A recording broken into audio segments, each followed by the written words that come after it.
Suspense.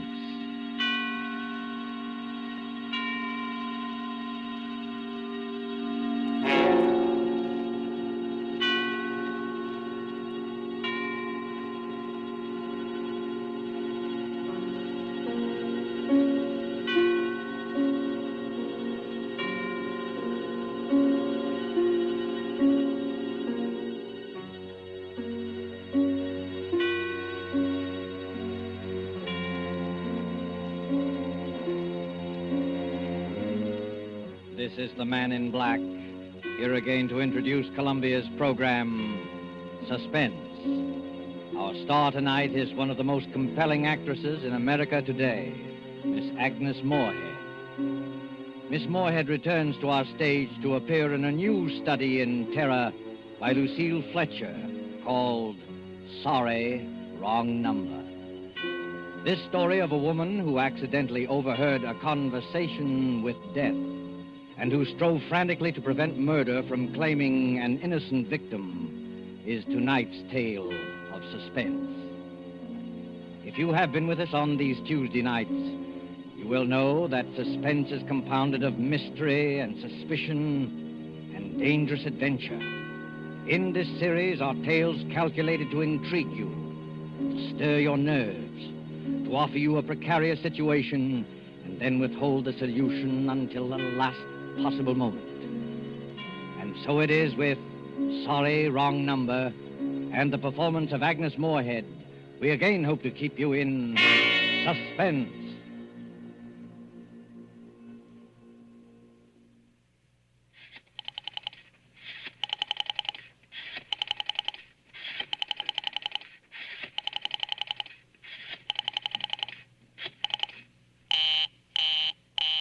Oh, dear.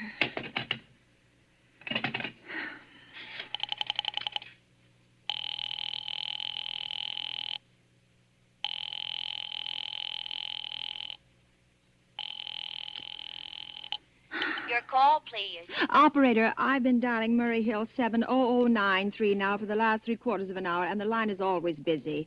I don't see how it could be busy that long. Will you try it for me, please? I'll be glad to try that number for you. One moment, please. I don't see how it could be busy all this time. It's my husband's office. He's working late tonight, and I'm all alone here in the house. My health is very poor, and I've been feeling so nervous all day. Ringing Murray Hill 70093.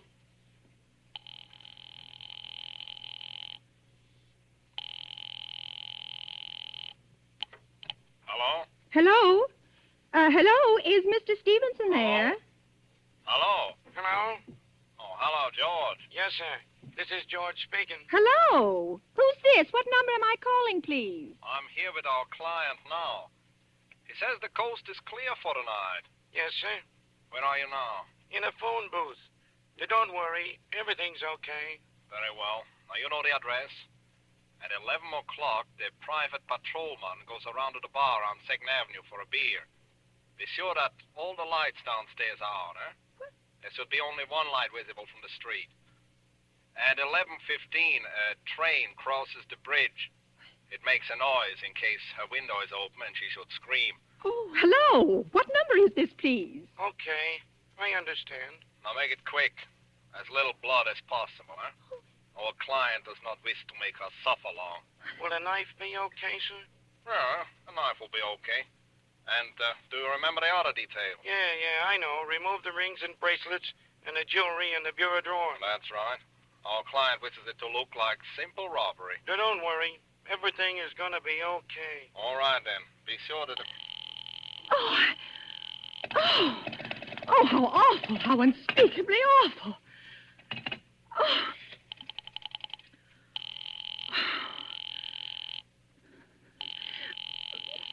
Your call, please. Operator, I've just been cut off.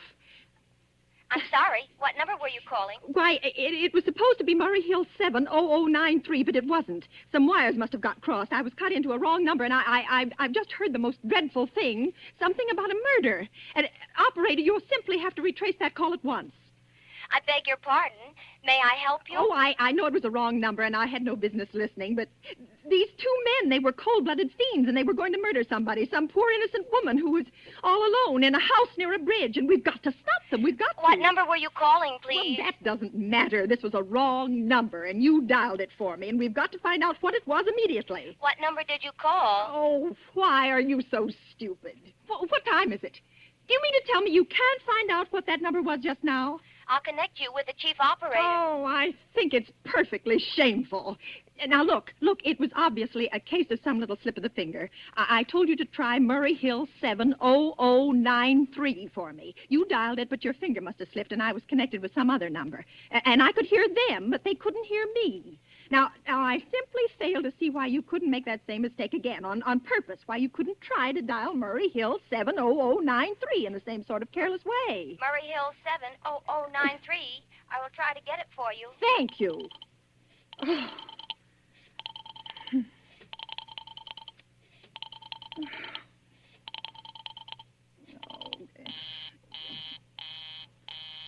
I'm sorry, Murray Hill 70093 is busy. I will call you in 20...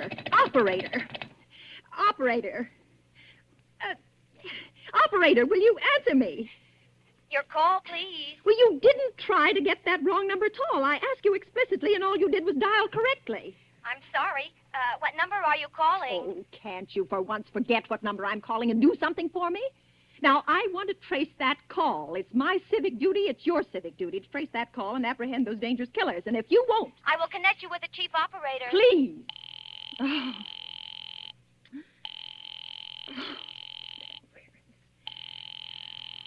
Where's the answer? This is the chief operator. Oh, chief operator, I want you to trace a call, a telephone call immediately.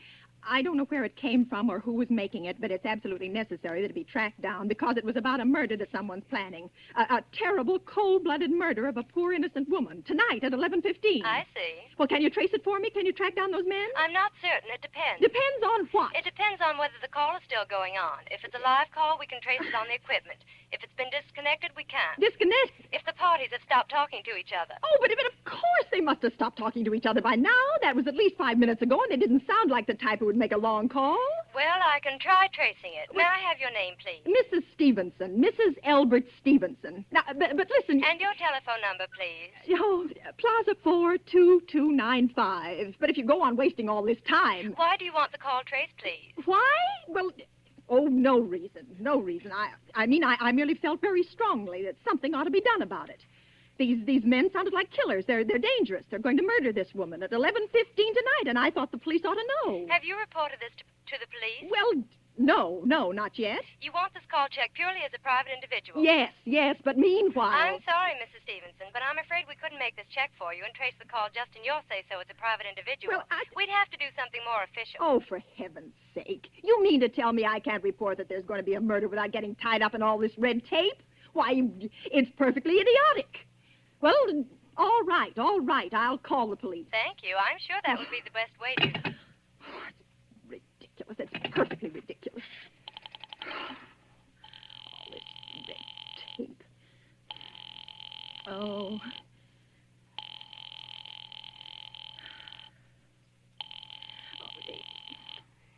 Your call, please. The police department. Get me the police department, please. Thank you. Ringing the police department. Okay.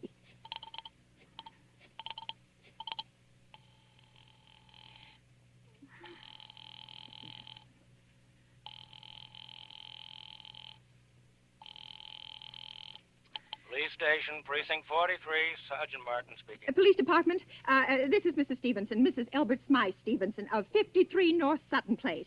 I'm calling up to report a murder. I mean, the murder hasn't been committed yet, but I just overheard plans for it over the telephone, over a wrong number that the operator gave me. I've been trying to trace down the call myself, but everybody is so stupid, and I guess in the end you're the only people who could do anything. Yes, ma'am. Well, it was a perfectly definite murder. I heard their plans distinctly. Two men were talking, and they were going to murder some woman at 11:15 tonight. She lived in a house near a bridge. Are you listening to me? Yes, ma'am. And there was a private patrolman on the street. He was going to go around for a beer on 2nd Avenue, and there was some third man, a client, who was paying to have this poor woman murdered. They were going to take her rings and bracelets and use a knife. Well, it's unnerved me dreadfully, and I'm not well. I see. And When was all this, ma'am? well, about 8 minutes ago. Oh, then you can do something. You do understand. What is your name, ma'am? Mrs. Stevenson, Mrs. Albert Stevenson. And your address? 53 North Sutton Place. 53 North Sutton Place. That's near a bridge, the Queensboro Bridge, you know, and we have a private patrolman on our street, and 2nd Avenue. And what was the number you were calling? Murray Hill 70093. But that wasn't the number I overheard. I mean, Murray Hill 70093 is my husband's office. He's working late tonight, and I was trying to reach him to ask him to come home. I'm an invalid, you know, and it's the maid's night off, and I hate to be alone, even though he says I'm perfectly safe as long as I have the telephone right beside my bed. Well, we'll look into it, Mrs. Stevenson. And we'll see if we can check it with the telephone company. But the telephone company said they couldn't check the call if the parties had stopped talking. I've already taken care of that. Oh, you have? Yes, and personally, I feel you ought to do something far more immediate and drastic than just check the call. What good does checking the call do if they stop talking? By the time you track it down, they'll already have committed the murder. Well, we'll take care of it, don't you worry. Well, I'd say the whole thing called for a search, a complete and thorough search of the whole city. Now, I'm very near the bridge, and I'm not far from 2nd Avenue, and I know I'd feel a lot better if you sent around a radio car to this neighborhood at once. And what makes you think the murder's going to be committed in your neighborhood, Oh, ma'am? well, I don't know. Only the coincidence is so horrible. 2nd Avenue and the patrolman and the bridge. 2nd Avenue is a very long street, ma'am. I know it. And you know how many bridges there are in the city of New York alone. Not to Oh. mention Brooklyn, Staten Island, Queens, and the Bronx. I know. How do you know there isn't some little house out on Staten Island, on some little 2nd Avenue you've never even heard about? Oh. How do you know they're even talking about New York at all? But I heard the call on the New York dialing system. Maybe it was a long-distance call you overheard. Telephones are funny things. Look, lady, why don't you look at it this way? Supposing you hadn't broken in on that telephone call. Supposing you'd got your husband the way you always do. You wouldn't be upset, would you? No, I suppose not, only it sounded so inhuman, so cold-blooded. Well, a lot of murders are plotted in this city every day, ma'am. Well, We manage to prevent most all of them, but a clue of this kind is so vague. Isn't much more use to us than no clue at But all. surely you... Unless, of course, you have some reason for thinking this call was phony, and that somebody may be planning to murder you. Me? Oh, no, I hardly think so. Well, I mean, why should anybody? I'm alone all day and night. I see nobody except my maid, Eloise, and she's a big girl. She weighs 200 pounds. She's too lazy to bring up my breakfast tray, and the only other person is my husband, Albert. He's crazy about me. He just adores me. He waits on me hand and foot, has scarcely left my side since I took sick 12 years ago. Well, and there's nothing for you to worry about. Well, Now, if you'll just leave the rest of this to us, we'll but take what care will you do? It's so late. It's nearly 11 now. We'll take care of it, lady. Well, will you broadcast it all over the city and send out squads and warn your radio cars to watch out, especially in suspicious neighborhoods like mine? Lady, I said we'd take care of it. Just now, I've got a couple of other matters here on my desk that require immediate attention. Good night, ma'am, and thank you. Oh, you idiot. Oh, now, why did I hang up the phone like that? Now he'll think I am a fool. Oh, why doesn't Albert come home? Why doesn't he?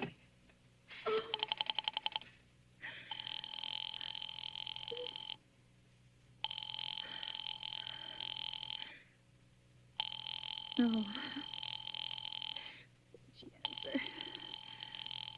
Your call, please. Operator, for heaven's sake, will you ring that Murray Hill 70093 number again? I can't think what's keeping him so long. I will try it for you. Well, try.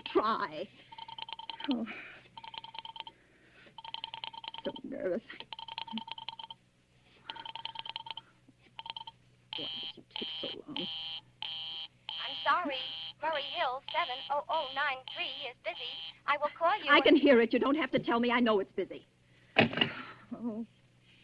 Oh, if I could only get out of this bed for a little while.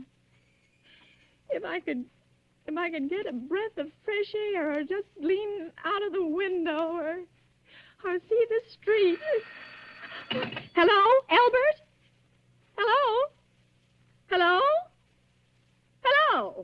Oh, what's the matter with this phone? Hello, hello. Hello? Hello? Oh, for heaven's sake, who is this? Hello? Hello, hello. Oh, please try it. Oh.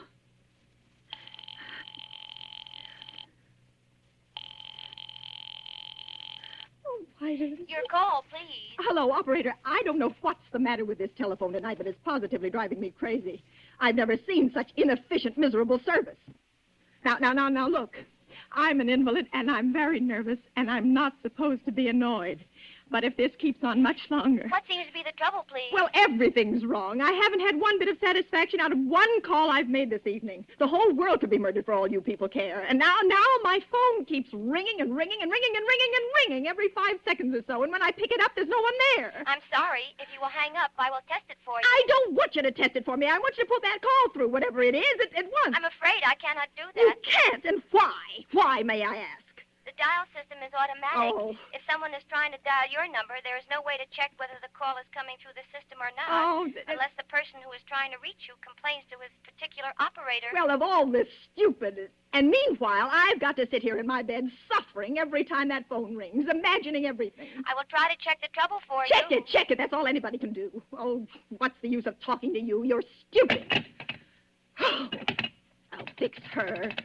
Of all the impudence. Oh, how dare she speak to me like that? How dare she speak to me like that? Oh. She answered.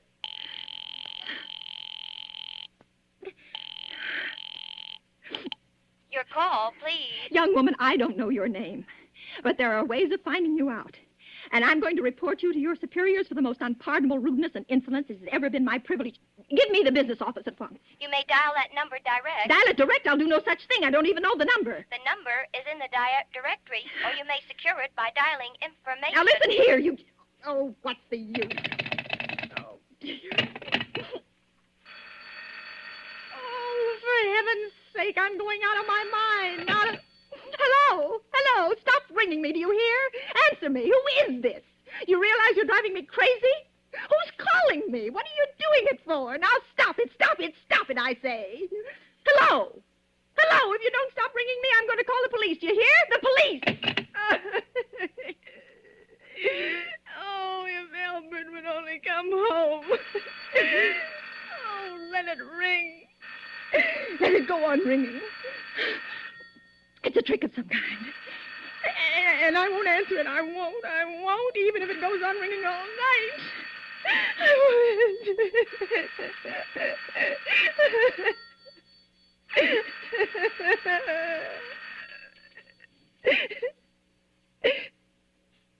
Now, what's the matter? Why did they stop ringing all of a sudden? What time is it? Oh, where did I put that clock? 5 to 11. Oh, they've decided something. They're sure I'm home. They heard my voice answer them just now. That's why they've been ringing me. Why no one has answered me? Call that operator again. Oh, where is she? Why doesn't she answer? Oh, operator. Why doesn't she answer? Oh. Your call, please. Where were you just now? Why didn't you answer at once? Give me the police department. I'm sorry. Just a minute. Oh. Oh. I'm sorry. The line is busy. I will call you. Busy? But that's impossible. The police department can't be busy. There must be other lines available. The line is busy. Oh. I will try to get them for you later. No, I've got to speak to them now, or it may be too late. I've got to talk to someone. What number do you wish to speak to? I don't know, but there must be someone to protect people beside the police department. A detective agency. You will find agencies listed in the classified directory. But I don't have a classified directory. I mean, I'm too nervous to I look will it up. connect you with information. Perhaps she will be able to help you. No. Oh, you're being spiteful, aren't you? You don't care, do you, what happens to me? I could die and you wouldn't care. Oh, stop it! Stop it! I can't stand anymore. Hello? What do you want? Stop ringing, will you? Stop it! Hello? Is this Plaza 42295? Yes, I'm sorry. Yes, this is Plaza 42295.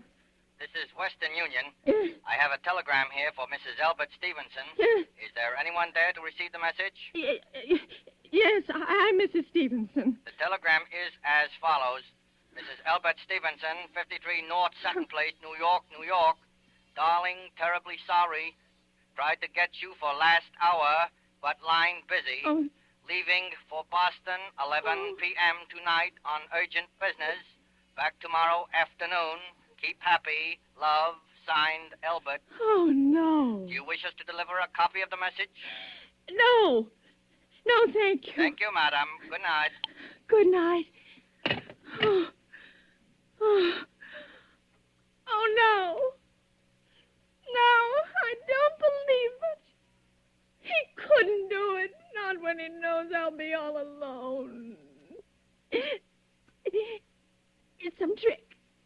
It's some trick. Some fiendish trick. I know. Oh, I'm so nervous. Oh, why doesn't she answer? Your call, please. Operator, try that Murray Hill 70093 number for me just once more, please. You may dial that number direct. Oh.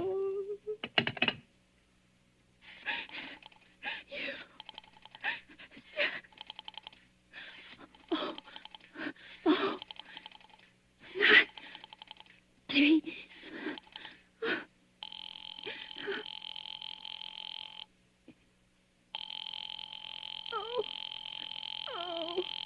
Oh, he's gone.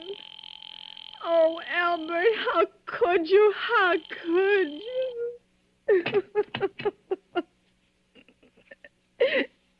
Oh, I can't be alone tonight. I can't. If I'm alone one more second, I'll go mad. I don't care what he says or what the expense is. I'm a sick woman. I'm entitled.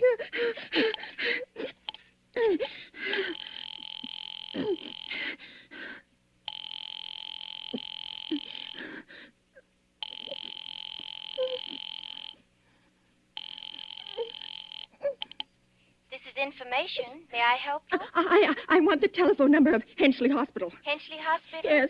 Do you have the street address? No, it's somewhere in the 70s. It's a very small, private and exclusive hospital where I had my appendix out 2 years ago. Henchley, H-E-N-C-A. One moment, please. Well, will you please hurry and please, what is the time? You may find out the time by dialing Meridian 71212. Oh, for heaven's sake, I've no time to be dialing. The number of Henchley Hospital is Butterfield 70105. Butterfield 70105. 7.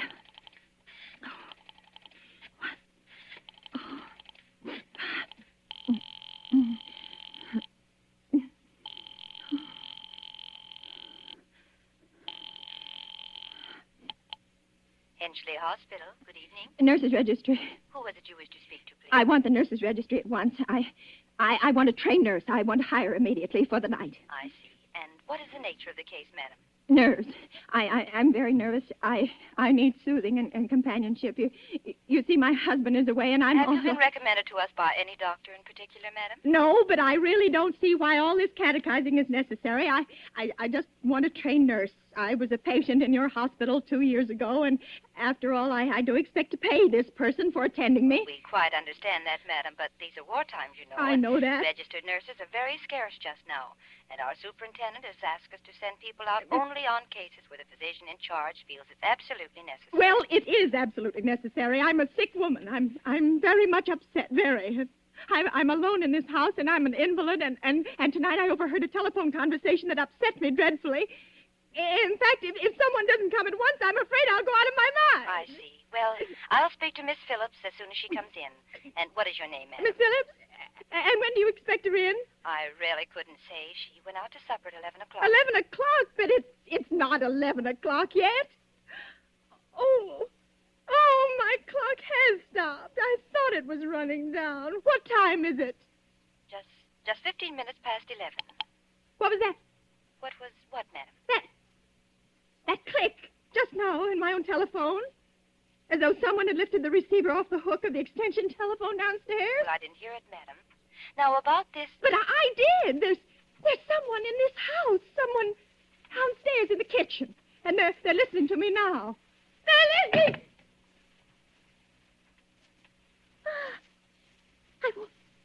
I won't pick it up. I won't let them hear me. I won't let them hear me. I'll be quiet. I'll be so quiet. And they'll think... Oh, but if I don't call someone now, while they're still down there, maybe there'll be no time. Oh, somebody's got to help me. Your call, please.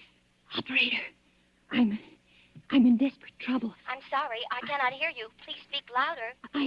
I don't dare. There's someone listening. Can you hear me now? I'm sorry. Oh, but you've got to hear me. Oh, please, you've got to help me. There's someone in this house. Someone who's going to murder me. And you've got to get in touch with... Oh, there it is. There it is. Did you hear it? He's put it down. He's put down the extension phone. He's coming up. Oh, he's coming upstairs. Okay, give me the police department. The police department. Oh, give me the police department. One moment, please. I will connect you. I can hear him. Oh, I can hear him. He's coming nearer. Oh, I know it. Hurry. Hurry, please. Ah! Ah!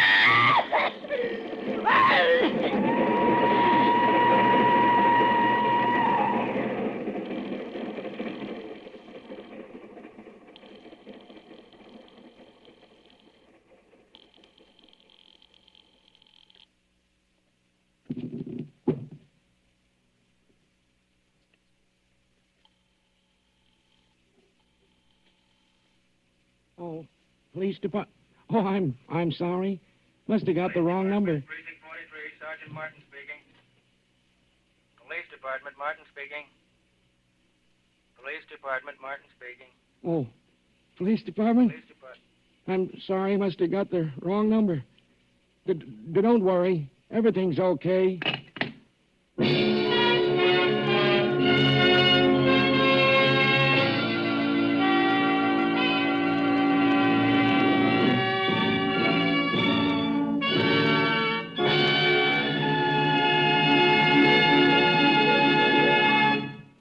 And so closes Sorry, Wrong Number, starring Agnes Moorehead, tonight's tale of suspense. This is your narrator, the man in black, who conveys to you Columbia's invitation to spend this half hour in suspense with us again next Tuesday, when Mr. Donald Crisp and Mr. John Loder will star in the suspense play called The Extra Guest. The producer of these broadcasts is William Spear, who with Ted Bliss, the director, Lud Gluskin, the musical director, and Lucille Fletcher, the author, collaborated on tonight's Suspense. This is the Columbia Broadcasting System.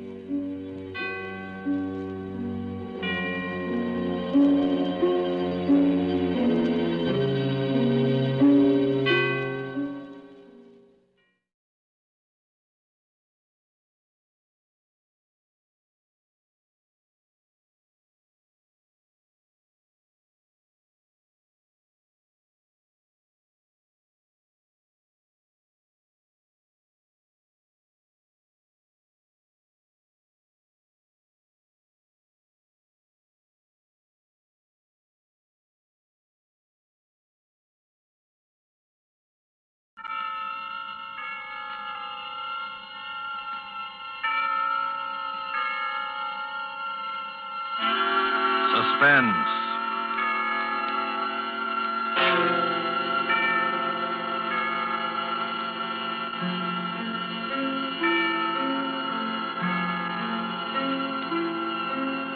This is the Man in Black, here again to introduce Columbia's program, Suspense. From Hollywood, we bring you as star, Mr. Orson Welles, who this evening begins a 4-week engagement as guest of these proceedings. In the interest of prime suspense, Mr. Welles and the producer of this series have scheduled 4 radio stories which they feel are particularly distinguished in our chosen field.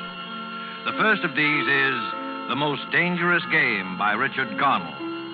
And so with the performance of Orson Welles in the character of General Zaroff and Keenan Wynn as Sanger Rainsford, who learned from Zaroff what was the most dangerous game, we again hope to keep you in suspense.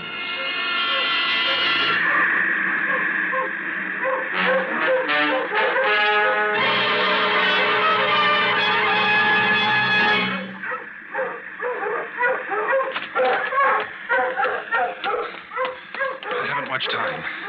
Any moment now he may come in, and when he does, I'm going to kill him. It's him or me. And I'm going to do my best to make it him. Oh, maybe it sounds crazy to you. I guess it does. It would have sounded crazy to me a few days ago when I was with Whitney on the yacht. I was on a pleasure trip. A pleasure trip! How could I or anyone realize then the horror and torment I was to go through? How was I to know of Yvonne? And the death swamp, and the hounds. How was I to know of Zaroff? Think of it. It was only 4 nights ago that the ship went down. We'd been talking about this island, Ship Trap Island, Whitney said it was called in the charts. He was sleepy and started on down below to turn in. I was mixing myself a nightcap when I looked up and saw it. A tremendous reef racing at us out of the fog. I screamed out a warning, but it was too late. We were right upon it.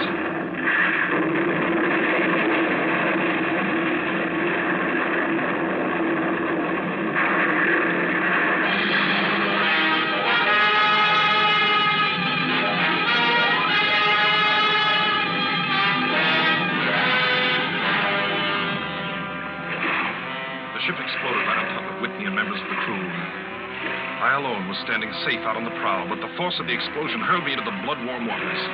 Terrified at the suddenness and surprise, my stomach weak and sick at the thought of the others. The sea was eddying furiously around the sinking remnants of the ship, and a certain cool-headedness came to me and made me swim desperately away, or I might not have lived to go through the horror which was soon to come. I struck out to the right in the direction of the island about which Whitney had been telling me. I had no recollection of how long I swam, but all at once I heard the muttering and growling of the sea breaking on the rocky shore. With my remaining strength, I dragged myself from the swirling waters. All in, gasping, my hands raw, I at last reached a flat place at the top. I flung myself down at the jungle edge and tumbled headlong into the deepest sleep of my life. When I awoke, I was in a strange place, having no idea how I had done it.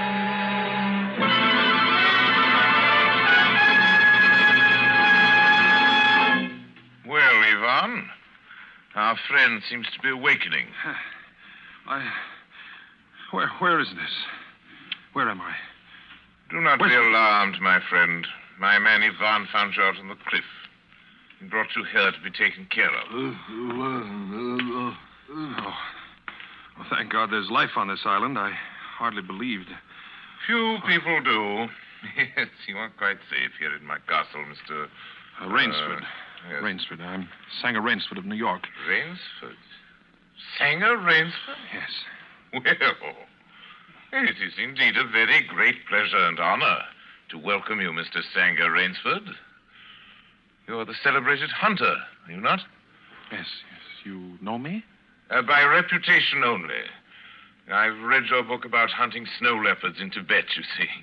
My name is General Zaroff. I am not English, Mr. Rainsford, but I went to a good school. Perhaps you recognize the colors of my tie. No, it makes no difference. I've lived too long in the jungle to be a snob. Well, Well, I can't tell you how happy I am to meet you, General. and I can't tell you how happy I am to meet you, Mr. Rainsford. But come, we shouldn't be chatting here. We can talk later. You must be hungry. Yes, I am rather. What? Yvonne thought you'd like a robe. He's drying your clothes for you.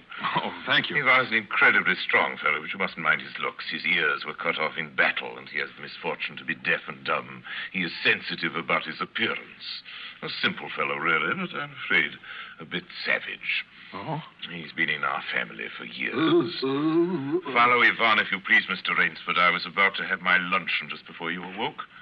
We can have it together now. Does the robe fit you all right? Oh, yes, perfectly, thanks. I'm so glad.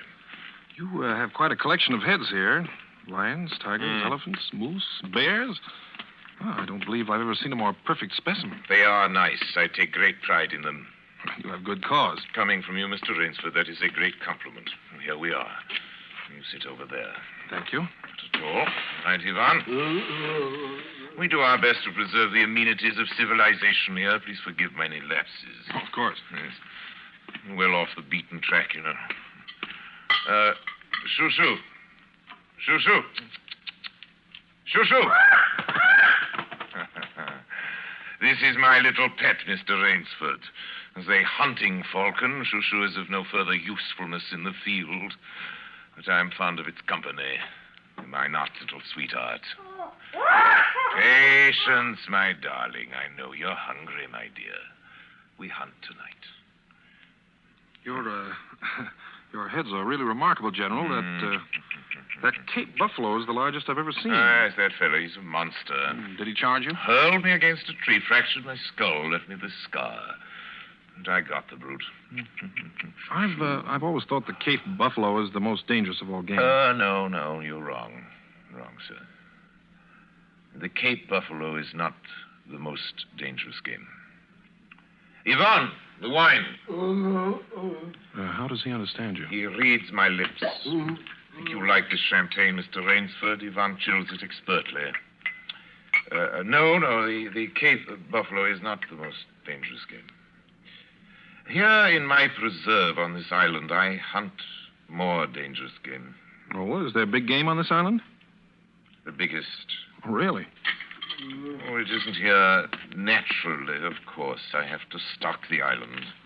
What have you imported, General? Jaguars? Jaguars. I hope you like filet mignon, Mr. Rainsford. I do very much, thank you. Is it jaguars, General? No.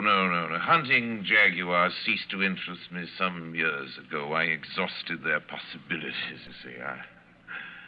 No thrill left in jaguars, you understand? No real danger. I live for danger, Mr. Rainsford. We will have some capital hunting, you and I. I shall be most glad to have your company. Yes, but I'll what tell game? you'll be amused, I know. I think you may say in all modesty that I've done a rare thing. Yes, I've invented a new sensation. May I pour you another glass of champagne, Mr. Rainsford? Thank you, General. God makes some men poets. Some he makes kings, some beggars. Me, he made a hunter. My hand was made for the trigger. My father once said that. Made for the trigger. My whole life has been one prolonged hunt. I've hunted every kind of game in every land. It'd be impossible for me to tell you how many animals I've killed. Grizzlies in your Rockies, crocodiles in the Ganges, rhinoceroses in East Africa. This is in Africa, by the way. That Cape buffalo hit me and laid me up for 6 months. As soon as I recovered, I started for the Amazon to hunt jaguars, for I'd heard they were unusually cunning. They weren't. They were no match at all for a hunter with his wits about him, the high-powered rifle. I was bitterly disappointed. I was lying in my tent with a splitting headache one night, and a terrible thought pushed its way into my head. Hunting was beginning to bore me. And hunting, remember, had been my life. I've heard that in America, businessmen often go to pieces when they give up the business that's been their life. Yes, that's so. I had no wish to go to pieces. I must do something. Now, mine is an analytical mind, Mr. Rainsford. Doubtless, that is why I enjoy the problems of the chase. Oh, no doubt, General. So I asked myself why the hunt no longer fascinated me. You are much younger than I am, Mr. Rainsford, and have not hunted as much, but you perhaps can guess the answer. Well, what is it? Simply this. Hunting had ceased to be what you call a sporting proposition. It had become too easy. I always got my quarry. Always. It's no greater bore than perfection. Cigarette? No, thank you. No animal had a chance with me anymore. Not a chance. That is no boast. It is a mathematical certainty. The animal had nothing but his legs and his instinct. Instinct is no match for reason. When I thought of this, it was a tragic moment for me, I can tell you. It came to me as an inspiration. What I must do. And that was? I had to invent a new animal to hunt. New animal? Oh, you're joking. Not at all. I never joke about hunting. I needed a new animal. I found one. So I bought this island, built this castle, and here I do my hunting. The island's perfect for my purposes. There are jungles with a maze of trails in them, hills, swamps. Yes, but the animal, General Zaroff. It supplies me with the most exciting hunting in the world. No other hunting compares with it, for an instant. Every day I hunt. I never grow bored now. For I have a quarry with which I can match my wits. Yes, but you still haven't... I wanted the ideal animal to hunt, so I said, what are the attributes of an ideal quarry? And the answer was, of course, it must have courage, cunning, and above all, it must be able to reason. Well, no animal can reason. My dear fellow, there is one that can. One? But you can't mean... And why not? Well, I can't believe you're serious, General Zaroff. You're just joking. Joking? I'm quite serious. Speaking about hunting. Hunting? You're speaking about murder. Oh, dear me, that unpleasant word. I think I can show you that your scruples are quite ill-founded. Yes? I hunt the scum of the earth. Sailors from tramp ships, lascars, Japs, mongrels, a thoroughbred horse, a hound is worth more than a score of them. But these are men. Precisely, that is why I use them. It gives me pleasure. They can reason after a fashion, so they are dangerous. But where do you get them? Oh, we visit my training school. It is in the cellar. I have about a dozen pupils down there now. They're from the Spanish bark San Lucar that had the bad luck to go with the rocks out there. A very inferior lot, I regret to say. Poor specimens, more accustomed to the deck than to the jungle. Another glass? No. It's a game, you see. It's a sort of game. I suggest to one of them that we go hunting. I give him a supply of food and an excellent hunting knife. I give him 3 hours' start. I am to follow, armed only with a pistol of the smallest caliber and range. If my quarry eludes me for 3 whole days, he wins the game. If I find him, he loses. Suppose he refuses to be hunted. I give him his choice, of course. He need not play that game if he does not wish to. If he does not wish to hunt, I turn him over to Ivan. Ivan once had the honor of serving as official knouter to my old king, and he has his own ideas of sport. Invariably, Mr. Rainsford, invariably they choose the hunt. And if they win? To date, I have not lost. I do not wish you to think me a braggart, Mr. Rainsford. Many of them afford only the most elementary sort of problem, I assure you. Occasionally I strike a Tartar. Sue remembers the Tartar, don't you, darling? Yes, he almost did win.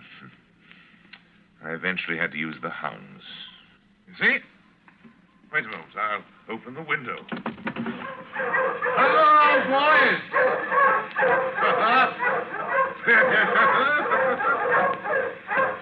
A rather good lot, I think.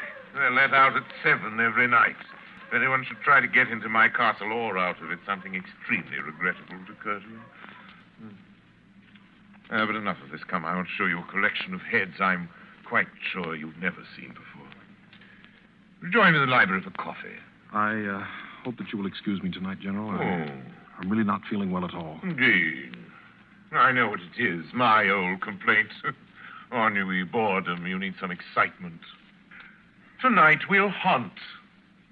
Hey, Mr. Rainsford. You and I. You're wrong, General. I won't hunt. I won't murder. As you wish, my friend. The choice rests entirely with you. But may I not venture to suggest that you will find my idea of sport more diverting than Ivan's? You... My dear fellow. You don't mean that you plan to hunt me? My dear fellow. Have I not told you? I always mean what I say about hunting. This is really an inspiration. I drink to a foeman worthy of my steel at last. I simply can't believe it. This must be some sort of dream. You'll find the game worth playing, Mr. Rainsford. Think of it, your brain against mine, your woodcraft against mine, your strength, your stamina against mine. Outdoor chess. And the stake is not without value, eh? And if I win? I'll cheerfully acknowledge myself defeated if I do not find you by midnight of the third day. My sloop will place you on the mainland near a town. Oh, you can trust me. I'll give you my word as a gentleman and a sportsman. Of course, you in turn must agree to say nothing of your visit here. I will agree to nothing of the kind. Oh. Well, in that case. But why discuss that now? 3 days hence we can discuss it over a bottle of Veuve Clicquot, unless, well, your choice, Mr. Rainsford. I'm a hunter. You know my choice. Yvonne here will supply you with hunting clothes, food, and knife. I suggest you wear moccasins. They leave a poorer trail. I suggest, too, that you avoid the big swamp in the southeast corner of the island. We call it Death Swamp. There's quicksand there. Well, I must beg you to excuse me now. We always take our siesta after our lunch. Don't we, Shoo-Shoo? Yes. Come, my little pet. You'll hardly have time for a nap, I fear, Mr. Rainsford. You'll want to start, of course. I shall not follow till dusk. Hunting at night is so much more exciting than by day, don't you think? Well, au revoir, Mr. Rainsford. Au revoir.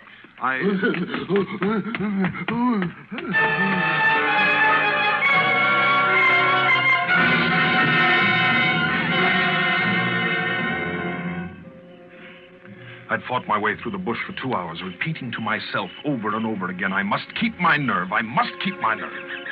My whole idea at first was to put distance between myself and General Zaroff. And to this end, I had plunged along through the thicket, spurred on by the sharp rowels of something very much like panic. Now I had got a grip on myself. I'd stopped. I was taking stock of the situation. I saw that straight flight was futile. Inevitably, it would bring me face to face with the sea. Well, I'll give him a trail, I muttered. And I struck off from the rude path I had been following and into the trackless wilderness. I made a series of intricate loops. I doubled back on my trail again and again, recalling all the lore of the fox hunt, all the dodges of the fox. Night found me exhausted, my hands and face lashed by the branches on a thickly wooded ridge. My need for rest was imperative, and I thought, I played the fox, now I must play the cat of the fable. A big tree with a thick trunk and outspread branches was nearby, and taking care not to leave the slightest mark, I climbed up and stretched out on one of the broad limbs. Rest brought me new confidence and almost a feeling of security. Even so expert a hunter as General Zaroff cannot trace me here, I assured myself. An apprehensive night crawled slowly by, my mind keenly alert for any sound, any warning. And towards the dawn, an instinct I never knew existed, like an animal must possess, impelled me to look far off in the distance in a westerly direction. Sure enough, following the trail with the sureness of a bloodhound came General Zaroff. Nothing escaped those searching black eyes. No crushed blade of grass, no bent twig, no mark, no matter how fine in the moss. My heart pounding furiously, I slid down quickly from the tree and struck off again into the woods. I knew I had to do something desperate. I knew that I had little time in which to do it. 300 yards from my hiding place, I stopped where a huge dead tree leaned precariously on a smaller living one. Throwing off my sack of food, I took my knife from its sheath and began to work with all my energy. The job was finished at last, and I threw myself down behind a fallen log 300 feet away. I did not have to wait long.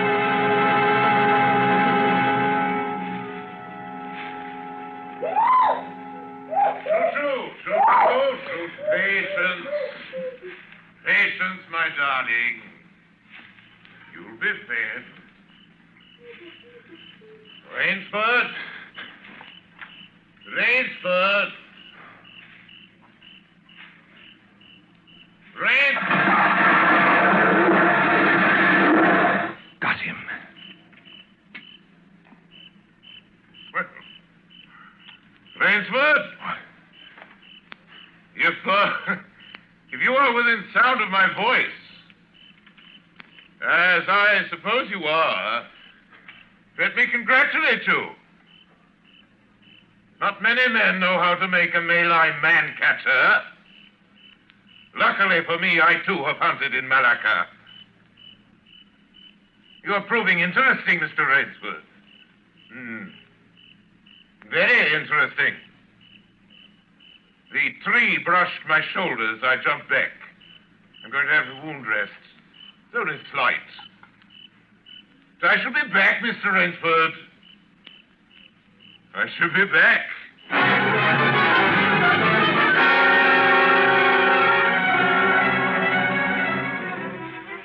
It was flight now, a desperate, hopeless flight that carried me on for hours. I don't know where I got the strength. I kept telling myself over and over again that I must keep my nerve. That I was competing with a monster, a super huntsman. Dusk came, then darkness, and still I managed to press on. The ground grew softer under my moccasins. The vegetation grew ranker, denser. Insects bit at me savagely. Suddenly, as I stepped forward, my foot sank into the ooze. I tried to wrench it back, but the muck sucked viciously at my foot like a giant leech. With a violent effort, I tore my foot loose. I knew where I was then. Death's swamp and its quicksand. But the softness of the earth had given me an idea. I stepped back from the quicksand a dozen feet or so and began to dig. When the pit was above my shoulders, I climbed out and from some hard saplings cut stakes and sharpened them to fine points. These stakes I planted in the bottom of the pit with the points sticking upwards. As fast as I could, I wove a rough carpet of weeds and branches and with it covered the mouth of the pit. And wet with sweat and aching with tiredness, I crouched behind the stump of a lightning-charmed tree. Oh, I knew Zaroff was coming. I could hear the paddling sound of his feet on the soft earth.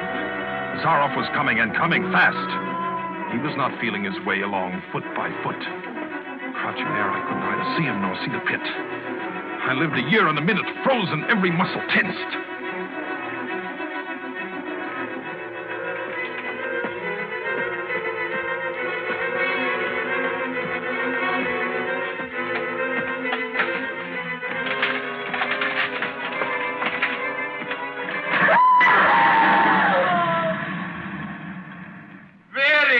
Rainsford. Very good. You've done well. Your Burmese tiger pit has claimed one of my finest towns. Again, you score.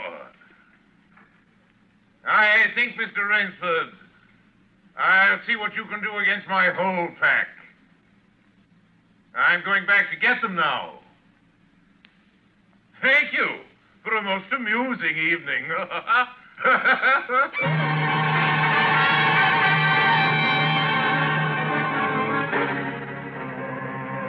At daybreak, lying near the swamp, I was awakened by a sound that made me know I had new things to learn about fear. It was a distant sound, faint and wavering, but I knew it. It was the baying of a pack of hounds. I could do one of two things. I could stay where I was and wait. That was suicide. I could flee. That was postponing the inevitable. I had put my very last hope into that tiger pit. For a moment, I stood there thinking. All at once, an idea that held a wild chance came to me, and tightening my belt, I headed away from the swamp. The baying of the hounds drew nearer. They would be on me any minute now. My mind worked frantically. I thought of a native trick I had learned in Uganda. I caught hold of a springy young sapling, and to it fastened my hunting knife with the blade pointing down the trail. With a bit of wild grapevine, I tied back the sapling. Then I ran for my life. They raised their terrifying voices as they heard them and felt the fresh scent. I knew then how an animal at bay feels. At last I had to stop to get my breath. The baying of the hounds stopped just as suddenly. And with it, my heart stopped too. They must have reached the knife. Excitedly, I shinnied up a tree and looked back. My pursuers had stopped all right. But the hope that had been in my brain when I climbed died. For in the shallow valley, I saw that General Zaroff was still on his feet. But Ivan was not. Apparently, he had come along to hold the hounds. The knife, driven by the recoil of the springing tree, had splintered through his chest. I'd hardly tumbled to the ground when the pack took up the cry again. Nerve, I panted as I dashed along. A blue gap showed between the trees dead ahead. The hounds were almost on top of me. I forced myself on towards that gap. I reached it. It was the shore of the sea. Across the cove, I could see the gloomy gray stone of the castle. 20 feet below me, the sea rumbled and hissed. I hesitated. I heard the hounds. Then I leaped far out into the sea.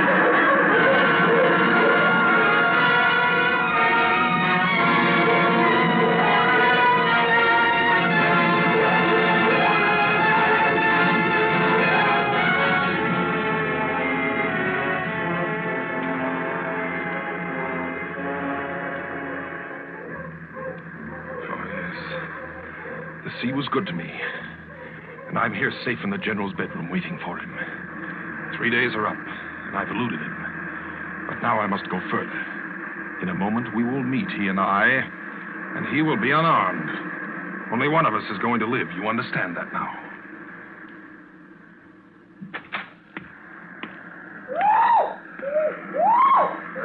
Quiet, Shushu. Shushu! You must be patient, dear. You must forgive me.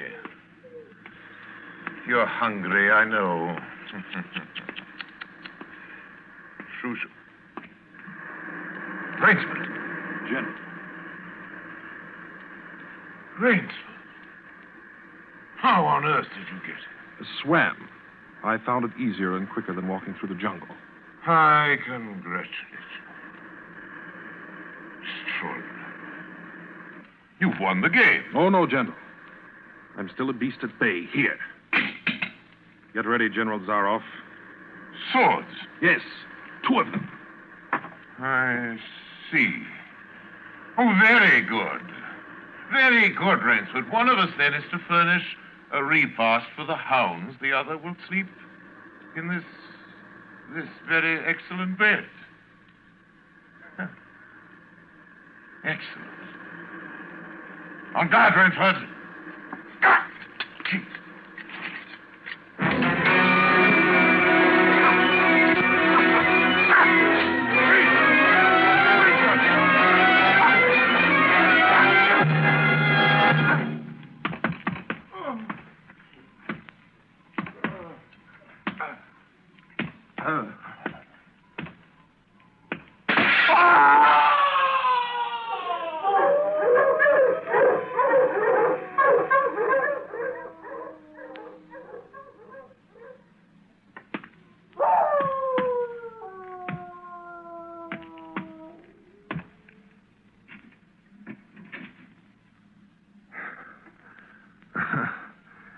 It was just as my late host said it would be. A very excellent bed.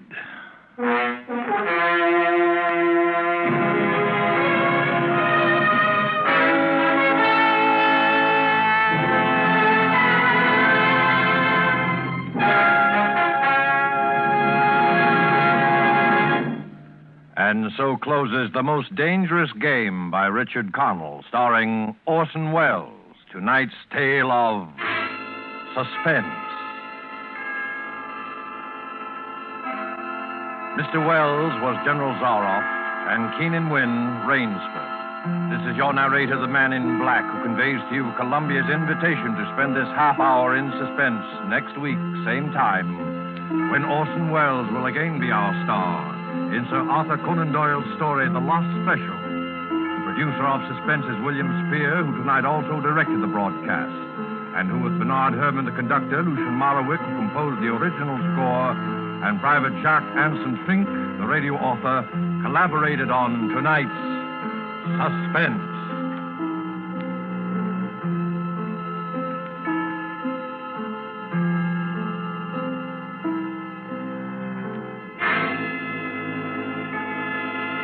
This is CBS, the Columbia Broadcasting System.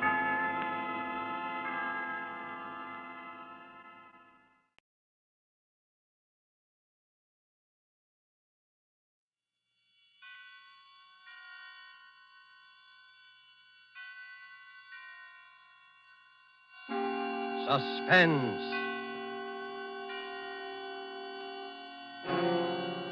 Presented by Roma Wines, made in California for enjoyment throughout the world. Salud. Your health, senor. The world toasts Roma, and Roma toasts the world. The wine for your table is Roma, made in California for enjoyment throughout the world. This is the Man in Black, here for Roma Wines to introduce this weekly half hour of Suspense. Tonight in Hollywood, we are honored and happy to have with us one of the entertainment world's most distinguished gentlemen, Mr. Cary Grant. The suspense play which stars Cary Grant and which is produced and directed by William Spear is the exciting and tense bestseller by Cornell Woolrich called The Black Curtain. Suspense is compounded of mystery and suspicion and dangerous adventure. In this series, Roma brings you tales calculated to intrigue you, to stir your nerves, to offer you a precarious situation and then withhold the solution until the last possible moment. And so, with The Black Curtain and with the performance of Cary Grant, we again hope to keep you in suspense.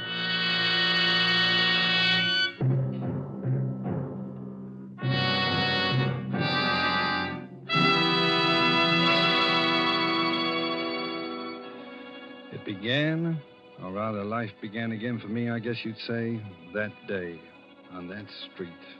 My head was pounding terribly. I could hear all the noise and the people milling around.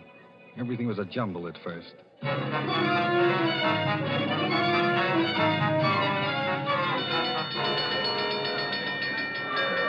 right. Gangway there now. Let the dock through. I seen it happen, Mr. Policeman. He was running. Boy, he really gave himself a clunk on the bean. All right, son. Now get back there. Everybody back. Oh, my head. Easy, fellow. His wallet fell out of his pocket, and a big boy grabbed it and ran away. He All went up... right, now back, everybody. Let the doctor through. Give him air here. I'm okay. No, never mind, Doc. I'm okay. Seems to be not much the matter with you, sir. No, I'm all right. Yes, I can talk to him now, Doc? Oh, go ahead, officer. Just a bad bump on the head, I think. That's right. We can walk all right, can't you? Yeah, I think so. Ah, sure. Here, now let me press you on. Huh? Thanks. Oh, I'll be fine. Hey, wait a minute. What am I doing with an overcoat on? All right now, mister. Just so they got it on the blotter.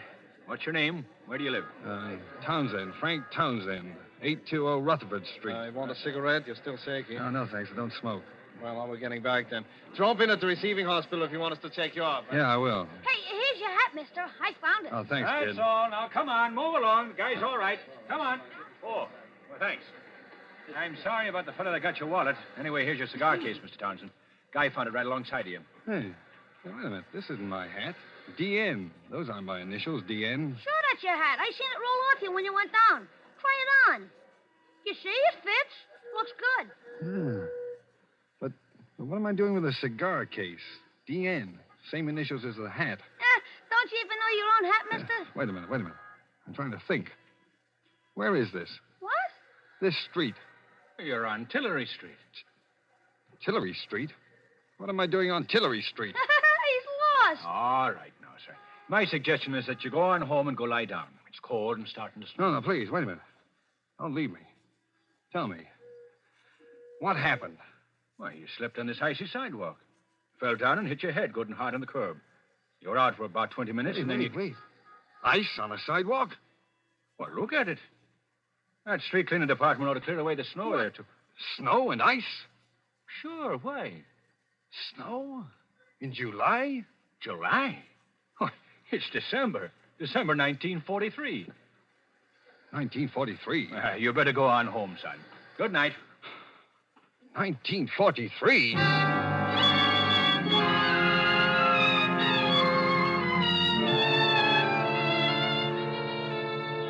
December 1943. The last I remember was July 1940. 3 years just gone. Amnesia. A black curtain comes down over your mind. That black curtain had been over mine for 3 years. Where had I been? Who had I been? I hadn't been Frank Townsend. I'd been someone else. DN. Someone whose initials were DN. I walked along Tillery Street thinking about it those 3 years. I could have been married. I could have been a thief. I could have... Something made me turn around on the street for a moment. That was when I first saw him. Gray Eyes. He'd been talking to the cop who took my name. He looked up as I did. And then he started to walk rapidly in my direction. I backed away instinctively. Something about him spelled trouble. He called to me as he came forward. Hey, you, stop! Townsend! Instinctively, I knew I should run, get away from him. Hey, you! I looked back as I rounded the corner. He had a gun in his hand. He raised it. Then I turned and ran for my life.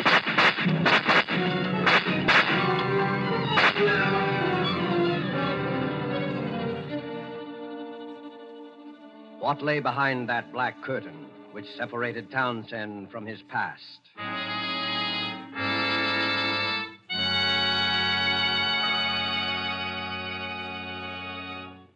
With this remarkable story, and with Hollywood's distinguished Cary Grant as our star, the Roma Wine Company of Fresno, California, tonight assumes the sponsorship of Suspense, radio's outstanding theater of thrills. This is the dinner hour at an exclusive yacht club in Latin America, and we discreetly eavesdrop on that gentleman and his lady there at the table. This has been a lovely dinner, Ramon, and only you would have thought to have such a delicious wine as the finale. It was so perfect. Is it truly a wine from California in North America? Yes, see? This is the noted Roma port of California in the United States. We were fortunate to have it tonight, for now, in time of war, only occasional ships can bring us Roma wines. I knew that you would. Fortunate? Yes, for Roma wines please the exacting tastes of wine lovers in many countries. And we in the United States are most fortunate of all, for we can enjoy any of those delicious wines from the famous Roma wineries located in choice wine districts throughout California at prices unbelievably small for wines of such distinguished character. Because we do not have to pay heavy shipping costs and duty, here at home in America, Roma wines cost only a few cents a glass. What's more, you'll find Roma California wines just around the corner at your favorite dealers. Right there, waiting for you now, the types of Roma wines you most enjoy. So if you haven't yet discovered the delight of Roma wine regularly with meals or when entertaining friends, make your first purchases of Roma tomorrow. R-O-M-A, Roma, America's largest selling wines. Made in California for enjoyment throughout the world. And now it is with pleasure that we bring back to our soundstage Mr. Cary Grant and The Black Curtain, a story well calculated to keep you in suspense.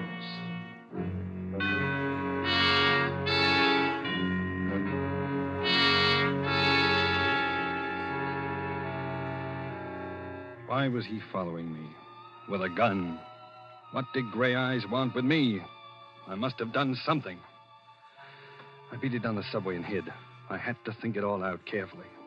I knew I was on the spot for something. Gray Eyes meant business. What could it be?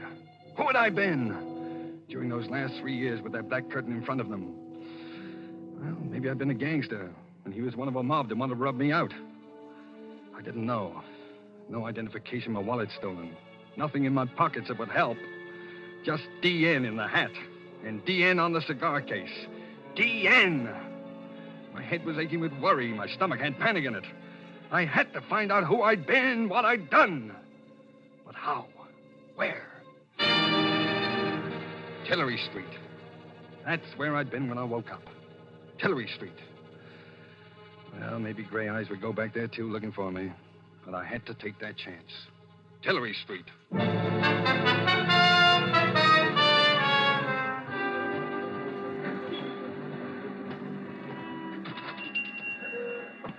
Yes? Oh, good evening, Pop. Oh, hello there. Couldn't see you under that hat at first. Oh, you know me? Sure. What can I get you, son? Oh, well, you got an evening paper I could look at? Nope. Sorry, never read 'em. Too much trouble in the world these days, anyhow. Say, how you been? You haven't been around 2 or 3 weeks. Oh, well, I've been kind of busy. Look, Pop. Yeah? I made a bet with a guy that even though you see so many customers, you'd walk right up and give me my full name. Oh. Well, I'm sorry, I don't know it. I don't think I ever heard your name. Oh. But I know your girl. My girl? Mm-hmm.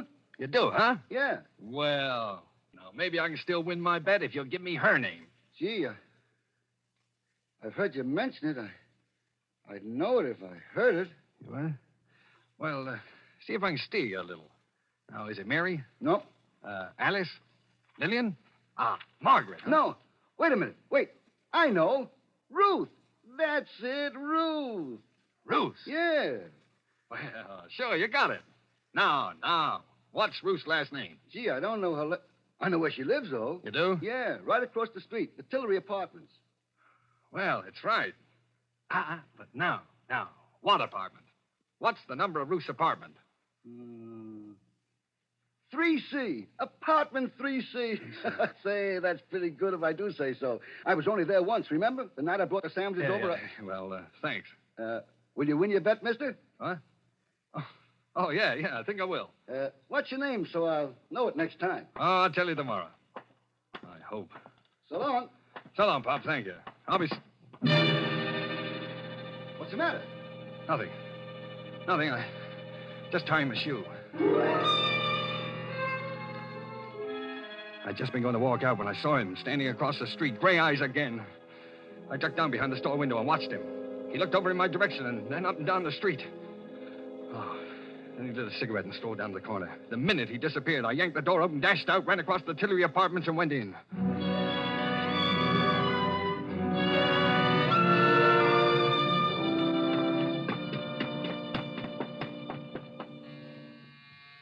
Who is it?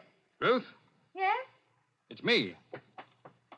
Dan! Oh, Danny, where have you been? Get in here. Oh, darling, it's really you. I thought you... Hello, Ruth. Oh, Danny, why did you come here? He's been around here twice today. He may be in the neighborhood right now, for all you know. Who? Oh, well, Slattery, of course. Has he got gray eyes? What? Yeah. Did you ever see a detective that didn't? Oh, I see. Sure. Danny, what's the matter with you? You're acting so strangely. Well, I just want to look at you. You seem so different, so far away. You haven't kissed me. Well, that's easily fixed. Oh, darling, where have you been for 3 weeks? All around. Miss me? You know I did. Oh, Danny, do you think we could get away tonight? I've got $3,000 saved up. We could go to Mexico or South America. We could get married. Mr. and Mrs. Daniel Nearing tour the world. Daniel Nearing? Oh, yeah. And wife? Sounds plenty good to me. Oh, you'll never know how good. We'll get out of here tonight. I'll call up and tell them I'm quitting my job. I'll say I'm sick. All my stuff's here. Nothing's out there but a couple of uniforms. I'll make Alma and Franklin a present of those. Alma and Franklin? Don't you bother your pretty head about those 2 charmers. Maybe they weren't glad when it happened. A couple of vultures. Bye-bye to them. Oh, with you back, Danny. Just think with my $3,000 we could... Do you think you ought to quit your job? Absolutely, I think so. I was never cut out to be a nurse anyway. Oh, I guess you weren't. Any more than I was cut out. Any more than you were meant to be a secretary. That's right. Well, I never wanted to be a secretary. Just drifted into it, I guess. Kind of got on my nerves, especially toward the end. You know, the boss was no cinch to work for. He certainly wasn't. He was a rat. The whole Dietrich bunch are mean, rotten. The whole family. Yeah, that's right. All except the old man. Oh, yeah, the old man. I sort of liked him, didn't I? And he loves you, Danny. I think he wished you'd been his son. Poor old man. He's the only reason I've stuck around out there this long.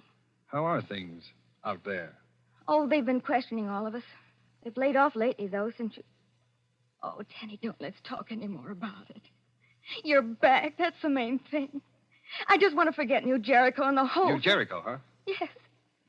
Oh, Danny. Danny, if only it hadn't happened. What hadn't? You know what? Oh, Danny, what's going to become of you and me? I wish I knew. Danny, get away from that window. Leave that shade down. He's down there. Who? Gray eyes. He's standing in front of the hydrant. He's coming in here, in the building. Oh, did he see you? Ruth, will you help me? What are you going to do? I'm going to give myself up. No, Well, you... it's better than getting shot at. What can they do to me? You crazy fool. They can send you to the chair. The chair? Well, what do you think happens to a man when he's guilty of murder? Murder? Ruth, listen to me. I'm not a murderer. If the whole world says I committed murder, I say I didn't. The me that's in me says I didn't. I never said you were, Danny. I always said you didn't do it. Oh, if you hadn't run away. So that's it. All right, Nearing. Open up. Why did you come here, Danny? Why? Ruth, quick. We got to get out of here. How about the fire escape shaft? Dumb waiter. Waiter. Here. All right, get in. I'll stand on top and work the ropes. I don't think it can hold us both. Got to. Can you hear me? Yes, Danny. Danny, what do we do? We're going back there to New Jericho. New Jericho. No, Danny, don't, please, for me. Got to. I've got to find out. We're going together. No, Danny, no, I've got the money. We can get out of here and we... Stop it. Danny, ouch! My arm. You're hurting me. From here on in, we're sticking together. You're going to take me back there. Back where it happened. All right, darling. You're crazy, but I'll go wherever you go. I can't lose you again.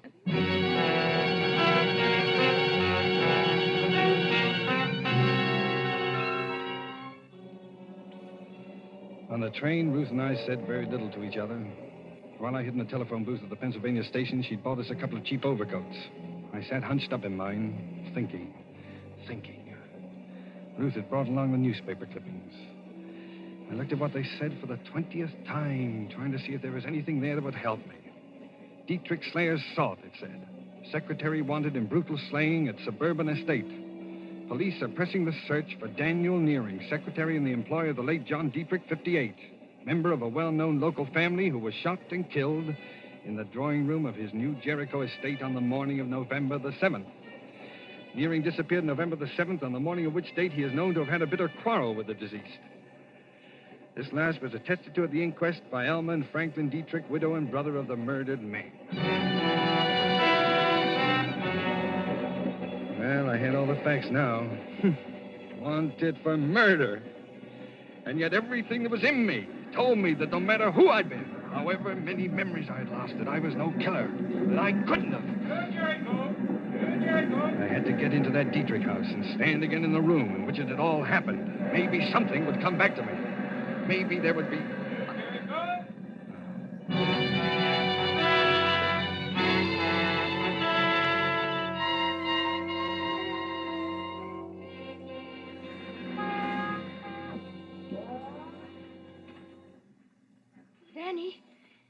Danny.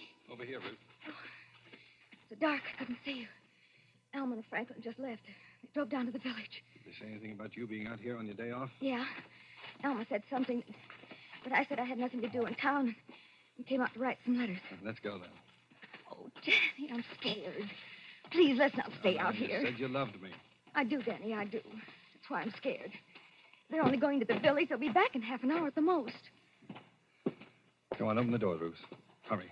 I've got to see the inside. That room, the place where it happened. It's wrong, Danny. I'm telling you, you're wrong. They'll find you. Now, open the door, Ruth. Quickly. All right. Now, let's have a look at that room. Please, Danny, please don't. Don't talk about it. So this is where I'm supposed to have murdered John Dietrich, huh? Danny, please. Where was it? Show me exactly where it was, Ruth. I've got to know. It was there. Right there. He was standing by the grandfather's clock when... Oh, are you going crazy, Danny? If they get you, you'll hang. By the clock, huh? You still believe in me, don't you, Ruth? I believe you, Danny, but I'm scared. I love you. Ruth, wait a minute. What's that? Listen. It's only the old man. He's asleep in that room off there. Don't go in there, Danny. You'll wake him. I want to see him. No, don't, Danny. He can't help you. You know he's paralyzed and he can't talk. Turn on the light. I want to see him. There, you woke him. It's me, Mr. Dietrich. Ruth. This is Danny. You remember Danny, don't you? Hello, Mr. Dietrich. See how his eyes are shining. Yeah. Was he here when it happened? You know that, Danny. Why do you ask such funny questions? He's been in bed here for 5 years. That mirror. On the wall there. The clock. Look. You can see the grandfather's clock in the other room. What are you getting at, Danny? He could see it. The old man could see the murder through the mirror. Oh, if only he could talk. He can't talk. You scare me, Danny. He saw the man who killed John Dietrich. Look. He understands what I'm saying. He's blinking his eyes. Oh, stop torturing him, Danny. Can't you see what you're doing? But he's trying to say something. Look. His eyes are blinking. He's going to help me. Go outside and watch, Ruth. Go on. Now, watch out at the entranceway. Be careful, Danny. Please, they'll be back any minute. All right, leave me alone with him. And I'll call if I hear them coming. Look now, Mr. Dietrich. Don't be afraid. I'm going to ask you a question, and you're going to answer me. Are you trying to tell me something about the murder? Now, blink your eyes. Blink twice if you are. Yeah, that's it. Once. Twice. That's good. Did you see it happen? Here, in your mirror. Blink once if the answer is no. Twice if the answer is yes. Once. Twice. You did, huh? You saw it. Now then, is the murderer in this house? Danny, they're coming. Franklin and Alma, get out of here. Hide. Run, Danny, run. Is the murderer in this house? Blink once for no, twice for yes. Yes, in this house. Danny, they're coming. Wait, I've almost got it. Now, Mr. Dietrich, was it me? Once for no, twice for yes. Was it me? Get out of here, Danny, into the big room behind the curtains. I'll talk to them. Oh, all right. Well, thanks, Mr. Dietrich. I'll be back. Ruth, is that you in Father's room? Yes. Are you here alone? Why, yes. Why? Well, we thought we heard voices. What are you so jittery about, Ruth? I'm just tired, that's all. May I go to bed now? Father's still awake, Ruth. He'll go to sleep, all right. I'm going upstairs, Mrs. Dietrich, now.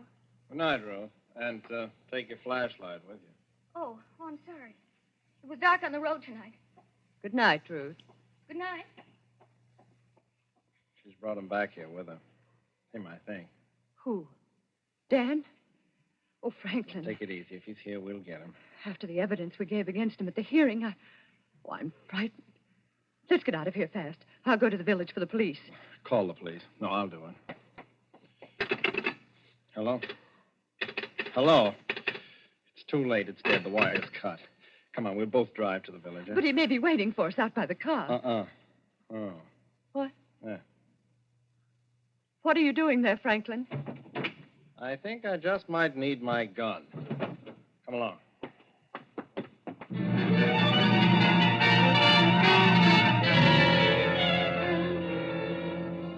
The moment they left the house, I made for the old man's room. I called for Ruth, but she was gone. Maybe Franklin and Alma had caught her after she cut the telephone wire, but I couldn't wait.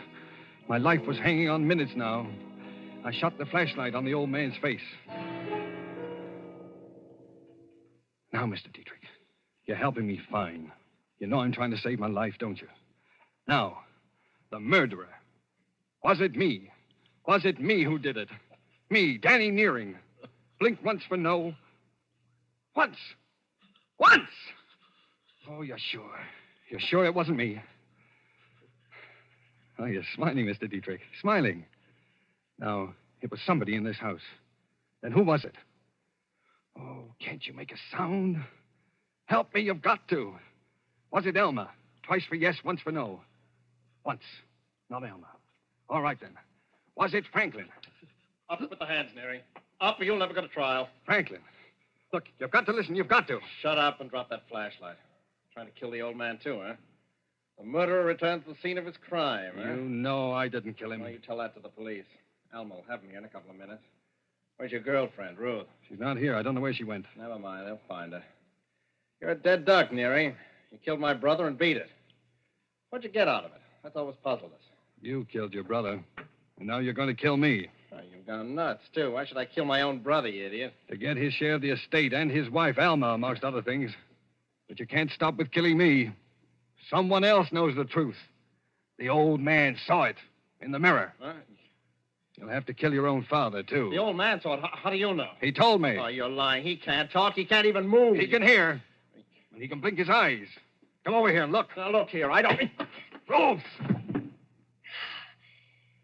He'll be all right. I heard him. He was going to kill you. Here's the gun, Danny. Take it. Oh, Ruth, you shouldn't have. In another minute, I'm not sure it was Franklin. Oh, Dan, darling, please, let's run for it. They'll be here in a second. It's your last chance. They'll all swear you did it. Not if I can be with the old man in another half minute. Mr. Dietrich. Mr. Dietrich. It's Danny again. No, Danny, don't. What? Tell me, Mr. Dietrich. Was it Franklin? Did Franklin kill your son, John? Blink once if he did. He's afraid. Why are you afraid? Oh, Oh, it's this gun. Here, take the gun, Ruth. You take it. He's afraid. I'm not going to hurt you, Mr. Dietrich. What's the matter? Why don't you answer me? Who killed John Dietrich? It wasn't me. It wasn't Elmer. It wasn't Franklin. But someone in the house. Was it? Ruth! Ruth! You! I told you. I told you not to come. Oh, I love you, Danny. I wanted you. I wouldn't have let them get you. Why? Why, Ruth? Why did you kill him? He was always after me. Wouldn't leave me alone. I hated him. Then that night he came at me, threatened me, said he'd kill me. If he couldn't have me, nobody could. He had a gun, and I got it away from him. He hit the clock. He leaned against it. I thought he'd never fall down and die. It was the day you ran away, and I was crazy. They thought it was you. They started looking. I love you, Danny. I still love you. I begged you not to come back here. Ruth! Put down that gun, Ruth. No. Stand back, Danny. Stay over there. Just want to look at you.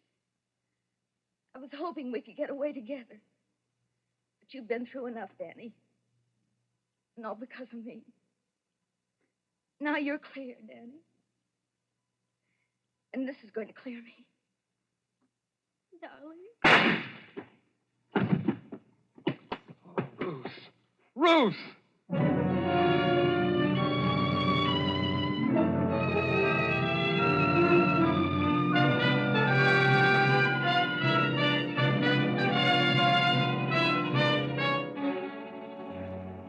Well, I guess that's about all there is to tell.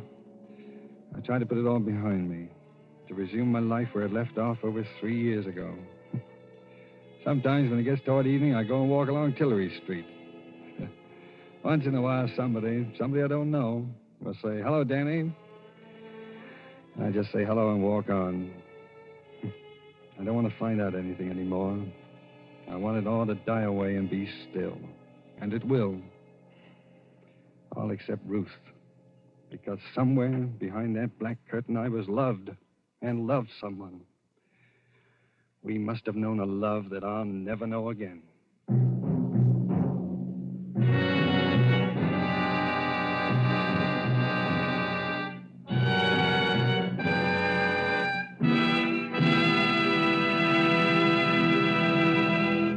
And so closes The Black Curtain, starring Mr. Cary Grant. Tonight's tale of suspense. Since the beginnings of history, people have enjoyed wine. Ages ago, our ancestors found that wine made any food taste better. Wine is a simple pleasure that anyone can enjoy. That is why Roma has devoted all its wine-making skill to producing wines of fine quality at a price that means you can enjoy them often, just a few cents a glass. Don't feel that you need fine crystal or a special occasion to serve Roma wines. Next time you have a quick supper, serve Roma wine in plain tumblers with your spaghetti or cold meats. And notice how much more enjoyment and zest it adds to the meal. Serve Roma wine often, cool or chilled. You'll quickly discover why Roma, R-O-M-A, Roma wines are America's largest selling wines. Yes, Roma wines are true to type. Roma wines are faithful in flavor. Roma wines are sound of character. Roma wines are reasonable in cost. Made in California for enjoyment throughout the world. Our thanks to Cary Grant for his suspenseful performance here tonight. And Mr. Grant wants us to say that he will be listening with you next week at the same hour to Mr. Robert Young in the story called The Night Reveals. Don't forget then, next week, same time, for Robert Young in Suspense. Presented by Roma Wines, R-O-M-A, made in California for enjoyment throughout the world. This is the Columbia Broadcasting System.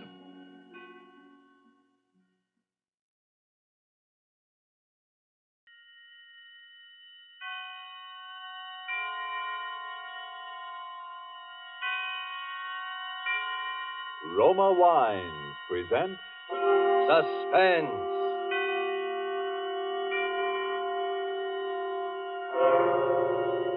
Roma Wines, made in California for enjoyment throughout the world. Salud. Your health, senor. Roma Wines toast the world. The wine for your table is Roma Wine, made in California for enjoyment throughout the world. This is the man in black, here for the Roma Wine Company of Fresno, California, to introduce this weekly half hour of Suspense. Tonight in Hollywood, Roma Wines bring you the MGM star, Miss Lucille Ball. The suspense play which stars Miss Ball, which is produced and directed by William Spear, is called Dime a Dance. It deals, as you will presently know, with Broadway life and sudden death, both set to music. And so with Dime a Dance and with the performance of Lucille Ball as a red-haired young lady named Ginger Allen, Roma Wines again hope to keep you in suspense. Have you ever danced with a murderer? Doesn't cost any more for the extra thrill. It's only a dime. How could I do it, you say? I had to save my own life. I'm a taxi dancer from the Joyland Palace. One of the places just off Broadway in the 40s, you know the kind of place. Second-rate dance bands like Frankie Froman's 15 Frolickers. I was late to work that night. I ran down Broadway, scrambling through the crowd to the entrance of the Joyland. 50 beautiful girls upstairs, boys. Come in and count them yourself. No admission, 10 cents a dance. Come in, we're just getting started. The music is the very... Hello, Max. Hey, Ginger, you better step on him. Marina's looking for you. Your lady's burning. I know it. Has Julie come in yet? Not yet. 50 beautiful girls waiting to dance with you. Step right in. No admission, please. Walk right up there.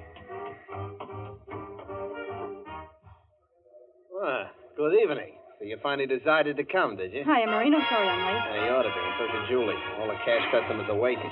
I sent out the girls before all of you are here, and you say I'm playing favorites. Well, blame it on Julie. She gave me a stand-up tonight. All right, so I'll blame it on Julie. Where is she? Isn't she here? No, and she ain't home neither, because I phoned her there 15 minutes ago. Thought she was with you. And I thought she was here. Hey, if this is no gag, what happened to her?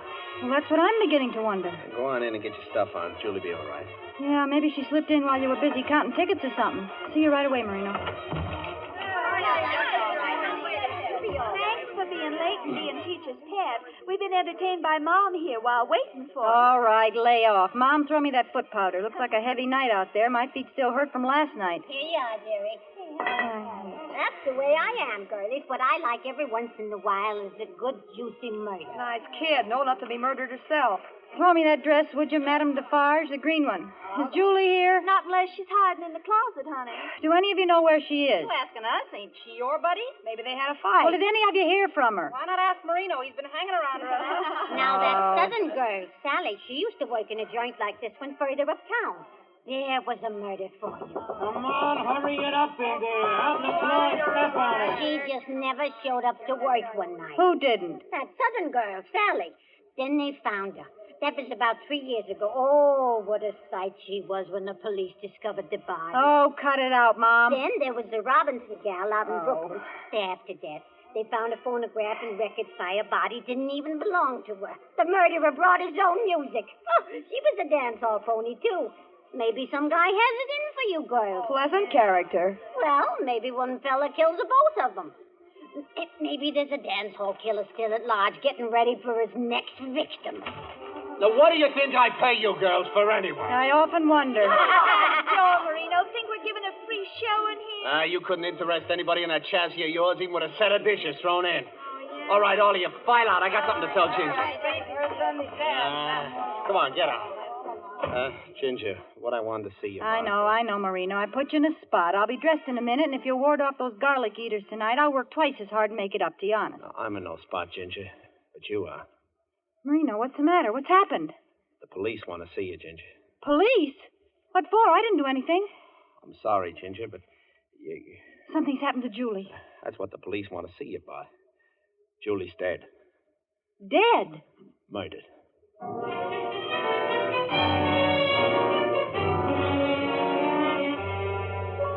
Tonight in our Suspense Theater, death is a dancing thing. Roma Wines is bringing you Lucille Ball as star of Suspense in the Cornell Woolrich story, Dime a Dance.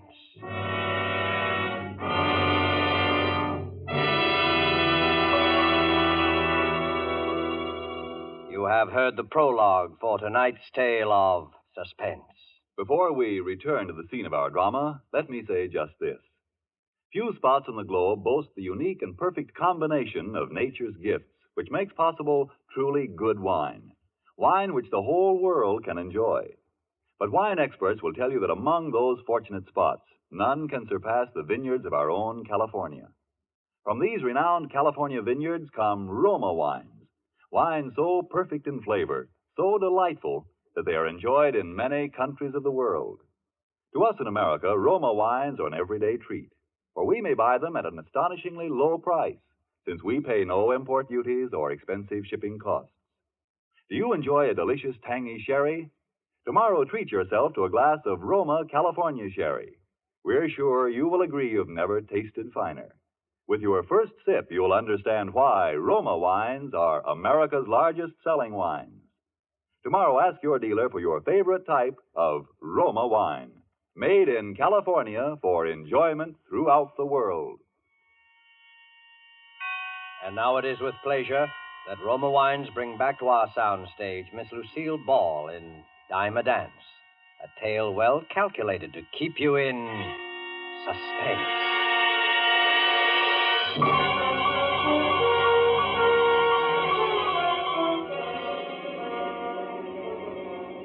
All the way over in that police car with those two flat feet from homicide, I could see Marino's face when he said murdered.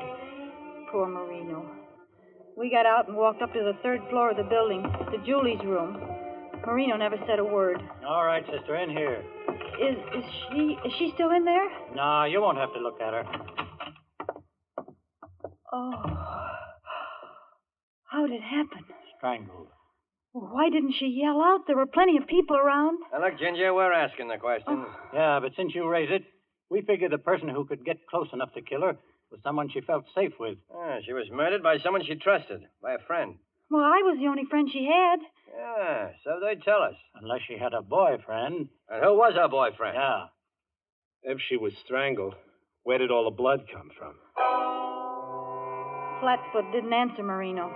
He shut up all at once, as if he didn't have the heart to tell us the rest of it. His eyes gave him away, though. I got the whole score just following his gaze around the room. First, he looked at the little phonograph.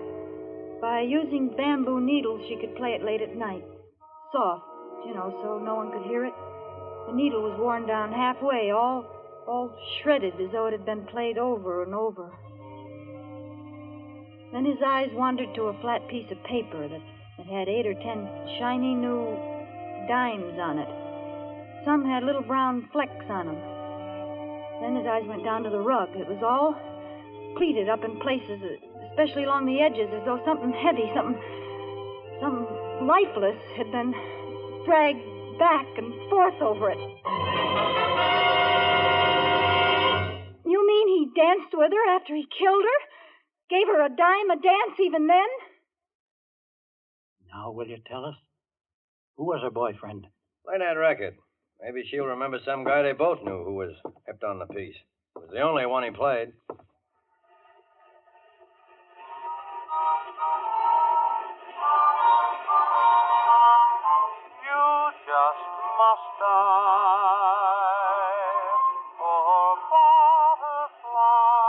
Turn it off!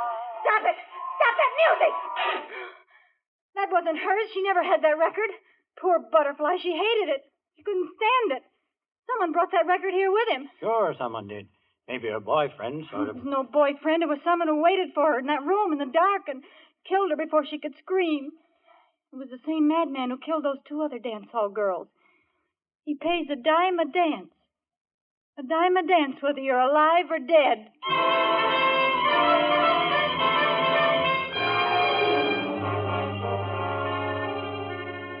Back at the grind.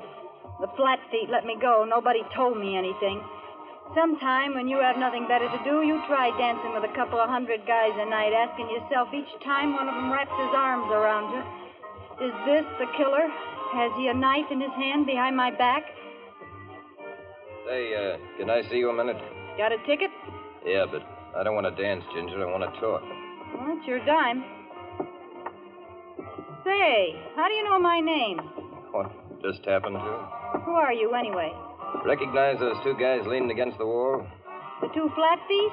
And I'm the third. Nick's the name. What about about her boyfriend? Relax. We have proof it wasn't her boyfriend and wasn't you. Oh, then you expect him to show up again after what he's done already, huh? We just got the report on those other two girls. They were killed by a maniac who played poor butterfly. Also, the fingerprints in all three cases match. He'll keep it up until we get him. Well, how do you know what he looks like? We don't. We only know he isn't through yet. That's why I was assigned to protect you. Protect me? Yep. Keep my eye on you all night while you work and then take you home right to your door. Marino knows about the other two dicks, but no one knows about me. Fact is, headquarters told me not to tell even you. Then why did you?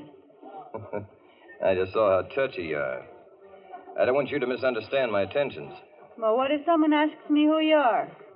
Say I'm your new boyfriend. Oh, don't get smart. I never had a boyfriend. Good, now you've got one. Oh, 35 girls on this musical chain gang. Why do you pick on me? Because we found out one more thing about the killer's habits. The two girls that were murdered before Julie both had red hair. Julie had red hair. Yeah. And so have you, baby.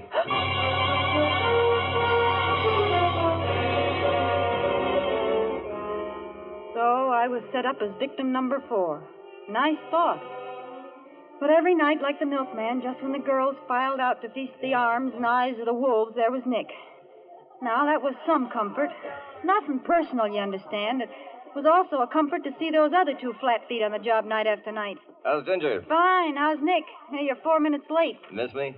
Oh, I'm just a taxpayer that wants to see a public servant earn his money. If the city got broke, I'd do this job for nothing. Uh-oh. Your straw boss, Marino, is giving you the high sign. Oh, I'll go see what he wants. You wait here. It's on your mind, Marino. Say, who is that monkey hanging around you every night? He pays for his tickets, doesn't he? Yeah, but he never uses them. Who is he? My boyfriend. Oh, you known him long? Long enough. Take care of yourself, Ginger. Don't worry, Marino. I know my way around, but thanks. Besides, we're not running any matrimonial bureau around here. You got to spread yourself around a little more. Share the wealth. There's other customers. All right. Now watch her, will you? All right. What did he want? Oh, nothing. Nick, is there any news? You know, it's a month since Julie was... No. Calm down, redhead. That's just it. That red hair. Look, why won't you let me dye it? Well, I've got my reasons. Yeah. You great, big, silent, strong cop. That's right. Those cops. And then came that night. That horrible night. I was late as usual, got to the dressing room planning to dress in no seconds flat so I could get out on the floor and be with Nick. Somehow I felt that I was going to need him that night. Some instinct told me it was a matter of life or death. It's been a whole month since the last one. What I like every once in a while is a good juicy murder. Come on, snap it up. What do you think I pay you girls for anyway? Who are you looking out the door for, Ginger? Now, you take that killing of Julie. There was a real juicy case. Oh, shut up, Mom. Will you cut it out? Oh, I'm sorry, dearie. I keep forgetting you, and she was so cruel. Oh, that's all right. I'm jittery. Laverne, have you seen my boyfriend? Not tonight. Maybe he got bored. Billy, have you seen Nick? You know, the tall, handsome... Not tonight, Redhead. I guess he's giving you the air. Come on up. What am I paying you for? Come on. What's the matter, Ginger? You look like you've seen a ghost. What are you looking for out there? What's so fascinating about the clock? Marino, they're not there. Where are those two flat feet? How'd you know about them? Never mind that now. Where are they? Called off. Called off? That sounds screwy to me, but police headquarters figures they frightened off whoever they was looking for. But that's crazy. I'm going to phone... That won't do no good. I told them that anybody would wait till it cooled off before trying again. Now is when we should have protection. Well, come on, get out on the floor. Come on, Ollie, out on the floor. All right, I'll be out in a second. Really, I will, Marino. Laverne. Yes, honey? As soon as Nick comes in, tell him to come right here. Tell him to tap on the door, will you? Sure enough, sugar. Hey, what are you looking at me like that for, Ginger? Look, Mom, I got to talk to you. I can't go out there on the floor. I'm scared. What are you staring holes in me for? Mom, you and I were here in this room the last night Julie was alive. The night she must have been killed, remember? You poor kid. I always Look, liked we Julie. got to remember. We've just got to. There was someone dancing with Julie that night. Some rum-dum. Julie said something about him. I can't remember what it was she said. Oh, you mean the one that hurt her hand? That's it. Hurt her hand. bent her wrist back when they were dancing. Yeah, that's the guy. She said it was almost like as if he got a kick out of hurting her. Yeah. Seeing her squirm. Yeah, now what else? What else? Well, Julie called him a cement mixer. Oh, now we're getting somewhere, Mom. Think hard. Oh, he had Julie crazy, dancing like a slap-happy pug. I remember her describing it. He'd take 3 little steps to the right as if he was getting ready for a standing broad jump. That was it. Remember how Julie said she felt like screaming, for Pete's sake, if you're gonna jump, jump. Yeah, 3 steps to the right, and if you're gonna jump, jump. Hey, what are you doing, Ginger? Some detective work? Getting some clues? You know who we're talking about, Mom? The killer. Yeah. Oh! If he enjoyed hurting her like that when she was still alive, he'd enjoy dancing with her after she was dead. Oh, he's worse than Prune Face. Why, that... There's someone I gotta tell this to right away. Oh, where the... Nick! See you later, Mom. Hey, how's Ginger? Oh, Nick. How's Nick? Are you trembling? Sure, it's me. Why not? I thought you were called off the case. We were. Then what are you doing here? Habit. Do you mind? No, you dumb ape. I don't mind. Boy, how I don't mind. And, as long as it isn't duty anymore, do you mind if I do something to you that I've wanted to do for days? Well, it depends. I want to take you in my arms. All right, take me in your arms and dance. Anyway, for the time being. I'm a rotten dancer. You're telling me. Nick, we gotta talk. I just found out something about the killer that you ought to know. Later. I paid Marina for all the dances to the end. We can leave whenever you want. After this song, they play Dinah, and then comes the break. We can leave then. What makes you so sure? Well, the band always plays the song in the same order. Then they can sleep while they work. I tell time by 'em. Limehouse Blues means it's 10:45. Lady was a Tramp means 11:15. Dinah means 11:30. Never changes except when there's a request number. You know, I like everything about you. I like everything about you but your dancing. Let up on my hand, will you? You're bending it upside down. It hurts my wrist. I told you I was a rotten dancer. Well, for Pete's sake, don't dance like you were priming for a standing broad jump. If you're going to jump, jump. That's not Dinah. No, certainly isn't. It's a request number. Who requested it? I did.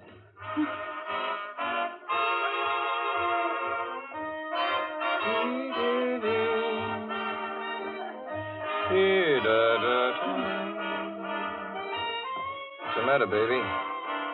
You look sick. I feel just awful. I do feel sick. Am I dancing that bad? No, Nick, I'll have to stop. It's the air, I guess. I'll go in and get a drink of water. Yeah, drink of water in the ladies' room. Oh, I'm sorry. I'll wait here for you. Oh, just be a minute.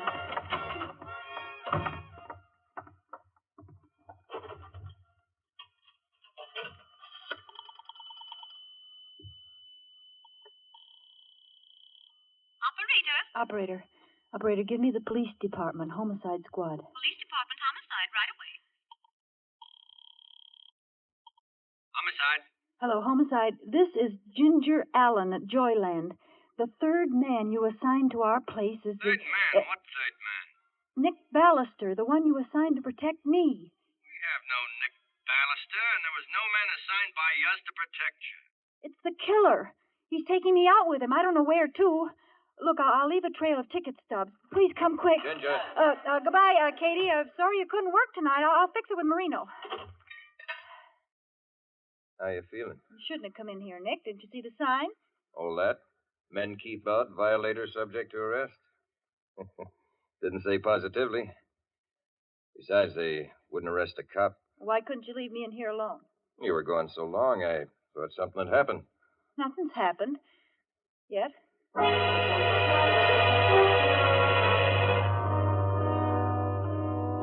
Don't ask me how, but I kept up a patter while we walked. All my brains were in my right hand to clutch those ticket stubs in my coat pocket. I kept dropping those stubs, making sure he didn't see. I tried to stay on the bright streets, but he led me to the lonely ones. The one we were on now was like a graveyard. No lights, no people. Suddenly, I felt my blood run cold. My fingers in that right-hand pocket fished around like a drowning man clutching for straws. The last ticket stub was gone. Ginger. Yes, Nick? I'm hungry. Would you like some chop suey? Like it? Oh, I'd love it. He ate that chop suey with an appetite, like a guy who had work to do. Work he was going to enjoy. I side-sneaked a glance at the jukebox without turning my head, just my eyes. What a relief. All kinds of songs, but no poor butterfly. Nick was beginning to act nervous. He'd guzzle a cup of tea, pour another, and keep looking over his shoulder like he was worried somebody might be following us. Then he'd grin like he used to and reach over for my hand. He pressed my fingers till they hurt. Hard, like he never pressed them before. I guess he couldn't wait. And suddenly he stood up. Ask the waiter for the check, Ginger. I'm just going to wash my hands. Then it's time we left. Waiter, quick. Yes, ma'am. What will it be? I'm leaving. When my boyfriend comes out, tell him you think I went back to the powder room. Gag, he's a deadbeat. I want to shake him. Maybe don't understand. Marino, how did you get here? Mom told me, and I followed your ticket stubs. He almost saw me. Come on, quick. Marino, thank heaven you got here. Hurry up.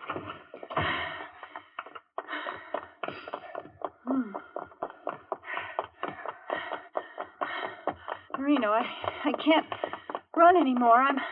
I won't last the block. You won't have to. There's a vacant house in the middle of the block. Here, inside. Fast, I think I see him coming. It's all dark in here. Well, no one lives here, that's why. Here, I'll light this searchlight. Yeah. There's a stairway leading upstairs. Oh. Go ahead. Now, watch it. Now, don't trip. Them stairs is broken. Yeah. Now, through this door. Oh. Here's a candle and a match. There. Now we can see each other and wait. Do you think we're safe? We'll know in a few minutes. Oh, Marino. Good job. Oh, Tim. Shh, put out that candle. Now hide back there. I'll take care of him.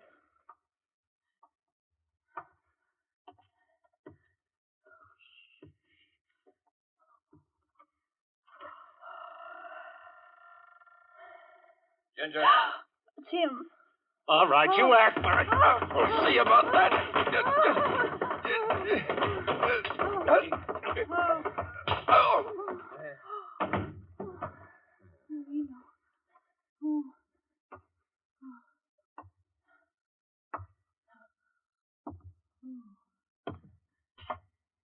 Who is it?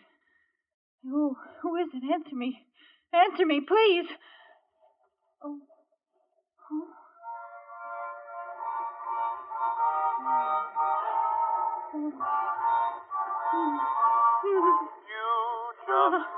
Oh, my God.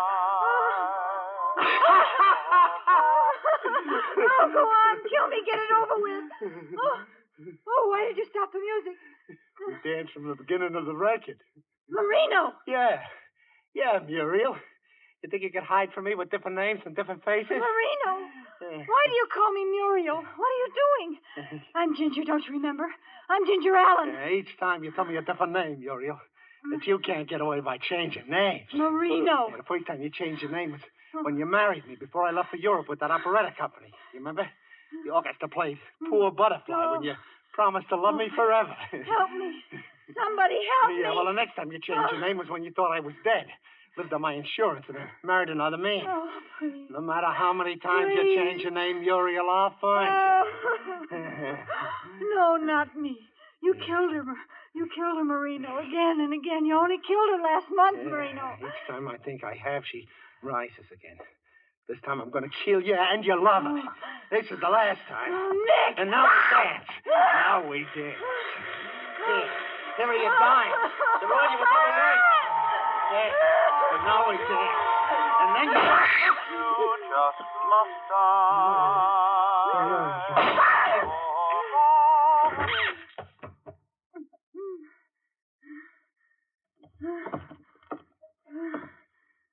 How's Ginger? Oh, Nick. Oh, Nick. I thought he killed you. I got an awfully hard head. Police will be here in just a minute. Oh, Nick. How do you fit into this? Headquarters never heard of you. They were instructed to say that in case you called. Well, what was the idea of scaring me to death? Well, I figured Marina would follow Ginger and her boyfriend once he thought the police were off the case, and when he did, I had to have you thinking I was the killer, so you'd run off with him willingly. Why, you no good. It was the only way to find his hideout and the evidence we need. The phonograph, the record, and the attempted murder. At my expense, you big piece of... another thing. How'd you know about dancing like a broad jumper and turning up my wrist? Oh, I listened outside the door to you and Mom talking about that in the dressing room tonight. Oh. Gave me a couple of neat pointers. Yeah. I put them together with poor Butterfly so I could scare the daylights out of you. Oh, you did, too. I ought to ring your... Now, calm down. No wife of mine is going to have a red-headed temper. Wife of yours. You'll do anything to learn how to dance, won't you? Yeah, it looks that way. No wonder you didn't want me to dye my hair. You wanted that nice, premature gray color.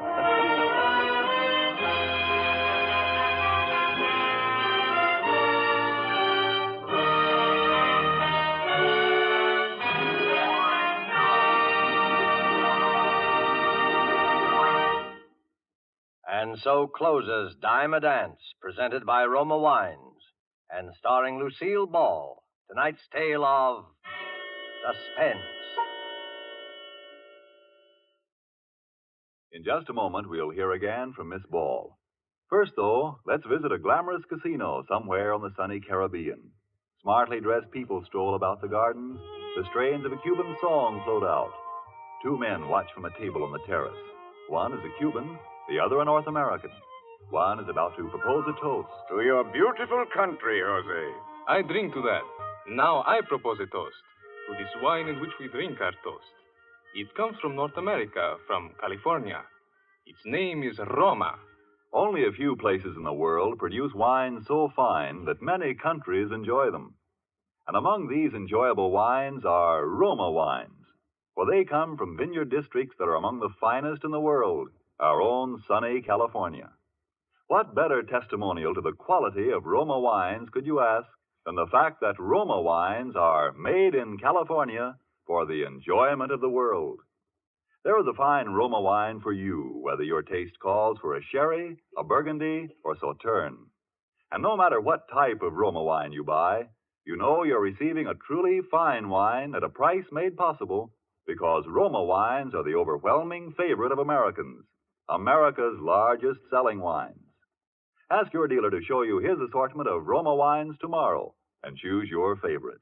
Roma, R-O-M-A, Roma wines, made in California for enjoyment throughout the world. Remember, this is the year of decision, and that means that this year, more than ever before, we should all buy more and even more war bonds and stamps. This is Lucille Ball. It's been a great pleasure to appear on Suspense this evening. Next week, I know you'll want to be listening, as I certainly will, to a very wonderful actor, Mr. Paul Lucas, who will appear in a suspense play called A World of Darkness. Thank you, Miss Ball.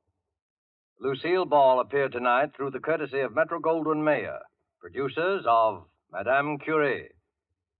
Don't forget, then, next Thursday, same time, for Paul Lucas in Suspense. Presented by Roma Wines, R-O-M-A, made in California for enjoyment throughout the world.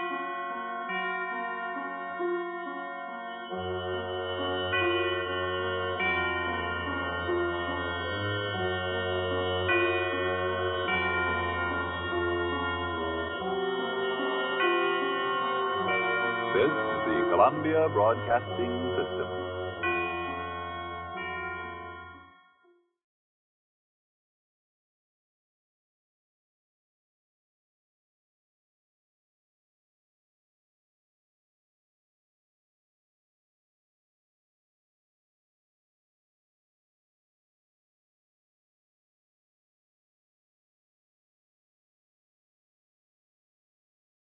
Now, the Roma Wine Company of Fresno, California presents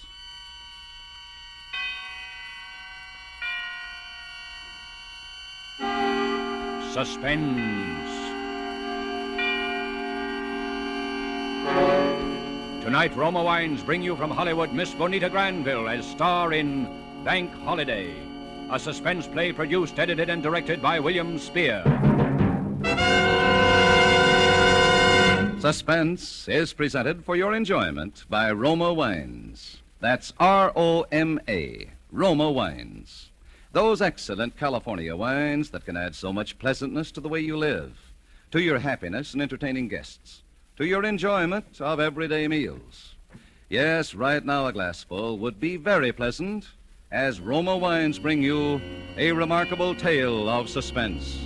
And with Bank Holiday and with the performance of Bonita Granville, Roma Wines hope indeed to keep you in suspense.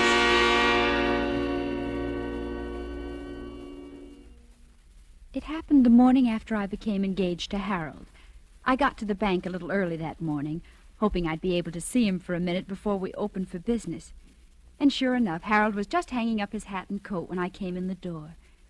You see, I'm one of the junior tellers at the main branch here in town, or rather I was, and Harold is assistant manager. That's how we met. So this morning I didn't stop at my own cage, but went on through the gate and walked up quietly behind Harold. Hello, darling. What? Why, Mr. Osborne, don't you remember me? I'm the girl that you're... Jane, please. Good morning, Mr. Osborne. Oh, good morning, Johnson. Miss Evans, would you step into my office for a moment? Why, certainly. Jane, really, you mustn't. Mustn't I mean, what? I didn't do anything. I just said But suppose someone had overheard. Don't you see how... Well, what if they had? They'll all know about it in a day or two anyway. But that's just the point, my dear. They mustn't. They mustn't? But we're going to tell our friends, aren't we? Jane, I thought you understood all that. You know how the bank frowns on office romances. After we're married, it'll be different, but for the time... Harold, this is different. We're engaged. Nevertheless, my dear, the policy of the bank distinctly is Oh, that it's... phooey on the policy of the bank. This is our business. But, Jane, the bank is my career, and I'm only thinking of the bank. And I'm thinking of our life together. Now, Jane, please be practical. In my position here, I simply must live up to the standards that the bank has... The bank. Sometimes I wish I could meet somebody, just somebody, who hated banks. Wasn't a very good way to start off an engagement, or even to start off a day's work, for that matter. I went back to my cage feeling miserable. I got out my cash for the day, including the little package of 25 $1,000 bills that a client of ours always called for on Friday. We never asked why. That isn't a bank's business. And I unlocked my cash drawer and put the money away. Then it was 10 o'clock. I opened my window for business. There weren't many people in the bank yet, but at my window there were two men. Good morning. Good morning. Can I help you? Yeah. This is a stick-up. What? Just take it easy and do what we tell you and you won't get hurt. But my friend here's got a gun under that newspaper he's carrying. I love to use it, sister. What?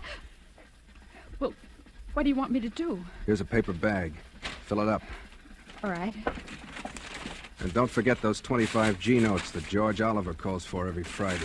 The what? Don't stall. We know all about them. That's one reason we're here. And don't make any funny moves, sister. Because if you do, it's curtains. I'd often wondered what I'd do if this ever happened, but now I couldn't even think. As I fumbled with the money, I looked at the two men. One of them was about 35, with dark hair and a square jaw and hard blue eyes. The other, the one with the gun, was a nervous, evil-looking boy about 21. I knew they meant everything they said. I glanced sideways for a moment toward Harold's office. As luck would have it, he was just coming out the door. He must have seen that something was wrong because he started over to my window. Come on, sister, snap into it. I'm trying to hurry. Who's that coming over here? It's Mr. Osborne, the manager. All right. Just don't try to make any bright conversation. I'll do the talking. All right. Is there anything I can do here, Miss Evans? Yes. Just stand right where you are and keep quiet. What? Harold. Don't look so hurt. You've heard of banks being held up before, haven't you? Oh. Come on, miss. Hand it over. We haven't got all day. Here you are. Thanks. We ought to take her along. Don't be crazy. Come on. We ought to take her. Why, no, you can't. You can't do that. Miss Evans is one of my most trusted employees. And I'm his fiancée. Oh, you are you? Jane. Now, I know we're going to take her along. You're a fool, Sonny. Oh, yeah? Well, Harold here don't think I'm so dumb, do you, Harold? Because you know what happens to your girlfriend if you set the cops on us. No. Yeah. Curtains. Don't do anything, Harold.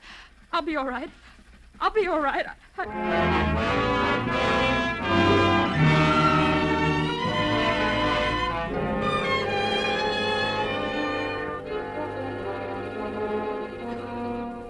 For Suspense, Roma Wines are bringing you a star, Bonita Granville, whom you have heard in the first act of Bank Holiday by Robert Richards, which is Roma Wines' presentation tonight of Suspense.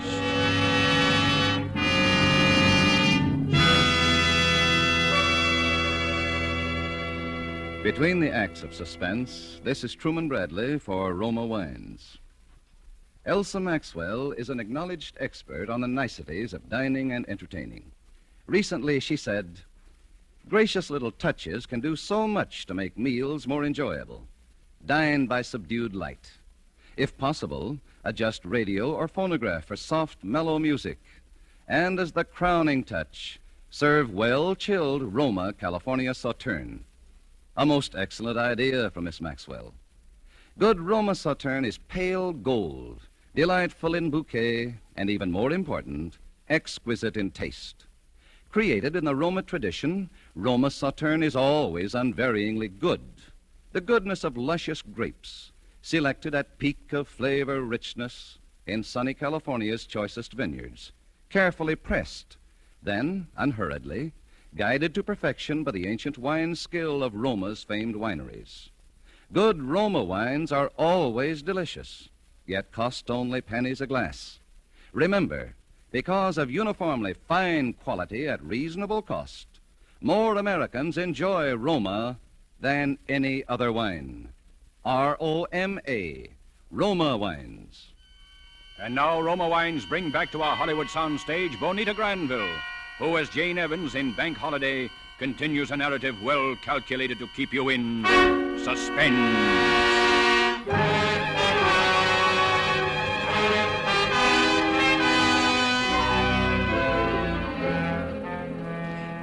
Why would I tell a couple of bandits who came in to hold up the bank that I was engaged to Harold, particularly when Harold was the manager of the bank?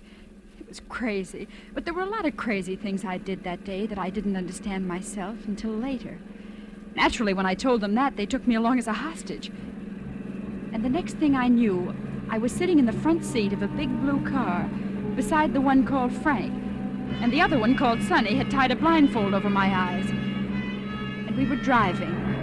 Once we drove in somewhere, and for 15 or 20 minutes, there was a lot of banging and clattering around the car. Then we drove on. At first, I was too frightened to even breathe. Then I began to get angry. Just what do you think you're going to do with me? To tell you the truth, I haven't quite made up my mind. Yeah? Well, I have. Shut up, Sonny. I demand that at least you take this silly blindfold off. No, we couldn't do that, darling. Well... Then you might see how we'd strip this car down just now. Change the hood and the fenders and the Shut plates. up, Sonny. You talk too much. What's the difference? She ain't gonna be around to telling you... I said shut up! What's the matter? You getting soft? No, but a bank rap is enough without having some trigger-happy punk of a kid. You better not talk to me that way. I'll talk to you any way I want to. Watch out the back for cops. Cops? You don't think the little lady's boyfriend is gonna... I wouldn't want to bet too much on it. Would you, Miss Evans? I don't know what you're talking about. All I know is that at least Harold isn't a cowardly, bullying... Oh, I'm sure Harold is the perfect gentleman. But I got a hunch he's also the perfect banker. I don't know what you're talking about. You just don't want to admit what I'm talking about. Which is that in spite of anything that might happen to you, Harold will turn us in. He wouldn't. No? Maybe we can check on that. I'll turn on the radio. What's that going to prove? Short wave. All the latest equipment for bank robbers, sweetheart. That's us. LAPD. Car 17. Car 17. Disturbance at 8th and Pico. A disturbance at 8th and Pico. That's all. LAPD. Car 17. Roger. That's all. Car 17. Well? LAPD. General alarm. A general alarm. Uh-huh. 2 unidentified men are wanted for a holdup. Main branch of the 42nd Bank and Trust Company, and for kidnapping a woman employee answering to the name of Jane Evans. Oh. When last seen was wearing a light blue dress, black shoes, has blonde hair, blue eyes. He done it. See what I mean, Miss Evans? Well, it was his duty. Why shouldn't he? Nothing, no reason at all. Just a question of who rates the most with a guy, I guess, his boss or his woman. All right, he asked for it. I told him what I'd do. What are you going to do? Well, Miss Evans, I think we'll drive up this little side road here and let you out. Oh? You shouldn't have any trouble hitching a ride back. If you do, just try what Claudette Colbert did in that picture. Remember? Say, are you kidding? You heard what they said. She was nothing but excess baggage anyway. Now she's just another way they can identify us. All right, but that don't mean we let the guy get away with it. I told him what I'd do to her if he squawked, and I'm You're gonna do what I tell you. Oh, yeah? Well, if I'd known you were so yellow, I'd... Now, what was that you said, Sonny? All right, Frank, but... Cops. They're turning in here. Give me a gun, Sonny, and get down on the floor under that blanket. I'll plug him, Frank. Give me I'll that plug gun him. and get down on the floor. You're nuts. They'll get us, Frank. I know what I'm doing. You do what I tell you. That's right. Keep covered up and keep quiet. All right. Take off that blindfold, Miss Evans. Well, look here, if you Now you're think going to that- kiss me, and you better make it good, because this gun's going to be right in your ribs. All right, now. No. Hey. Where?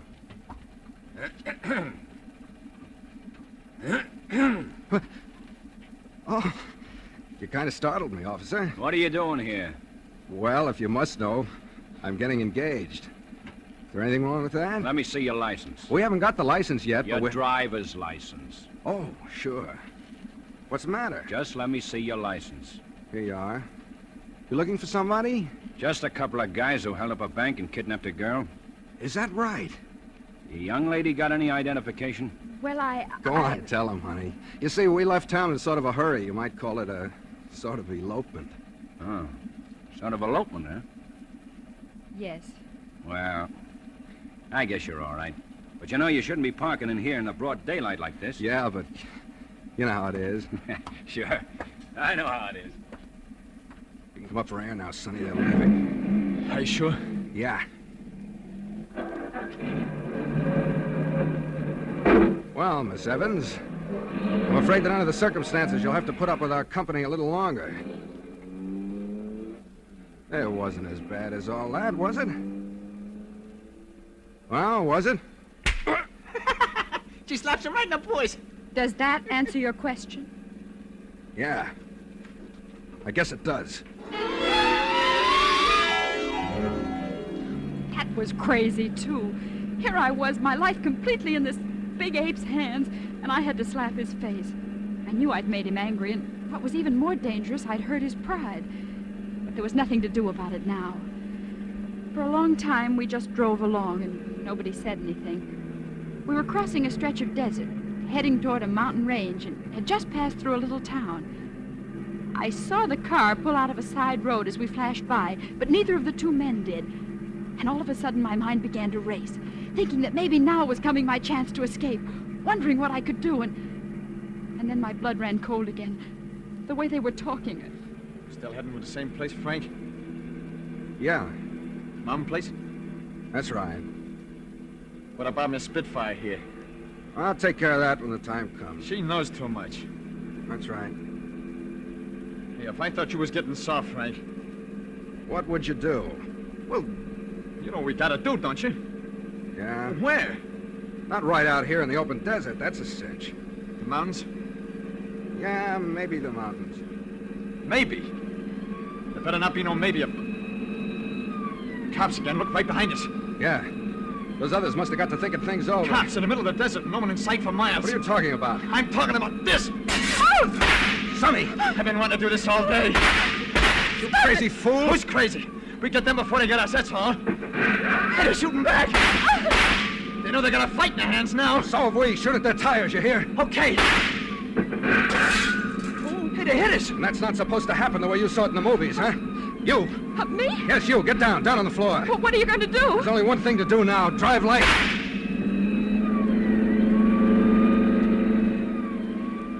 First, I wasn't afraid at all. It was even a little exciting. I kept thinking that maybe in just a few minutes I was going to be rescued and wondering what Harold would say and at the same time feeling the exhilaration of being in a race and wanting my side to win. And of course, that was crazy, too. And then suddenly the car took a sickening lurch. I scrambled up onto the seat again. We were out of the desert now, climbing a long, winding hill that twisted up toward the mountain. The police car was falling behind, but it was still following us. We hit another curve. Hold on. I looked down. And for For a moment, there seemed to be no road under my side of the car at all. Only a sheer drop down to a canyon filled with huge boulders and 100 feet below. Take it easy. I hit the other side of the curve and straightened out. Oh, I was frightened now, all right. I was weak and sick from fear. I told you to stay down on the floor. Oh, I can't, Frank. Look out. Get your hands away from that wheel. You're going to kill us. I know what I'm doing. Oh, stop, please, stop. Stop? That might be all right for you, lady, but it wouldn't be so good for me. Oh, I'm afraid. I'm so afraid. Take it easy, kid. Take it easy. Close your eyes. Like you do on the roller coaster, you'll be all right. Oh, I'll be killed. What do you think I'm running for instead of fighting? Just so nobody will be killed, not even cops. Frank, look out. Keep away from that wheel, I told you. Look out. Keep away. I hate to do this, but...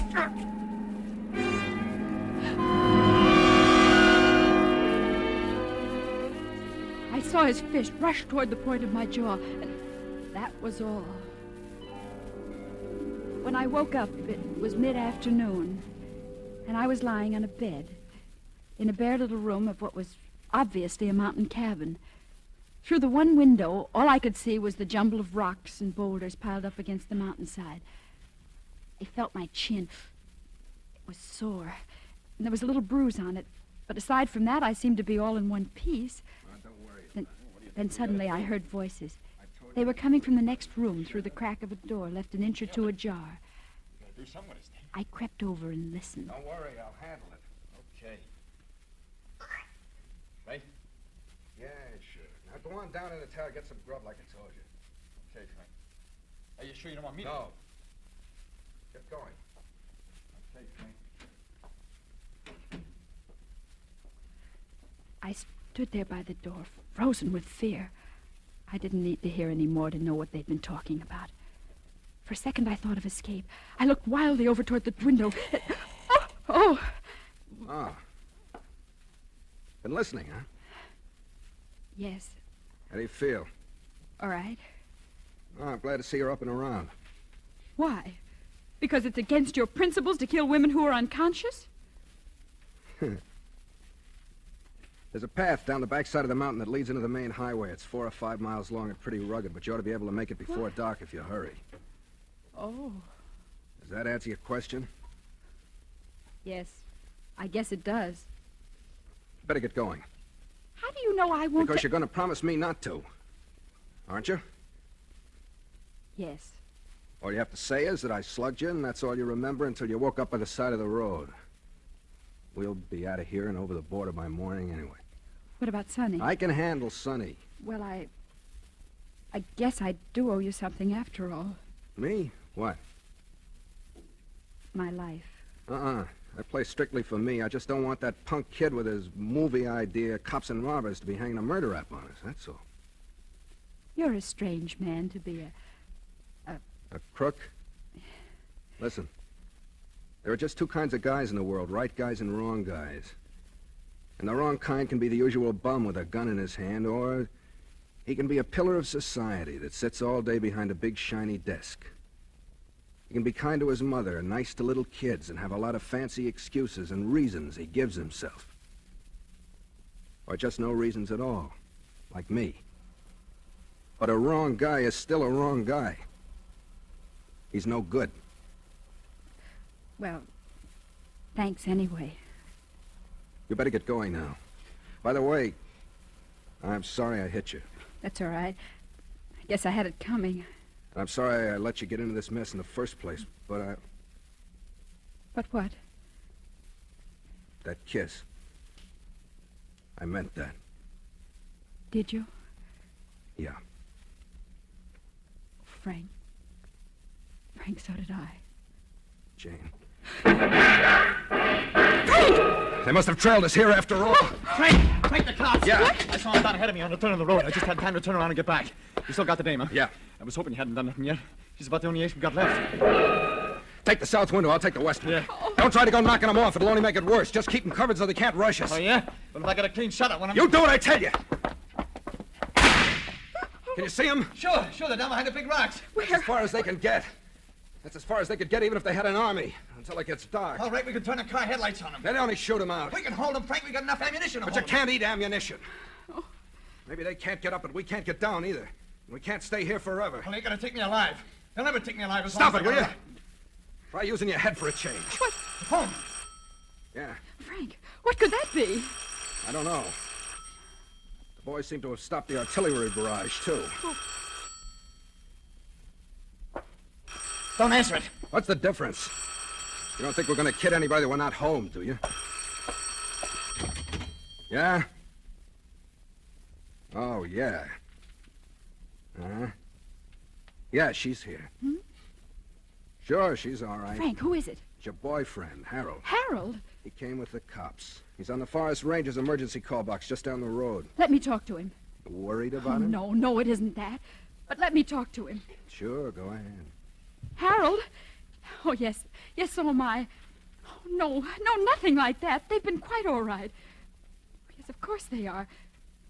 No, there's nothing to prevent them from killing me any time they want to. Listen, Harold, all you care about is getting the money back. And me, isn't it? Yes, I know. All right, wait a minute. Frank, you said you were near the border. How long would it take you to get there? A couple of hours, one would put us in the clear. Would you give them back the money and me? Will the cops go for a deal like that? They got to. Harold, what's getting dark got to do with it? Well, of course you can't storm the place and expect to find me alive. Now listen, they'll give back the money. Yes, I'll bring it down myself. But you've got to give them an hour's start. Oh, well, you can just say that they rescued me and the money, but the men got away. Oh, no, Harold, nothing like that. No, you've got to promise me, Harold, on your word of honor, your solemn word of honor. All right? They'll do it. Okay. Are you nuts? It's our only chance. Harold? All right? Yes. I'm coming down now. Yeah, but if she goes She's going. The dough's still in the paper bag. It's on the table. Frank. Get going.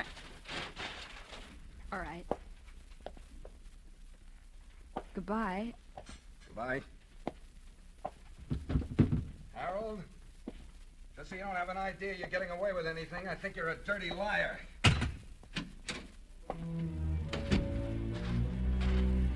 I hardly heard and didn't even think about it. I was so relieved and still so bewildered by everything, running down the hill with a paper bag of money clutched in my hand. And then I saw Harold crouching behind a rock, and then some policemen, and then I was around the bend, and they were all running up to me, and I threw myself into Harold's arms. Jane, dearest, you are all right. I'm all right, Harold. Here's the money. Oh, well, yes. Yes, it's all here. All right, officer. Okay, Chuck. Let him go. Come, my dear. Harold, what is that? Tear gas. Tear gas? Oh, it's quite harmless, really. And... But Harold, tell them what we promised. Oh, I'm afraid of it. It's out of our hands now, my dear. Harold, you promised. You gave me your word of honor. Well, of course I did, but you didn't think you that knew! You knew all the time! Well, you planned to... Stop it! Stop it! Please, my dear, you're over. Let go of me, stop it! Stop it! Stop it!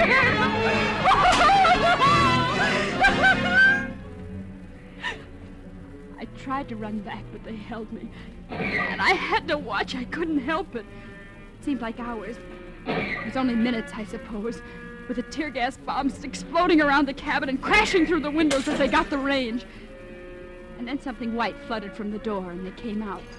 The boy first, with his hands in the air, and then Frank, stumbling toward us like blind men and coughing. Oh, those terrible racking coughs that just seemed to be tearing them to pieces. Oh, Frank! All right, come on. Hello. Oh, Frank, I didn't know. I swear I didn't know. I know, I did know. I knew before you left. Oh, why did you let me go? I wouldn't have gone if Because he's just the kind who would have stormed the place. Maybe I couldn't have handled Sonny then. I'll help you. I'll do anything, everything I can, anything. Skipper, just take some advice, will you? Next time, be sure it's a right guy.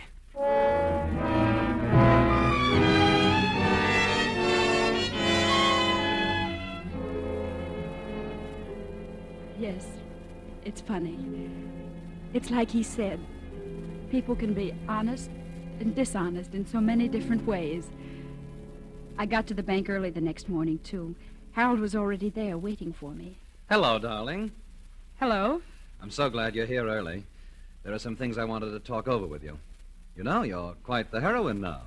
Am I? Oh, yes. And you know, I've been thinking, perhaps I was a little too conscientious yesterday, about our marriage, I mean.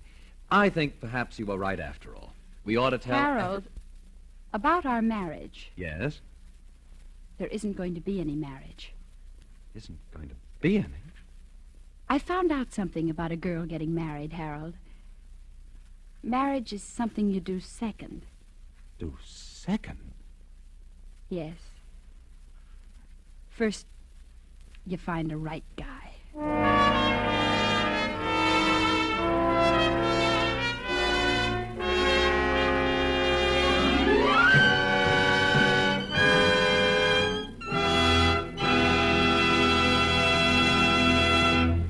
And so closes Bank Holiday, in which Roma Wines have brought you Bonita Granville as star of tonight's study in Suspense.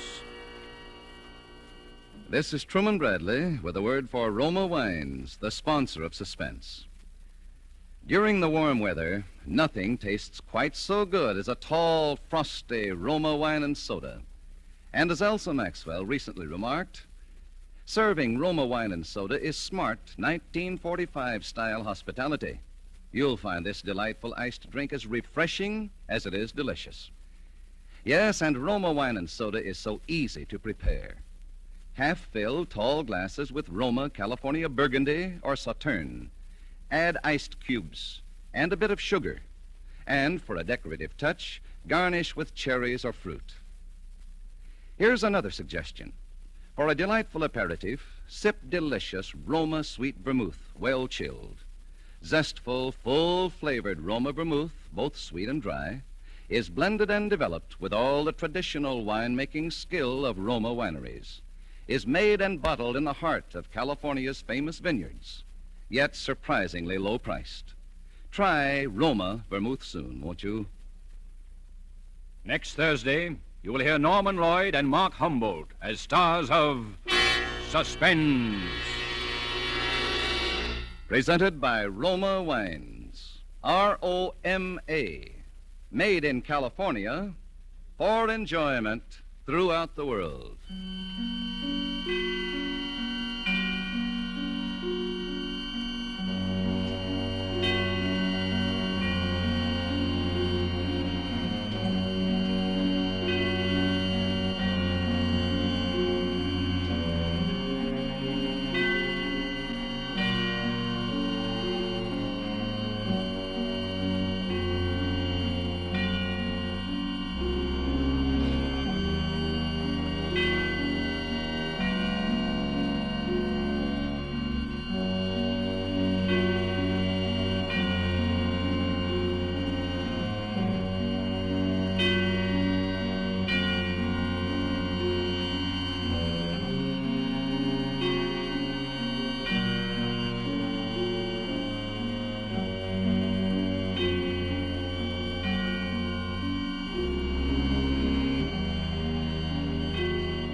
This is CBS, the Columbia Broadcasting System.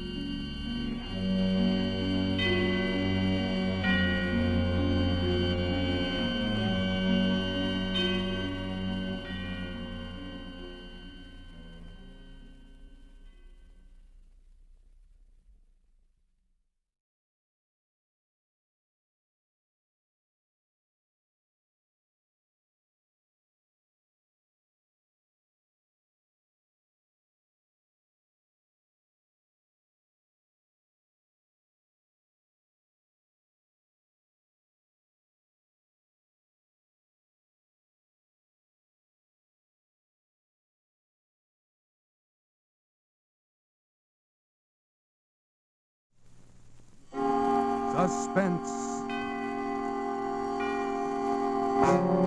Tonight, Mr. Keenan Wynn and Mr. Hume Cronin as stars of Double Entry, a suspense play produced, edited, and directed by William Spear.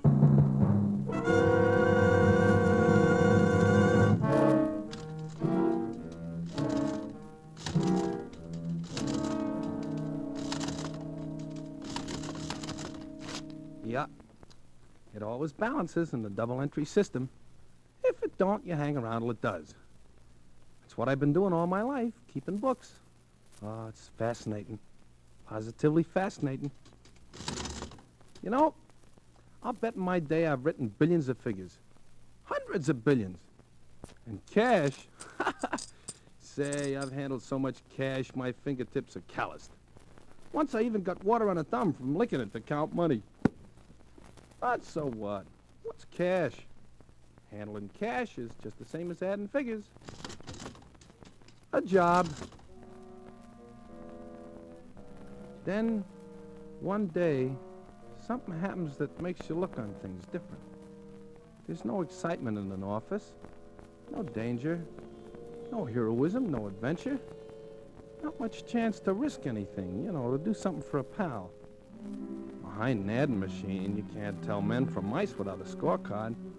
So, if a guy gets in a jam, and he gets a chance to do a favor to help a pal out who is in a jam, well, maybe you look on cash a little different.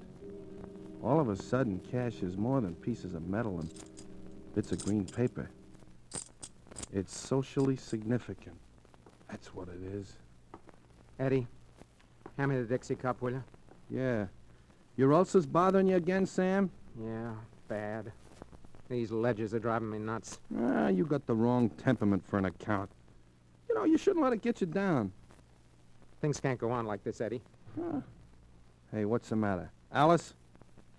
Alice don't understand you. No, Alice don't understand me. Well, that's because you don't understand her. Will you shut up?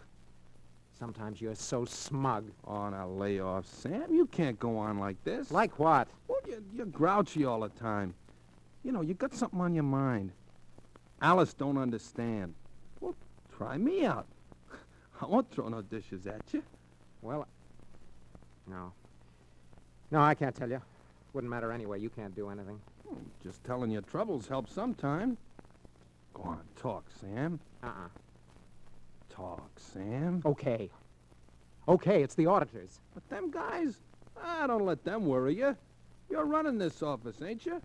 You tell them, don't let them tell you. I'm telling you, Eddie, they're getting awful close. What are you talking about? They're driving me nuts. Well, why, Sam?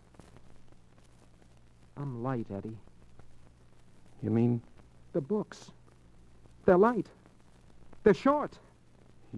You mean? I'm a crook, Eddie. An embezzler. And they're going to get me. Those auditors, they're onto me. I know they are. I can feel them getting closer. Now, after 9 years, they're on my trail. You a crook, Sam? I don't believe it. I wish I was dreaming. Why, Sam, you're the fair-haired boy around here. All you gotta do is ask. Ask who? Bartholomew? That tight-fisted... It's Alice. She's to blame, I know. She wasn't satisfied with your salary. She wanted ermine capes, diamonds, a box at the opera. Oh, I know. She drove you to it. 9 years. Hey, how much did you take in all that time? $100,000.11. Where am I going to get that kind of money? I can dig up the 11 cents. Wisecracks. That's all you're good for. Jail staring me in the face. Yeah, that's why you're so nervous. That's where my ulcers come from. Every night, working late, covering up. Sweating, worrying, thinking of suicide. 9 years ago. Well, she made you do it, Sam. That's right. I told her I was playing the market, and I was. Yeah, but the stock's dropped. Out of sight. So you bought more. And more. And then? Yes, Mr. Bartholomew? My master's voice. Yeah, Bartholomew wants to see you. Well, wag your tail, Fido. Wag it. Can't even drag it. Say, didn't I see the auditors go in there a minute ago? Yeah. Come to think of it, they did, Sam. Well, this is it, kid. Oh, maybe it's not, Sam. I got a feeling. I'm not scared, Eddie. It's a relief. I'll sleep nights now. Maybe my ulcer will clear up. 100 grand. I wonder what he did with the 11 cents. Sales tax, I guess. What a chump. Your name, Eddie? Well, yeah, what about it? What about it? Flint sent me. I'm Fink Martin. Flint said to drop in and see if you want to place a bet today. Flint who? Now, what do you mean, Flint who? Mike Flint. Ain't your name Eddie? Well, sure, but I never heard of Mike Flint. You got the wrong Eddie. My name's Sullivan. Oh, well, he didn't tell me no last name. How should I know? He says to look up Eddie in 411 Irving Trust Building. Oh, well, this is 511. Oh, for Pete's sake. Yeah. Hey, wait a minute. Huh? You say you take bets on horses? I'll take a bet on a camel if he's running a tropical. Are you a bookie? Well, I ain't no taxidermist, pal. Yeah. Hey, I may be the right Eddie after all. Got any odds? Well, if you're on the level, Eddie... Well, you're in the business. Do I look like a stool pigeon? Okay, Eddie. I guess you're okay. Odds? You want odds, huh? Mm-hmm. Let's see here. Now, at Tropical Park, I can give you 10-1 in the first race. Horse called Aleppo. Finished last in a field of 9. That was his only other start. Let's see the form. You see, odds is okay if you don't bet too heavy. You play odds like a side bet, Eddie. The thing to play is the jockey, not the horse. You take Sylvester. He's a jockey. Won 3 yesterday, 2 on Monday, 1 on Sunday. Oh, he's hot, hot, hot. He can ride any dog into the money. Does he ride a long shot today? No. Today he's got 2 favorites and 4 short odds nags. He'll win 2 races today. Oh, here's a 100-to-1 shot. Altruism. Altruism, huh? I never heard of him. I got a hunch. Well, play it. Always play hunches. Yeah, let's see what this altruism is. Never raced before. Well, and how do you know he's no good? Well, I don't, but look who he's running against. War Alarm, unbeaten in 3 starts. Test Tube, last year's Gold Cup runner-up. File Clerk. Hey, there's a hunch for you, Eddie. File Clerk. I ain't no file clerk, and I'm playing altruism. Okay, Eddie. Just give me a $2. Is that all I can bet? Well, no, but, gee, I don't want to play you for a sucker. How about $1,000? Oh, why don't you tie that bull to a fence? Will you take $1,000 on altruism? Where would you get $1,000? From the old man.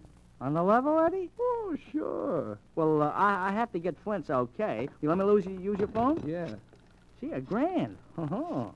That's not stage money, Eddie. Well, neither is $100,000. Could you pay off? Oh, Flint will cover any bet that I want to make. Hello? Give me Flint. This Flint is a smart cookie. Yeah? Maybe he don't want to let... Wait a minute. Hello, Mike? This is Fink. Yeah. Look, a man's got $1,000 he wants to put on a nag called Altruism in the 3rd of Tropical. The odds are 100-to-1. How about it? Yeah, but if he wins, Mike. But sure I'm a gambler, but 100... Hung up. Funny guy, this Flint. Am I a gambler, he says. Okay, Eddie, we'll play $1,000 on Altruism's nose for you. You will? What's the matter, getting cold feet? Well, no, Martin. I just meant, listen, that's a lot of dough to hand over to someone you never seen before. Well, I never saw you before either, mister. Yeah, but what chance are you taking? Now, quit stalling. Are you betting or not? Oh, okay. Wait till I get the money.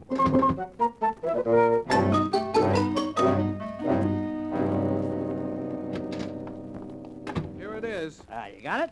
100, 2, 3, 4, 5, 6, 7, 8, 9, and 10 makes 1,000. Thanks, Eddie. What's the matter? What you shaking for? Is this your life savings or something? Oh, no. There's lots more where this come from. Oh, of course. The old man has a wad of it behind his ear. Yeah, that's it, Fink. Hey, you're a card. Hey, what are you rubbing them bills on that sheet of white paper for? Well, if the green don't come off, the bill is no good. No good? Counterfeit. Here, look at this. A phony. You better tell your old man to give you another one. Is this counterfeit? Certainly. Look at General Grant there. His nose shouldn't happen to Jimmy Durante. Yeah, well, wait a minute, Fink. Oh, what a setup. Just like that. Give me $1,000, Pop. I got a hunch my ship is coming in at Miami this afternoon. Oh, what a setup. Here you are, Fink. Yeah, thanks, Eddie. That's more like it. You tell your old man to pass that phony C-note in church. Yeah, well, here's my card, and here's your ticket. Now, you hang on to that. Might be worth $100,000. Okay, Martin. Hey. Are you all right? You look kind of green. Oh, you just been looking at too much dough, Martin. Well, maybe. Okay, you drop around this afternoon, about 3. Your dog is running in. And, just call me Fink. Well, so long, Fink. So long, Eddie. Hello? Sullivan, this is Mr. Bartholomew. Yes, sir. Speak up! Yes, sir! That's better, Sullivan. Sullivan, I want you to send a nice new $100 bill to St. Paul's Church in Scarsdale. A Christmas gift. Put it in a plain envelope and write Joyeux Noel on it. Wrap it in a piece of paper so no one will know what it is at the post office. I want to send a nice little anonymous gift as a surprise. Nice, crisp $100 bill. Oh, I know just the one, Mr. Bartholomew. What's that? Yes, sir. Hey, Eddie. Eddie, it's okay. I got by. What? I'm clear. The auditors missed it. Hey, what's the matter? Aren't you glad? You mean you ain't going to jail? Not this year. Are you sure, Sam? Positive. The auditors are through. Not a chance of getting caught. Not a chance, Not Sam? a chance, Eddie. Well, there could be a slip-up. No, there couldn't. What's the matter with you? Say, aren't you glad? Oh, sure. Look, I'm doing handsprings. Boy, oh, boy. Of course, it doesn't solve things completely. Yeah, you said it. I'm still short. But that's okay. Oh, sure. I'll think of something. I got a whole year. Well, I'm very glad. Don't get it, though. Bartholomew buttering me up. He says, we know everything's in good shape, Sam. No use putting those auditors to any more trouble. Just have them check the cash, and that'll wind it up. The cash? Sam, will you hand me that Dixie cup by the typewriter? Sure. You dry? Very. Say, what's on your mind? Just 2 or 3 years, that's all. Now I suppose you're going to tell me that you've been swiping postage stamps. Oh, no, nothing as bad as that. Look, I'm your pal, Sam. Sure. I'd do anything for you. I know, Eddie. Then talk sense. Well, I hated to think of you in Sing Sing for 6 months, Sam, so I'm going there myself for a few years. What are you saying? I swiped $1,000 and bet it on a 100-to-1 shot at Tropical Park, Sam. You swiped? Oh, no. Oh, no. No! Eddie, you're kidding me. No, I did it for you, Sam. A guy don't get a chance to prove his friendship very often. Friendship? You talk to me of friendship at a time like this? Oh, we might as well be in Sing Sing right now. Yeah, and me the longest. I hope so, of all the dumb tricks. Didn't make any entries, I suppose. Nope. I just took it. How'd you come to bet on a horse? What bookies do you know? Here's his card. He just happened in by accident. A 10-ton truck should just happen in by accident and run over you. Well, maybe he'd give it back, Sam. Oh, sure. Sure, bookies are that way. Philanthropists, all of them. There's probably no such address as this. Now, don't be hard on me, will you, Sam? After all, I risked my own neck to save yours. No greater love. And maybe this horse will win. Well... Oh, shut up. Take an entry in the books. Then we'll pay Mr. Fink Martin a call. Friendship. Yeah, friendship. Well, we're in this together, pal.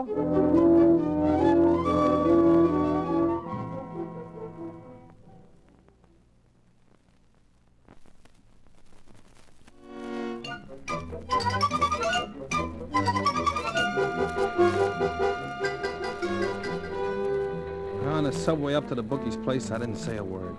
I just stared at the ads, and I kept thinking of how I'd messed things up and wondered what Sam was thinking.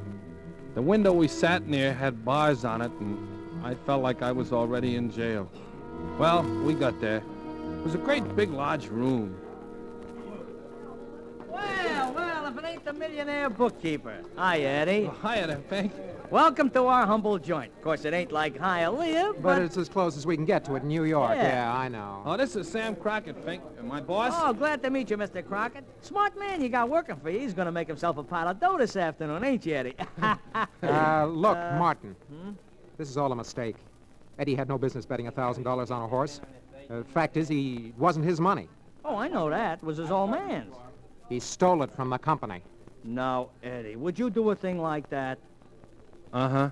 Well, I am surprised. I thought your old man ran the place. He was trying to help someone, so... So he helped himself to $1,000, huh? Martin, give us a break and return the money. We'll both go to jail if we don't put it back. At Tropical Park in the 6th, scratch Doughboy, number 624. Gee, I'm sorry, fellas, but I can't do nothing about it. I've turned in the dough already. I just work here. I can't get it back. You gotta help us, Martin. Well, I'd like to, Crockett, but, gee, how can I? Look, this is a business. Supposing I ask the boss. He says it's a contract. He can't back out, neither can you. Where would we be if we asked you to take your money back? Yeah, but don't you see we'll go to Sing Sing One Fink? minute to post time for the 3rd at Tropical Place. You bet. Look, now, look, look. boys. Maybe those bills were counterfeit, huh? You know, you can tell the cashier the dough's no good, huh? How can I, Eddie? He can spot a phony from 50 yards. The auditors are checking our books now, Martin. Well, all I can say is I'm sorry, and, well, I hope this nag They're wins at for you, the but post I in the can't do a 3rd thing at about it. Tropical Park. We're sunk, Eddie. Sounded like you meant it, huh? Well, so what? Let's go. Well, ain't you interested in hearing the race over the loudspeaker? No. Well, I am. It's me that started this whole thing, and I'm going to get my money's worth. In the 3rd at Correction, Sylvester is riding altruism. Hey, did you hear that, Sam? You mean we got a jockey? Oh, now, don't be funny. This guy Sylvester's hot. He's winning 2 or 3 races a day. Tropical in the 3rd, they're away at 3:17. Hey, they're off. I got ears. Yeah. At the quarter, it's a Wallalon by a head. The Dive Bomber is 2nd. Calumet Palace 3rd by a half a length. Dunnan is 4th. The Westwood Hoe is 5th. The File Clerk is 6th. And the Valiant Ned 7th. The Machine Blick is 8th. Timid Soul is 9th. Golden West is 10th. And Test Tube Auction Block Early Riser and Altruism. No wonder you got 100 to 1. There's 100 horses. Yeah, that's not a race. It's a caravan. Last place. Now, are you satisfied? Okay, Sam, let's go. Man of War couldn't win in a crowd like that unless he cut across the infield. Oh, you sure pick 'em. Well, come on. What are you waiting for? I'm not waiting. Hey, quit pushing me. Am I pushing you? Listen. By a length. Wall Alarm is 2nd by 2. Test Tube is 3rd by a nose. Dive Bomber is 4th. And Dunnan is 5th. Calumet Pal, Westwood Hoe, File Clerk, Timid Soul, Golden West, Early Riser, Mashing Niblick, and Altruism. Auction Block has dropped out. That nag has taken the pause that refreshes. Well, he's come up. If enough drop out, he can win. Yeah, the race would have to last 2 days, huh? Why didn't they run it in heats? Well, might as well hang around till the end, huh, Sam? Into Oh, the well, I guess stretch, so. It's a Valiant Ned still leading by a length. Test Tube is 2nd by a nose. War Alarm is 3rd. And coming up on the outside is Altruism. Hey, did he say altruism? He said it. Get the results. Hey, Porky, how about the finish? Coming over the wire Oh, now. Sylvester, ride, boy, ride! Don't wring your hands. It's too late to pray. The race is over. Yeah, well, who won? How do I know who won? The wire's always a minute behind. We got a chance. Too close for comfort. Oh, why did Flint let me take that bet? The winner of the 3rd at Tropical Park is Altruism. Oh! How do you like that? He won. Am I a chump now? Oh, you're a champ, Eddie, a champ. Oh, it was nothing, Sam. Only a sap could do it. Oh, thanks. Holy smoke, this doesn't. Oh, Fink, I almost forgot. You got to fork over. Oh, that just about busts this joint. Hey, how about calling it off? Remember what you said about contracts? Yeah, but gee, if I'd have known they were switching Sylvester onto that When dog. do we get paid off? Right now, Crockett. Come on over to the cashier. Cash? Do we have to take cash? Oh, absolutely. We ain't got no bank account. First thing you know, we'd have to pay income tax. Well, you can deduct this loss. Yeah. All right, give me your ticket. Here. Here's a cashier at this window. 100 grand, Speed. Hey, the cashier don't bat an eye. I'm gonna... Hey, the cops! The cops are raiding! Hey, everybody! out the back door!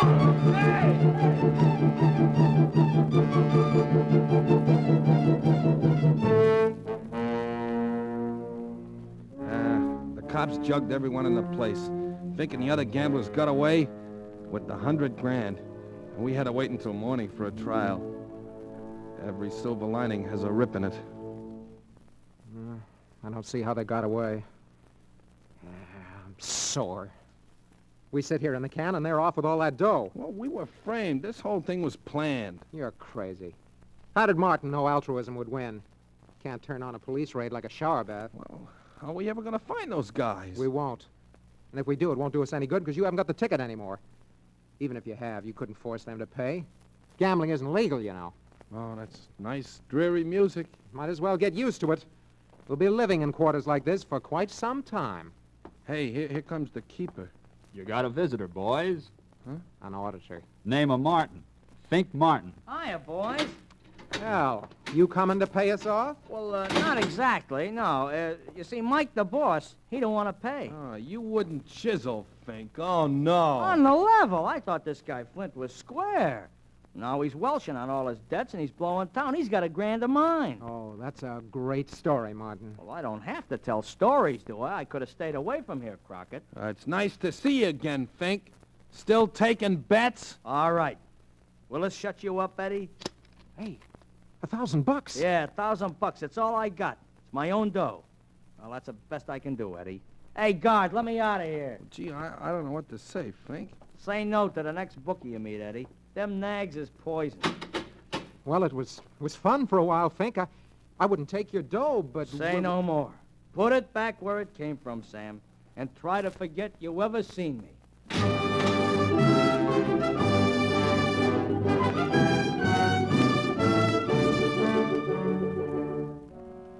So, there I was, back where I started, at scratch. All I had to do was put the dough back in the cash drawer. The next morning, after paying a $10 fine, we took the subway downtown. Sam read the paper, and I just stared at the ads as usual. Quite a story about altruism. Picture Sylvester here, just a kid. 19, weighs 105. Hey, look at that ad. It says, spell it backwards. If they want you to read it that way, why don't they turn it around? Hey, Eddie. Eddie, look. Well, what is it, Sam? This picture. It's Bartholomew. They've arrested him. Well, what for? Embezzlement. But that's you, Sam. Hey, listen to this. Mr. Bartholomew confessed to having embezzled company funds to the tune of $250,000 when auditors discovered a shortage in cash of $1,000. So that's why he was hurrying those guys around. Well, let me see. What a business. Everyone in it is a crook. What? Hey, Sam, where you going? Back to the police station. I'm giving myself up. Giving yourself up? You're nuts! No, Eddie. I'd never sleep again if I escaped scot-free. Besides, I'd like to get away from Alice for about 6 months. Yeah, but Sam!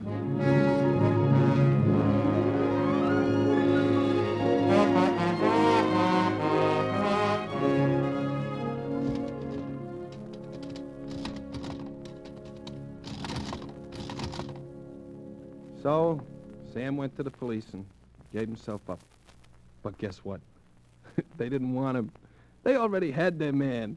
He wrote out a confession. He offered to show them the books, but they just laughed at him. Called him a publicity seeker. He pleaded with him, but it was no use. Even Bartholomew called him a fool. Imagine, Sam fought for the right to go to prison, and they laughed at him. Well, that's what happens when a bookkeeper tries to get out of the rut. There's no escape. Yeah. Sam would have preferred a few quiet months in Sing Sing, breaking rocks. Could have got rid of his ulcers. He would have got away from Alice. But no.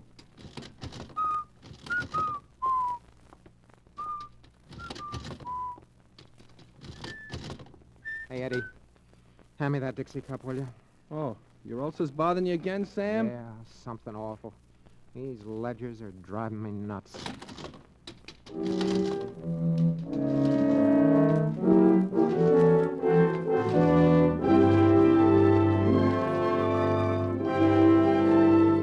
This is the Armed Forces Radio Service.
And now, Roma Wines, R-O-M-A, made in California for enjoyment throughout the world. Roma Wines present Suspense. Tonight, Roma Wines bring you Mr. Vincent Price and Mr. Lloyd Nolan as stars of Hunting Trip, a suspense play produced, edited, and directed for Roma Wines by William Spear. Suspense, radio's outstanding theater of thrills, is presented for your enjoyment by Roma Wines. That's R-O-M-A, Roma Wines.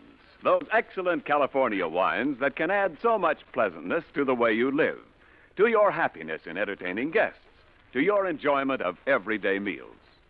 Yes, right now, a glassful would be very pleasant, as Roma Wines bring you Lloyd Nolan and Vincent Price in a remarkable tale of Suspense.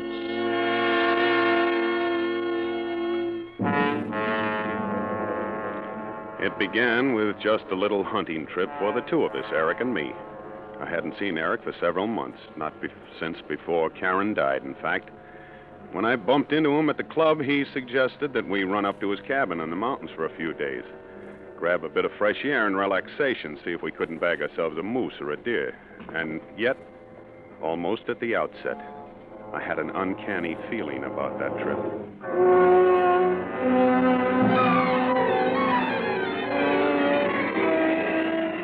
I suppose actually it was the night and the setting. It was the blackest night I'd ever seen. We'd left all humankind behind us. There was no moon. There was only blackness, the kind that seemed to be all-enveloping, as though there was nothing outside our car but blackness. No road, no forest, no mountains. Well, I'd admit I was nervous. I was boring my feet into the floorboard of the car as though somehow that would help. What are you laughing at? You, Stan. You don't look as though you're having a very good time. Well, I'm not. Frankly, shouldn't you be driving a little bit slower? Why? Why? Good heavens, Eric, if you make just one little slip at the wheel, we're done for, that's all. I doubt if they'd ever even find us down in those canyons. Nonsense. I know every crook and turn in this road. Oh, yeah? I don't think you're much of an outdoors man, Well, Stan. maybe not. I love this kind of country in the daytime, but I'll confess I'm not so keen on it at night. I don't like what I can't see. Funny, I'm just the opposite. There's a challenge in the darkness that stimulates my senses. It's exhilarating. It stirs my imagination. Well, sure, I suppose it would. But I'm not equipped to grapple with the mysteries of the universe. Stan, you're much too modest. You always were. You've gotten out of life pretty much what you wanted, haven't you? Well, yes, I suppose so. And then don't always be belittling yourself. It's an effective technique, Stan, but I'm on to you. You're as clever as the next fellow, in your own way.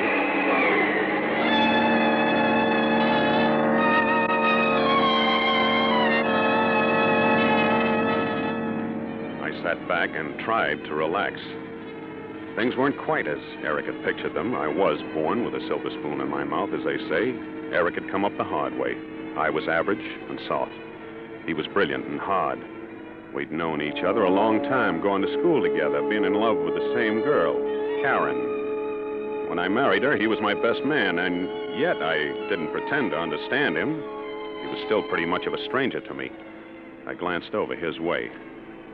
He actually seemed to be enjoying himself. It crossed my mind that he was rather enjoying seeing me in a bit of a lather, too.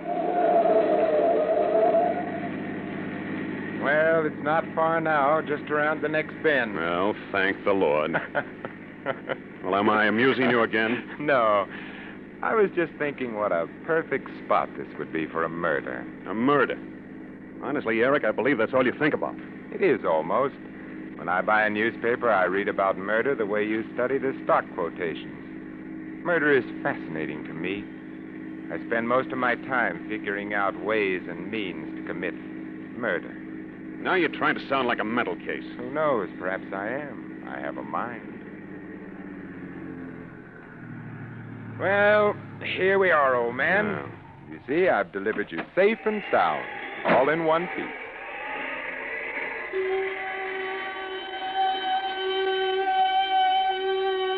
Eric's cabin was perched high on a rocky crag jutting out from the side of a mountain, with one wall flush against a sheer drop. In front, there was a steep path leading down to a lake. I could hear the lapping of the waves. Eric fixed us something to eat, then went outside. And pretty soon, he came back in. An armful of logs. His face was red and healthy. I don't think you like my place, Stan. Huh? Oh, yes, I do, honestly. I'm just tired, I guess. Well, we'll turn in directly. Oh, thanks. Cigarette? Yes, thanks. I believe I will. I like it here. All the privacy in the world. Mm-hmm. Say, Eric. Yes? Why do you read about murder? Why do you read about stocks and bonds? Well, because they interest me. It's my business. My business doesn't interest me. I read about murder because I'm interested in people. Murder is emotional. And when people are being emotional, you get to see more of them. Why are you so interested in people? Oh, I think I'm more curious than interested. Well, all right. Why so curious, then? It amuses me. I find out about people. I write down what I find out, and I write my impressions of how those people will react to a series of circumstances. It's a good way to get rid of one's inhibitions. Sort of a frightening hobby. I think stamp collecting is frightening. You're too darn clever, Eric. Why too clever? Well, I mean you see through people. Well, what's wrong with that, unless, of course, they have something they want to hide? Oh, I suppose it's all right, if your friends don't mind. Do you? Mind? No, heavens no. Why should I? That's right. Why should you? Well, how about hitting the hay? We have to be up early. We'll only get a few hours' sleep as it is. That suits me. You sleep in my study, Stan. The bed's in there is a bit more comfortable. I'll bunk out here on the couch.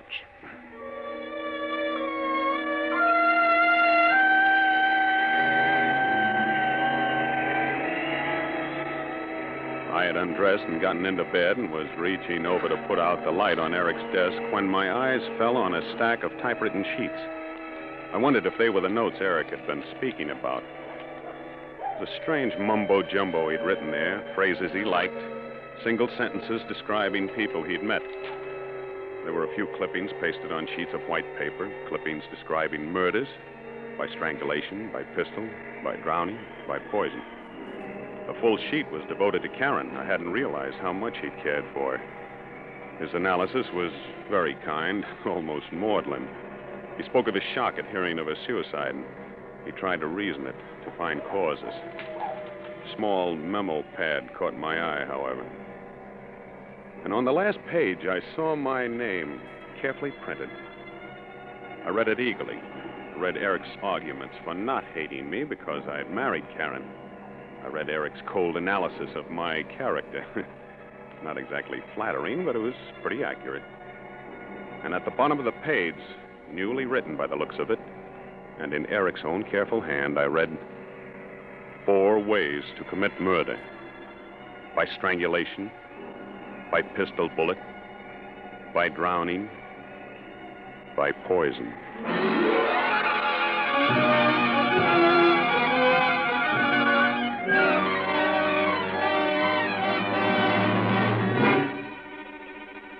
For Suspense, Roma Wines are bringing you Vincent Price and Lloyd Nolan in Hunting Trip by Paul Bernard and Lee Horton. Roma Wines' presentation tonight in radio's outstanding theater of thrills, Suspense.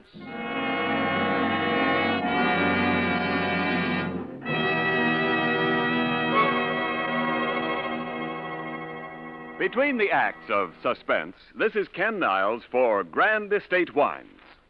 Last night, a friend who entertains frequently told me how much he likes Grand Estate wines, those wines of outstanding excellence presented by Roma, America's greatest vintner. Here's what he said. Recently, Ken, I served Grand Estate wine to some very particular guests, people who really know wine. Their sincere praise for that wonderful fragrance and taste was certainly flattering to me as a host. Grand Estate wines are outstanding. Yes, to bring you this limited bottling of Grand Estate wines, Roma selected only the choicest, juice-laden grapes from California's finest vineyards. Then, at Roma's famed wineries, unmatched in winemaking resources, Grand Estate wines are patiently, skillfully guided to perfection. Necessary time and the age-old skill of Roma master vintners endow each Grand Estate wine with brilliant clarity, full fragrance, and mellow taste. So, whatever the occasion, you're sure to please all tastes with Grand Estate California wines. Medium sherry, ruby port, and golden muscatel for delightful entertaining. Grand Estate Burgundy and Sauterne for gracious dining. Remember the name, Grand Estate Wines by Roma, the crowning achievement of vintner skill. And now, Roma Wines bring back to our Hollywood soundstage Lloyd Nolan as Stan and Vincent Price as Eric in Hunting Trip, a tale well calculated to keep you in suspense.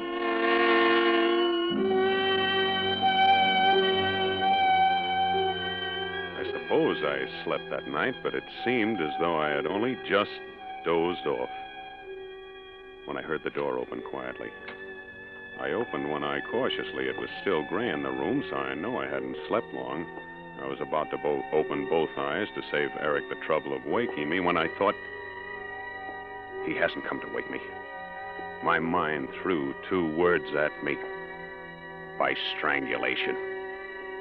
Before I had the chance to move, I felt his hands carefully on my throat. Don't! Why, Stan, what's the matter? I thought for a minute that... Yes? I guess I must have been dreaming. Nightmare. You grabbed hold of my hands like you thought I was going to strangle you. Oh, did I? What's the matter? Have you got a guilty conscience? Yeah. Yeah, I guess I have. What did you want, Eric? Time to get up. Oh, already? Yeah, that's right. I've got good news, too. I just spotted a likely-looking buck right across the lake when I went down for water. Oh, good. Well, I'll get breakfast going as soon as you're ready. Yeah, I'll be right with you. Now, there's no rush. Take your time. Nice to have you here. Well, maybe it was the way that he'd said that, as though he'd really meant it. For a minute, I was convinced that I'd let my imagination run away with me. And as for putting his hand on my throat, that was an accident. He'd been groping for my shoulder. And then the next minute, I was asking myself, was it an accident, though? Suppose I'd really been asleep. Suppose I hadn't grabbed his hands. I still didn't know what to think. Well, I dressed, and we sat down to breakfast. Oh, pass me your cup, will you, Stan? I'll give you some coffee. There you are. Thanks. Sugar coming up. No sugar for me, thanks. Well, Stan, when are you going to confess? What do you mean, confess? Or shall I drag it out of you? What are you driving at? Oh, come now. You're not going to play the adolescent schoolboy with me. I swear, I don't I'm know. referring to the lovely young woman you've been seen dining with and taking to the theater. Oh, you mean Marcia? Is that her name? Yes. Well, go on. Where did you meet her? How? When? Is she wealthy? Is she as beautiful as they say she is? Come on. Let's have the sordid details. No, Eric, you're barking up the wrong tree. Am I? Oh, I'll admit I've taken her out occasionally, but it's nothing like that. Marcia. Do I know her? No, I don't believe you do. Isn't her last name Jenkins? Yes. Oh, of course I know her. That is, I met her. Well, don't you remember? You introduced me to her yourself. Oh, did I? Yes, don't you remember? I ran into you at Silver's. You were buying perfume, and she was helping you select it. For Karen. Remember? Oh, yes. Now that you recall it. More coffee? Yeah, no sugar. Well, when we got to the lake, we bailed out the boat, loaded it, and pushed it out into the fog. It was still half light when we reached the other side, so we sat in the boat and lighted cigarettes, waited for the sun to come up. We'd been sitting there, just smoking, not saying anything, when he suddenly turned to me and said... You say that she'd been ill? Karen. Yes, she'd been ill for some time, Eric. So she killed herself? Yes. There was an inquest, of course. Well, yes, of course. Why do you ask? Look at that sun. Did you ever see such color?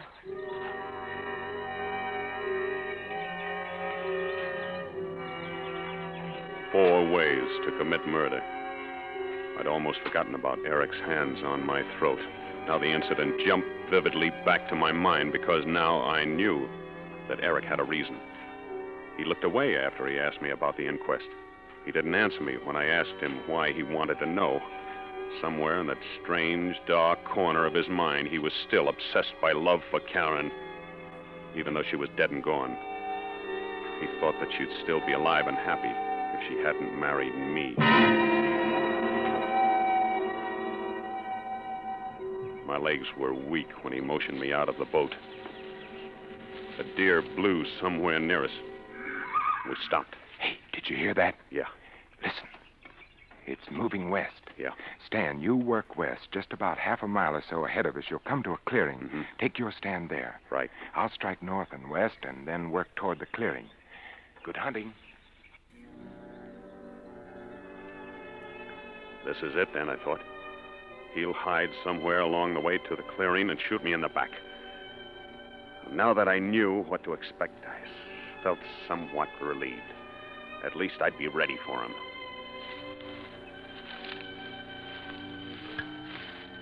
Nothing happened until I'd nearly reached the clearing. And then I got the feeling that someone was walking with me, timing his steps with mine. I stopped and listened. I don't know how long I stood there, my rifle gripped in my hands. But suddenly, instinctively, I wheeled around. A shot whistled over my head. Then I saw a buck running across the clearing. He'd shot at me and missed. Well, two can play at that game, I thought. The next shot would be mine. I wouldn't miss. I dropped on my knees watching the brush for him. Then all of a sudden, I saw him running toward me, right out in the open. I started to raise my rifle, but I couldn't. I couldn't kill a man that way in cold blood. Stan. Did I hit you? Confound you. Now, hold on a minute, old son. Let's not lose our heads. I'm terribly sorry, of course, but I had no idea you were to take stand in the clearing, so I naturally assumed you were there. I don't know what I can say. Well, maybe it was my fault. I don't know. Anyway, let's forget it. But I said let's skip it.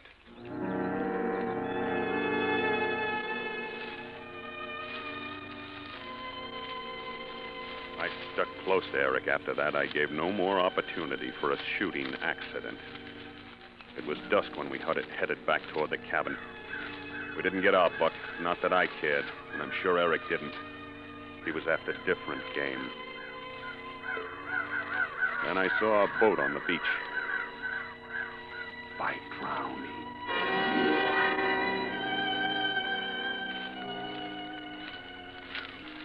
Here we were alone. I couldn't refuse to get in the boat with him. There was no other way of getting back to the cabin. I could feel the perspiration trickling down my ribs. I stumbled in the underbrush. Easy now. Hey, it's too bad we didn't bag that fella. What? That buck. Better luck tomorrow, maybe. Yeah, better luck tomorrow. You seem preoccupied, Stan. Do I? Yes, I have the ghastly feeling that I'm failing you as a host. I don't think you're having a very good time. I think this is a marvelous country, Eric. You've exercised phenomenal restraint, old son. What do you mean?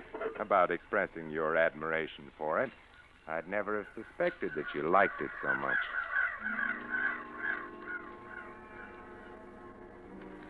That remark called for some sort of an answer, but I wasn't equal to it. Fortunately, I was spared the necessity. We reached the lake in the boat. Then we tossed our guns into it. Eric started to push out to the shore. Hop in, Stan. Easy does it now. Hang on to the oars, will you, while I climb in? All set? All set. Splendid. Here, now, you better let me row. I know this lake. There's some treacherous spots in it. What do you mean? Oh, some nasty boulders sticking up. Some of them that aren't easy to spot. Come too close to the surface for comfort. I see.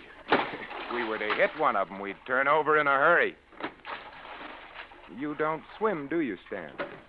You know darn well I don't. Oh, that's a shame. It's a mistake not to learn to swim, don't you think?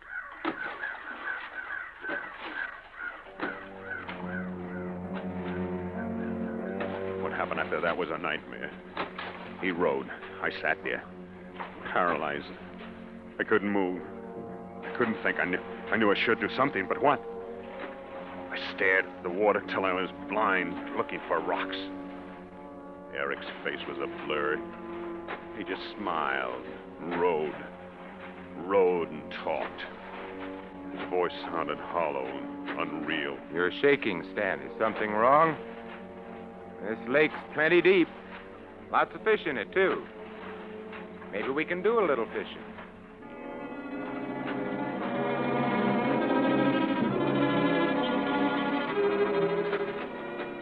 He stopped suddenly. He'd seen something in the water. He turned around, pulled hard on the oars. We'd reached the spot. He knew it. And then...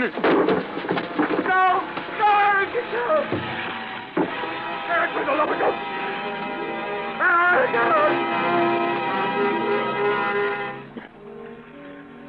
When I came up, Eric was there in the water near me. He didn't speak. He just grinned. And then I saw his face above mine, grinning. Saw him raise his face, strike me, and that's the last I remember.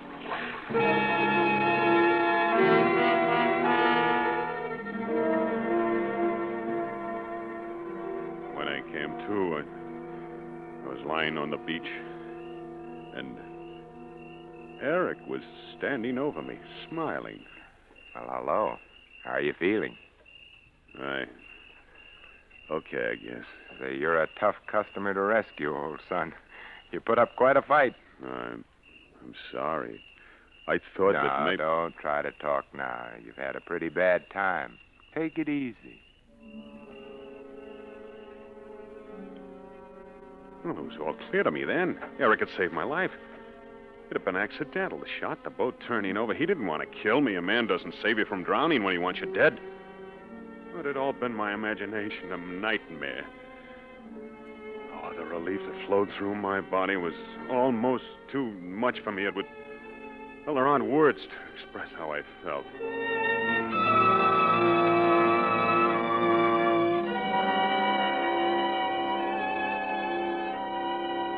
A little later, Eric helped me up to my cabin, and I stretched out on the couch. Eric went to the kitchen to fix hot coffee and soup. He brought the coffee in first, pulled up the coffee table close to me, and poured us each out a cupful. There you are. Get some of that into you, and you'll feel different. Oh, thanks. I'll be back in a second. Soup's coming right up. Hey, Stan, do you like to cook? Huh? I said, do you like to cook? You know, I do. I like to try different concoctions. Oh, not me. I'd starve to death if I had to cook for myself. Oh, man. This coffee hits the spot. Ah, I can use a little of that, too. It sure does warm the innards, doesn't it? Mm-hmm. I got a little chilled. Nothing like a cup of coffee, I always say. That's what I always say, too, Stan. Why did I say something funny? Am I amusing you again? Immensely. Yeah? In fact, Stan, I think that's probably the funniest thing you ever said. How did you like it, Stan? 4 ways to commit murder. You read it, of course. Why, yes, I couldn't tell you had, just as I intended you to. Were you frightened all day today? I don't understand. You didn't know, did you, that I came to your engagement party to ask Karen to be my wife? I wasn't aware that you were throwing a party or that she had accepted you. Oh, good Lord. Perhaps you don't remember what I told you that night. You thought I was joking, but I meant every word I said. That I'd make you pay if you failed Karen, if you made her unhappy. Within all these years, you would... Then you did bring me up here to... Murder you? You're so right, Stan. But you pulled me out of the lake. You saved my life. You are a dull-witted clown, aren't you, Stan? Don't you know me better than that? Did you think I'd kill you in the manner of a homicidal moron? Oh, no, Stan. But you did take a shot at me. Oh, yes. That was the second way. The first way was by waking you up by the throat this morning. The boat tipping over was the third way. And now I suppose we've reached the 4th way. Your brilliance positively staggers me. You can't get away with it, Eric. Oh, yes, I can. I have. You see how intently I'm watching you. I'm waiting to see you fall. You're going to die, Stan, just as Karen died. What do you mean? In the coffee stand. That's right. Your coffee's poisoned, just as you poisoned her coffee. Only yours is a slow poison. Poetic justice, don't you think? You poisoned my coffee? Yes, I wore down your guard. I planned it so that by now you would trust me. You would have faith in me. You poisoned my coffee? What have you... I didn't drink my coffee, Eric. I changed cups with you. There was sugar in my cup, Eric. I don't take sugar in my coffee, Eric. So I changed cups with you. I didn't mean to do it, Eric, but... I don't like sugar in my coffee.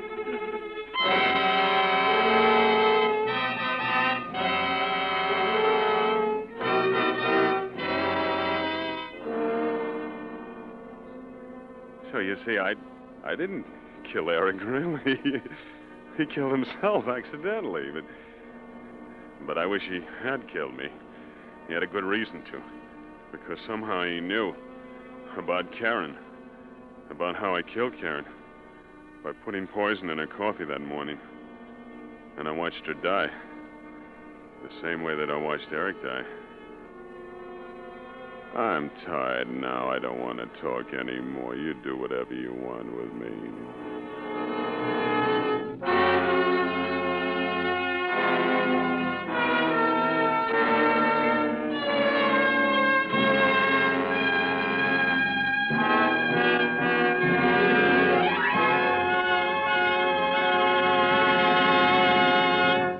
Suspense. Presented by Roma Wines. R-O-M-A, made in California for enjoyment throughout the world. And now, our two distinguished stars, Lloyd Nolan and Vincent Price, are returning for a curtain call with William Spear, our producer-director of Suspense. Mr. Spear is carrying two large gift baskets of Grand Estate California wines. Lloyd and Vincent and Lloyd, just to keep the billing straight. We want you each to have a basket of these Grand Estate wines with our compliments for a thrilling performance. Oh, hey, thank you, Bill. Hey, this is quite a selection. Certainly is. My thanks, too, Bill. Well, there must be a Grand Estate wine for every occasion here. I guess there is, isn't there, Ken? Well, there is indeed, Bill. Even my favorite, Grand Estate Medium Sherry. A truly versatile wine, Grand Estate Medium Sherry is delicious as an aperitif before dinner. Delightful for afternoon or evening parties, too. And, of course, like all Grand Estate wines by Roma, Medium Sherry possesses the brilliant clarity, full fragrance, and mellow taste that distinguish truly great wines. That sounds wonderful. Well, yes, Mr. Nolan, and you can be sure that any Grand Estate wine you serve represents the ultimate in wine goodness, the crowning achievement of vintner skill. That's why Grand Estate wines presented by Roma, the greatest name in wine, are the choice of discriminating wine users everywhere. Well put, Ken. Vincent, what's new and startling over on the 20th Century Fox lot? Well, they're pretty excited about Darryl Zanuck's film version of Mom's The Razor's Edge, which has just finished up shooting. And I guess the picture that they like best among the current releases is Claudian David. You're on loan out just now, away from the home lot, aren't you, Vincent? That's right, Bill. And Lloyd is, too. Yes, sir. I will be in a couple of weeks. Right now, I'm just loafing. Grabbed a little fishing, took a hunting trip up north. You wouldn't want to go on a hunting trip with me, would you, Lloyd? No, thanks. I had plenty of that tonight on Suspense. Bill, who's on the show next Thursday? It's Dane Clark in a suspense play about a gunsel, a professional murderer who doesn't know he has any emotions until he finds himself falling in love with the wife of a man he's killed. Sounds wonderful. Hey, we'll be listening, eh, Lloyd? Oh, yeah, sure thing. Swell. Well, then, if you two will relieve me of these baskets of Grand Estate wines before my arms give way and there's a loud crash. Thanks again, Bill. Well, good night. Good night. Next Thursday, same time, listen to Dane Clark on Suspense. Presented by Roma Wine Company of Fresno, California.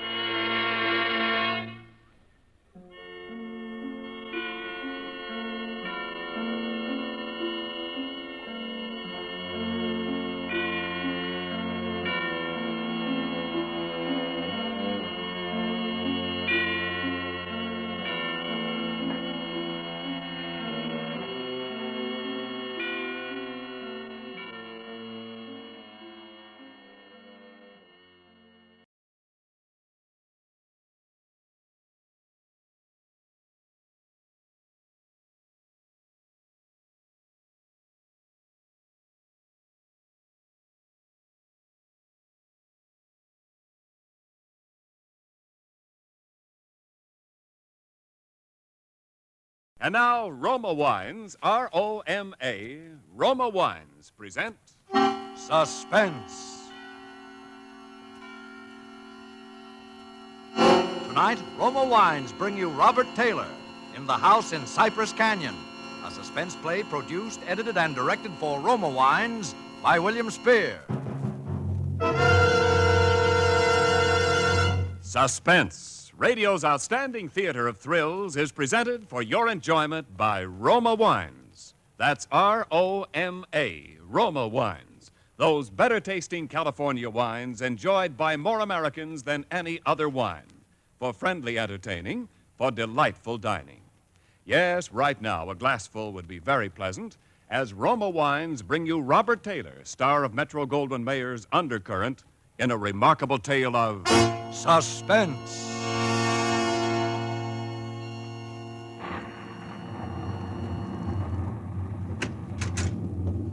Merry Christmas, Jerry. How's the real estate business? Kind of early with your greeting, aren't you, Sam? Well, I got to get them in sometime. I may not see you again until next Christmas. If this real estate racket gets any crazy, I'll be dead by next Christmas. I'm glad you could get up here, though, Sam. What's on your mind, Jerry?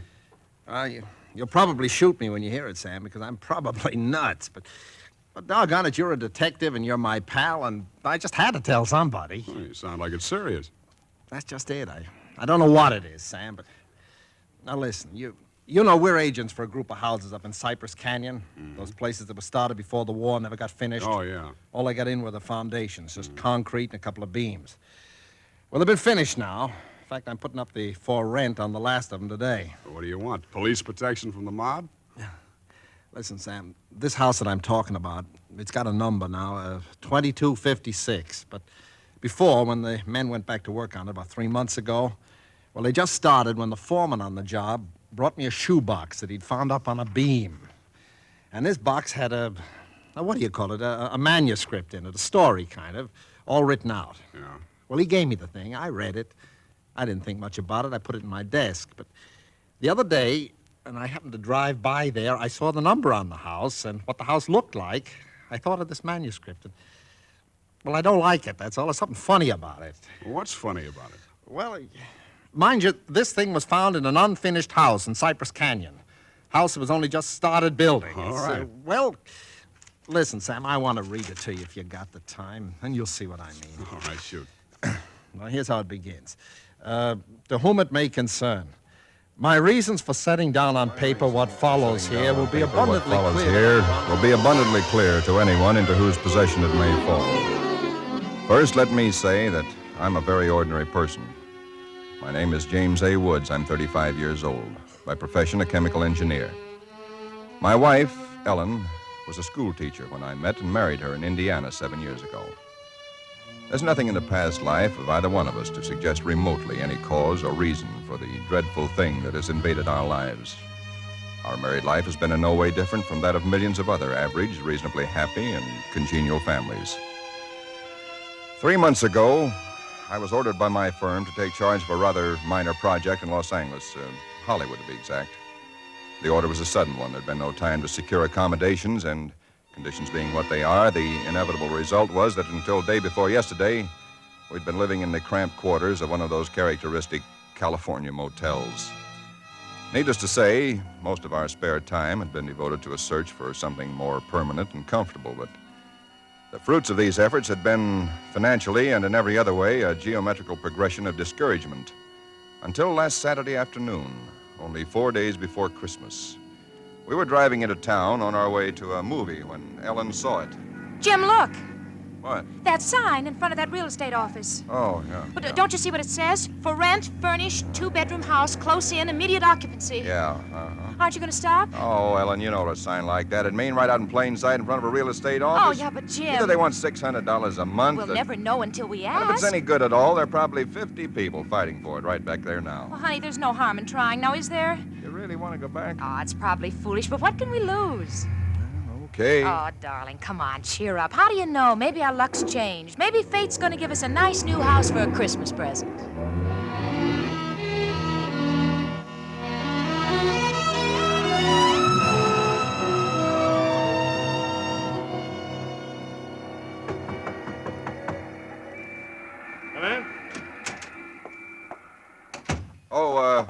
sorry to bother you, but we just happened to see that for rent sign outside. Oh, and, yeah, I hung it outside just this minute. Is the house available? Why, sure it is.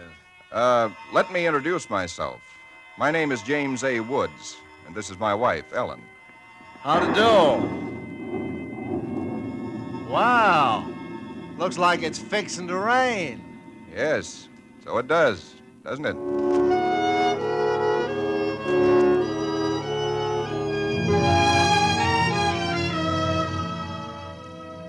Well, it was one of those things. The real estate agent had just been authorized to rent the place by mail that morning, and he'd hardly had time to look at it himself and put up his sign when we drove up. It was just an ordinary little California house about halfway up Cypress Canyon, number 2256. Just an ordinary, undistinguished little house. The agent didn't know much about it. Construction on it had been stopped by the war, and it had just been completed and furnished lately. Been vacant while somebody's estate was being settled, and now it was owned by a bank in Sacramento. Of course, we didn't Got care this about key all in the that. mail along with the authorization to rent. Only one there is. Of course, you can have duplicates made. Yeah, seems to stick a little. Oh, no, there it is.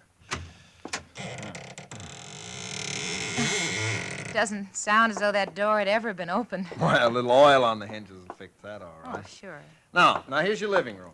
Furniture's a little dusty, of course. You got to expect that. It's good furniture, though, you see? Benson Brothers. Yes, Now, over here's a little den. Panel, you see? Radio, fireplace. Really a very attractive little room, particularly for a man. Uh-huh, yeah. Now, the bedroom's off the living room here. Everything's all on one floor, you understand? It's quite nice, I think. Yes. You can see you get the morning sun here. There's a view of the canyon through these front windows. You got cross ventilation. That's about all there was to it. It wasn't the best place in the world. It was small and badly built, but what would you have done? We took it with as little inspection as that. It was the Saturday before Christmas. And the very same evening, we were struggling up the steps from the road with suitcases and boxes and armloads of clothes and all the endless bric-a-brac that people collect and never know they have until they move. Ellen began unpacking, and I began moving things around and taking the worst of the pictures off the wall, doing all the little things that everybody does when they move into a new place and try to give it something of their own Don't be personality. such a sour puss. You know, it's a roof over our heads for Christmas. That's more than we ever thought we'd get, isn't it? Now, what in the world are we going to do with those two pictures? Why don't we just leave them where they are? Jim, we can't. They're too awful. Well, all right, put them in the closet then. I can't. Both the closets are jammed full. No, I mean the other one in the little alcove off the den. At least there's a door there. I suppose it's a closet. I don't know. That isn't a commentary on the housing problem, huh? A woman moving into a house without even knowing where all the closets are. Take the pictures down, will you, honey? Bring them in here. Okay. Guess you'll have to help me with this door. I can't get it open. Let me see it. Well, of course you can't, silly. It's locked. Where are those keys we found in the desk? Here they are. No, not this one. Sure, this one won't work. No. Feels like an awful solid door for a closet. Oh, and that's one solid door in the house. No, this one won't do it either. Well, we'll just have to get a locksmith up here on Monday. I'll put the pictures behind the desk, okay? Yeah, all right. Jim, if you could just help me move this armchair, huh? Oh, Ellen, will you let it go until tomorrow? You know what time it is? Oh, but, honey, I'd like to get the place looking just a Yeah, little but it's bit... almost midnight. In fact, it's exactly... What was that? Tomcat, I guess, out in the brush somewhere. Sounded near. Oh, hope that doesn't go on all night. Well, there's much we can do about it. Come on, Ellen, I'm dead tired. All right, Jim, all right. Where'd you put the toothpaste, honey? It's right in the medicine cabinet. Oh, yeah. Jim, we ought to get some firewood tomorrow. You know, a fire in that living room would make all the difference in the world. Cab, Sunday. Well, Monday then. Jim, I think red curtains are what we need, don't you? Mm-hmm. You know, just at least for the living room. Anyway, the ones in there now have just got to come down. Yeah, I suppose they do. What do you think of red? Well, I guess it's all... Jim. It's some tomcat. Jim, it sounded in the house. Oh, now, how could it be in the house, Ellen? We've been over every inch of the house. Except that closet. Now, how could a cat or anything else be in a closet that's been locked up for over a year? I don't know. It's probably under the house. A wildcat or mountain lion or something. I hear they have them in California. Jim, I don't like Well, it. neither do I like it, but there's nothing we can do about it tonight. Well, maybe we ought to call somebody, the police or some don't neighbor. be silly, Ellen. You act like a kid. Come on, let's go to bed, huh? All right, I suppose it is silly. Jimmy, did you lock the door? Yeah. Can I turn out the lights now? Yeah. All right. Good night, Ellen. Sleep tight. Good night, Jim.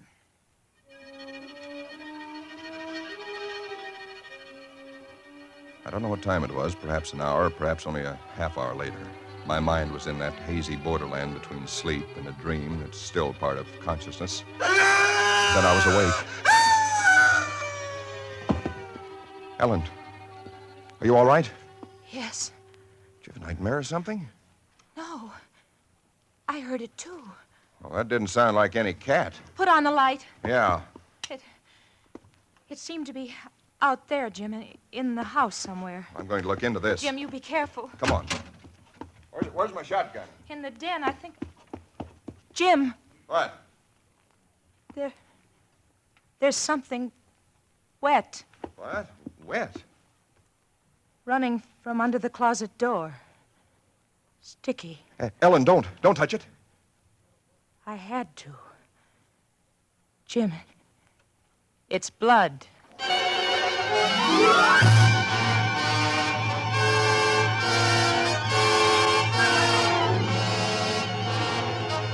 For Suspense, Roma Wines are bringing you Robert Taylor in The House in Cypress Canyon.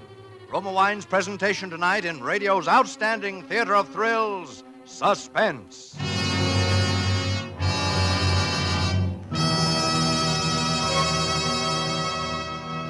Between the acts of Suspense, this is Ken Niles for Roma Wines.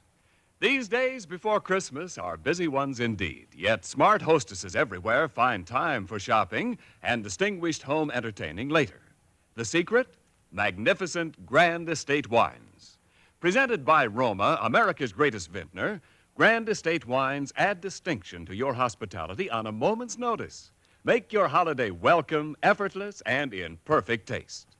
The brilliant clarity, full fragrance, and mellow taste of Grand Estate wines please discriminating people everywhere. For Grand Estate wines, limited bottlings by Roma, are born of choicest grapes, then patiently guided to superb taste richness by Roma vintner skill, necessary time, and America's finest winemaking resources. Delight your guests with Grand Estate California wines for entertaining, medium sherry, ruby port, or golden muscatel. For dining, Burgundy or Sauterne. So insist on Grand Estate wines and enjoy the crowning achievement of vintner skill. And now, Roma Wines bring back to our Hollywood soundstage Robert Taylor as James A. Woods, with Kathy Lewis as his wife Ellen, in The House in Cypress Canyon. A tale well calculated to keep you in suspense.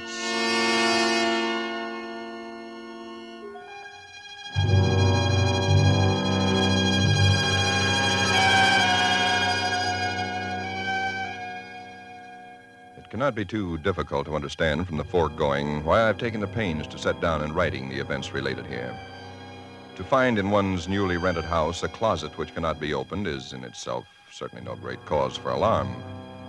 But to be awakened in the stillness of the night by unearthly cries within that house, to find oozing from under that closet door something that is unquestionably blood, that's another matter. Perhaps others might have been braver than we.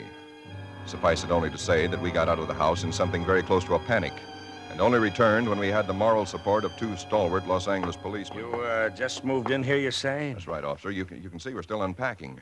And the place has been empty right along before that? Yeah, I don't know much about that part of it. You could check all that with the real estate agent, though. Well, where is this closet? Oh, it's right in here, officer. And the blood is... Where? Where's the blood? Jim? Officer, I swear to you, there was blood on the floor less than an hour ago. I saw it. Uh-huh. It was running out from under that door. We heard that noise, and we got up, and then we saw it. The door was locked. Locked, huh? Oh, no, Well, it seems to be all right now. Hey, you folks aren't trying to be funny, are you? Isn't there anything in it? No, ma'am, there is not. Look, officer, we're reputable people. You can call my firm. They'll tell you all about me. There's nothing wrong with this closet. Walls are solid. No trapdoors. If you think I'm lying... I didn't say that, mister. Oh, you probably did hear some sort of a noise, and you got a little panicky, and, What about the blood? It got on my hand. It isn't there now, is it? Yes, Where? I feel it. Now, you folks just take it easy. You know, you're liable to hear all kinds of noises up in these canyons at night. You're from the east, you say? Yeah. I'm sorry, officer. Ah, that's all right. That's all right. If you have any real trouble, call on us anytime. All right. Well, good night. Good night. Good night. Hey, you ought to have this door fixed. That's enough to scare you. Yeah, we're going to have it fixed.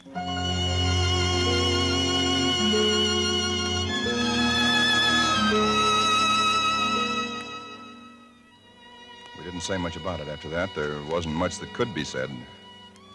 The next day, I went down to a lot and bought a little Christmas tree and some trimmings, and we tried to pretend we were cheerful, but there was an uneasiness between us that had never been there before. Ellen seemed tired and listless. Several times during the day, I noticed her washing her hands with a brush, scrubbing the one that had touched the blood. That night, we each took a sleeping pill and went to bed.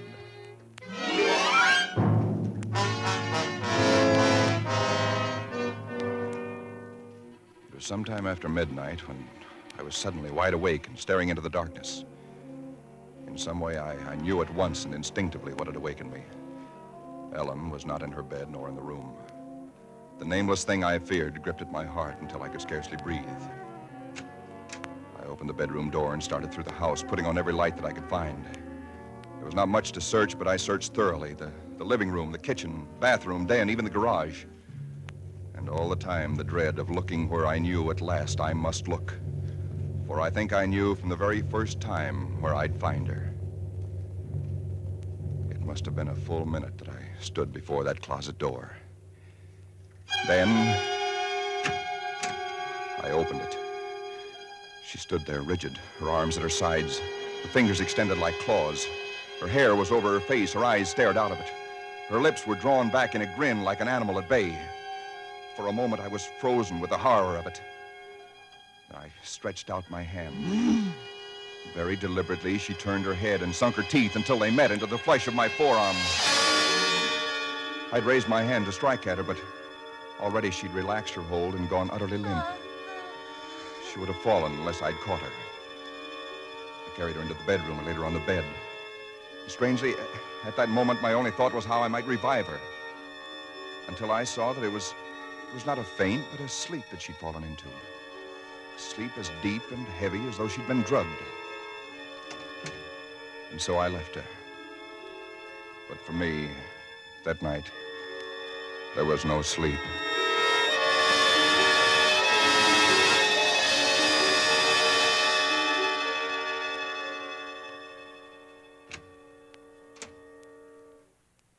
Jim? Yes, Ellen? What are you doing up so early? Oh, I got a little restless. I'd make some coffee. Oh. Oh. I had the most wonderful sleep. And I feel so rested. Do you? Mm-hmm. Jim. What? What's the matter with your arm? Oh, I just heard it. Well, honey, it's terribly swollen. Let me see it. No, it's all right, Ellen. Oh, it isn't all right. You've got to see Dr. Wesley right away. Sure, I will. No, I now will. you promised me, Jim, that you'll go the first thing this morning. How'd it happen?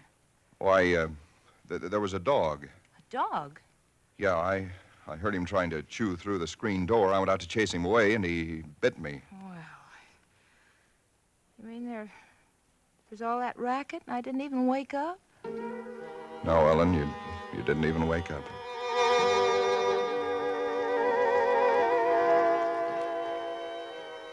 It was clear to me that Ellen knew nothing of what had transpired the night before.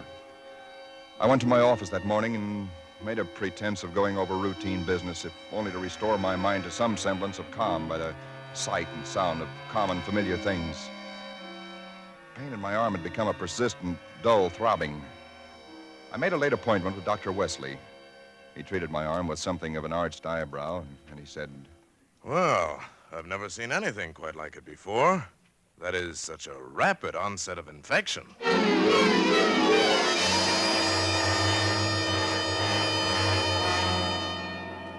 It was dark when I left his office. I hadn't realized it was so late. Driving home, my car seemed sluggish until I saw the needle on the dashboard and realized that I was pushing it to the utmost of its speed. That I was racing home to prevent something before it was too late, before the darkness had conspired against me. For somehow I already knew with certainty that it was the darkness and the night that I had to fear. The curves of the canyon seemed endless. And then the cold fear leaped up inside me. My house, too, was dark. I went slowly up the stone steps from the road, looking, praying for some sign of light or life. There was none. The house was empty. Ellen was gone. I looked with the same self-torturing thoroughness, and in that closet first of all, knowing as I did so that it was hopeless. And so, alone in that empty house, I waited, powerless and helpless now, deadened in thought and will, empty as the house itself, save only for the overwhelming sense of a terrible foreboding. For some time in the early hours of the morning, I snapped on the radio, shortwave. Why? Surely a minor question now. I only know that I did. And then I heard it. Car 58, car 58, go to Laurel Canyon, the 4000 block. A report that a man has been injured or attacked. Condition thought to be critical. Ambulance will follow. That is all. I was there almost before the police, edging my way through the little crowd, staring down at the man lying there in his white uniform under the streetlight. Yeah, the milkman, poor guy. I heard him scream, but when I got here, he was just like this. There's nothing on it. Stand back, stand back. Please stand back. Well, you again. I heard it on the radio. I lived just down the road. Yeah, I remember. What happened? Well, take a look. Maybe you can tell us.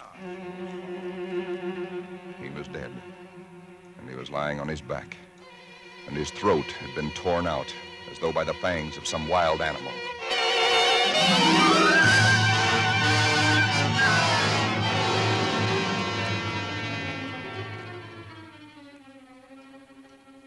It is now Christmas Eve, or rather Christmas morning, for it's a little after midnight. I've been waiting here in the stillness of this empty house for nearly 24 hours, waiting for the end. Already once tonight, I've heard that dreadful wailing cry somewhere in the hills. I've nailed up the closet door, but that I know is childish and useless. My arm is horribly swollen and turning black, but that's nothing. It's another end that I foresee, as surely as other men foresee the rising of the sun. I hear the cry again. It's nearer now. I shall leave these notes in a sealed envelope and put it in a shoebox, in the hope that someone will give credence to these dark and terrible events, if indeed such nameless horrors can ever yield to mortal understanding. As for myself, I feel no longer any fear or even sorrow, only a desire that the end and the thing that I must do may come soon. And it will be soon, I know. Yes, for there is someone at the door.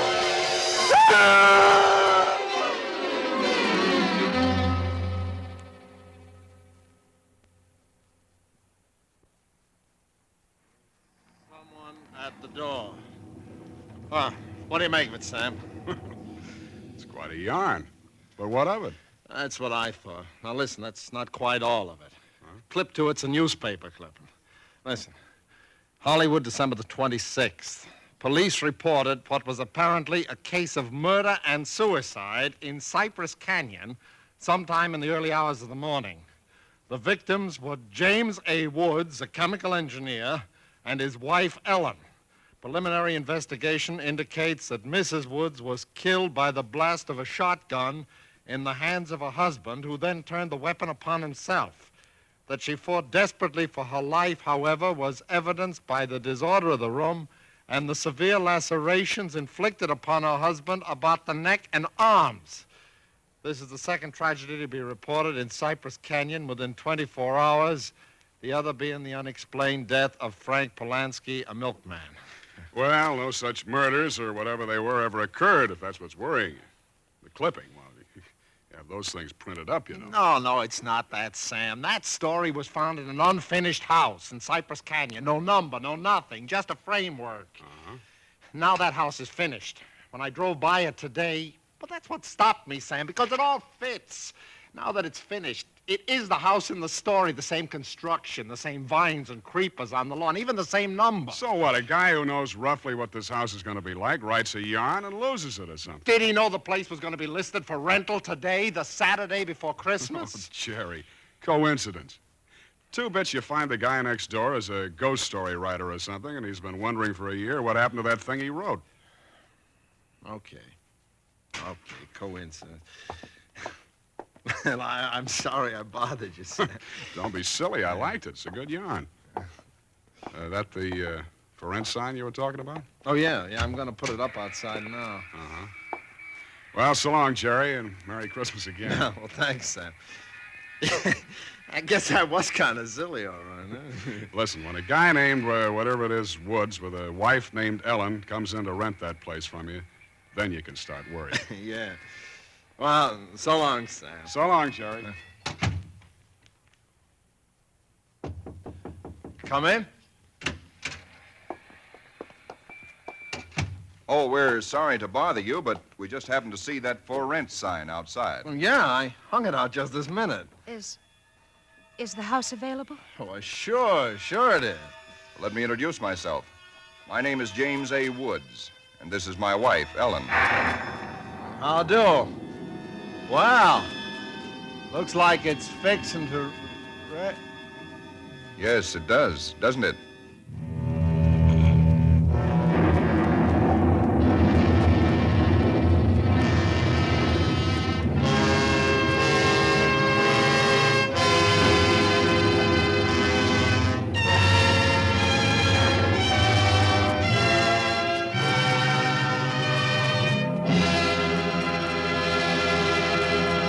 Suspense.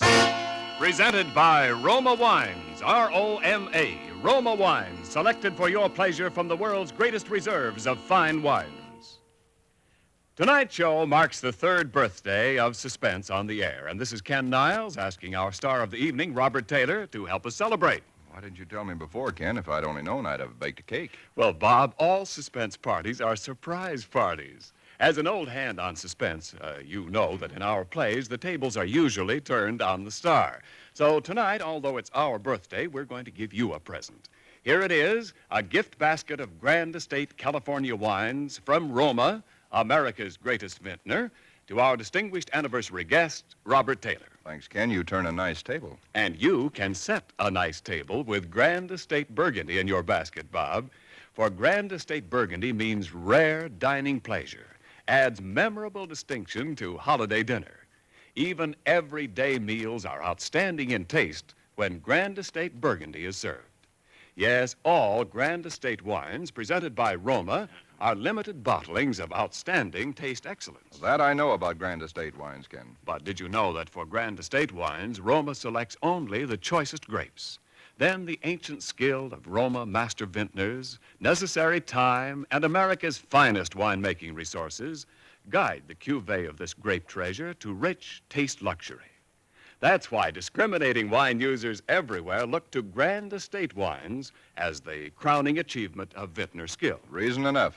And now, Ken, who's all set to star on Suspense next Thursday? It's that very wonderful actress and wonderful girl, Miss Susan Peters. Susan will appear as a young lady in straitened circumstances who finds herself mistaken for a very rich young lady and who is forced into continuing the deception with murder as a result. I'll certainly make it a point to listen. And before I go, I'd like to thank this really great company of actors who have played with me tonight, and particularly Kathy Lewis, who played Ellen. Thank you, Bob. Tonight's original suspense play was written by Robert L. Richards. Next Thursday, same time, you will hear Miss Susan Peters as star of Suspense. Produced by William Spear for the Roma Wine Company of Fresno, California. This is CBS, the Columbia Broadcasting System.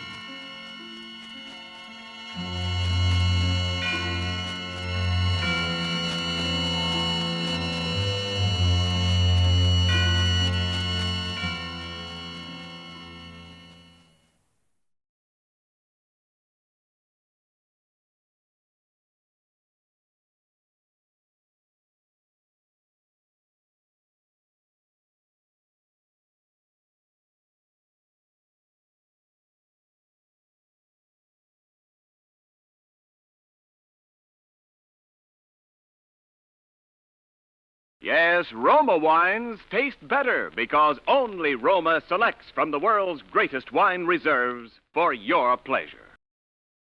And now, Roma Wines, R-O-M-A, Roma Wines present Suspense. Tonight, Roma Wines bring you Mr. Joseph Cotton in The Thing in the Window, a suspense play produced, edited, and directed for Roma Wines by William Spear. Suspense, radio's outstanding theater of thrills, is presented for your enjoyment by Roma Wines. That's R-O-M-A, Roma Wines. Those better-tasting California wines enjoyed by more Americans than any other wine. For friendly entertaining, for delightful dining. Tonight in our Suspense Theater, we bring you the premiere of the newest suspense play written by Lucille Fletcher, the author of such distinguished radio dramas as Sorry, Wrong Number and others. But before we ring up the curtain on tonight's play and on the performance of our star, Joseph Cotton, let me make a suggestion. Why battle last-minute Christmas crowds downtown when the perfect gift is as close as your nearest wine merchant? Give magnificent Grand Estate wines, favored by discriminating wine users everywhere. From a single assorted case of Grand Estate wines, you can make several distinctive gifts and provide Grand Estate wines for your own holiday dining and entertaining, too. To give or serve, America offers no finer wines than Grand Estate. For Grand Estate wines, presented by Roma, America's greatest vintner, are limited bottlings born of choicest grapes, then slowly guided to rich taste luxury by ancient Roma skill and America's finest winemaking resources. This Christmas, for good giving, for good living, offer all 5 Grand Estate California wines. When entertaining, serve medium sherry, ruby port, or golden muscatel. For gracious dining, Burgundy or Sauterne.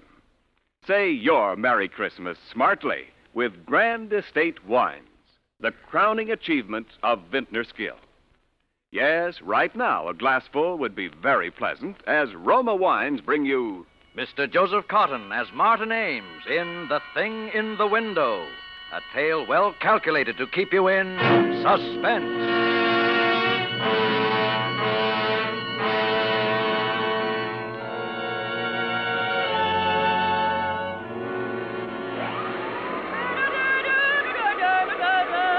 Mary, Yes, Mr. Ames? turn that vacuum cleaner off for a minute, will you? And come over here. I want to show you something. Yes, sir. Right here, out this window. Now look across the street. No, directly across, the opposite apartment. See that window? About 3 windows in from the left, with a kind of blue draperies. Uh-huh. There's someone sitting there in a chair. He hasn't moved all night. I think he must be dead. Dead? Lord have mercy, Mr. Ames. Take a good look at him and tell me what you think, Mary. Okay. But I don't favor looking at a corpse, Mr. Ames. It's unlucky. Now, which window did you say? 3rd one over. Oh, I wish I had me glasses with me. There, right there, where my finger's pointing. I'm afraid I don't see it yet, Mr. Ames. Oh, look, the window with the blue draperies. He's wearing a sort of a gray suit.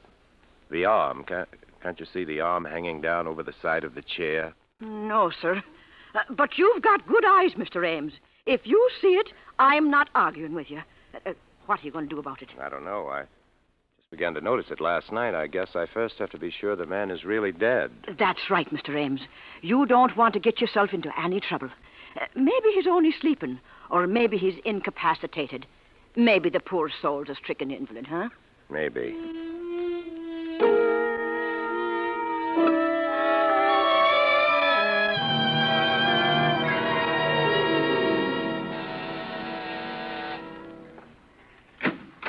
Yes? Hello, I'm Martin Ames. Are you the superintendent of this apartment house? That's what it says on the door. I've come to inquire about one of your tenants. What is it you want to know? I live across the street, and, well, I'll be frank with you, sir. I've been looking out of my window across to this building now for 2.5 days, and there seems to be someone dead in one of the windows. Yeah? Which window? It's the 10th floor. I've counted up from the street, and it's 10 stories up. There's a window with blue draperies about 3 windows in from the left, facing toward me, that is, and there's a man sitting there, slumped down in a chair. Just a minute. I'll get out my chart. 10th floor up from the street, huh? Well, that's really the 9th floor. The lobby counts 1. We got 2 apartments there along the front of the house. It's in the front, yeah? That's right. Now. 3 windows in from the left, that'd be 9B, a 4-room. Oh, that couldn't be right. 9B is 2 ladies. You say this is a man? Yes, the face isn't clearly visible. The head slumped forward. But he's wearing a gray suit, and he's sitting in a high wing-back chair. I don't place him. Oh, maybe he doesn't belong in the house. Maybe he was visiting somebody. As I say, this is all conjecture, of course. He may not be dead, but I've watched him a good deal. I'm home a lot in the daytime. My profession, the stage, doesn't take up too much of my time, and well, it looks mighty suspicious. Okay, I'll check on it. Mind if I stick around? Oh, no, sit down. I'll give 9B a ring first on the house phone.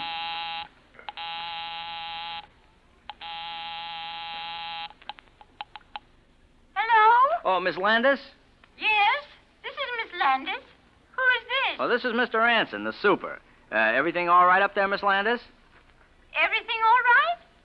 Why, yes. Yes, of course. Okay, Miss Landis. Thanks very much. Thank you. Well, that's that. No soap on 9B. 9A is in the country. Well, anyway, if I got the window straight, like you said, it ought to be 9B. The 2 single ladies? Yeah, only it couldn't be them. They're real old maids. They've been living in the house for years. Real old-fashioned type, you know. Say, if they knew you thought there was a man in that apartment, the 2 of them would just about jump out of their skins. Well, I don't know what to say. If you're sure it must be that apartment. Oh, yeah, that's the place, all right, but you probably just made a little mistake. You know how your eyes can play tricks on you? After all, it is a pretty wide street. I don't think I made any mistake.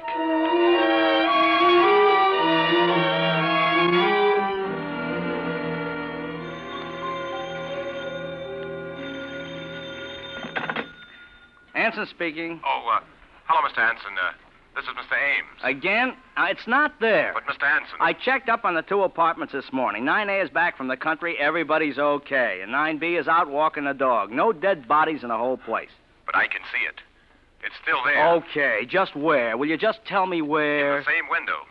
The one you said was 9B. Have you gone inside 9B? No, but I asked them if anybody was sick or dead, and they said no. You asked them?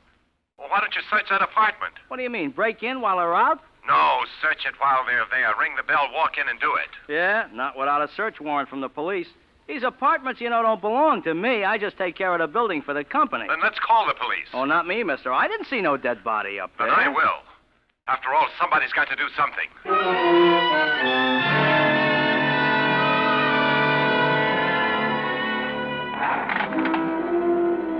I still maintain, officer, these 2 sisters are as refined ladies as you could find anywhere. High class, nice, church-going ladies. They used to teach school up here at PS 33. Yeah, well, that don't mean a thing. As it happens, there's a play on Broadway right now in which 2 nice old ladies commit murder after murder. And they got a dog in there. Now, will you tell me one dog that would stay for almost a week in a flat with a dead person? I'm not telling you anything. All I know, this gentleman, Mr. Ames here, reported a stiff over here. And if he says there is one, there is. Until it's proved different. Right, Mr. Ames? Well, I keep seeing the thing day in and day out. I'm not working at the moment and being home so much. None of the other neighbors have complained. Dead bodies ain't exactly... Oh. It's, right this way, please. I hope they're home. If they ain't home, you got a pass key, haven't you? Well, yeah, we're not supposed to use it, though, unless for an emergency. This is an emergency. That dog bite? Sometimes. Sit down, Buster. Sit down. Yes? Who is it? I'm awfully sorry, Miss Landis, but there's been some kind of mix-up. These 2 gentlemen want to look over your apartment. But why? It's not for rent. Oh, I know. It's just, they want to search around and check up Come on. Cut out the palaver. Hey, look, lady. A dead body's been reported sitting in one of your windows. What? Yeah. This guy lives across the street, and he's been seeing it over here for a week. Oh. So come on now, open up. A dead body? Oh, but that's impossible. My sister and I live here all alone. Yeah. We know all about it. Excuse me. me a minute. I'll call my sister. Vivian! Oh, come on. Vivian! It's the police. Hey, look, lady, I'm not standing out here all day. Come on, give me the passkey, Anson. It won't do no good. They got a chain on the door from the inside. Open up in the name of the law. How do you do? I am Vivian Landis. May I ask what this is all about, please? Certainly, lady. I got a search warrant here made out by this gentleman to search your place. He says you got a dead body in there. A dead body? Why, that's perfectly ridiculous. Yeah, isn't it? But it's been reported. And kindly take that door off the chain and let us through. Of course. First, may I ask, how did this peeping Tom see into our apartment? I thought, Mr. Anson, that we were quite private. Well, look, he lives across the street on the same level. I just happened to be... Oh, well, then we shall have to keep our shades down in the future. Although one would think a grown man would have something better to do. Do come right in, gentlemen. Make yourselves right at home. Thanks. Is he coming in here, too, Mr. Busybody? No, he doesn't have to if you don't want him. Well, I most definitely don't. Okay, Mr. Ames, you better stay outside. Officer, I will... Oh, he does want to poke around in our private rooms, is that it? Maybe he had some ulterior motive in worming his way in. Maybe he's come to get the lay of the land, and so he can break in someday to rob us. Okay, he's not coming in. Now, let's take a look at your window, lady.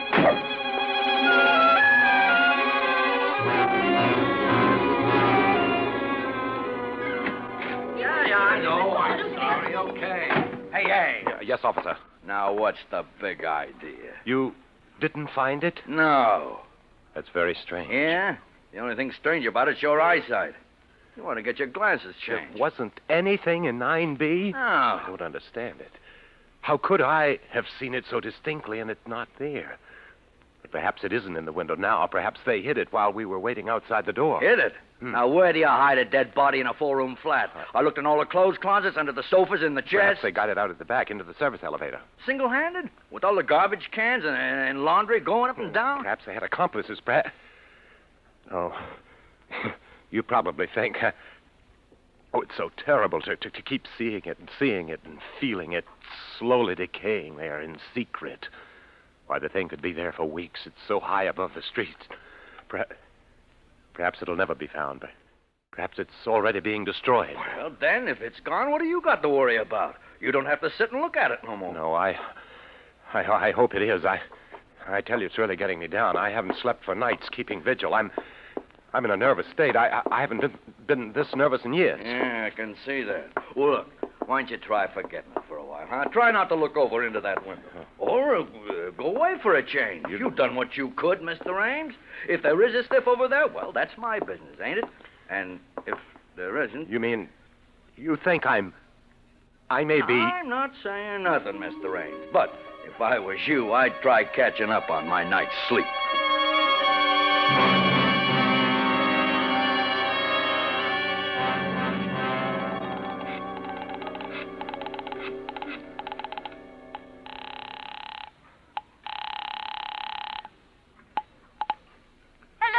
Miss Landis, I'm sorry to disturb you at this time of night, but I'm desperate. I haven't anywhere else to turn. What?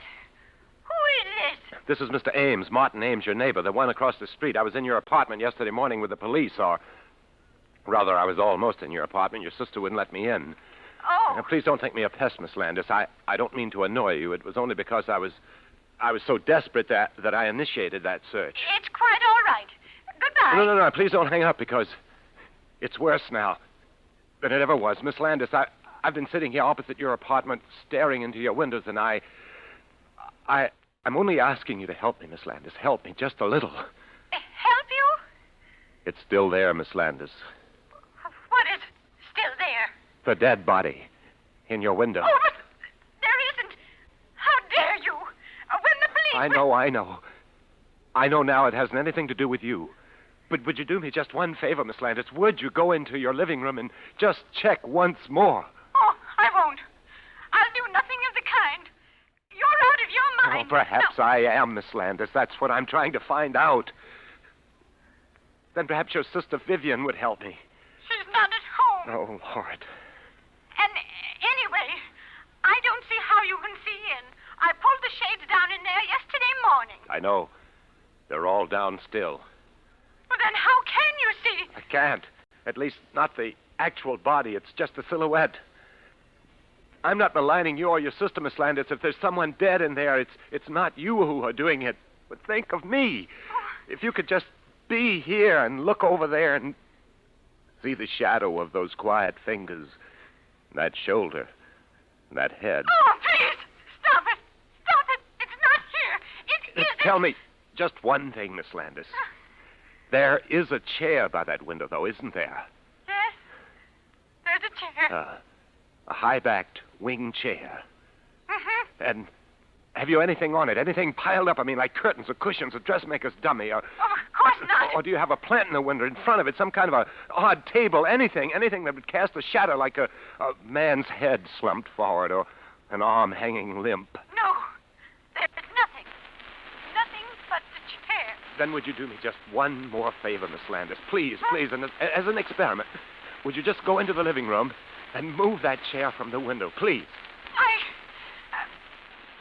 If I do it, will you stop pestering us? Yes. Will you let us alone forever?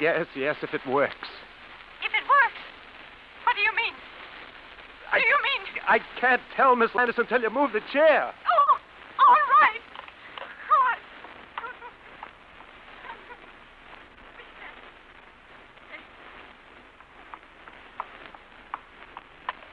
Hello. Yes. I moved it away from the window. It's at the other end of the room, and there's nothing in it. It's empty. Oh, I see. Well, thanks very much, Miss Landis. I know what I have to do now. You mean? Yes, Miss Landis. It's still there.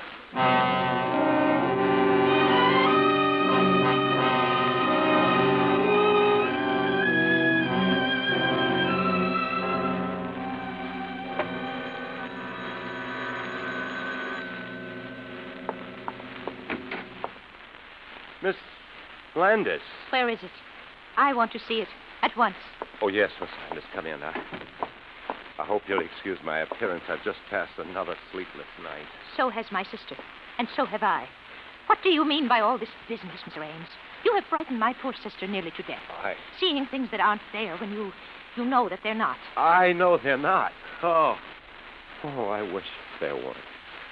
I wish to heaven I'd never looked out that window. I wish those walls were solid stone and your walls... Oh. You are a sick man, Mr. Ames. Oh, am I? I wish I were, but I'm perfectly sane and well. I went to a psychiatrist yesterday, and guess what he told me? That there's nothing wrong with me, nothing. I can't believe that. But to you, I suppose it's a form of madness to persist in seeing this hideous image. But not me, Miss Landis. No. I finally come to an entirely different conclusion. And what is that? The supernatural. The supernatural? A ghost? What nonsense, Mr. Ames. Yes, I suppose it is nonsense to you. You've been a school teacher. Yes. You believe in logic and common sense, the things that give a pretense of solidity to this frail little life of ours. But I'm an artist. And I've always had a feeling for the thing beyond, the intangible, the shadowy. We're children, Miss Landis. Children playing along the edge of the ocean. We laugh and toy with the waves and mock fright. But sometime one of us slips down into the darkness. Sometimes the depths rise and we glimpse the yawning fangs of the eternal. You put things rather oddly, Mr. Ames. Just exactly what do you mean? Simply this. I checked on that building with the real estate agents yesterday afternoon after I'd left my psychiatrist. And there was a murder. In our apartment? Well, the report didn't say. You know how they try to hush those things up. But it was a man, a young man, the lover of one of the tenants, a Miss Sweetser. Sweetser? Why, that's the name of the people who lived there before us. Oh. They were an elderly couple, Mr. and Mrs. Sweetser. I never saw any Miss Sweetser. She died. She was the daughter. She killed herself afterwards by jumping out one of the windows. Oh, perfectly awful. Rather a ghastly coincidence, isn't it? Was it out our window? Who knows? She must have been a very neurotic person, though, this Miss Sweetser. Half-crazed, almost with love or jealousy. I checked on the details in an old newspaper. Oh. She cut his throat, nearly decapitated him. And it said that when they lifted his body out of the chair later, his head almost rolled. Excuse me. Mr. Ames, I'd rather not hear. I still can't believe it. If there is something, if there could possibly be something, why haven't we seen it, too? Why should you Haven't you seen it, Miss Landis? No. You sure? Never? Perhaps in the middle of the night, getting up and passing that room, seeing that chair outlined against the window, just in passing, perhaps? You've never had a glimpse? No. I really must be going. No. Please stay and look at it. I want you to see it out of my window. My sister Elaine, she's very nervous, Mr. Ames. I can't leave her so long alone. Then how will I know? How? Well, Miss Landis, I No. thought you came here especially. It'll only take a minute. I Look, really- It's right in here in the bedroom. I just have to let up the Venetian blind. Oh, Miss Landis. Don't go. Miss Landis.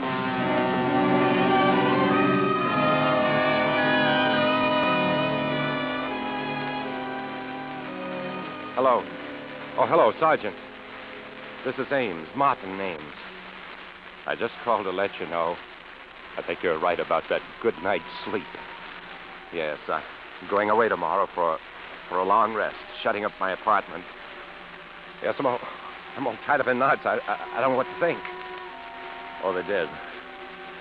Yes, I saw the moving van in front of the house, but I didn't know it was those sisters. Couldn't take it, huh? Well, I can't take it much longer myself.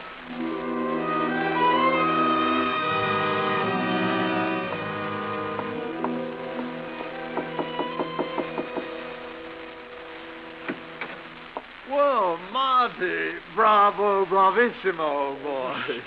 Not so loud. Why all the mystery? The superintendent doesn't like me. I should think he wouldn't like you grabbing this beautiful apartment right from under his nose. He probably had it promised to a friend. But you've got it now, Ronald, just as I said. Oh, so I have, old boy, so I have. And it's beautiful. You know, I'm crazy about it. Marty, you've outdone yourself. You've been more than generous. Oh, think nothing of it, Ronald. I'm glad to do it for such a distinguished colleague.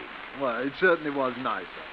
And I wish I could do something in return, Marty. I really do. Oh, no. Perhaps that play I'm doing next season. You know, there's a part in it. It's a rather small part, but very necessary. Thanks just the same, but I'm doing pretty well just now, Ronald. Oh. And I don't know how you found it, Marty. In his housing shortage. Oh, I... You know, why even the superintendent is nervous for rent. When your call came to my manager, I left rehearsal. I wouldn't trust it to anyone but myself. I left the whole cast just standing there when I came over. And when I asked this gloomy character, Anson, he said he'd heard nothing about it. I insisted, of course. I told him who I was. Finally, he called up. Sure enough, it seems these two sisters who lived here just decided to move out. Really? Well, say, I hope you didn't mention my name, though. If Anson known that I tipped you off. Oh, no. You asked me not to. Anyway, I think my own name was enough. Oh. Seriously, Marty, how did you know? Were they friends of yours? Oh, no. It's a rather long story. Here, let us sit down, shall we, in the living room. No. You take the chair. I guess they must have left that when they moved out. No, thank you.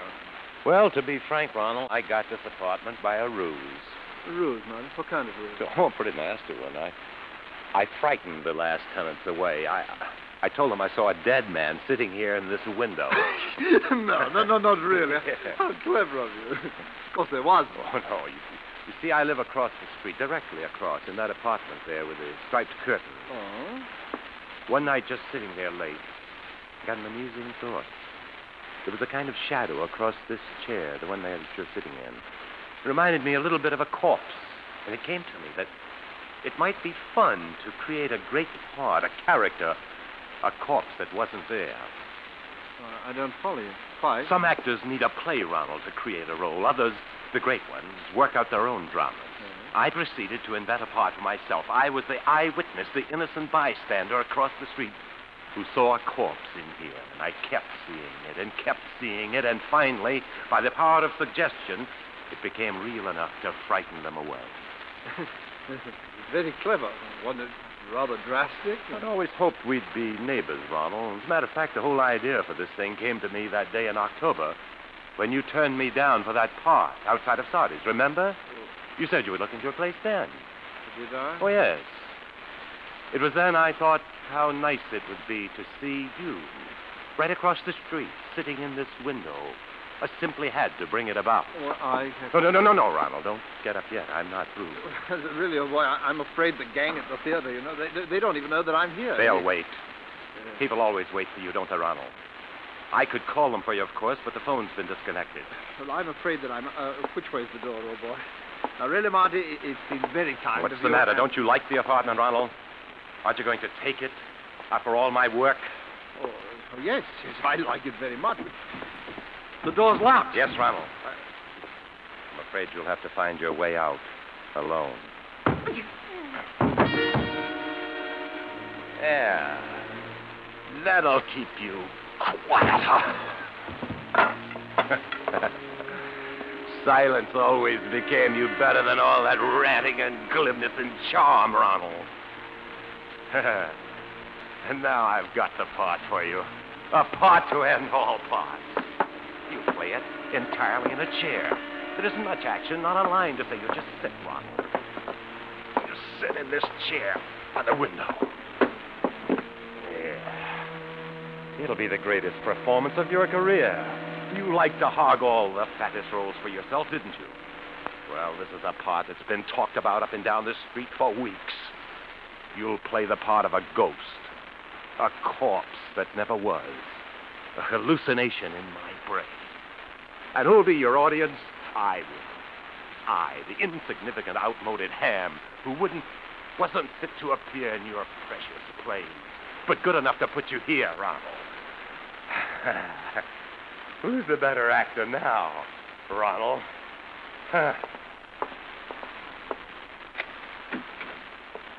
Goodbye, Ronald. See you across the street.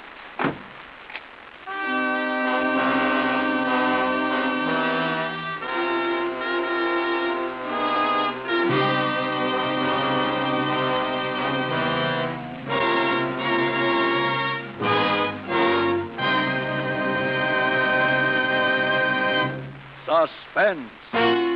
Presented by Roma Wines, R-O-M-A. Roma, America's favorite wine. And now this is Ken Niles with a curtain call for the star of tonight's play, that perennial suspense favorite, Joseph Cotton. Joe, tonight marks your 7th appearance on Suspense in less than 3 years, making you our all-time champion guest. No cotton shortage on Suspense, Ken. And no shortage of suspense when Cotton's on hand either. In appreciation of those 7 stellar performances, here's a Christmas present for you, Joe. Please accept this gift basket of Grand Estate wines from your host, Roma, America's greatest vintner. Thank you, Ken. And you're an outstanding host this Christmas when you serve these magnificent Grand Estate wines. For Grand Estate wines reflect the host's desire to offer only the finest. Grand Estate wines delight the most discriminating guests, whatever the occasion. I'll remember that, Ken. And don't forget, Grand Estate wines make ideal gifts, friendly, thoughtful gifts in perfect taste. Yes, for gift or guest, America offers no finer wines than distinguished Grand Estate wines. For the holidays, keep on hand all 5 Grand Estate California wines. When entertaining, serve medium sherry, ruby port, or golden muscatel. For gracious dining, Burgundy or Sauterne. Each limited bottling of Grand Estate wine, carefully selected by Roma, is a wine outstanding in rare taste pleasure. So this Christmas, give or serve the finest. Grand Estate wines, the crowning achievement of vintner skill. Well put, Ken, but I must know one more thing. What about next Thursday's show? Well, it's a double threat show with the honors going to 2 distinguished ladies. It's called Philomel Cotton. The author is England's #1 feminine mistress of the art of suspense, Agatha Christie. And our star will be the most provocative European leading lady to visit our shores in many a moon, Miss Lily Palmer. Well, I've never missed a suspense show yet, and certainly next week sounds even more intriguing than usual. Good night. Good night, Joe. We're all looking forward to seeing you in David O. Selznick's production, Duel in the Sun. Next Thursday, same time, you will hear Miss Lily Palmer as star of Suspense. Produced and directed by William Spear for the Roma Wine Company of Fresno, California.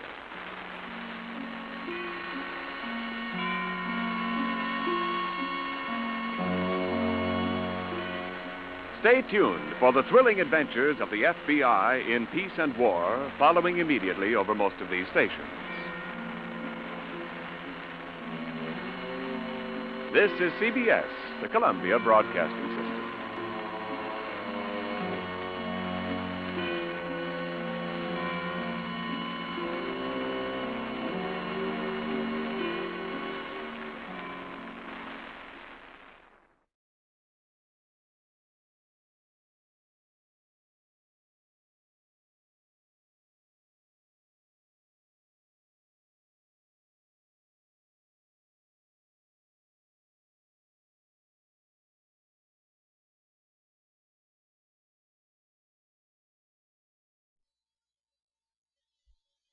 Yes, Roma wines taste better because only Roma selects from the world's greatest wine reserves for your pleasure. And now, Roma Wines, R-O-M-A. Roma Wines present Suspense. Tonight, Roma Wines bring you Mr. Van Heflin in Three Blind Mice, a suspense play produced, edited, and directed for Roma Wines by William Spear.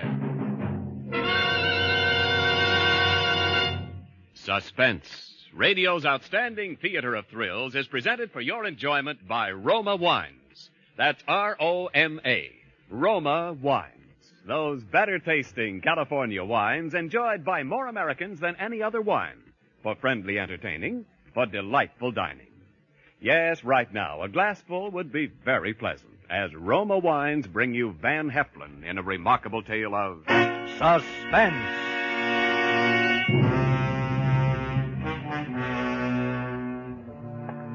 Lockwood, Bentley, and Walsh Publishing. It still said it on the big brass nameplate. Going down. Oh, good evening, Mr. Lockwood. Good evening. Sure, the elevator operators were nice to me. Most of the office boys remembered to knock on my door before they came in. And even some of the stenographers still spoke to me.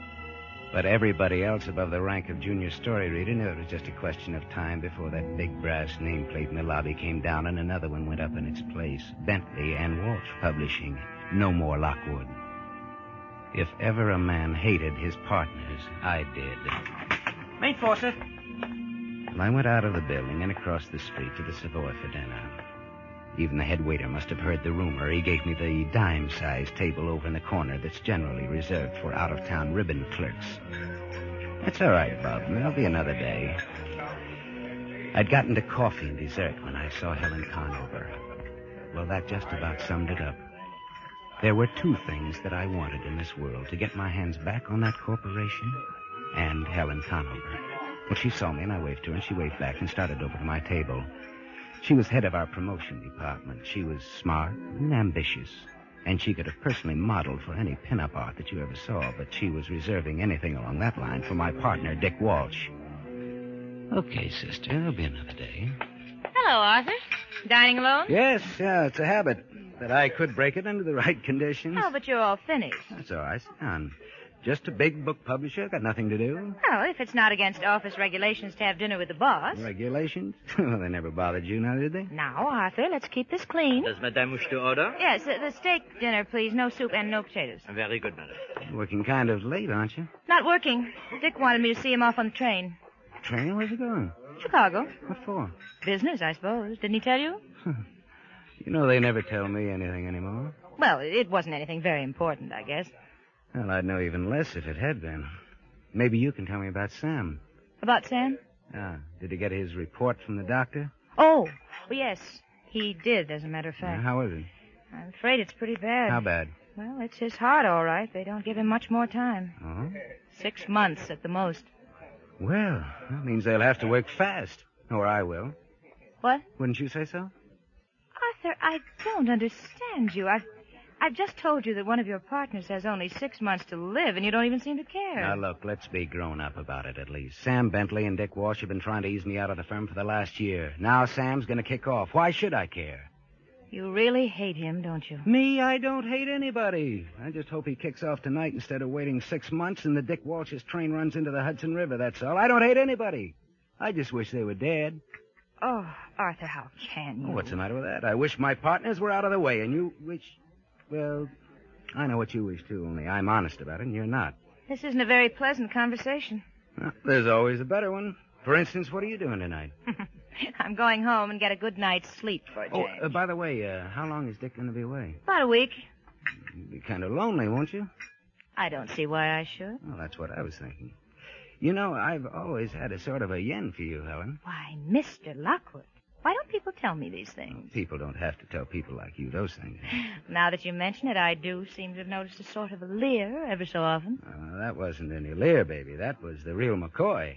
Look, Arthur, this may sound kind of corny, but I'm in love with Dick, and he's in love with me.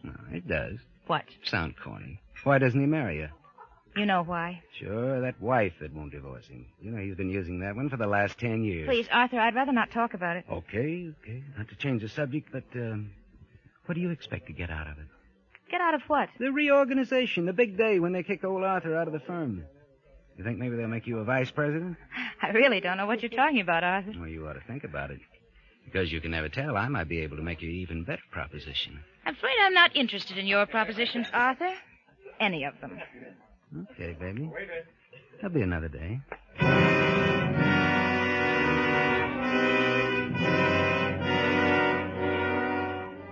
It was mostly bluff, and she knew it. But there was one thing that she didn't know. There was a chance that my smart partners had actually been holding out on me, and if they had, the way our incorporation papers were drawn, then I could really nail them. Well, I'd been snooping through the files at night lately, and I'd already dug up a couple of things, and this night I went back at it again. I let myself in through the side door of the building and walked up the 2 flights to the office. Everything was dark and deserted. You could barely make out the long lines of desks. And then I saw the light under Sam's door. Well, I crossed the office very quietly and listened. Nothing. I tapped on the door. Still nothing. So I opened it. And there was Sam. There was Sam, leaning back in his chair and staring at me with those cold and slightly protruding blue eyes, much the way he always did. Except, tonight, there was a small hole in the right side of his head. And Sam Bentley was dead. The gun was lying on the carpet where it had fallen out of his hand. It was his, all right. I recognized it. His other hand had fallen against an open drawer of the desk, and his wristwatch was broken. It had stopped at 5 after 8. And I picked up the phone to call the police. And then I noticed a letter on his desk. It was addressed to Richard Walsh. Well, I put up the phone and looked at that letter. And then I opened it. Well, it was about what I'd figured. The doctor's report on his heart, the usual all-around apology, and then a detailed explanation of how Dick Walsh could use the corporate insurance to pay off Sam's family for his share of the business and then take it over himself because Sam didn't want me to have any part of it. The signature was a little scrawly, but it was Sam's all right. So there it was, the double cross. And yet, it's funny, but almost before I got to reading it, I knew the answer. I looked at that broken wristwatch of his again. 5 after 8, it said. An hour later, I was home in bed, sleeping like a baby, knowing that Dick Walsh, too, was going to die.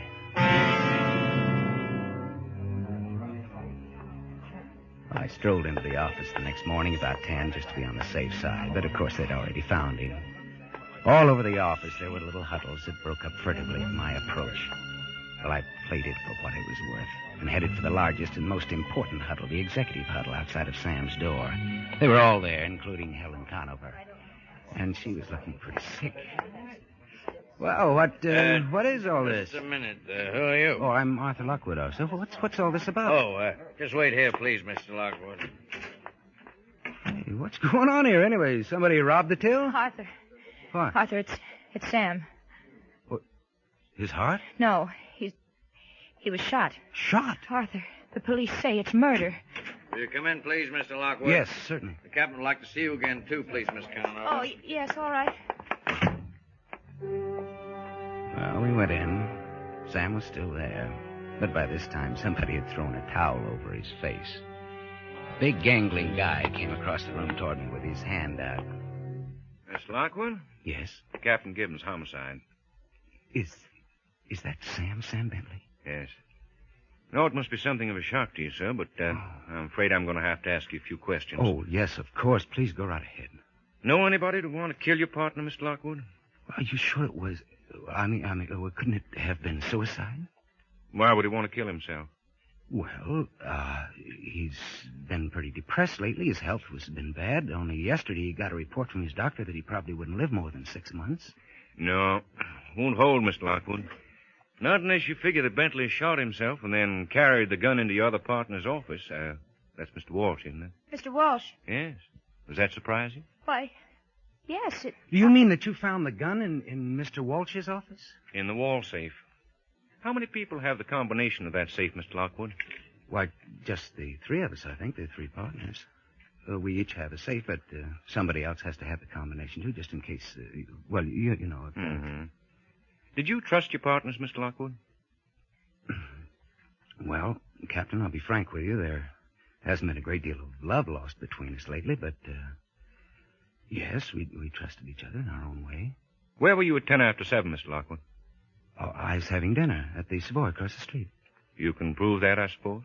Yes, of course. As a matter of fact, Miss Conover here came over later and joined me. Mm-hmm. I understand Miss Conover was seeing your other partner, Mr. Walsh, off on the 7:35 for Chicago. So she told me, yes. Mm-hmm. You're sure of the train time? Yes, of course. Well, it's the one Dick Walsh always takes to Chicago. Well, why this interest in time? Have you set the time of when it happened? Bentley's watch was broken. It stopped at 10 after 7. Oh. Either of you see this before? Where did that come from? Recognize it? Yes, of course. That's Mr. Walsh's watch charm. He keeps losing it. He loses it all the time. No, yes, he does. We found it in the chair behind Bentley's body. Oh, now, wait a minute, Captain. You don't seriously mean to suggest that... How does it add up to you? Well, I mean that watch charm doesn't mean anything. It's true that he did lose it all the time, but he could have lost it in here any time. Not in a chair, Mr. Lockwood. It wouldn't stay there very long, not without being found. Oh, Captain, there must be some mistake. There must be. You can go now, Miss Conover. But please... I said you could go now, Miss Conover. Come on in, Helen. I guess that's it, Harry. I guess it is. Better call Chicago and issue a warrant. Oh. Richard Leonard Walsh. Suspicion of murder. No! All right. It's nothing now. She's just fainted.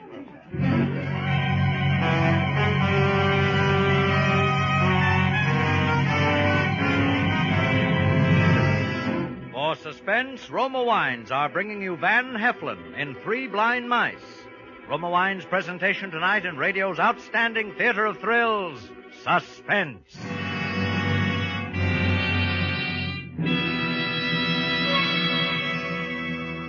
Between the acts of Suspense, this is Ken Niles for Roma Wines. Next time you have friends over in the evening, try this simple, gracious way to add warmth to their welcome. Serve delicious Roma California sherry, port, or muscatel. Delightful with cheese, nuts, cake, or any tasty snack. You're sure to please every guest with better-tasting Roma wines. For Roma wines are favorites from coast to coast, enjoyed by more Americans than any other wine. The reason? Roma wines taste better because Roma starts with choicest grapes. Because Roma, with patient skill and America's finest winemaking resources, guides these naturally finer grapes unhurriedly to tempting taste perfection.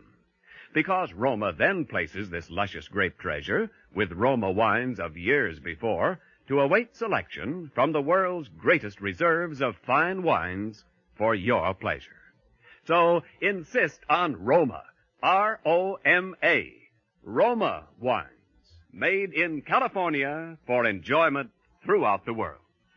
And now, Roma Wines bring back to our Hollywood soundstage Van Heflin as Arthur Lockwood, with Kathy Lewis as Helen Conover in Three Blind Mice, a tale well calculated to keep you in suspense.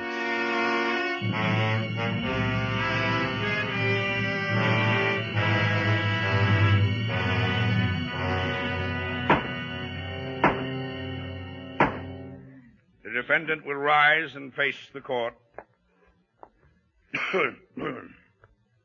Does the defendant wish to make a statement before sentence is passed? If not, we will proceed. Richard Leonard Walsh, having been tried and found guilty of the murder of Samuel Bentley in the first degree, you are hereby remanded to the custody of the warden of the state penitentiary, where at such time as the state shall deem appropriate, you will be executed in the manner prescribed by law. It's a nice, May easy God way have of mercy. getting along in the publishing business, if you're lucky. One of your partners commits suicide. You rig the evidence to frame the other partner for his murder. Net result, a new firm, Arthur Lockwood Incorporated. Arthur Lockwood being me. Of course, there were the usual appeals, and the thing dragged on, but that didn't worry me. I had other things to think about. And number one on that list was Helen Conover. But there, I'll admit, I was surprised, because Dick knew that he'd been framed and must have suspected me, and Helen was supposed to be in love with Dick. Well, I played it very carefully. The paternal approach, the sorrowing friend, dinner and the theater and stuff like that. But never a word, never a wrong word or gesture. And then one night, about a week before Dick Walsh was scheduled to be executed, I just brought Helen home from a sedate little tour of some of our most upper-crust hot boxes, and we were at her apartment. It was a swell evening, Arthur. You've been awfully sweet to me. Well, it's the least I can do, Helen. Oh, you mustn't feel that way, Arthur. What way? That you sort of owe me something. Oh, you something? Well, why should I? It's just that I know how you feel. I wonder and if you do. Well, yes, I think so. You've been awfully brave about it, but I think I know. Arthur, once you said that something I said was corny. Remember? Yes, I remember. Well, it was. It wasn't even true. You weren't in love with him? Afraid I'm a pretty heartless little girl, Arthur. I'm afraid I love myself too much to be really in love with anybody. Well, that's not heartless. That's just honest. You know that he's to be executed next week, don't you? Yes. Then he's not much good to me now, is he? Even if he did want to marry me. Oh. Now you know I'm heartless and cold-blooded and cruel. I ought to, but I don't. No. I don't have to be that way. I can be other ways. What other ways? Like this. Helen.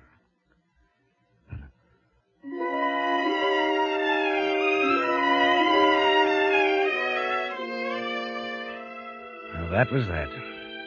I didn't care about anything after that, even marriage. We made a quick trip down to Virginia where names in the publishing business wouldn't mean a thing, even ours.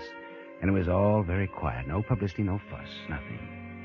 When we got back, we took a little place in the East 50s, although, of course, she kept her apartment, I kept mine. It had to be that way for a while, at least until after Dick's execution and things had cooled down a bit.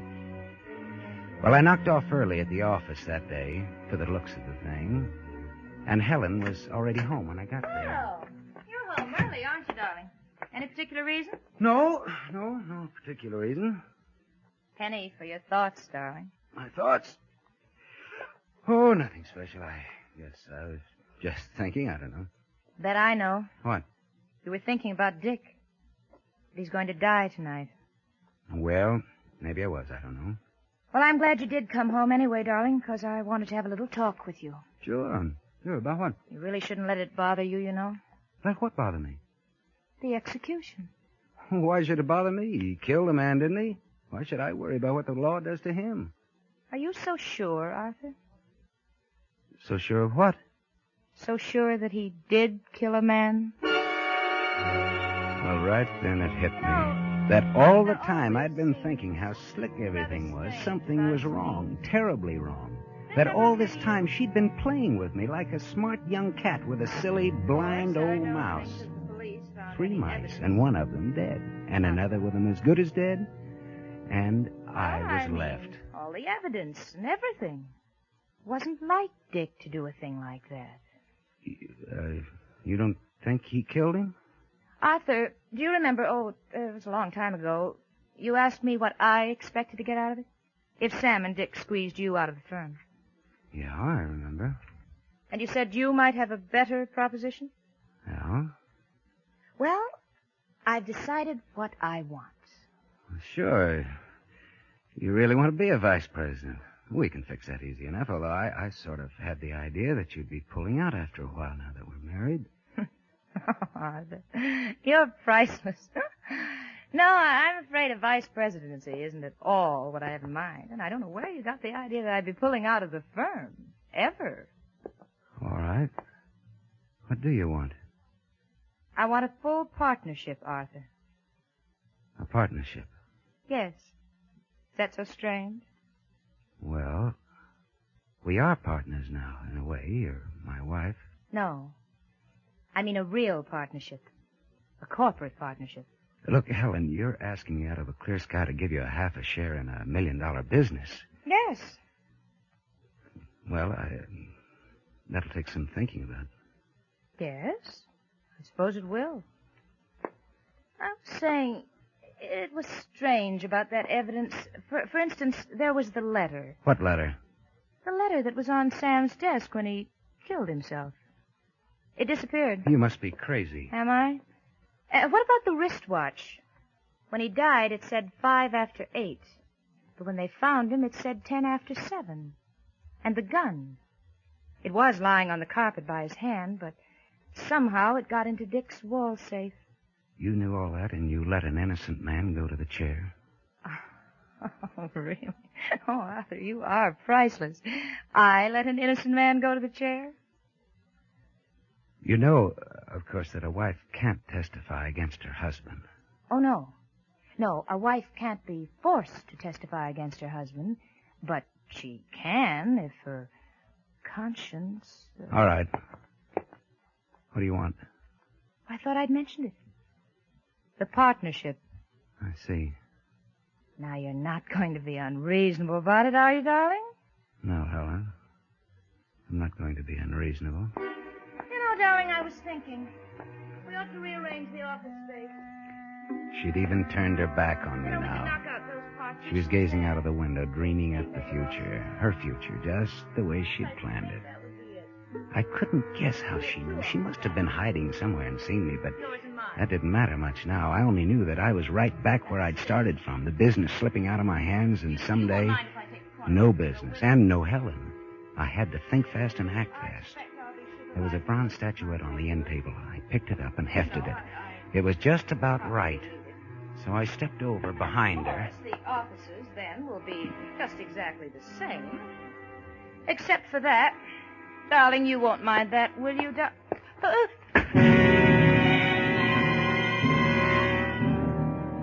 I hit her hard, but not too hard, because this was one suicide that was going to come off right. I carried her out to the kitchen and propped her up in a chair in front of the kitchen table. And then I went into the bathroom and got some towels. That wouldn't leave any marks. And I tied her hands and feet and gagged her, so that even if she did come to in a few minutes, it wouldn't matter. All I had to do was come back in a couple of hours and put the towels away and make everything look just as natural as I could. It was a risk, those 2 hours, and I knew it. The whole thing was a risk. But it was the best I could do. I looked at her once more before I left. She hadn't moved a muscle. And then I turned on the gas.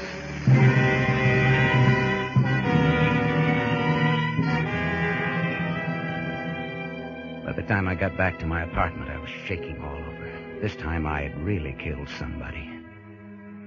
But why would anybody connect me with it, I told myself. Why would anybody think it was anything but suicide? She had the motive this day of all days. Everybody knew that she was in love with Walsh. And even if her marriage to me came out, the motive would still hold. And then the doorbell rang, and I jumped a foot. At first I wasn't going to answer it, and then I thought I'd better. Whoever it was would establish that I was here at home and that I could brush them off before I had to leave. Hello, Mr. Lockwood. Busy? Why, no, Captain Gibbons. No, come right in. Thanks. Right in here, please. Have a seat. Uh-huh. Cigar? Thanks. Pretty good cigar. You must be doing pretty well for yourself nowadays. Better let me light it myself. You, seem kind of nervous. Well, you know how it is. I mean, today the... Oh, you mean your partner Walsh going to the hot seat? I try not to think about it, but, well... Yeah, he'll be sitting down there pretty soon now. Pretty soon. They say it doesn't hurt, but I don't know. Do you ever see one? Look, do we have to talk about it? Makes you feel kind of bad, eh? I wouldn't wonder. Why did you do it, Lockwood? Do what? Frame him? I don't know what you're talking about. Sure you do. You changed the time, stashed the gun, tore up the suicide note. In fact, as I was saying, you framed him. No, Walsh killed him. You know he did. He was convicted of killing him. All the evidence was that he killed him. Oh, sure. Walsh killed him, all right. What? Walsh killed him. He told us he did. Just today. But it was... Hey, look, what is this? Walsh killed him and framed it to look like suicide. Then you came along and pinned it back on Walsh where it belonged in the first place. He gave us a full confession just this afternoon.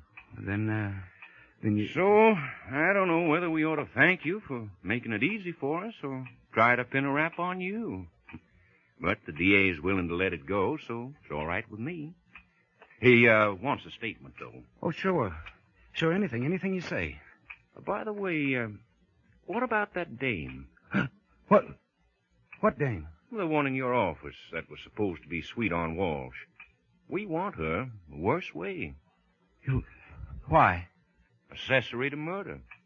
She was in it up to her ears. Yeah. So that was Walsh it. spilled the whole That's thing. how she'd known, and I'd I taken think my he was life in my sorry hand or for nothing. She was up there dying right now. I was murdering her while Gibbons sat there risking my life to do something that the law would have done for me. Maybe it still wasn't too late, but Gibbons just sat there talking and talking and talking. Well, you just go down there to the DA's office and give him that statement, eh? Sure. Tomorrow, the very first thing. You know, you sure are a heel, Lockwood. But you're a lucky heel. It was 10 blocks away. I didn't dare take a cab, and I didn't dare even run for fear that somebody would see me and remember in case it was too late. And by the time I got there, I was gasping for breath, so I'd run every step. So I let myself in, and the smell of gas hit me just like a brick wall. I put my handkerchief over my face and rushed into the kitchen. I threw open the window, shut off the gas. She was sitting there just as I left her. Well, I got her up on the table, and I dragged it over toward the window. I got the gag out of her mouth, and I began working her arms, artificial respiration. I knew that much. I worked over her by that window until the sweat was running down my face.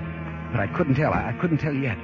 The towels that I'd tied her feet with were still there, but I didn't bother with them or anything else. I just kept working over, up and down, as though my life depended on it. It did. I'm afraid you're too late, Lockwood. I'm afraid your wife is dead.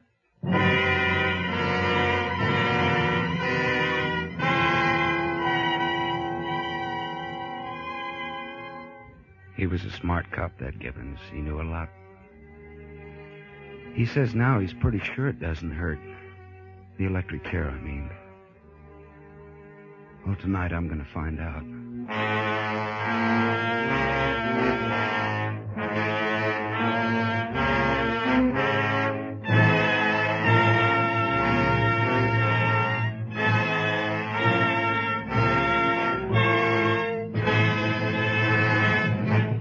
Suspense.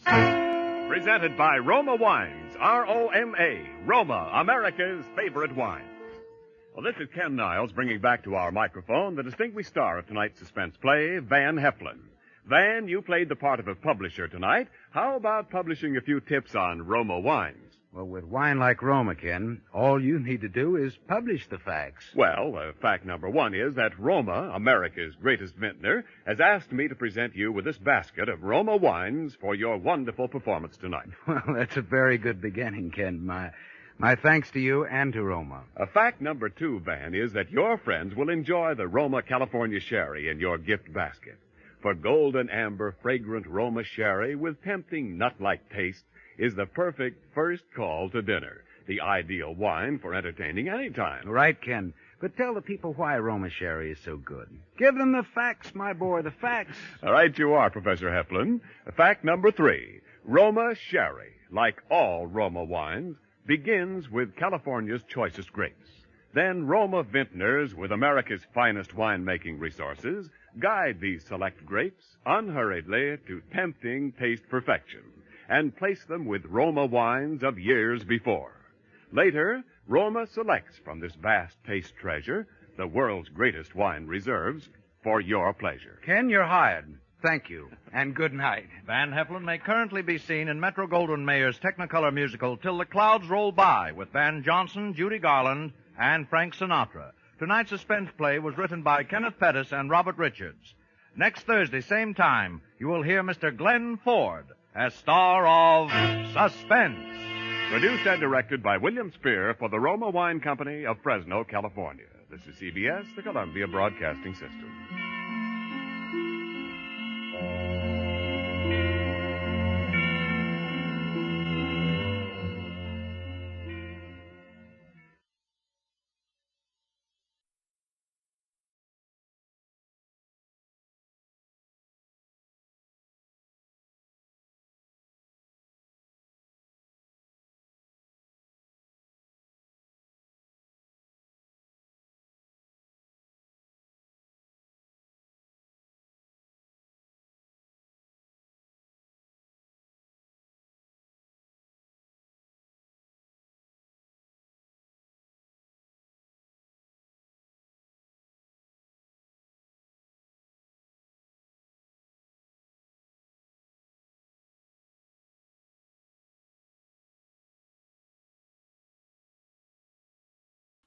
Yes, Roma wines taste better because only Roma selects from the world's greatest wine reserves for your pleasure.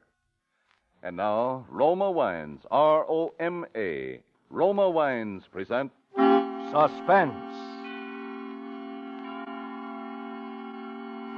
Tonight, Roma Wines bring you Mr. Richard Conte in Wind, Place, and Murder, a suspense play produced, edited, and directed for Roma Wines by William Spear.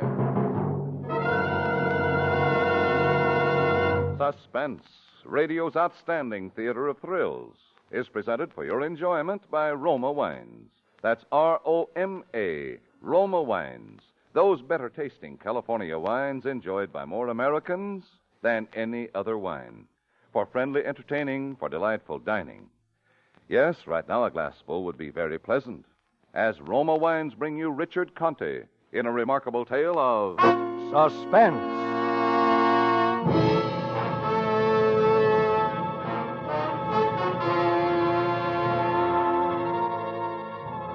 Most of this took place because you can lead a horse to water, and sometimes you can make him drink. But you can never make him win a race. I learned that from a horse named Mosquito down at Tropical Park. I was in New York and things weren't easy. The private detective business had gone flatter than a glass of beer in a boiler room. I needed to borrow money, but the only place I could get it from was a girl named Laura Lee. I'd been going with her before I got hit by that monsoon at the $2 window. And I'd marry her if she could shake her father with $5 million and a big stick. Anyway, I scratched together a little dough, and I'd sit in my office brooding about how crime doesn't pay. It didn't help any when Laura took an office across the hall and called herself a private detective. For $5 million, you can afford to play games. But after that, things went from bad to worse. And then last week, Thursday, I noticed in the paper Mosquito was running at Jamaica. I picked up the phone to call a bookie joint run by a guy named Joey Galt. And that's how it started.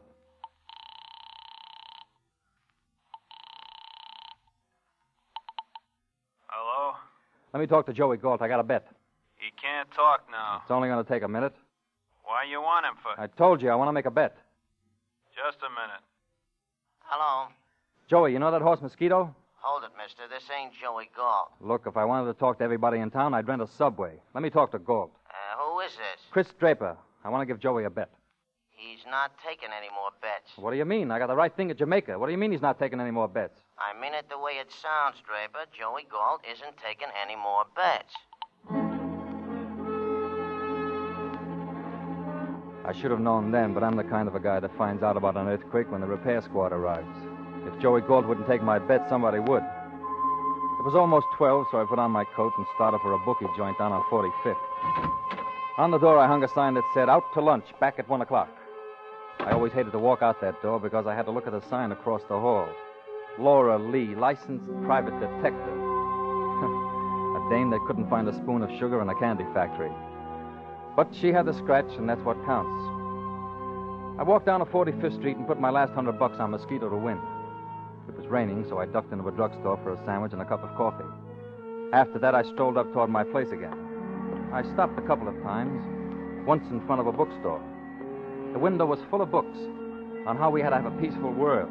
3 of them were written by generals who wouldn't know peace if somebody lugged it in on a hunk of toast. It was about 1:45 when I walked up to the door of my office. Somebody had made some changes, and I got the fastest slow burn in history. My sign was gone, but there was another one that said, "Gone for 1 week. Please inquire at room 205, Miss Laura Lee." I burst into my office and called the intercepting switchboard. Come on. Yes. What's the matter? Don't you answer these things? Well, I only have 2 hands, Mr. Draper. I'll bet you got 2 heads to go with them. Look, nobody's called on his phone for a week. Haven't I been getting any calls? Of course, Mr. Draper, you had quite a few, but we switched them to Miss Lee's office. Why? According to your instructions. I see. When did I give them? Well, Miss Lee told us. She said you were working together from now on. When did she say that? Oh, about a week ago when she brought up the check to pay your office rent. My rent. Yeah. Anything wrong, Mr. Draper? Not a thing, baby. Get a pad of paper. I've got a message for you. Hello, Draper. Just a minute. All right. Where's Pilson? I held onto the phone and looked up from the desk. The room was full of muscle. A guy named Mike Farrago, a collection boy for Joey Galt. I'd seen him around before. A broad guy with a smile like an undertaker. Where's Pilson? Oh, hello. I just called your office. What happened over there? Look, don't make me keep repeating. Where's Pilson? Hello? I don't know any Pilson. You don't sound sure. I'm awful sure, Farrago. I don't know any Pilson. You're a nice guy, Draper. You shouldn't have made it tough. Now, wait a minute. Put that away. It'll go off in my face. That's so you can see it. Now, look, you're trying to find a guy named Pilson. I don't know him. I never heard of him. As far as I'm concerned, you just dreamed him up. The boss don't think that. Huh? Yeah, Pilson just knocked off the boss. He killed Joey Galt? Uh-huh, that's right. He just walked in, took a gun out of his umbrella, and shot Joe right in the ticker. It's a shame. Oh, I'm sorry for Joe. Well, I hope they let him make book up there. Everybody's got regrets. We got him about you, Draper. I don't know your boy, Farrago. You had your chance, Draper. Now... Hello, Lieutenant. Lieutenant. Put down that phone. I got him on the wire, Mike. You should have asked him. Hello, Lieutenant. I got one of Galt's boys up here. All right. He's pushing me around a little. If he pushes too hard, you know where to look. All right, you win this one, Draper. I'll be back when you're not so lucky. I'm always lucky. I don't believe it. I've seen your mutual tickets. I'll be back. Goodbye. Goodbye.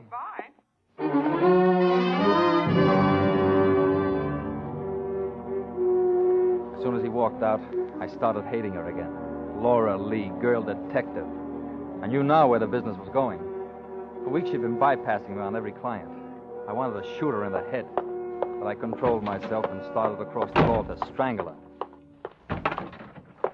Look, Laura, I want to talk to you. Watch out, Chris. He's got a gun. Huh? Watch out, will you? Oh, heavens to... Oh. You all right, Chris? Who is he? A client. One of mine? Oh, please, Chris, I didn't mean anything with those signs. I just wanted to show you. Chris, if you'd marry me, things like this wouldn't happen. Will you marry me? On my dough? Who is he? Who? This on the floor. He's not a carpet. Who is he? I don't know. He gave me this ticket. Let me see it. Yeah, check stand, Grand Central Station. But don't tell me he wanted you to pick up a suitcase. How could you know that? Look, I spent my life in this jungle. I know a phony pitch when I see it. Oh, it's not a phony. He's a nice old man. All right, he's a nice old man. If you don't mind being shot. Well, he offered me $100 to pick up the suitcase. Look, for 4 bits, any red cap in town will do it. The guy's a phony. Somebody was watching for the bag. You see, he couldn't use a red cap. I was going to pick it up and meet him at track 17 at 2 o'clock. Well, help me roll him over. You know, Christopher, he's really an important man. They don't wear ragged Real collars. important. Talk so nice. There. Here's his wallet. Hey, you're right. He is an important man. Let me see it. Frank Pilson, age 47, cashier, Everywhere Umbrella Company. Pilson, Oh, yeah.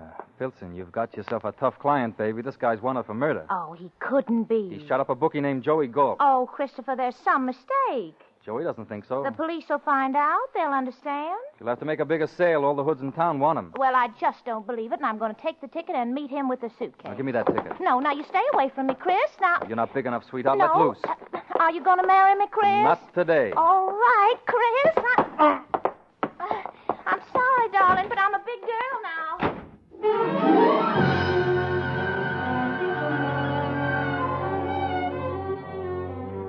I don't know where she learned that trick, but by the time I got to the elevator, it was on its way down. When I got to the street, she was near 7th Avenue climbing into a cab. There was one other cab in sight, but I couldn't do business there because Farrago moved into it and started to follow Laura. If I was going to get there, I had to grab a cab down the street. I turned and ran right into a lieutenant from Homicide named Herbie Knapp, a guy that learned how to dress from Brooks and how to talk from Damon Runyon. Ah, hello, Chris. How are the horses? Look, Herbie, I gotta run. I asked you how the horses was. Mosquito in the first now. Let me get by, Herbie. I gotta get a cab. Just a minute. It's a shame, but you gotta stay here. Likewise, it's a shame about Joey Galt. I don't have the time, Herbie. Somebody walks in about an hour ago and shoots him right on the price tag. Yeah, I heard about it. Yeah, you know, it's most uncharitable to kill a bookie, especially he is an honest bookie. Stay here. All right, I'm not going anywhere now. And all and sundry along Broadway say Joey Gold is honest as the day is long, and part of the night, too. He never welches. This comes about probably because no one ever has a winner with Joey, though. If you got a pitch, make it, Herbie. I'm asking you the whereabouts of Pilson. Who? A citizen named Pilson. He drops one of your circulars in Galt's place. Well, that proves I got a printer's bill. It proves more. A few minutes after Joey dies, the phone rings, and it's you, Chris, pretending you want to place a bet. I have put 2 and 2 together, and I don't want 4. I want Pilson. All right, he's up in 205. You'll find him up there. We'll both find him, Chris. I gotta go, Herbie. You go on up. Being a cop is no fun. Likewise, it's lonely. You come, too.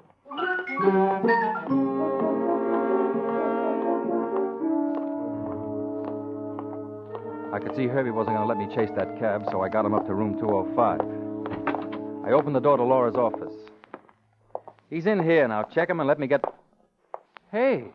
He is a wee fella, Chris. He is so wee, I do not see him. And you know I couldn't see him either? And why I couldn't see him was that he wasn't there. Lieutenant Knapp of Homicide looked at me, and I looked at Lieutenant Knapp of Homicide. And at that moment, he looked better than I did. That was because I was gaining weight. In a couple of minutes, I expected to be heavier by 13 ounces, which is the standard weight of a pair of handcuffs.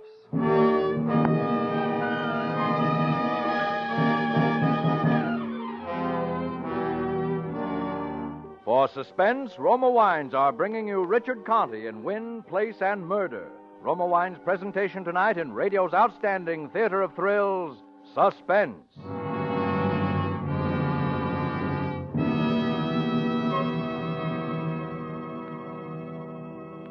Between the acts of Suspense, this is Truman Bradley for Roma Wines. You receive an extra dividend without cost every time you buy Roma wine. That extra dividend is the fuller bouquet, richer body, and better taste you enjoy in all Roma California wines. That extra dividend of better taste is the reason why more Americans enjoy Roma than any other wine. Yes, Roma wines taste better because Roma selects and presses California's choicest grapes. Then, with ancient skill and resources unmatched in America, Roma master vintners guide this grape treasure unhurriedly to tempting taste perfection. These choice wines are placed with mellow Roma wines of years before, and from these reserves, the world's greatest reserves of fine wines, Roma later selects for your pleasure. Whether your favorite is sherry, port, or muscatel, you'll find more real enjoyment with Roma. So buy Roma tomorrow. That's R-O-M-A, Roma wine, your best buy in good taste. And now, Roma Wines bring back to our Hollywood soundstage Richard Conte as Chris Draper, with Wally Mayer as Mike Farrago in Wind, Place, and Murder, a tale well calculated to keep you in suspense.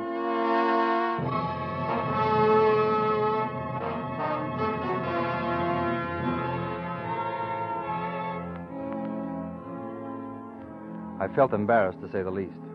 Here I have invited Lieutenant Knapp up to meet somebody who is of mutual interest to both of us. Now I had to pick up the check. Well? Well, he was here 5 minutes ago. Look, don't pull my leg on account of I will use it on your teeth. He was here 5 minutes ago. I hit him, and I thought he was out. He must have gone down the fire escape. First you never hear of Pilson, then you have him upstairs, and now he goes out the back way. Whose place is this? It's a girl's office, Miss Laura Lee, debutante detective. How come Pilson was here? He came by mistake. Yeah, that's the way I'm taking you to the jug, bub. I have a brother-in-law handles cases cheap. Look, would I hide him on you, Herbie? I'm taking you downtown, Chris. Now, wait a minute, Herbie. Unless you pull Pilson out of the woodwork. All right. He's over in my office. Oh, it's better. Across the hall here. Did he go down the fire escape on this side, too? No, he's over here. In the closet. I had to lock him in. There. You can have all 5 feet of him. Where? I don't see no... In the back there. Well, let me see. Sure. Look him over good. Wait a minute, Draper. Sorry, Herbie. Hey, Chris, let me out of here. I told you I was in a hurry. I'll shoot the bone out. And bring all the tenants in. The police force would look funny locked in the closet. I'll be wait. back in an hour. Wait a minute. Wait a minute, Chris. Yeah. Look, Chris, that filly, Mosquito, she's running in the first. Like crazy is the word. Yeah, look, if you keep me in here an hour, I will not get a bet down, chum. Suppose she wins. She's a 58-1 shot, too. Chris, I will consider it a great favor if you put 20 skins on Mosquito's nose. All right, I'll give it to Lou Golding. He works the corner. Pass it under the door. What if it stinks? If it's horse money, it's thin. Pass it under. All right. You got it? Yeah. Be sure she wins. I'll tell her about your $20. Thanks, Chris. I won't forget you for this. Go easy. She may lose. That's what I mean.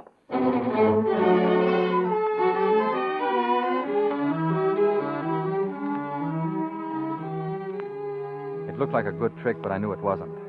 If I didn't find Pilson, Herbie'd come out of that closet burning like horseradish in a floor furnace. And that give and take about horses didn't mean a thing, because he's the kind of a guy who could win the Grand National and put the kids to bed without supper. I had to get to track 17, and I had to head off Laura somewhere in between. I walked to the corner and got down Herbie's bet. And then I cut down 44th Street to Grand Central. The station was jammed with Scarsdale club women trying to look 36 with 46 hips. But I spotted Farrago right away. We couldn't miss with his face. Most witch doctors would have turned it down. He was standing over by the telegraph window watching the check stand. Laura was there, looking around nervously. And finally, the guy behind the counter handed her a small black bag, and she started for the Vanderbilt Avenue exit. Farrago dropped the telegram blank and started after her. If he ever got to her, she'd be counting the bruises with a slide rule. So I cut across and bumped into Farrago near the stairway. Watch out where you... Oh. It's too late to get on out, Farrago. Get out of my way. I'll come around either way, mister. Okay, you asked for it. Oh, come on. Now, break it up. Come on. If you want to fight, get a matchmaker. You're a cop. He was bothering a lady. Where is she? Well, she's gone now. What did she do, ride a deer? I just walked up. Were you bothering a lady? I don't know none. Oh, forget about it. Now, both of you get out of here. Yeah, okay. I'll tag you later, Drew. And you get moving too, fella. I'm sorry about this trouble. Here, you want a cigar? Is it one of those nickel things? Yeah. Well, you keep it. I don't smoke nickel cigars. I didn't say you had to smoke it, officer. Just chew it.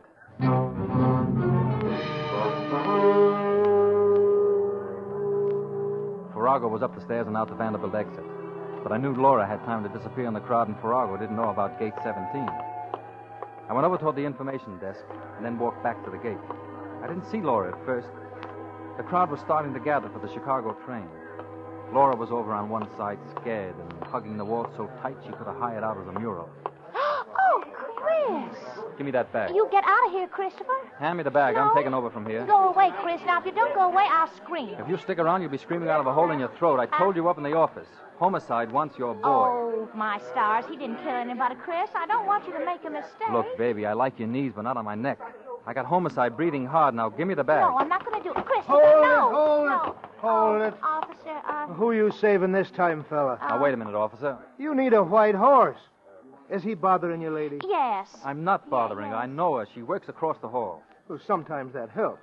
Goodbye, fella. I never saw this man before on all my born days. Look, don't Never get the wrong saw him. idea. This is important. On your way, fella. Stop bothering the lady. It's important, I tell you. It's a matter of life and death. That's the first time I ever heard a guy put it that way.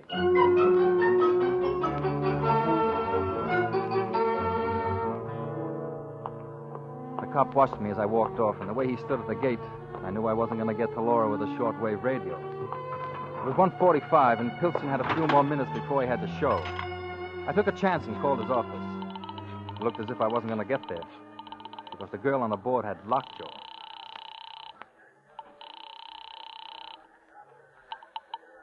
Hello. Ever wear umbrella?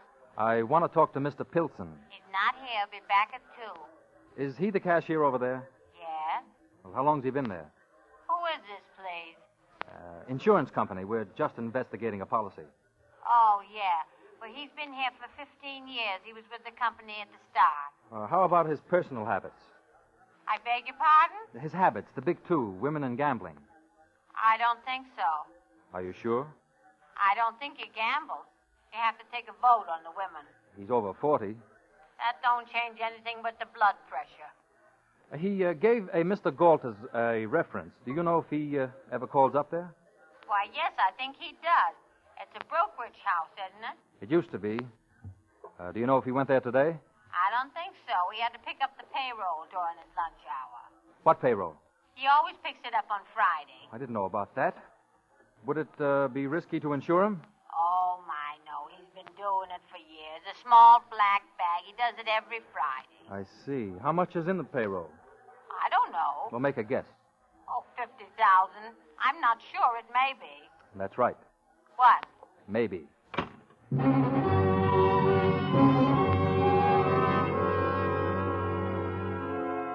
I was out of the woods on that one anyway. Pilson had taken the payroll to square up with Joey Galt. But why did Pilson knock him off? And why did Joey Galt let a five-and-dimer run up a tab like that? They were big questions. And the answer walked right by the telephone booth. I was just coming out of the booth when Pilson hurried around the corner. All I had to do was reach out and yank him. No, please. Come here, Pilson. Get in that booth. No, you hurt me. Get in that booth. Come on. Don't, please. Now, sit in there and talk in a hurry. Don't hurt me, Missy. You can have the rest of the money. What money? The other 26,000. The payroll dough. No, I didn't want to take it, but he made me take it. Your friend made you take it. Well, I don't have any. Farrago, he made me take it. Well, he's on another team. I'm Chris Draper. You're Mr. Draper, but Miss Laura Lee said... Yeah, I know. She said she was handling my cases. Why did you want a detective? I was in trouble. I thought you could help me. I can't square a murder rap. I just took the money. There's no murder. Galt's cold enough to prove it. Galt? And you're wanted for murder. You've got to help me, Mr. Draper. You're tough enough by yourself. No, Mr. Galt was all right when I left. He and Farrago were talking. Farrago, huh? He's the one who fixed it up so I could go to Chicago. Why? He said I'd get into trouble unless I skipped. He said to take what was left of the payroll and skip. He said I had to do it. Or throw a lot of sevens before 2 o'clock. No, but I got scared. When Farrago came down the stairs, he gave me the gun and he said to take care of myself. But I got scared, and that's why I went to see you.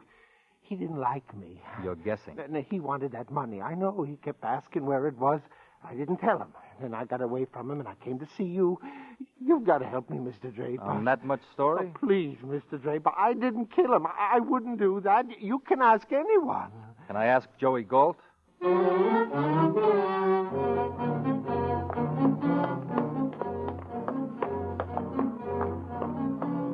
I rushed Pilson up to my office. Herbie was banging around the closet like a carpenter's apprentice. Hey, let me... Hey, all right. Chris, let me out of here. Come on out, Herbie.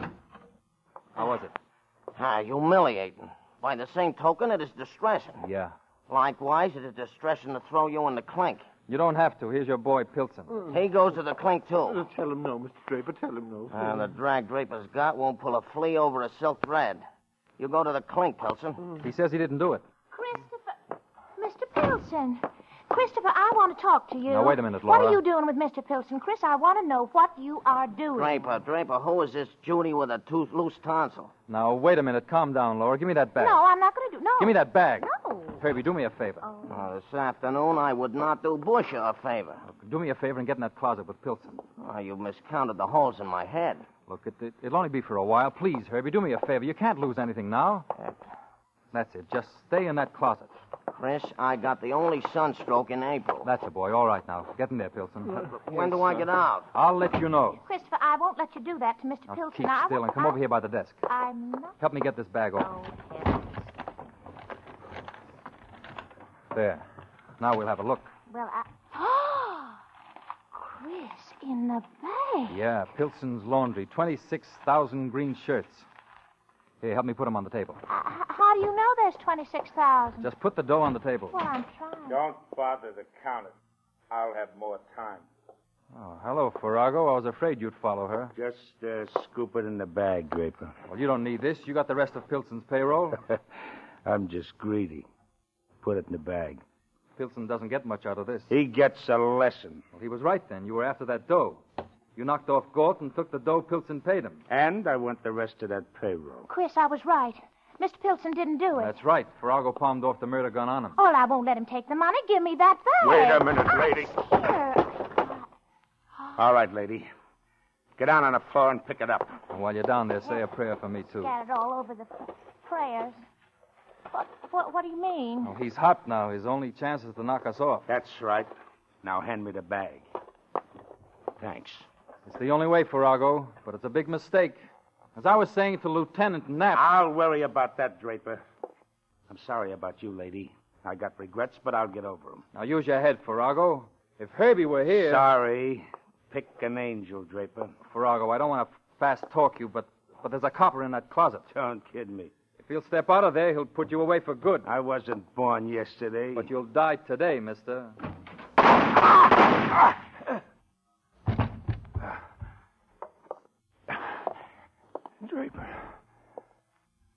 Draper, you're a bum horse player. But you hit it on the nose this time.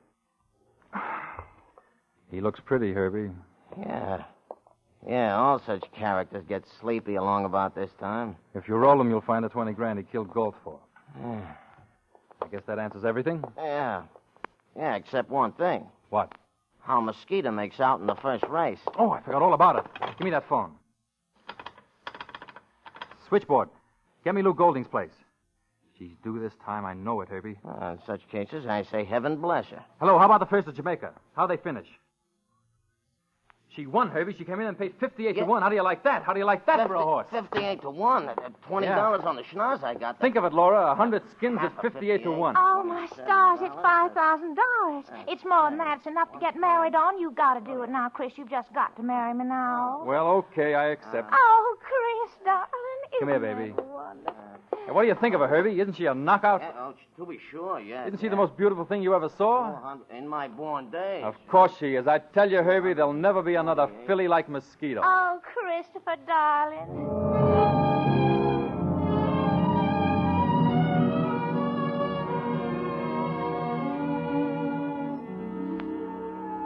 But there's always a kicker along Broadway. That price of 58 to 1 was too big. Lou Golding couldn't stand the belt. When Herbie and I went around to collect, they said he'd skip town. Now I'm broke. And Laura, top-heavy with dough, won't let me out of that marriage deal.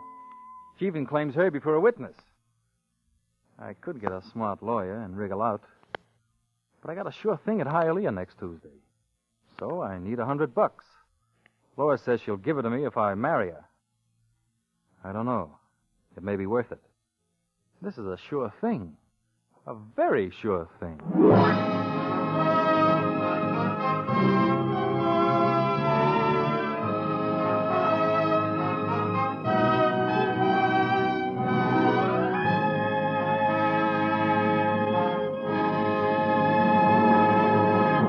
Suspense. Presented by Roma Wines. R-O-M-A, Roma. America's favorite wines. This is Truman Bradley, bringing back for a curtain call our suspense star of the evening, Richard Conte. Richard, most of our listeners know you as an outstanding young actor. We'd like to tell them something about you that they may not know. For example, the fact that you're an artist off the screen as well as on. I'm no Michelangelo, Truman. Painting is just a hobby with me. Like having friends over for dinner and then talking about acting all night. Well, Richard, here's something to make your talking sessions even more friendly and companionable. A gift hamper of Roma wines with the compliments of Roma, the greatest name in wine. Thank you, Truman. That's an idea for holding my listeners. You're right, Richard. At dessert time or after dinner, serve that fine Roma California port, and you'll really have an appreciative audience, believe me. For ruby red Roma port has a rich, full body, a mellow, natural sweetness that everyone enjoys. You'll find Roma port is the ideal finishing touch to a fine dinner, a luxurious taste treat later in the evening with cake or fruit. Say no more, Truman. Just give me the Roma basket. One more word, Richard, and it's important, too. Remember that in all Roma wines, you enjoy an important difference. An extra premium goodness in fuller bouquet, richer body, and better taste.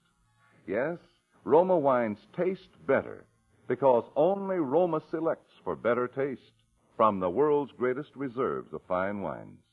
That's why more Americans enjoy Roma than any other wine. You've counted with Conti, Truman. Thank you and good night. Next week, part of the country goes on daylight saving time. If your city remains on standard time, Suspense will be heard 1 hour earlier. Check your local newspaper for time. Richard Conti appeared through the courtesy of 20th Century Fox, producers of the late George Apley. Tonight's Suspense play was from the story by Emil C. Tepperman. Next Thursday, you will hear Miss Ava Gardner as star of Suspense. Produced and directed by William Spear for the Roma Wine Company of Fresno, California.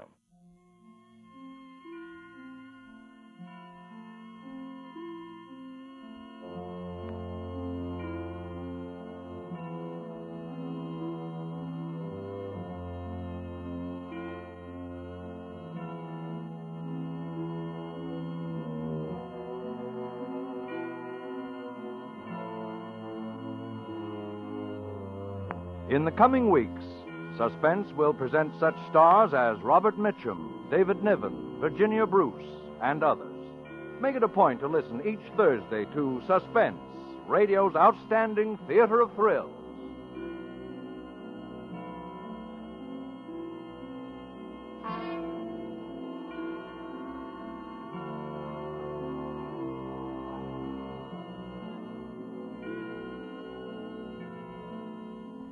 Stay tuned for the thrilling adventures of the FBI in Peace and War, which follows immediately over most of these stations. This is CBS, the Columbia Broadcasting System.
Suspense.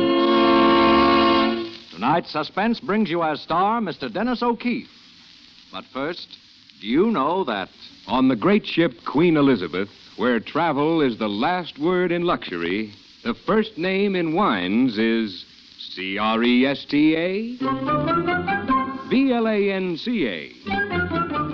Cresta, Blanca, Cresta Blanca, Cresta Blanca. Yes, the best serve Cresta Blanca California wines from the finest of the vines. And whatever the occasion, there's a magnificent Cresta Blanca selection to bring rare pleasure to the most discriminating taste. So, distinguish your diners. Pour Cresta Blanca Burgundy, Cresta Blanca Sauterne, or any Cresta Blanca table wine, and enjoy the best. Shenley's Cresta Blanca Wine Company, Livermore, California. And now, Shenley brings you radio's outstanding theater of thrills, Suspense. Presented by Roma Wines. That's R-O-M-A. Roma Wines of Fresno, California. And starring Dennis O'Keefe in The X-Ray Camera, a suspense play produced, edited, and directed for Shenley by William Spear.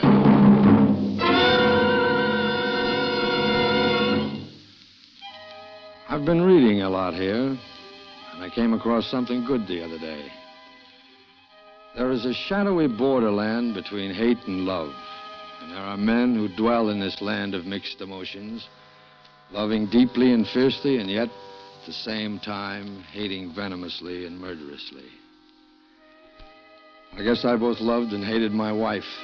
I was crazy for her, lonely and desperate without her. At the same time, I wish she'd be killed or die somehow so I wouldn't keep depending on her for the affection I'm always so hungry for.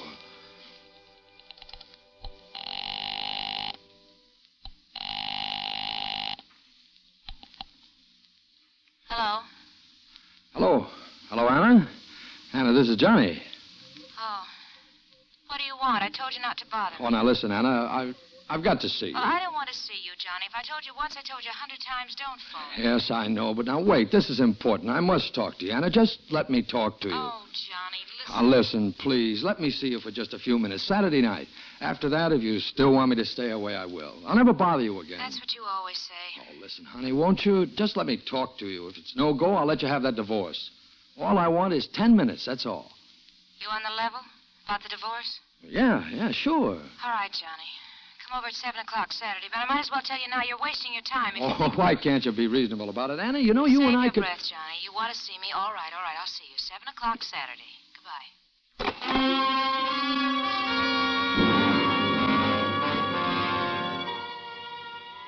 It didn't look good. I could feel that all the things I'd saved up to say to her wouldn't work. She hated me, and she'd never have me back again. There's a stubborn streak in me that wouldn't let me give it up. I figured I'd play it as I'd planned it. And then if she wouldn't change her mind, I'd go through with it to the end.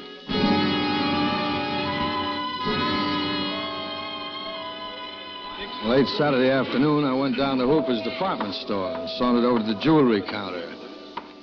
Yes, sir? I'd like to see a wristwatch. Ladies' wristwatch, please. How much would you like to spend? Oh, I don't know, about 200 or so. Oh, well, here you are. 17 jewel movement, 14-karat white gold case set with 10 small diamonds. It's very pretty. And it's reduced from $349 to $225. Say, that's pretty classy. Some girl's going to get a mighty nice surprise. Huh? You like it? Like it. I love it. I wish I had a friend who could buy things like that for me. Now you're kidding me. A beautiful girl like you must have plenty of friends. Oh, not anyone I could really call a friend. I see. This watch. How would you like it if I gave this to you? Just like that, huh? Well, not exactly just like that. First, I'd have to get to know you better. Not from that side of the counter. I know, but you could meet me after you get through with work. Well, I don't leave here till 9. Okay. I could wait until 9. For you. On the 34th Street side. It'll take me about 10 minutes to change my clothes. I'll be there. It's a date. Even if you don't buy the watch. Oh, I told you I am buying it. Well, I'll have to make out a sales slip. Name, please. Oh, James Landry. Yeah, James Landry. What's yours? Joyce. Let's see, that'll be $225 plus tax of 20%, making it $270, and sales tax of $450. $274.50 all told. Your address, please? Oh, you don't need that. It is 270 and 4 and 50 cents. Right? Right. Shall I wrap it? No, just like that. 10 after 9, baby, huh? I'll be there.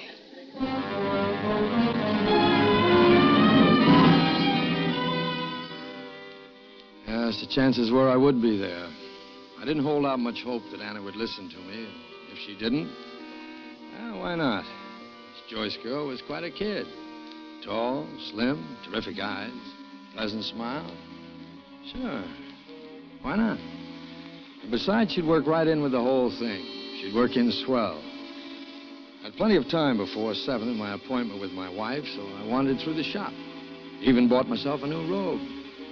After all, you might want to impress someone. I had the robe sent home, and then I dropped into Patty's Clam House. When I'd finished coffee, it was time to take the BMT to Anna's. I got there just at 7. It was a little awkward at first, but after a while I got through it. Oh, I tell you, Anna, this last year's just been awful. Oh, you know I'm still crazy about you, and every hour we're apart just makes me feel worse. Is that all you have to say, Johnny? No.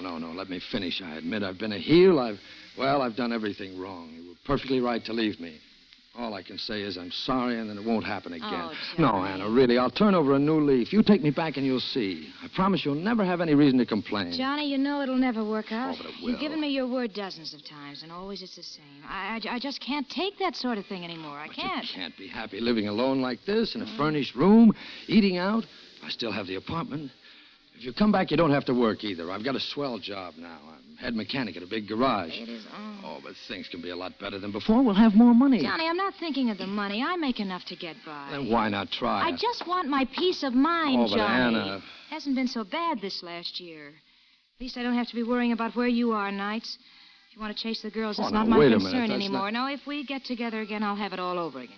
Sitting up and wondering and hating it and hating you and hating myself. No, Johnny. No, not anymore. Oh, but there won't be any more of that. I swear it. No, not until the next time. Yeah. Oh, gee, Anna. Why don't you believe me? Oh, I know I lied about it before, but not this time. It means too much to me this time. I've got to have you back. Look, honey, I brought you something just to show you I do mean it. A watch. It's very nice. Well, put it on, Anna. Go ahead, wear it. That won't do, Johnny. That isn't enough. It's not nearly enough to convince me you're really any different. What more can I say? Nothing. Just forget it, Johnny. Just let me get a divorce and forget all about it. You'll find someone else. Is that why you want a divorce? So you can find someone else? Well, there isn't anyone just now, but I don't see why there shouldn't be. Well, I won't do it. I'll never give you a divorce. Oh. You're my wife, and you're going to stay my wife. Like the preacher said, till death do us part. Well, the preacher was wrong, Johnny. I'm saving my money. When I have enough, I'll get it. You can't keep me tied to you all my life. There's only one thing that'll break up our marriage, and that's you dying. You better go, Johnny. I don't like this kind of talk. Well, I'm warning you, Anna. If you don't come back, I'll kill you. Oh, Johnny, you're bluffing. You can't kill a fly, Oh, I'm not bluffing, you. huh? You're too scared. And besides, the first one the cops would look for would be you. I know all about your threats, Johnny. You don't scare me any more than you ever did. Now, oh, you better go, please. This time I'm not bluffing. Wait a minute. Here's your watch, Johnny. Take it back to the store and get your money. Give it to that little redhead. You're still seeing her, aren't you, Johnny? You think I'm bluffing, huh? Well, you'll see. You'll see if I'm bluffing or not.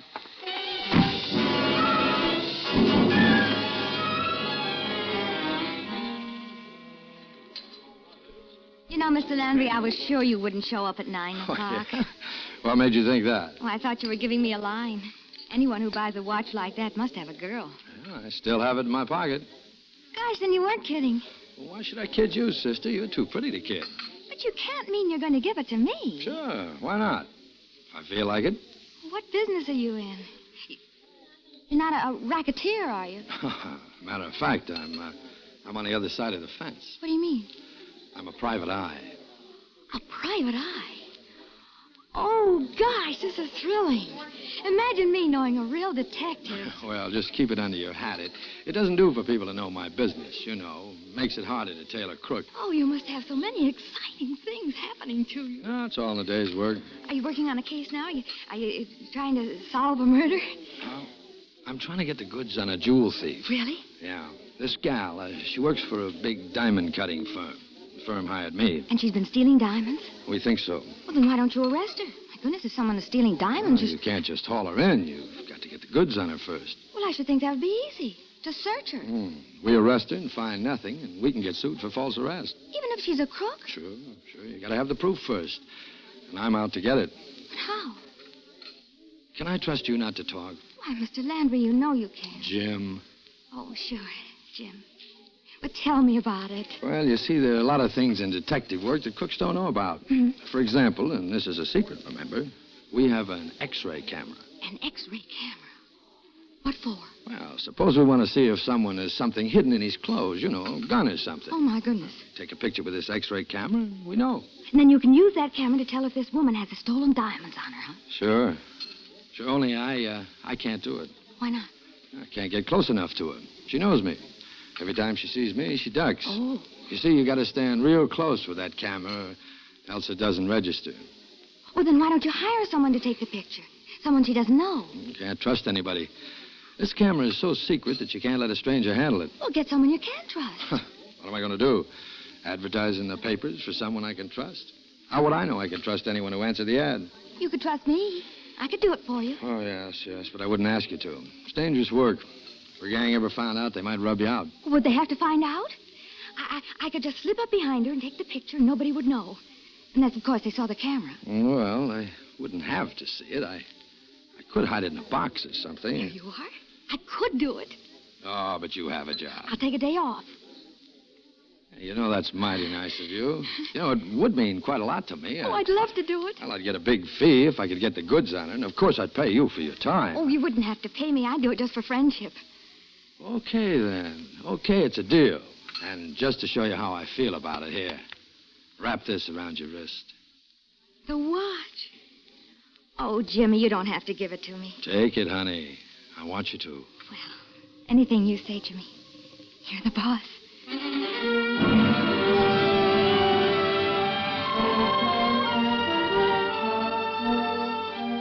The next day, I brought home a short piece of 3-inch pipe and a cheese box I picked up in the alley. And I set to work.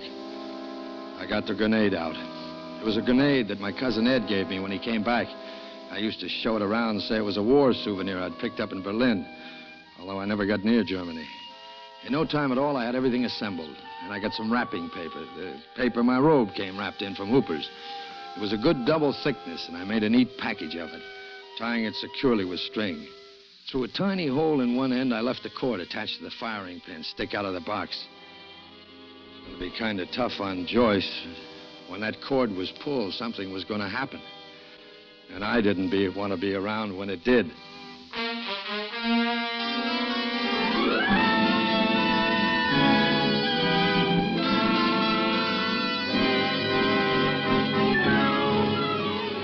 For Suspense, Roma Wines are bringing you Mr. Dennis O'Keefe in the X-Ray Camera. Roma Wines' presentation tonight in radio's outstanding theater of thrills, Suspense.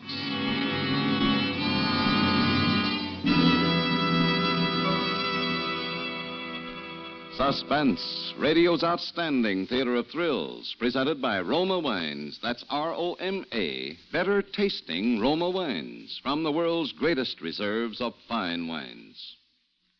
This is the season when the grunt of the pigskin is heard on gridirons from coast to coast, and that's the signal for friendly get-togethers after the big game. Well, here's a timely suggestion on how to have fun, yet do it inexpensively. Serve guests delicious Roma California wine. To add warmth to your welcome, serve glorious nut-like Roma Sherry or hearty red Roma Port. And especially if the home team wins, what better way to celebrate than with bubbling Roma champagne, a sprightly, dry bulk processed sparkling wine. Yes, there's a Roma wine to delight every taste, on every occasion. So buy Roma Wines, that's R-O-M-A, Roma Wines tomorrow. Discover for yourself why Roma Wines are America's largest selling wines. And now Roma Wines bring back to our Hollywood soundstage Dennis O'Keefe as John Lawrence, with Kathy Lewis as his wife Anna and Lorene Tuttle as Joyce in the X-Ray Camera, a play well calculated to keep you in suspense.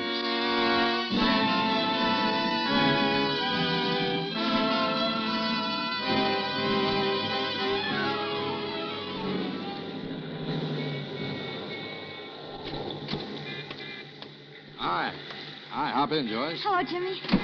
Oh, I'm so excited. Did you bring the camera?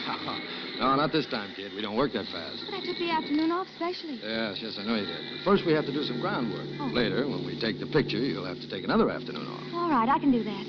What do we do today? Well, I'm going to park the car on the street near this diamond cutting firm. It's down here on Fulton Street. We'll sit in the car until she comes out. Oh, then you'll put the finger on her. That's one way of saying it. You see, I don't want her to see us together. Give her ideas. Oh, I know that. She walks up the street to the BMT. You follow her. You mean I tailor? That sounds more professional. Uh-huh, yeah. You tailor. Stick close by just as if you had the camera. Here, take this dummy package I made up for you. What's in this? Nothing.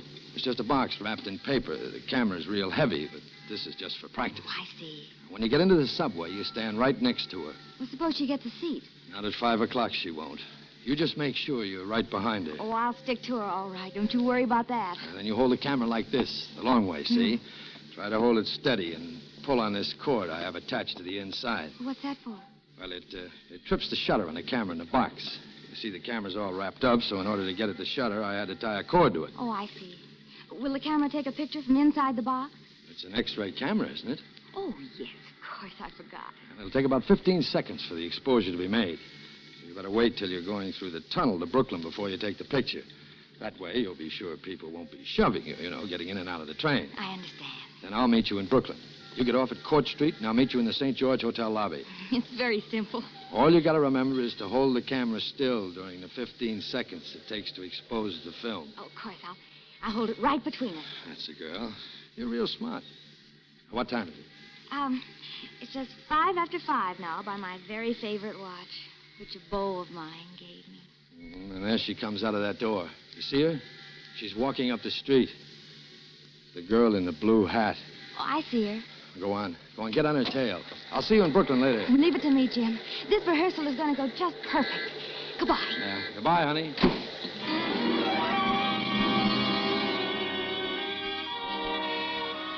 I watched her as she hurried up the street after Anna, and I almost regretted that I hadn't given her the real package. But it was better this way. If there were any chinks in the plan, this rehearsal would show them up. I drove over to the bridge and across the river to Brooklyn. She was waiting in the St. George lobby.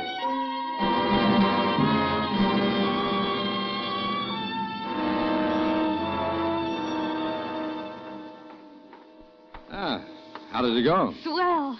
I could have held it still for 2 minutes instead of 15 seconds. She was pushed into a corner right in front of me. No hitches? No, nothing. She didn't even complain at the box pushing into her back. Mm-hmm. She's awfully pretty, Jim. Why should a pretty girl like that be mixed up in stealing diamonds? Some people will do anything for money. You know how much she got away with in the last couple of months? A lot? More than $100,000. Wow. Oh, now I see. Will you get much of a reward? $5,000, maybe 10. And a good slice of that'll be yours. Oh, Jim, I don't care about the money. I'm doing this for you. I know, kid. And don't think I don't appreciate it. Now, about the real job. You think you can get off in the store at 4 on Friday? 4 o'clock it is. Great. And a little after 5, someone will be in for a mighty big surprise.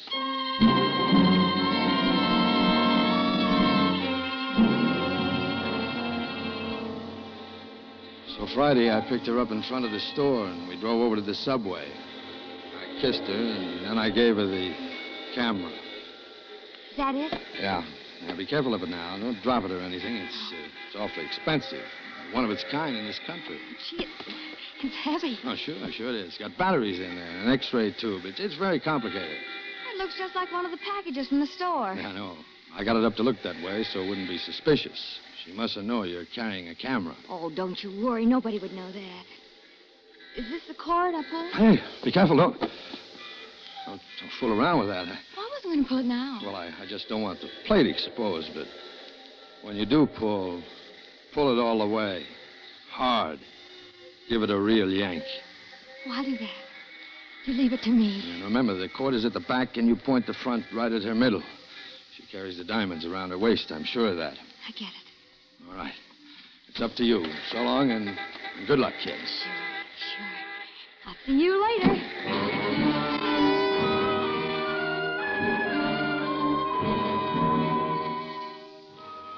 I went back to the garage. I hoped I'd get in without the boss seeing me, but old Eagle Eye wouldn't miss anything. Where you been, Johnny? Me? I was out for a cup of coffee. Did you have to get out of your coveralls for that? Go on, get back on the job. I promised that green convertible for tomorrow morning. Now, don't worry about it. I've only got about another half hour's work on it. I'll finish it up. Okay, let me know when it's done. Sure. You'll know when it's done.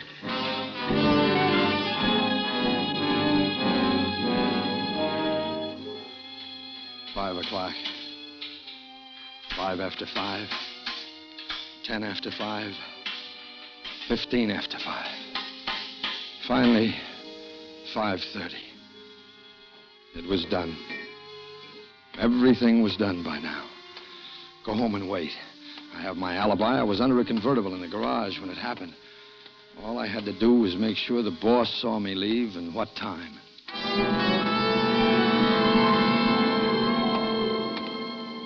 I finished that job, Mr. Granger. Oh, that's fine, Johnny. Of course, you'll be paying me overtime. Got a half hour's overtime coming. Overtime? Like the devil I will. I didn't ask you to stay overtime. Oh, yeah, but you wanted the job done, didn't you? Sure, but not on time and a half. It's only a half an hour. Half an hour? No half an hour. No overtime. Okay. Have it your way. Next time you quit at 5 like everybody else. So long, Johnny.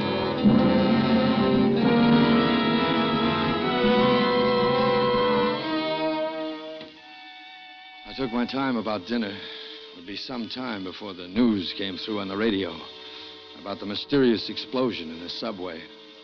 When I reached home, there was a letter waiting for me. I started to shake when I saw the handwriting. It was from Anna. Dear Johnny, I'm sorry I spoke to you the way I did. You had good reason to get angry, and I know you didn't mean what you said. I've been thinking it over, Johnny, and maybe the preacher was right, and we should try to make our marriage stick. If you really meant what you said about turning over a new leaf, call me, Johnny. We'll talk about my coming back. I've always loved you, Johnny, in spite of everything, Anna. I broke out in a sweat. I don't know what I hoped or thought. I grabbed for the phone. I couldn't wait for the news to come through on the radio. I had to know.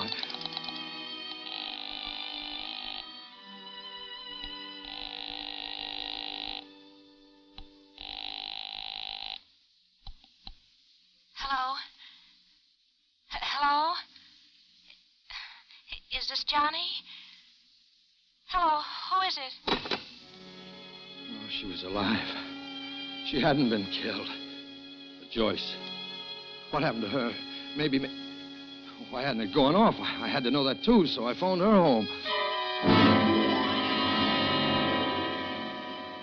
Hello?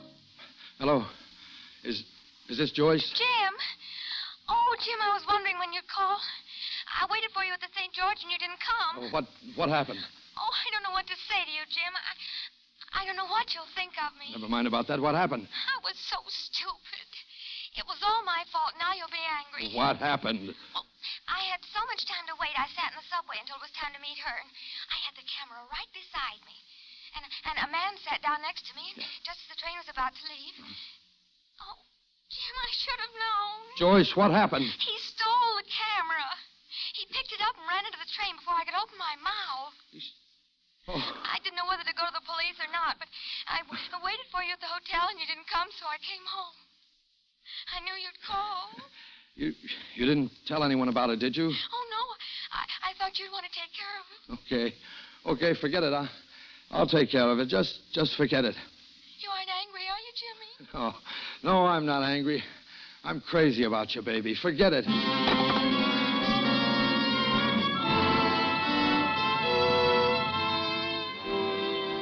Oh, for once, luck was with me. I could thank my lucky stars that there was one chink in the plan. Something I never could have foreseen. All I thought about now was Anna. To call Anna, to arrange to meet her and start my life all over again. I felt like somebody must feel when he gets an 11th hour reprieve. Took a shower and was sitting there in my new robe, smoking a cigarette and feeling like $1 million.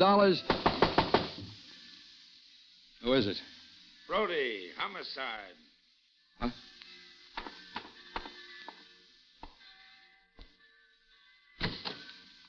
What did you say? I said Brody, homicide. What do you want? About a guy who was killed today, a pickpocket and sneak thief named Mickey Rafferty. You know him? How should I know him? Yeah, something in that. How should you know him? I guess you didn't want to kill him, did you? I didn't want to kill anybody. I don't know what you're talking about. Where were you at 5 o'clock? Working. I was at the Nemo garage. Why? I see. Who were you trying to kill, punk? Come on, talk. Why did you make that nice little bomb?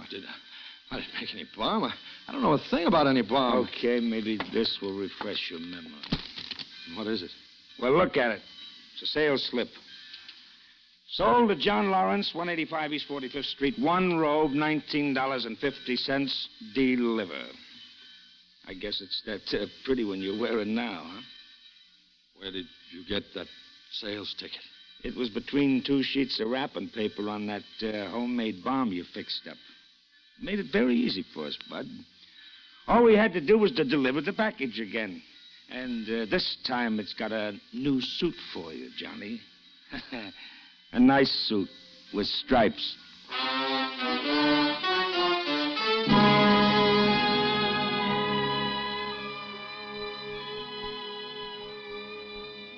Well, I could have weaseled out of it, maybe. But Joyce testified against me. She was sore when she heard about what that X-ray camera really was that she'd been carrying around. Anna's mad, too. I guess that's natural. That's the way people are. Oh, it certainly is lonely here without dames. You'd think one of them would forget her grudge and come up and see a guy that's only got a few more weeks.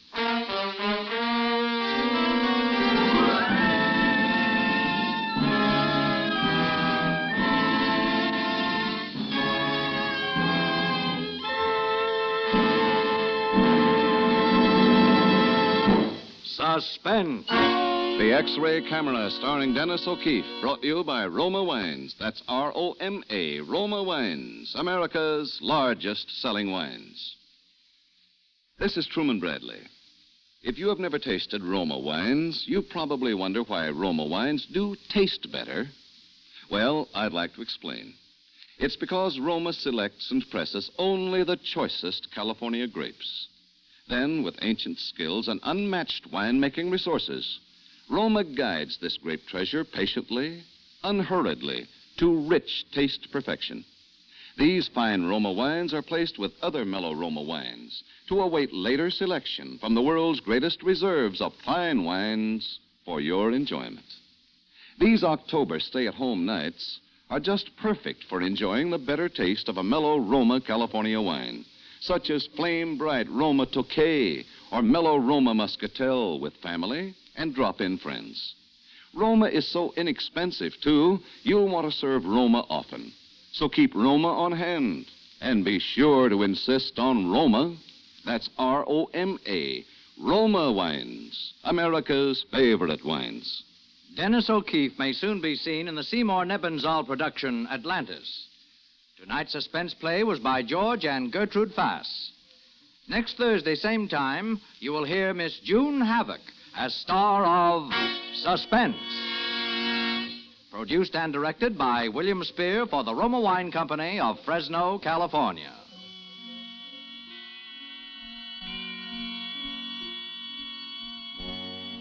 In the coming weeks, Suspense will present radio's Henry Morgan, Lucille Ball, and others.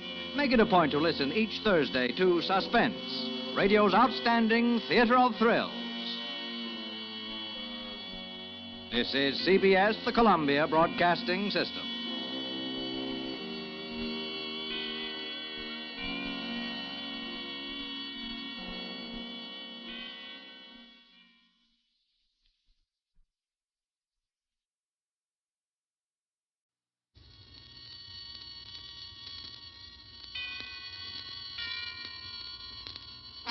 Suspense. Tonight's Suspense brings you Miss June Havoc as star.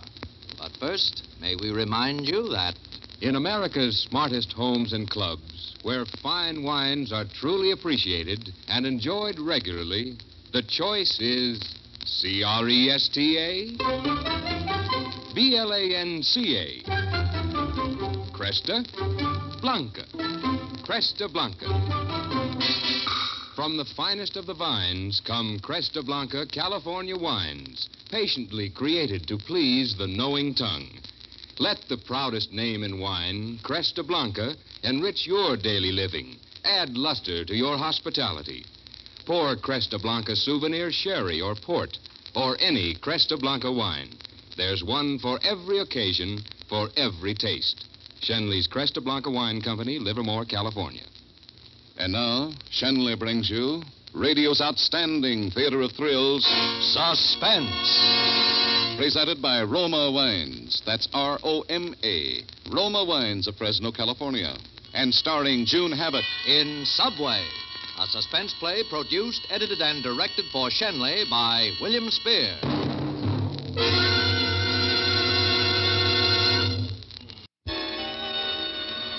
The subway always gets me. I have to stand back from the edge of the platform when a train's coming in because, well, heights don't bother me, or closed-in places, or any of those other things that give some people the willies. No, with me it's the subway. The shining tracks and the train roaring in out of the black. And I always make myself stand way back when I'm waiting.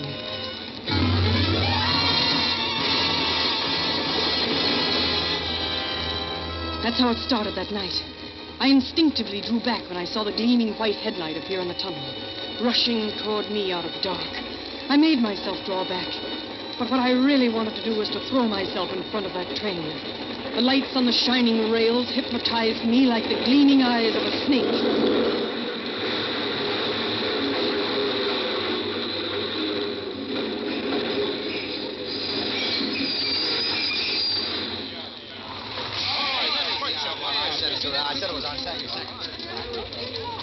I stepped backwards in a panic, but that 5 o'clock mob poured in behind me and shoved and pulled me with it.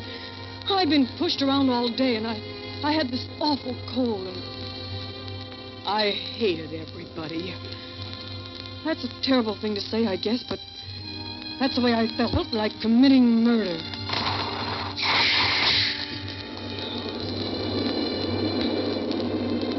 Oh, I was so tired. So worn out, my feet felt glued to my shoes. And of all the people in the world I didn't want to see, wouldn't that just have to be the night I was shoved right next to Ruth Carney? Paula, Stephen. Where have you been keeping yourself? I haven't seen you since the academy. Hello, Ruth. My favorite actress. What are you doing these days? Oh, nothing. I worked in a drugstore for a while. Drugstore? You haven't deserted the theater, have you? I'm afraid I have. You, with all your talent. Ruth, I can't seem to find anything. But you, of all of us. Well, you can't give up. You were so intense about it. Did you try some massage? Try? Oh, I tried to get on all right, but... Yes, I know. I had to pay for the privilege of appearing in the summer theater. I did the Westport season. Prentice, you know. Oh, it was wonderful fun. And it's well worth it to me to be able to say I'd had professional experience. Well, that's fine, if you can afford it. Oh, it's awful the way you have to have money for everything these days. Yes, it is. Oh, don't get too close to me, Ruth. I have the most awful sore throat. And if you don't have money, you have to have pull, don't you? Oh, and speaking of pull, have you heard about me? No, I haven't. I'm general understudy for Night Laughter. The producer... John C. Rittner? Yes, he was an old friend of Dad's. He used to come over to dinner when I was little. I'd hear them talk about the theater, and I thought there'd be nothing in the world like being an actress. Such fun. All that glamour and all the sensational parties and everybody Such gay. fun. And the press... Not the acting. Not the thrill of working at something you wanted to do so much that not doing it makes you not want to live. No. Oh, no. It's such fun. And parties. Wearing expensive suits like the one she had on. Ruth chattered on, and I looked at her. The subway stopped. More people got on. Still more and more. It seemed as though they'd never stopped getting on. Someone would grab the doors and hold them open, and they kept trying to close them. A fat man chewing a horrible, cold cigar stub pushed me still closer to Ruth, and... I'm sorry, lady. I jumped as something sharp stuck into my side. I was puzzled for a moment, and then I remembered the scissors Mother had asked me to get for her. They were very sharp, and they'd ruined my purse. But it didn't make any difference. It was old, like everything else I had. I closed my hand over the scissors, and I held them tightly so they wouldn't do any more damage. And then, I don't know why, I found myself staring at Ruth's hat. It was so smart, so expensive, so everything that mine wasn't. I found myself hating Ruth's hat. Well, as I was saying, after Dad died, Mr. Rittner stopped coming over so often. So when I got bored with the academy, I hopped right down to his office and I said, Mr. Rittner, do you remember Henry Carney? Well, I'm his daughter, Ruth. I want to be an actress. Of course, I don't expect big parts right away, but maybe if I could get a walk-on or something. Oh, imagine my nerve, Paula. Saying that to a big producer like John C. Rittner. But anyway, that's what I did. And do you know what he said to me? No. No, what did he say to you? He said, Ruth, I admire your spunk. And if you're half as good an actress as your father was a set designer, you'll be all right. And he hired me. Just like that. And you're general understudy. That's me. But no one's ever been sick. Confidentially, I'm glad. You're glad? Oh, yes. You see, I've never gotten up in any of the parts like I'm supposed to. If I ever had to go on, actually go on, oh, I tell you, I get away with murder. Murder. I couldn't look at her face. I didn't even want to look at any of the passengers' faces. And when I raised my eyes, I saw still more faces simpering down at me from advertisements overhead. I hated everybody and everything.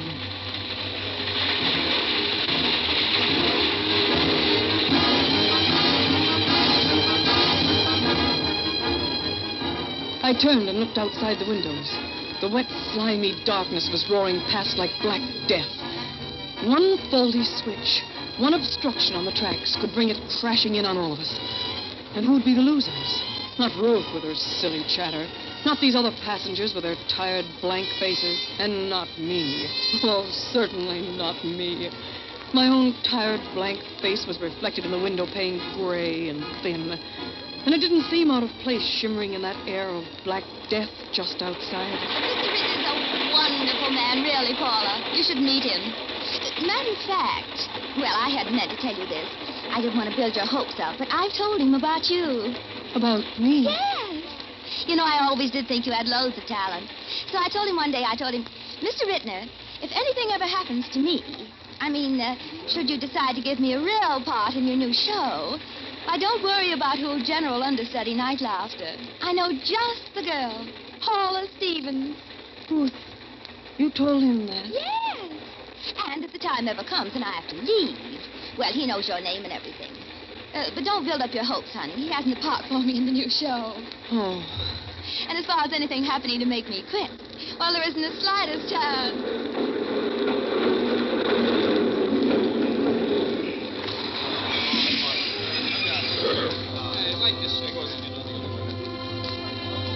Envy and hatred welled up so in me that my throat burned like fire. When the fat man with that cigar was leaning against me, and I lashed out like a drowning person. Hey, watch it, lady, watch it there. I took it out on him. Who I really wanted to knock out of my way was Ruth. Ruth standing between me and the break I'd dreamed of. Understudy in a hit show. But she had said, well, don't build up your hopes, honey. There isn't the slightest chance. But wasn't there the slightest chance? I thought, the slightest chance of something happening to her.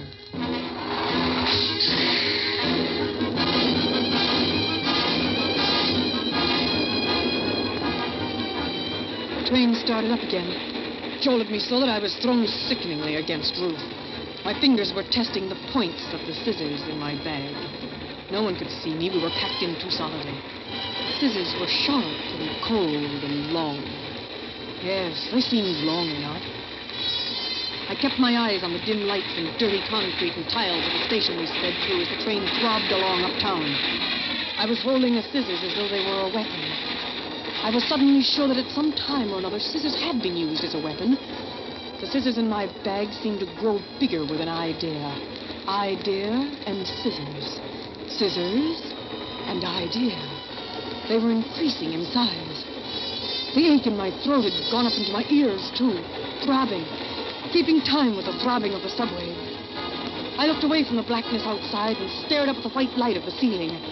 The electric fan overhead was suspended like a spider. Suspended like a spider. Like the spider that was spinning. No, not spinning as a spider should spin, but whirling. Yes, that was it, whirling. Like my brain was whirling.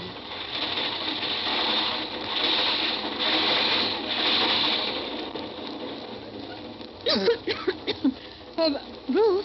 Yes? You play on Sundays, don't you? Oh, yes. No show tonight, then. Ruth, why don't you come home and eat with me? There's just Mother and me. We'll be all alone. Oh, I'd love to, Paula. Frankly, I didn't have anything to look forward to but a boring evening. I'm glad now I couldn't find a taxi. Well, Mother will be very glad to see you. Oh, it's very sweet of you to ask me. I haven't had a home-cooked meal in a long time. A casual invitation after a casual meeting. No one knew that Ruth was coming to my house for dinner. Ruth didn't even know where I lived. Get her off the subway a few stations early. Many empty lots up this way. Then one thrust of these sharp scissors, ordinary scissors, brand new scissors, and a body in an empty lot. And after a few days, after the funeral, a humble application to Mr. John C. Rittner for my girlfriend's job. He'd remember I'd been recommended by Ruth herself. Oh, and I'll show them. I'll know every line perfectly. And one night the star will not go on. No, I'll go on. That will be it. The noise outside didn't seem like the roar of the subway anymore. It was like tremendous applause. Applause for me.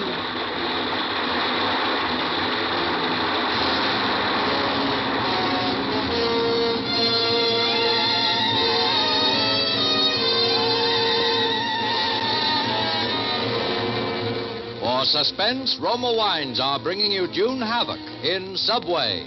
Roma Wines' presentation tonight in radio's outstanding theater of thrills, Suspense.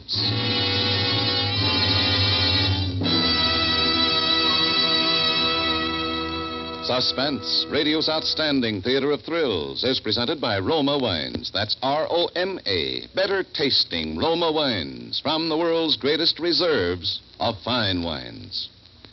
Tomorrow night is Halloween, and that will be the time for gay parties and friendly get-togethers.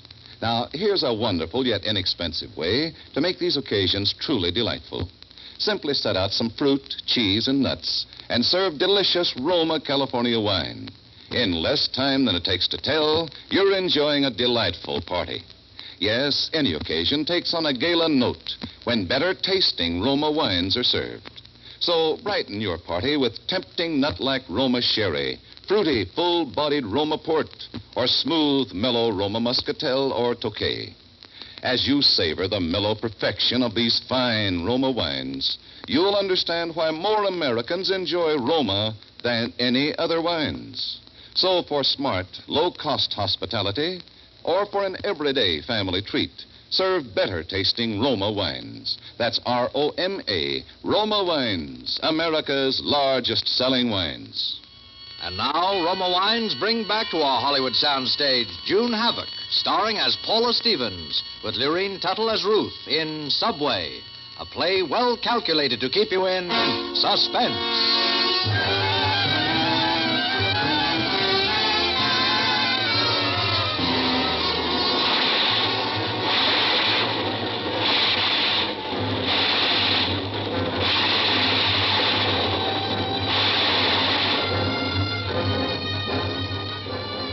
We passed some station, 116th Street, I guess it was.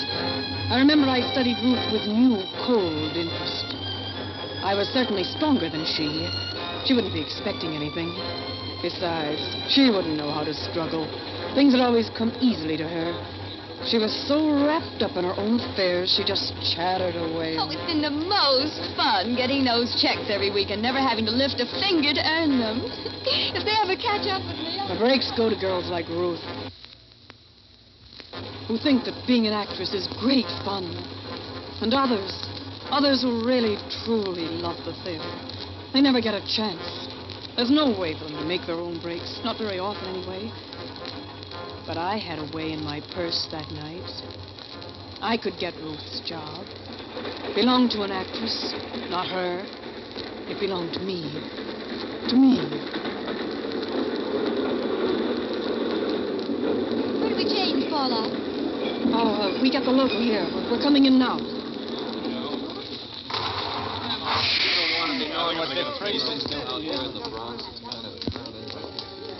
We pushed and elbowed and jostled our way out of the car. We were the last ones out. So we had to turn around and face the tracks with a solid mob at our back.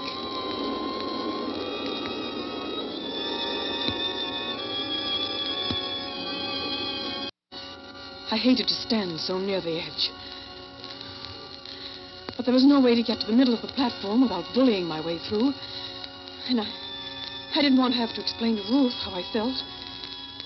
But I managed to get my feet placed an inch or so in back of her as we stood wedged in the crowd. That made me feel a little better. Ruth between me and the tracks. Ruth between me and my destiny. Ruth, always in the way. Just a little push, I thought. Maybe it would be easier. A little push just before our train came in and... Paula, look at that man over there. Doesn't he remind you of Bill? Well, oh, yes. Yes, he does. Oh. How is Bill, by the way? Oh, Bill's fine. You still going with him? Yes. Oh, he's a wonderful guy, that Bill. I remember one time... I remembered, too. I remembered how Ruth had tried to take Bill away from me once. She'd done everything in her power. And there for a while, I thought she was going to succeed, too. But she hadn't. He was too nice. He wasn't the type to care if a girl couldn't dress in the latest styles and if she didn't have the smartest hats. I knew him first, you know. Yes, I know you did. He used to date me before he knew you. He was just a kid, of course, and I got interested in another boy.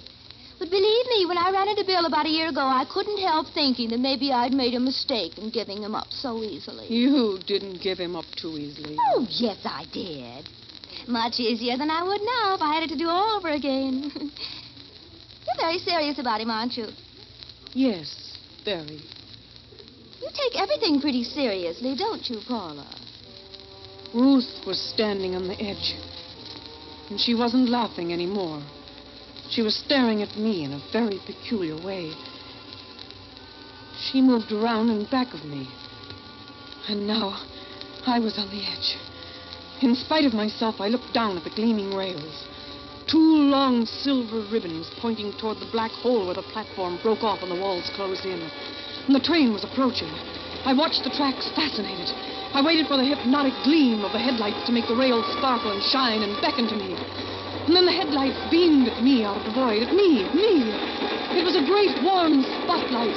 And I swayed over the edge to meet it. And I couldn't stop myself.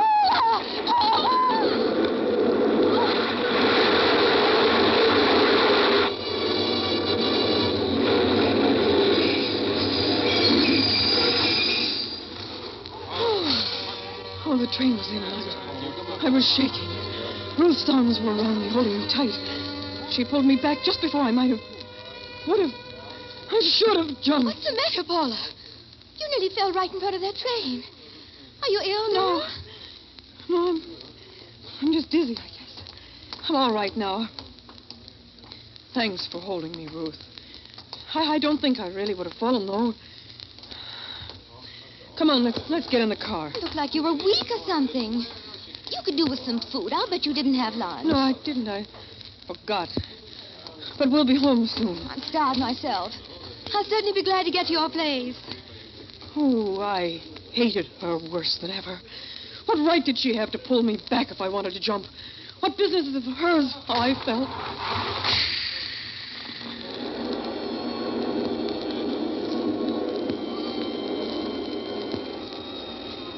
I felt for the scissors in my purse. I wrapped my handkerchief around the handle. No fingerprints, no clues, no motive. Nothing that would be connected with me. A friend that hadn't seen her in ages, and what motive could I have? All I wanted was her job, and nobody would ever think that I had committed murder to get a job. People just didn't do things like that. Not unless they were desperate and bitter with nothing to lose. I think we can grab a couple of seats in a minute. Those 2 men are getting off. Wouldn't you think they'd have offered them to us in the first place? Really, men in New York. I followed her lead, and we got the seats. And I sat down very carefully. Like an old woman. I hadn't sat down all day. Just walked from one office to another. Ooh, the muscles in my back and legs ached. I had to sit in an upright position. The warm blood came rushing upward as I lifted first one foot and then the other gingerly off the floor. The arches ached with relief, and my head swam. I was so grateful just to be able to sit. Oh, grateful. To think that the simple act of sitting down could mean so much to me. Paula Stevens, the most promising actress at the Academy a few years ago. Now nobody would even give me a walk on. I turned and I stared at Ruth. I thought, maybe I won't wait for the empty lot. Paula, what's the matter with you? Here we are sitting down and comfortable, and you're frowning like a bear with a sore tooth. What are you frowning about? I looked around desperately for something I could be frowning at. A man across the aisle was reading a newspaper, and I saw a headline. That could be making me frown. I indicated it. Oh, you mean the headline? Yes. Hit and run driver kills child. Oh, that is nasty. Makes me sick to see things like that. I never read them. Does it affect you that way? Yes, the lowest form of humanity.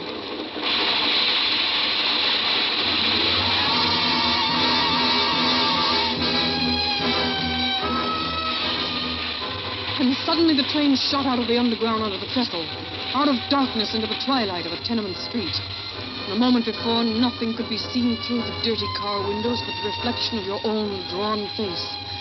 But then the ramshackle apartment buildings flashed by outside, showing intimate glimpses of bare kitchens and dim bedrooms, gray wash and cheap living rooms, families going through the functions of living, poor families, tragic living, from the blackness of the tunnel to the twilight of poverty, from death to life, first death and then life, kept pace with the subway, not life, then death, but death to life.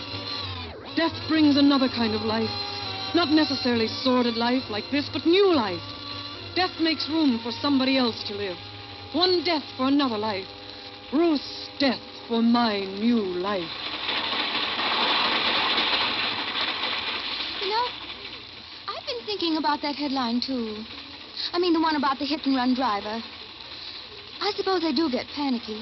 Well, they're still the lowest form of humanity. Still and all, I think I can understand how it could happen to anybody. You're driving along, maybe thinking of something else, maybe going a little too fast. You know what I mean. You're just anxious to get someplace in a hurry, and you aren't watching what's ahead. And all of a sudden, bingo, you hit something. Does that mean you shouldn't stop and... Well, you don't know what you've hit. Maybe it's just an old crate or a pile of junk. It isn't necessarily a kid or a dog, even. You just don't know. And if you stop and look, you may find you're a murderer. Yes, but if you keep on, you can tell yourself it was just an old piece of junk and go on your way. Now, I can understand a hit-and-run driver. Yes, I can. Oh, why was she raving about a hit-and-run driver? She wore the subject ragged. Well, I thought anyway it won't be much longer now. I won't have to listen to her much longer anyway. One more station and we'd get out. She wouldn't know it wasn't my station yet. And then we'd walk over by the lot, cut across it in the dark. The scissors. One hard plunge. And back to the subway for the rest of my ride. Alone. Why, I wouldn't even be late for supper. Subway emptied a little. Seemed to be flying through the night, carrying me on dark wings toward my first chance at being something. We were going awfully fast. Too fast. You know what I mean? You're anxious to get someplace, and bingo, you something. A pile of junk. It has to be junk. An obstruction to be cleared away for something more important passing by. But if I should stop and look, it's a girl. Like me. But it's a girl dead in an empty lot. This was our station. This was it. Do we get out here, Paula? I was looking at her, Ruth. An obstruction in my path. I had stopped and I had looked at her. What's the matter, Paula? I thought this was it. Don't we get out here? I had stopped to look, and I had seen that she was a girl. A human being. Paula? You said we were supposed to get off here. Yes. Yes, Ruth. Yes.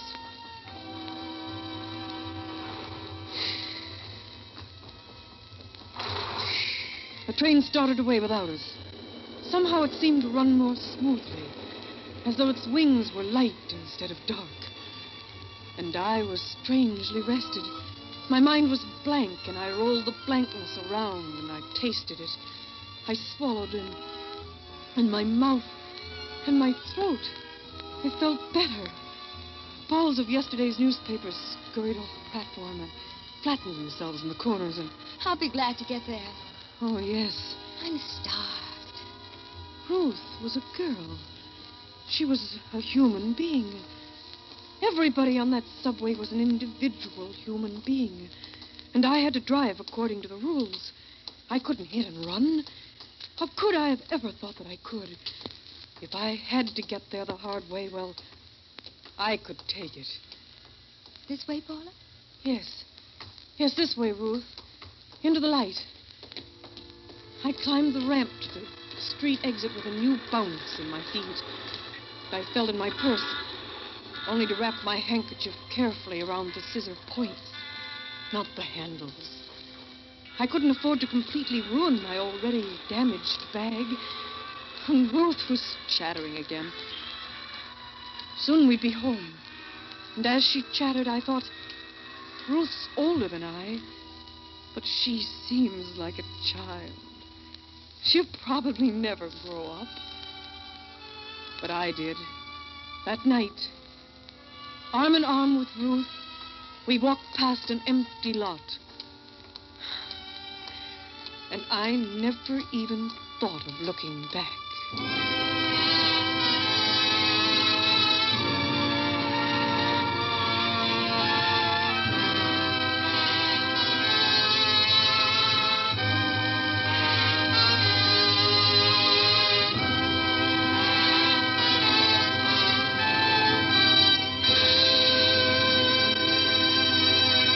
Suspense. Subway, starring June Havoc, presented by Roma Wines. That's R-O-M-A, Roma Wines. Those better tasting wines enjoyed by more Americans than any other wines. This is Truman Bradley, reminding you that when you enjoy Roma California wines, you enjoy the goodness of natural juices, pressed from choice, full-ripe California grapes. Then, with ancient skills and the world's greatest winemaking resources, Roma master vintners guide this grape treasure unhurriedly to tempting taste perfection. These better tasting Roma wines are placed with other mellow Roma wines. And from these reserves, the world's greatest reserves of fine wines, Roma later selects for your enjoyment. With another weekend of football and fun coming up, it's a good idea to lay in an assortment of better tasting Roma wines, such as gold and amber Roma Sherry, ruby red Roma Port, or flame bright Roma Muscatel. Then you'll be sure of pleasing friends and neighbors who drop in, as well as your family.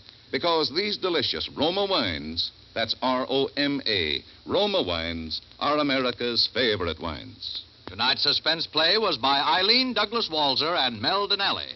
Next Thursday, same time, you will hear radio's inimitable Henry Morgan as star of Suspense. Produced and directed by William Spear for the Roma Wine Company of Fresno, California.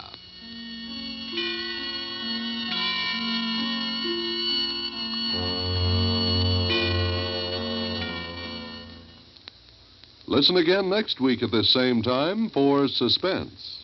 Tonight's Suspense came to you transcribed. This is CBS, the Columbia Broadcasting System.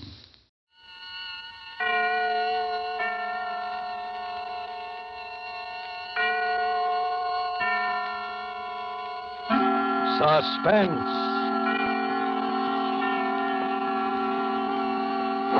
Produced, edited, and directed by William Spear. This is the third in a special limited series of 5 Friday night performances of Suspense at this hour.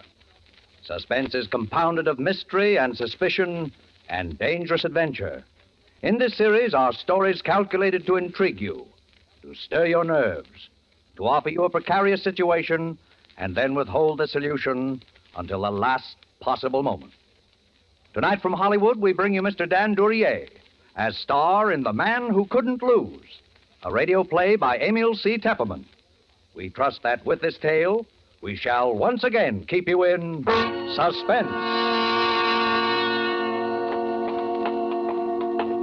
You feeling all right now? Sure. I feel swell. You better not talk anymore, though. Why not? I got nothing to worry about. That's what I'm telling you. Something's happened to me. I'm not scared. It's just like old man Morsley said. It doesn't happen often. But when it does, well, it's happened to me. Something's happened to me that doesn't happen once in 100 years. And it all happened in one day. Yeah, it began this morning.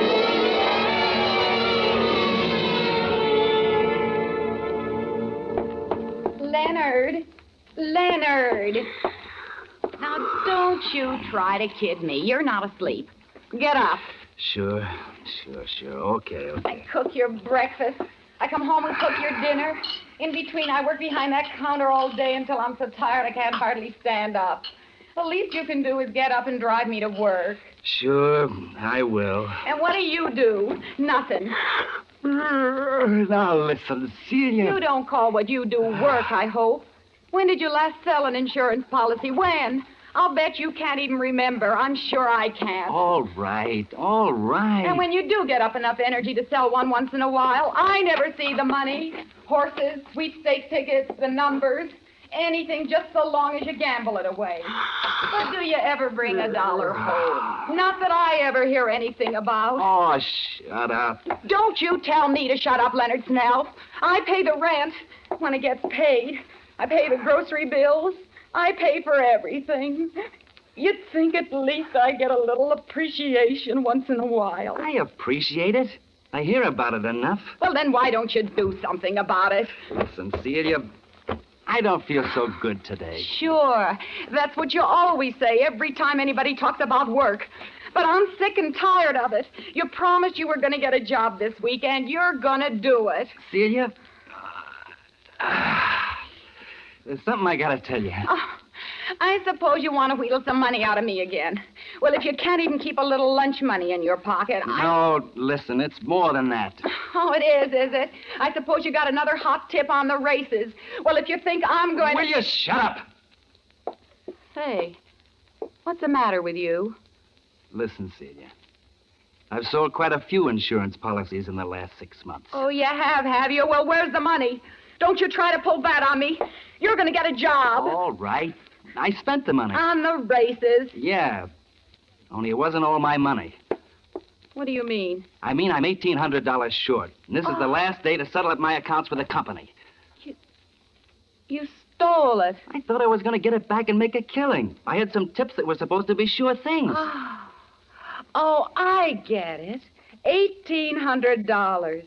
Quite a coincidence, isn't it? All right. $1,750. What's the difference? And it just so happens that I have $1,800 in a safe deposit box that Aunt May left me this spring.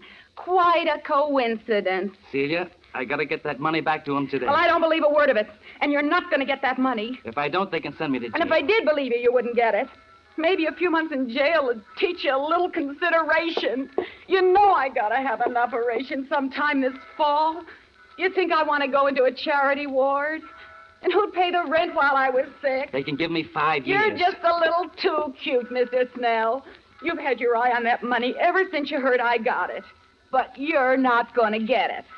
Why do you think I wear the key to that safe deposit box around my neck? Celia? I suppose you think I haven't noticed. Now, look, Celia, I look. suppose you think I don't know all those times you tried to get that chain off my neck when you thought I was asleep. Yeah, but... Well, I wasn't quite as sleepy as you thought, mister. All right, Celia. And don't you think you can wheedle it out of me. Get away from me. Len, take your hands off!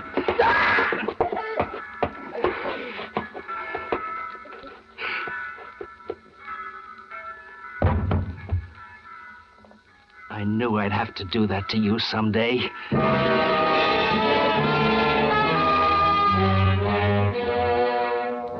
I bent over her. She was dead, all right.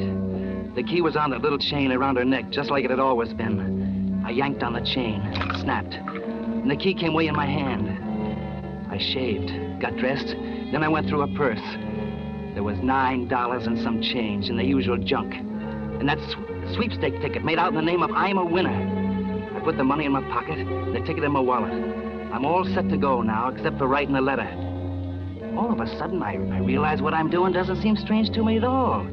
It's like one of those dreams where you think it's all happened before sometime. I wrote to the police. I have killed my wife in a fit of anger.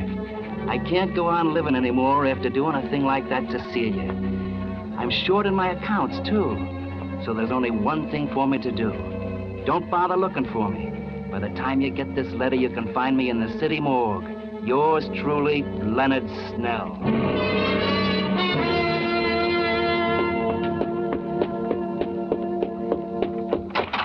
Leonard!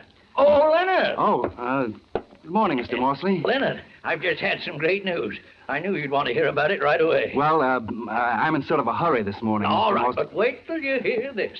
You know that picric acid dye formula I've been working on? Yeah? Well, the government's just bought an option on it. They're going to try it out under factory conditions, and when they do, why, my boy, it'll be worth $1 million.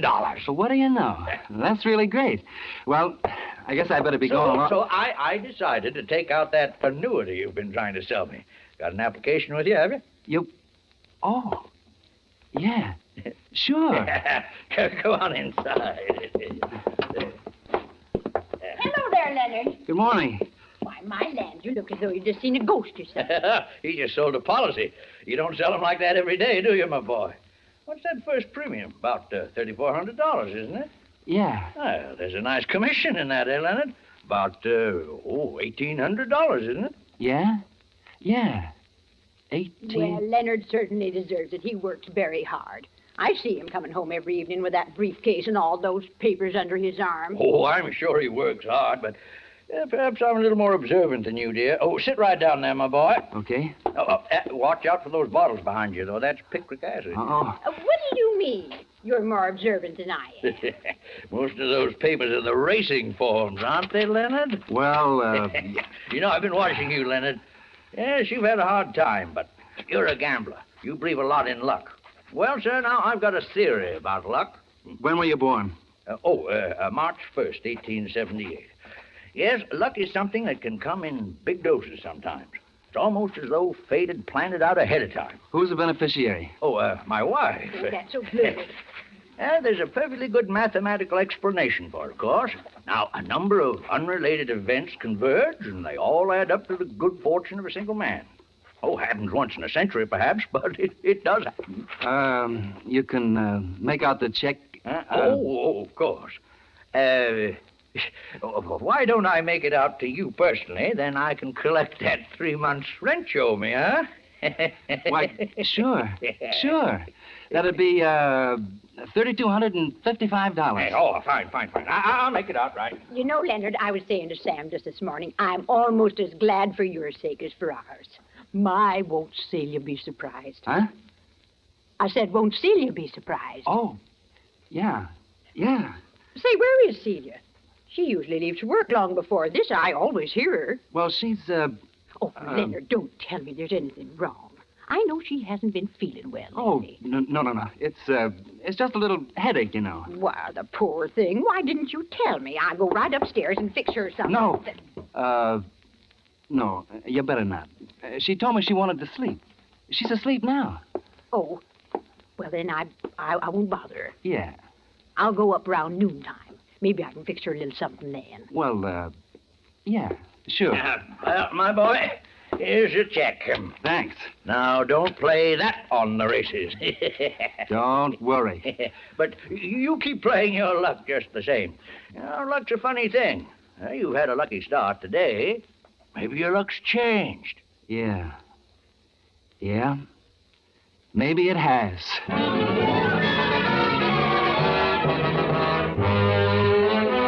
Why couldn't he have signed it yesterday? That's all I could think of for a couple of minutes. Why couldn't he have signed it yesterday? But it was done now. I get in the car and drive downtown. First, I go to Celia's bank, and I get that $1,800 out of the deposit box. Nobody says a word. Then I drive over to Morsley's bank and cash his check. I've got over $5,000 now. That's pretty good for a guy that started out the day by being $1,750 in the hole. I drive over towards the park. A clock in a jewelry store says 10:15. 10:15. That was plenty of time. At the park, I stop and give the once-over to the bums sitting around on the benches in the sun. There's always a bunch of them there. Pretty soon I see a guy that looks about right. Hey, you. Me? Yeah. You want to make $5? You mean the job? You won't have to strain yourself. I just hurt my wrist and I can't drive. I got to go uptown and meet a guy. You want to drive me? Oh, okay. You got a license? Yeah, I got a license. Let's see it. Okay. Yeah. Floyd Eustace. Omaha, Nebraska. You're kind of a long ways from home, aren't you? Yeah, but it's okay to drive within this state if you got a licensed driver with you. Okay, Floyd Eustace. You'll do.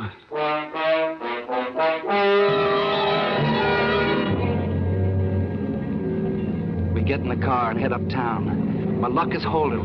This guy couldn't have been better if I looked a week. I see another clock, and it's only a little past 10:30 now. I still got lots of time, so I decide to clean up the details now. How am I doing? Okay. But turn right at the next block, Floyd. I want to go by the 43rd Street Post Office and mail a letter. Sure. Hey, you could mail it at a letterbox, though. Yeah, but I don't want to mail it at a letterbox. Oh, okay. I go into the post office and get a stamp and mail the letter. It's the letter where I tell about killing Celia. And it's just addressed to Police Commissioner, 21 Center Street. Somehow I just don't trust the letterbox. Because if the police don't get that letter right on time, it's not so good. I go out and get in the car, and I tell Floyd Eustace where to go. We head uptown. After a while, we get to Fort Tryon Park, right above Riverside Drive, looking over the river. There's hardly ever anybody up there at this time of year, so I felt pretty safe. And sure enough, there wasn't. I got the monkey wrench out, and I had it in my hand. This right? Yeah. Just pull over there, up against the rail. Gee, I never been up here. Must be quite a drop down there, huh? A couple of 100 feet, huh? Uh-huh. This where you're supposed to meet the guy? Yeah. Right here.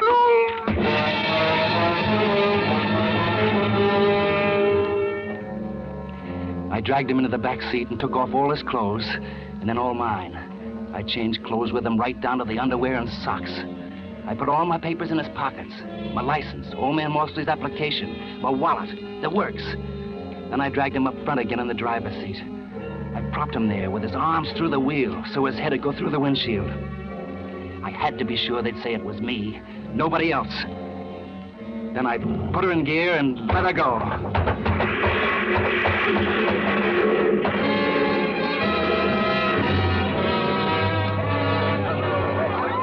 Stand back now, stand back. I tell you, officer, didn't land more than 3 feet from me. Right by me, not more than 3 feet. How could it have happened?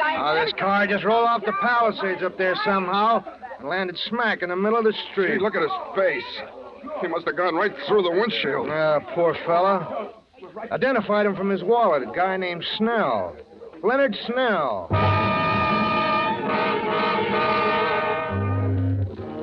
I was free. I was free of Celia and all her bellyaching. I was free to do anything I wanted. I had $5 grand in my pocket, and the cops had Leonard Snell's body down at the morgue, just like I told them they would in the letter. My luck was holding but good. I went over to the 181st Street bus station. There was a bus leaving for Boston in 20 minutes. I bought a ticket. Then I got a paper on the corner, went into the lunchroom, and sat down at the counter. What's yours? Scrambled eggs with bacon, French fries, orange juice, and coffee. And I gotta catch a bus. It won't take long, will it? No longer than it takes an egg to scramble. Whoop. Excuse me. That's all right, Mac. I like to read a newspaper while I eat myself. Uh-huh. Kind of aids the digestion, I find. Yeah. Mm-hmm. Here's your orange juice. Thanks. Some guys have all the luck, don't they? Huh? I said some guys have all the luck. I was just noticing in your paper there about those Irish sweepstake winners. Oh, yeah. Yeah. Some guys... What's the matter? You feel bad? Have all the luck. When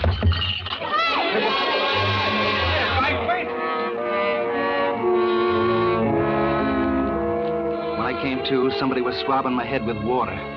I pay my check and get out of there somehow. And I look at the paper again. That's what it said, all right. I'm a winner, draws favorite in Irish sweeps. My ticket. And it went on to say how it was worth at least $40,000, maybe $150,000 if the horse won. All of a sudden, I was standing there and cursing and swearing at Celia, right out loud, just as though she was alive. Till I see some people are staring at me, and I stop. Because if it hadn't been for her, I'd have $40,000. $40,000. And now that $40,000 was just a one-way ticket to the hot seat, because that $40,000 belonged to Leonard Snell, and that Irish sweep ticket was in Leonard Snell's wallet, and Leonard Snell's wallet was in the pocket of that bum that was supposed to be me. By now, the cops would have it along with the rest of Leonard Snell's stuff down at headquarters after they'd put the body in the morgue. If you've ever kissed off $40,000, you know how I felt. But what was the use? Well, I still have my $5 grand and the bus ticket to Boston. You can't get all the breaks all the time, was what I figured then. So I got on the bus. Plenty of seats in the rear. This seat taken? No, not at all. Sit right down. Thanks. Oh, well. Somebody must be feeling pretty good this afternoon. Huh? The guy that's got the I'm a winner ticket in the sweeps.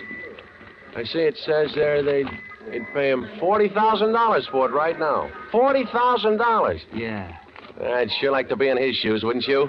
Yeah. Yeah, I see it says... Here. You want to read it? Well, you don't need to get sore. Give it. Holy... Board. All aboard. Hey, stop. Let me out of here. I gotta get out of here. Well, make up your mind. I don't have to make up my mind, brother. I don't have to make up my mind.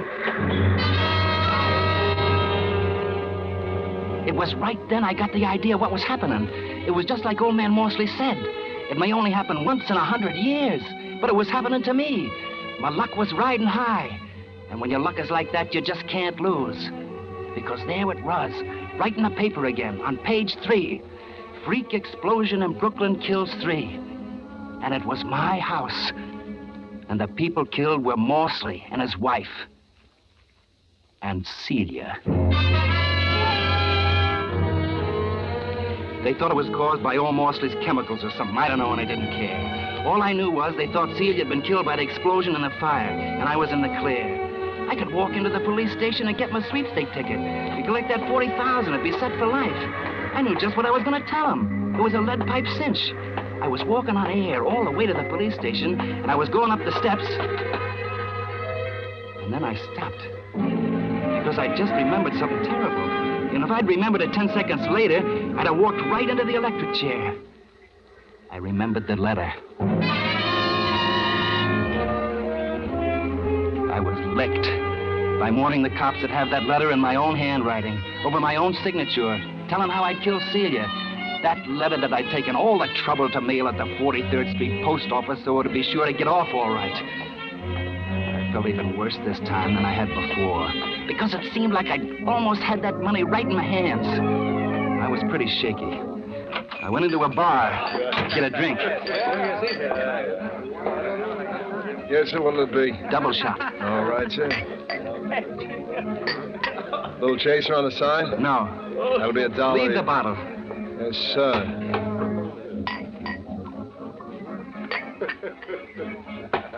And now we bring you 5 minutes of the latest news. Hey, Charlie, turn that radio up, will you? One of the most daring holdups in the annals of New York crime, a gang of armed men this noon robbed a United States mail truck just as it was leaving the 43rd Street post office, removing 8 sacks of mail, the entire morning collection of the post office. Apparently, the gunmen were after a shipment of currency destined for the Federal Reserve Bank. But according to officials, the joke is on the gangsters. All they got was the regular mail. Hey, you didn't pay me. The holdup staged in broad daylight. Wait, you got change. Keep it. Keep the change. Several of whom pleaded they I knew it had happened now. I couldn't lose. I simply couldn't lose. Because those mugs that stuck up that mail truck had got my letter. Nothing in the world could stop me now.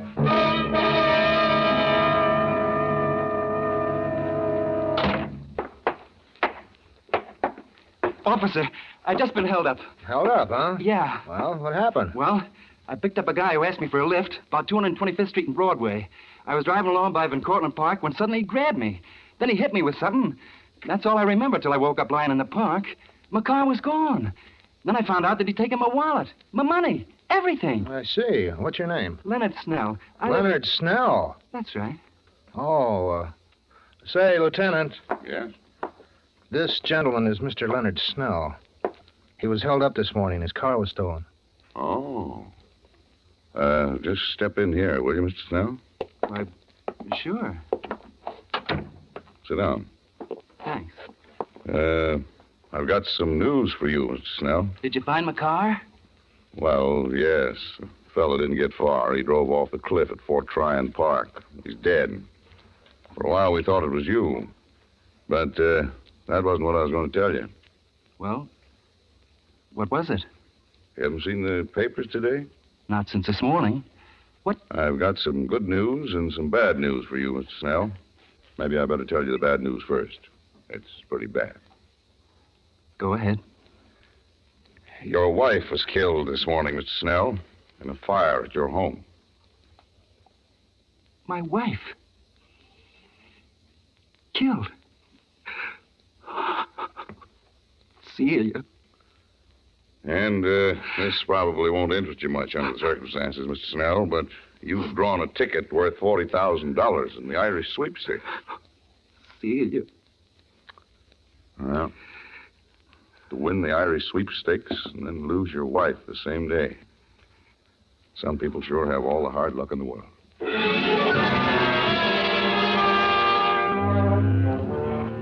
Luck. Within about 15 minutes, more things were happening to me that could happen to most guys in a dozen lifetimes.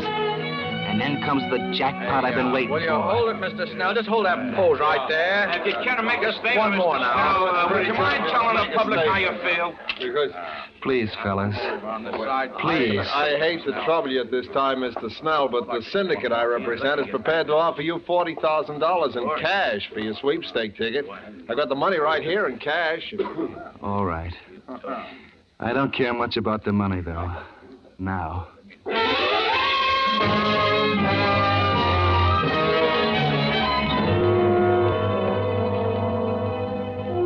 That was at 4:30. By 6, I've got $45,000 in my pocket. Cash. And I'm registered at the Waldorf. And I'm sitting down to dinner. I'll take the plank steak, please. Medium. Yes, sir. I will have your order very shortly, sir.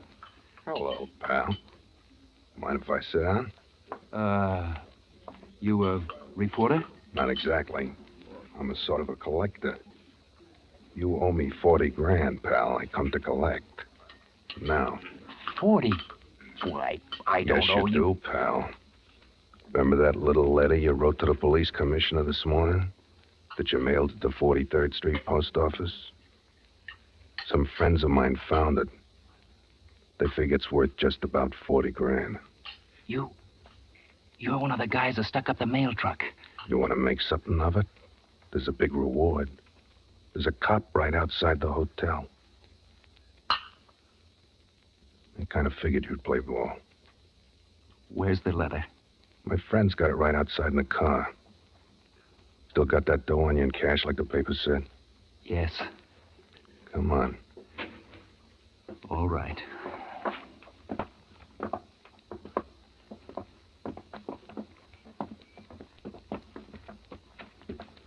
You're a pretty lucky guy at that, pal. Suppose somebody else had got that letter. Shh. Don't worry, pal. Your secret is safe with me. Here's the card. That the guy Pinky? Yeah. He's acting real reasonable, too. Hey, get up the cash, pal. You recognize the letter, don't you? Here's your money. And here's your letter. Only don't try anything funny because we still know what that letter says. And the cops could always dig up the body and find out how your old lady really kicked off. Couldn't they? I think he gets the idea.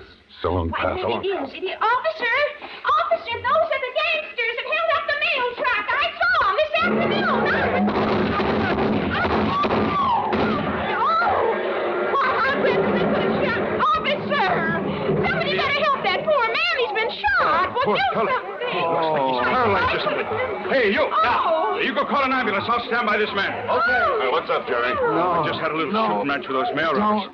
The other boys got him down the street. This poor man was shot when they fired back. Yeah? What's this letter here in the street? Please. No. To the police commissioner. This fellow that shot had it in his hand before he fell. You'd better open it. Might be evidence. No.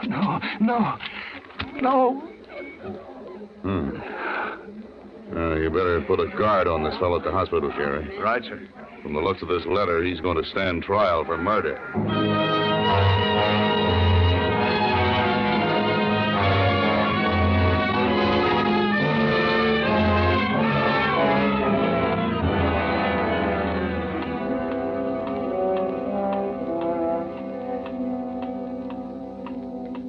You'd better not talk anymore, Mr. Snell. What's the difference? What's the difference how much I talk? That's what I wanted to tell them. What if they did get the letter? I'll never go to trial. Because I got luck, don't you see? It comes once in 100 years. And I got it. I got that kind of luck. And when you got that kind of luck, you can't lose. You can't lose. You can't lose.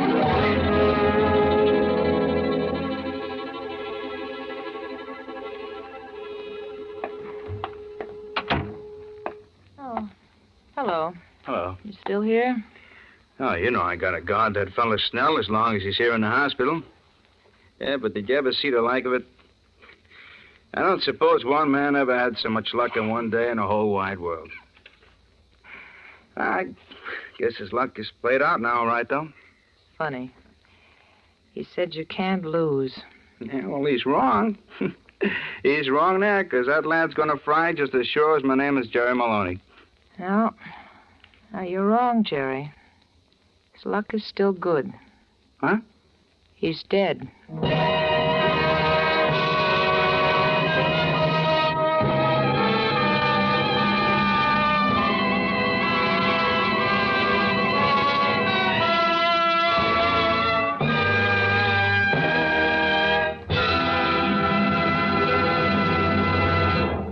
Suspense. Produced, edited, and directed by William Spear. Tonight you heard Mr. Dan Duryea as star of The Man Who Couldn't Lose. This was the third in a limited series of 5 Friday night performances at this hour, which will present radio's outstanding theater of thrills, Suspense.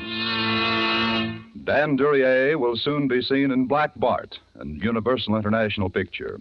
Appearing with Mr. Duryea were Lucille Meredith, Kathy Lewis, Jeanette Nolan, John McIntyre, Elliot Lewis, Joseph Kearns, Jerry Hausner, Frank Albertson, Jack Crucian, Dick Ryan, Hans Conried, Ed Max, Frank Goss, and Jack Webb.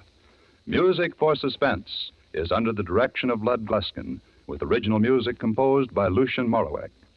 Next Friday, same time, Boris Karloff will be our star in a famous story by John Collier.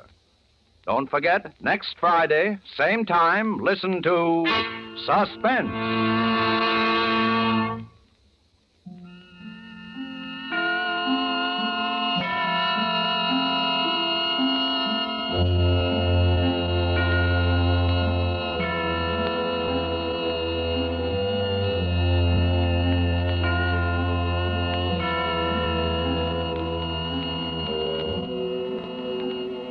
This is CBS, the Columbia Broadcasting System.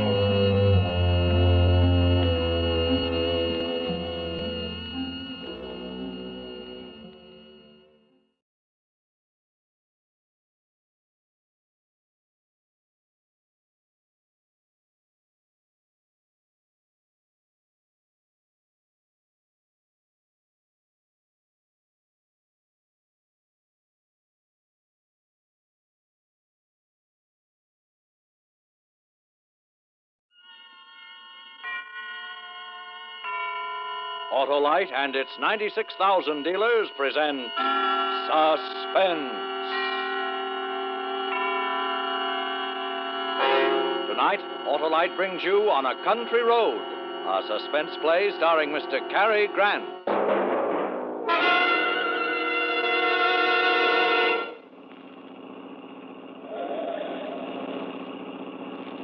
Relax, David. There's no hurry to get home. Who can relax in this mess of traffic? There must be a wreck or something up ahead. This keeps up, we'll get caught in the rain. Yeah, it looks like a big storm building up, too. Hey, remember that shortcut? Which one? Well, the little tarred road that goes across through Center Marches and comes out on the other highway. One we took last summer? Yeah, I'll turn off there and duck this pile up. I'd like to get as far as possible before that storm hits. Oh, why don't you put out your hand? David, don't get mad. Well, he cut right in front of me trying to turn into that gas station. Maybe he needed gas. Oh. Turn on the radio, huh? Oh, there. Police this afternoon issued Sounds like warnings to all residents of Long Island to be on the Turn it lookout up for there. Nellie Goller, a middle-aged woman described as dangerous and insane. She escaped this morning from Rescue Mental Hospital after fatally butchering a doctor, a nurse, and a ward attendant with a meat cleaver. This is the same Nellie Goller who a year ago murdered 3 persons on a Brooklyn street. This station my broadcasts a mother-in-law. full description of our regular newscast, which At least we aren't the only crazy people on Long Island. Why did you change it? I don't want to listen anymore. Let's get home quickly, David. I don't like being out here with that woman running loose. Uh-oh. Here's the storm. Roll up the windows. In just a moment, Mr. Cary Grant in the first act of On a Country Road. Amazing, Wilcox, amazing. What's so amazing, Senator? Your victory in the election. My candidate's victory, Senator, the famous Autolite Stay Full battery, the battery that needs water only 3 times a year in normal car use.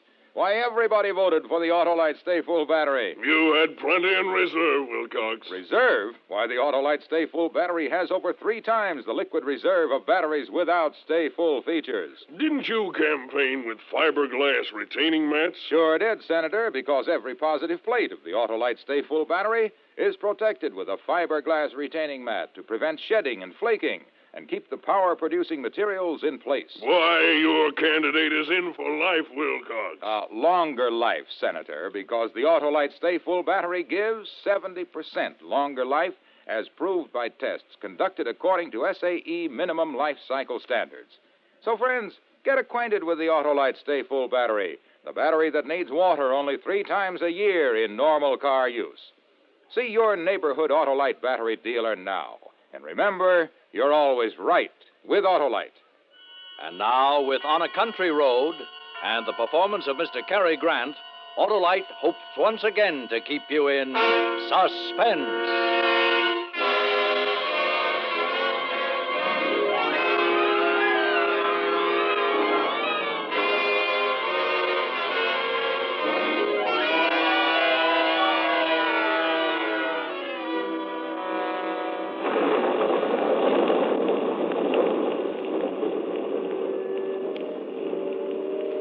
Why don't they put her to sleep instead of just locking her up where she can escape and kill more people? Put who to sleep? That woman they were talking about on the radio. Oh, she can't help what she does. She's sick.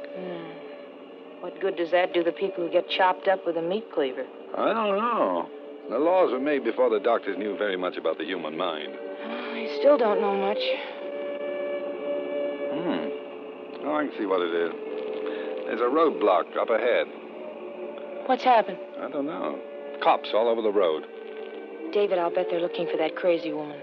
Oh, I guess so. I'll hold it a minute. What's up, officer? Just a checkup, folks. Anything in the back seat? Only the blanket and the lunchbox. We went on a picnic. Yes, ma'am. Seen any hitchhikers? Nope. Just traffic. Okay. Move right along, please. Are you looking for the crazy woman? Moving along. Let's go. He didn't answer. He's busy. What are you doing? Listen. All residents and motorists on Long Island are warned to be on the alert for the escaped insane woman who is somewhere on the island. She is described as tall, broad-shouldered, gray-haired, and rather heavy. She may still be armed with the cleaver. 100 men are searching the area, and they're prepared to shoot on sight. Here's another bulletin on the case, which just came in. Just a few minutes ago, the decapitated bodies of an elderly man and woman were found here's by the police shortcut. near Center They haven't Marshes found on her Long yet. Island. This will get us out of that I traffic. repeat that. The bodies of an elderly couple have just been found in their car near Center Marshes on a lonely, tarred road. Police are certain they were killed by Nellie Goller, the insane woman now at large. Residents of the area are warned not to open their doors to strangers. Motorists are cautioned to stay off lonely roads and not to pick up any hitchhikers. All persons are asked to be on the lookout for this woman. Here is her description They haven't again. caught her yet. Better turn that off, darling. I thought you wanted to hear it. Oh, that's enough of Believed it. to be armed with the meat cleaver. This shortcut will save us a lot of time. You turned off the highway. Sure, I told you when I did it. We've come over a mile already. Save us a lot of time. But David, didn't you hear what the radio said about staying off lonely roads? Well, we only have to go across the other highway. It won't take long. You sure? Of course. We go past Center Marches, then take the left road and come out right by the highway bridge. Center Marches is where she just killed those 2 people. Oh, no. What can happen to us while we're driving? Besides, the whole island is full of men looking for this lunatic. They'll catch her. It's just a storm. Now, come on, quiet down. You're jumpy. I guess I'm silly. David, What? the gas gauge says empty. There's still a couple of gallons left when it points to empty. How long has it said empty? Don't know. I'll get gas when we get across to the other highway.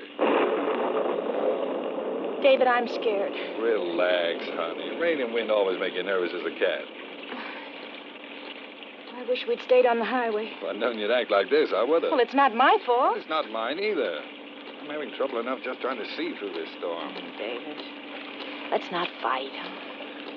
Driving through these burned-out woods in this kind of weather is enough to give anyone the willies. Oh, goodness, it got dark so fast. I can hardly see ahead, even in the headlights. There's something ahead. Don't stop, David. That's only a sign. David, the crazy woman could be around here. I'm not picking up anyone. I just want to know where I am. Oh, don't get out of the car. I'm not. Calm down.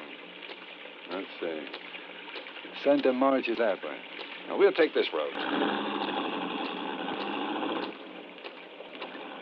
Center Marches. This must be the road where she killed those people. Dorothy, please. Sorry. I'm so jumpy. Turn on the radio.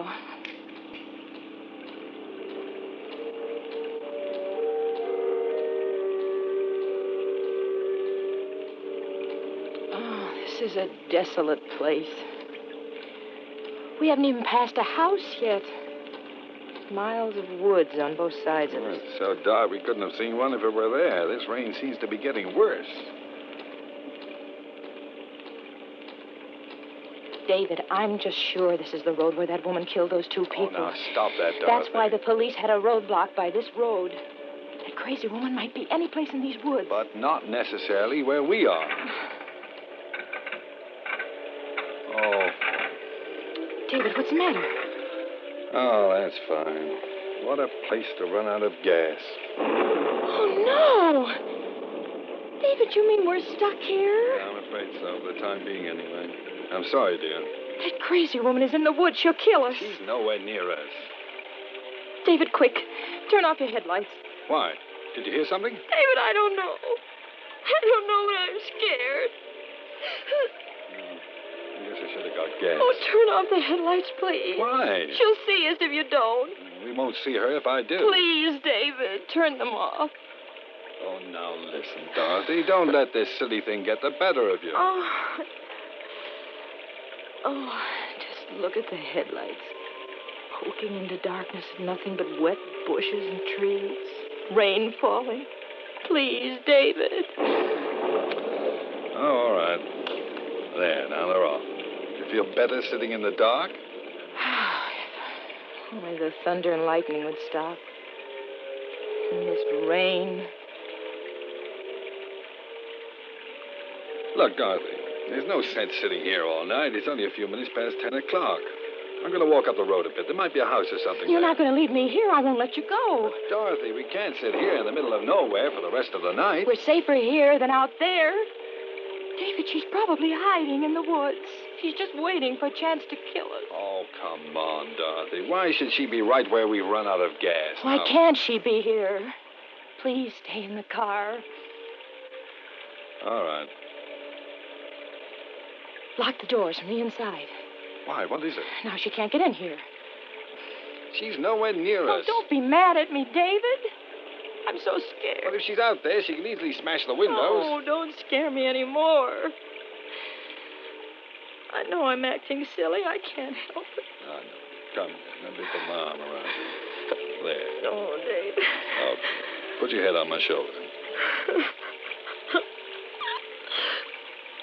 Forgive me, David. Sure. Go ahead and cry. Go on. It'll make you feel better.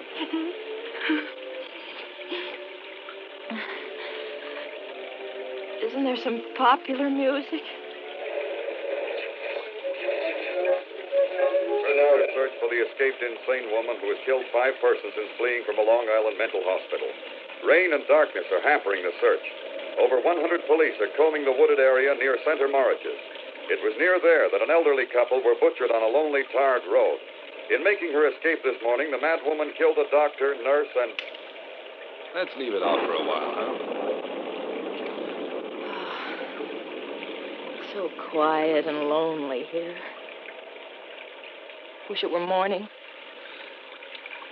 Look, Dorothy, I'll run up the road. There might be a No, house. no, David, please. David. Listen. Did you hear that?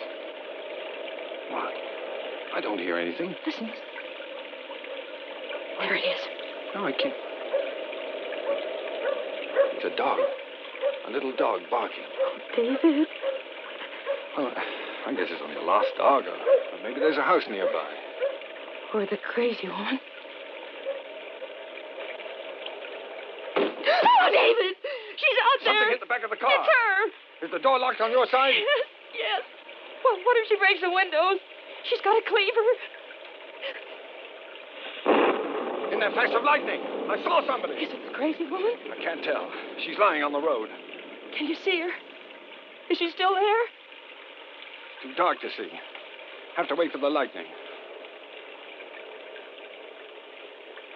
I saw her. She's getting up now. She'll kill us. She'll kill us. Calm down. Please.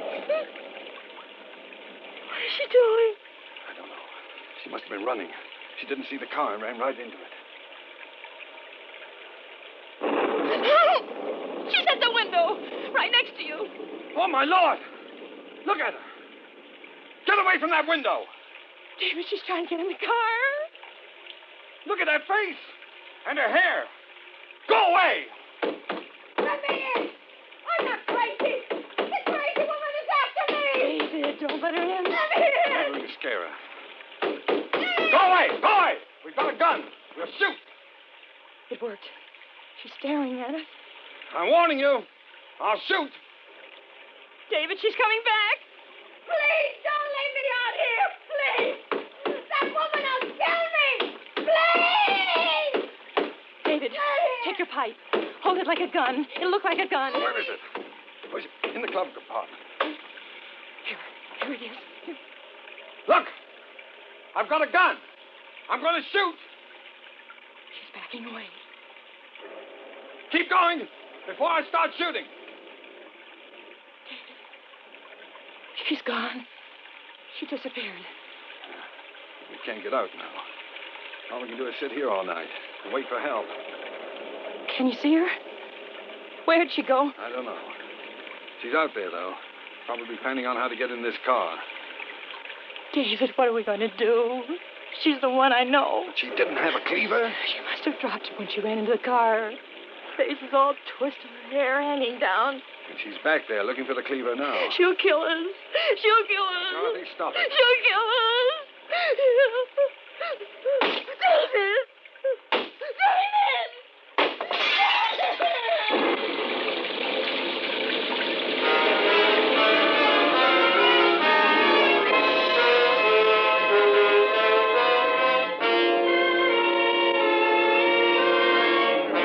Autolite is bringing you Mr. Cary Grant with Kathy Lewis and Jeanette Nolan in On a Country Road.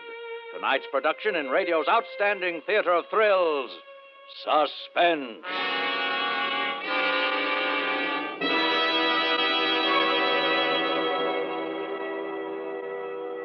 Say, Wilcox, what was your platform? Why, the Autolite Stay Full battery. The battery that needs water only 3 times a year in normal car use. Go on, Wilcox. Well, we pointed out that the Autolite Stay Full has over 3 times the liquid reserve of batteries without Stay Full features. Amazing. Ah, but that's not all, Senator, because we pointed out, too, that the Autolite Stay Full gives longer life.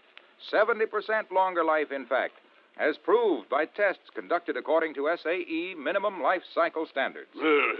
Then there's fiberglass retaining mats protecting every positive plate to prevent shedding and flaking and to give the Autolite Stay Full scintillating superiority. How was your plurality, Wilcox? Sensational, Senator. We got all but 1 vote. Why, that's positively preposterous. Sure is, Senator, because everybody's heard of the Autolite Stay Full battery, the battery that needs water only 3 times a year in normal car use. So see your neighborhood Autolite battery dealer. And remember, you're always right with Autolite. And now, Autolite brings back to our Hollywood soundstage Mr. Cary Grant in Elliott Lewis's production of On a Country Road, a tale well calculated to keep you in suspense.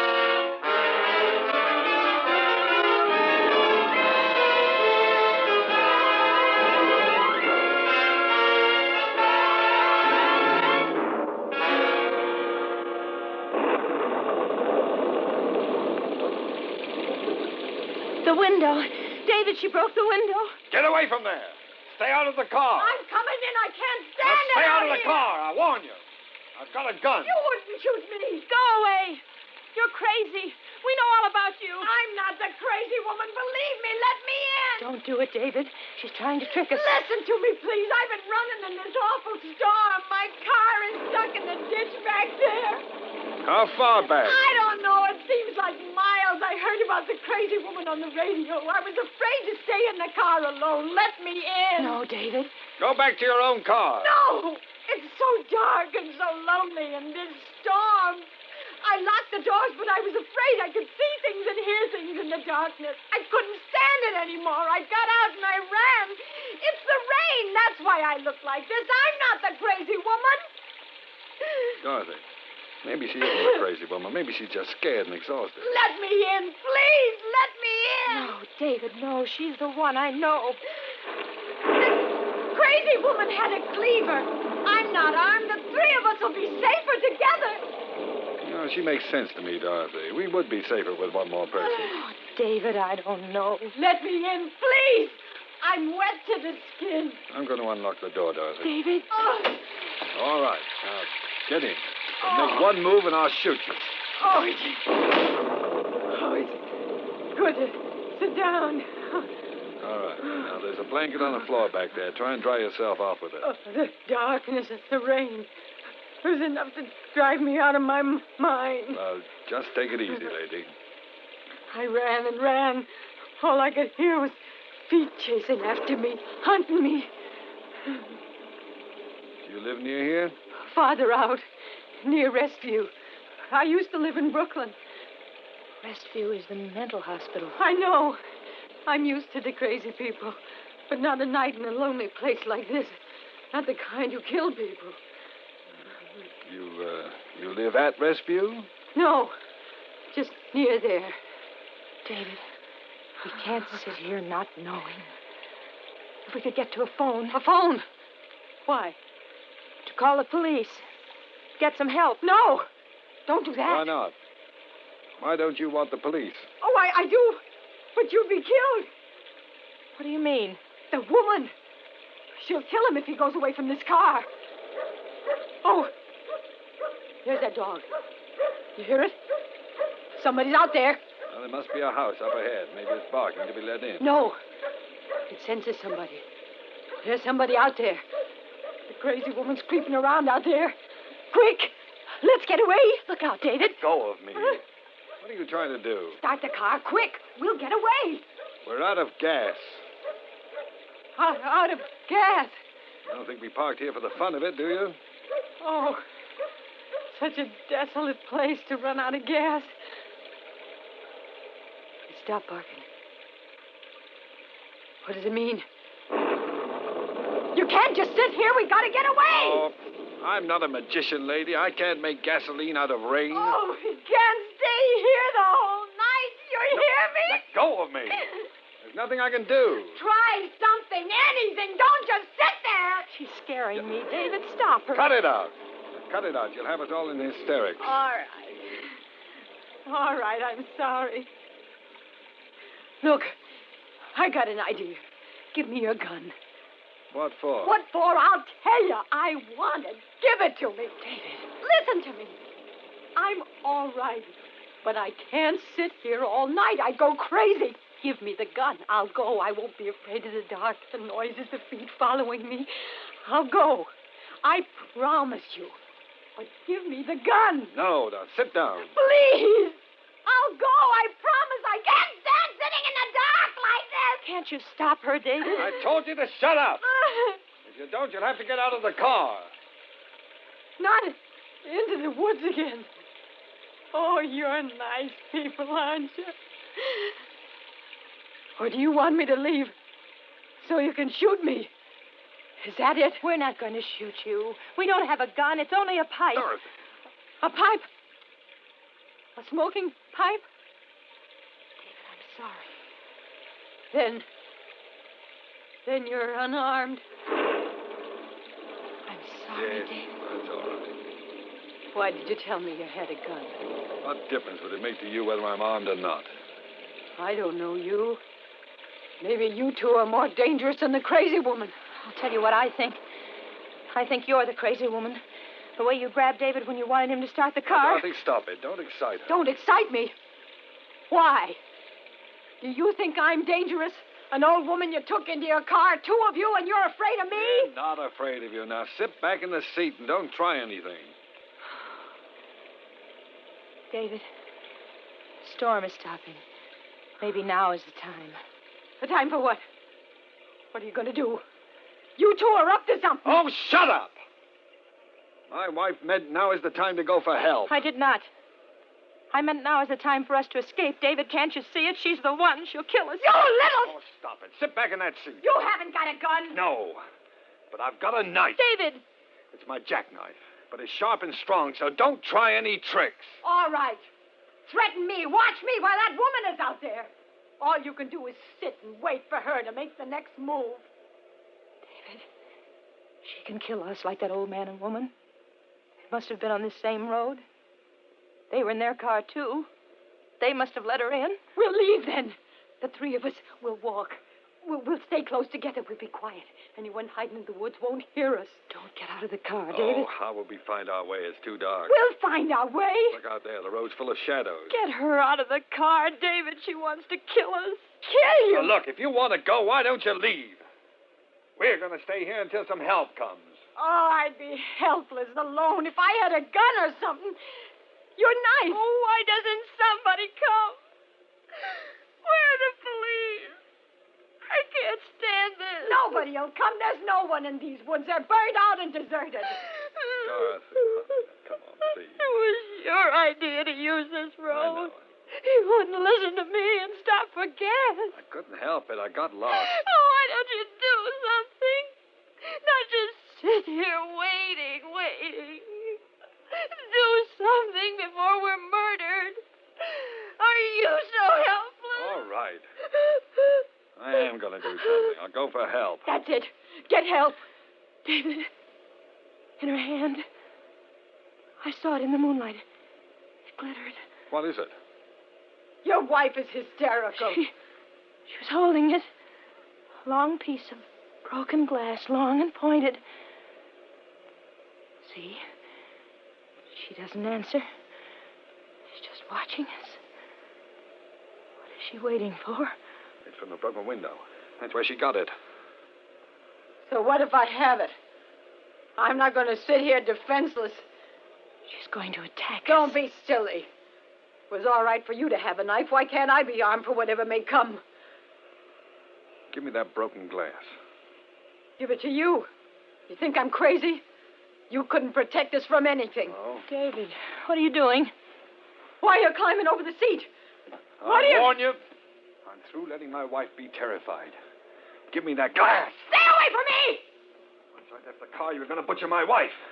With that broken glass. No! No! David! David! Give me that glass. You're crazy! Let me alone! Hold her, David. Hold her. Don't let her free. Strong. Got my arm. You'll kill me! Drop that glass. Have you both gone crazy? Trying to kill me? Like you were going to murder us? No, I wasn't. Don't let her get free. I can't hold her. She's strong. If you have a knife, then I'll have glass. David, hold her. Much longer. David, I'm not crazy. Please believe me. You got my throat. Choking me. Your knife. David, your knife. David. David, you killed her. David, you killed her. I couldn't help it. I didn't mean it. Oh, you're covered with blood.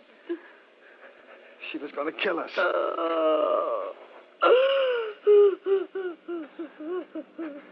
There's some lights. A car is coming. Help's coming.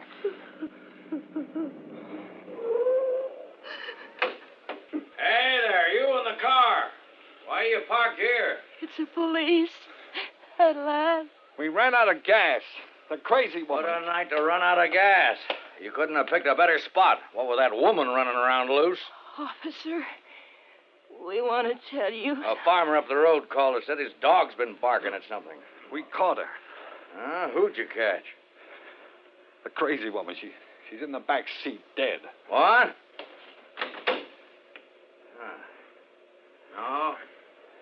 No, she's alive. Hurt bad, though. She was trying to kill us. Well, we'll get her to a hospital. You two had better come with me. We captured that crazy woman a half hour ago. I don't know who this lady is.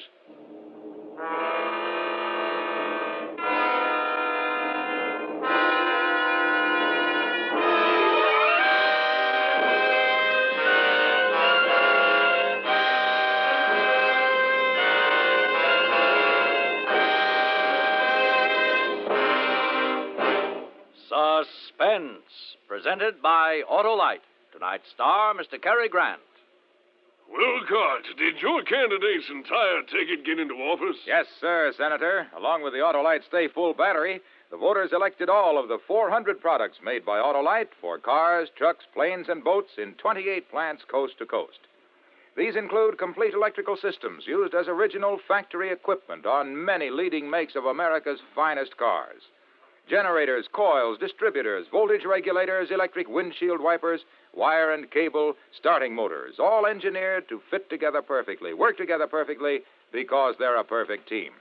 So, friends, don't accept electrical parts supposed to be as good. Ask for and insist on Autolite original factory parts at your neighborhood service station, car dealer, garage, or repair shop. Remember, you're always right with Autolite.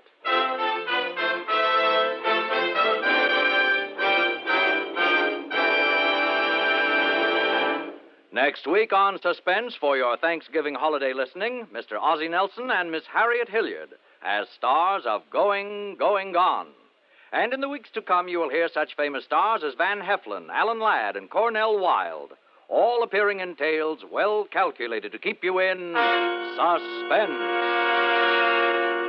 Suspense is produced and directed by Elliott Lewis, with music composed by Lucien Morawek and conducted by Lud Gluskin. On a Country Road was written for Suspense by Walter Bazar. And remember, next week on Suspense, Ozzie Nelson and Harriet Hilliard in Going, Going, Gone.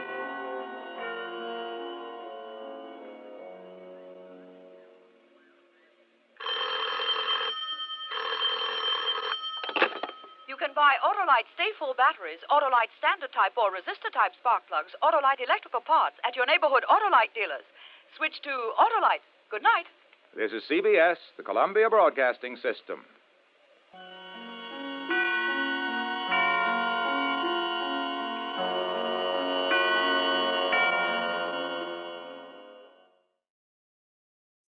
Roma Wines, R-O-M-A. Roma Wine Company of Fresno, California, bring you Suspense.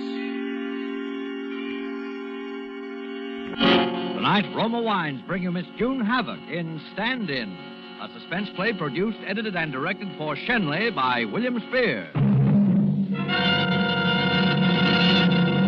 Suspense, radio's outstanding theater of thrills, is presented for your enjoyment by Roma Wines. That's R-O-M-A. Roma Wines. Those better tasting California wines enjoyed by more Americans than any other wine in the world.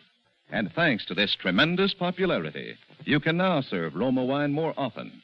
Roma prices have been reduced to save you money on every bottle you and your friends enjoy. We'll tell you more about this money-saving opportunity later on. And now, Roma Wines bring you Miss June Havoc in a remarkable tale of suspense. She's here, Diana. Get WC. Tell him, will you? And Jensen, take on those 40 Western Union boys that were supposed to come out and sing Here Comes the Bride. Very good, sir. And everybody take it easy now. Keep calm. What do you want to do? Give her a nervous breakdown? Right this way, boys. Hello, darlings. Hello, everybody. Madame is home again.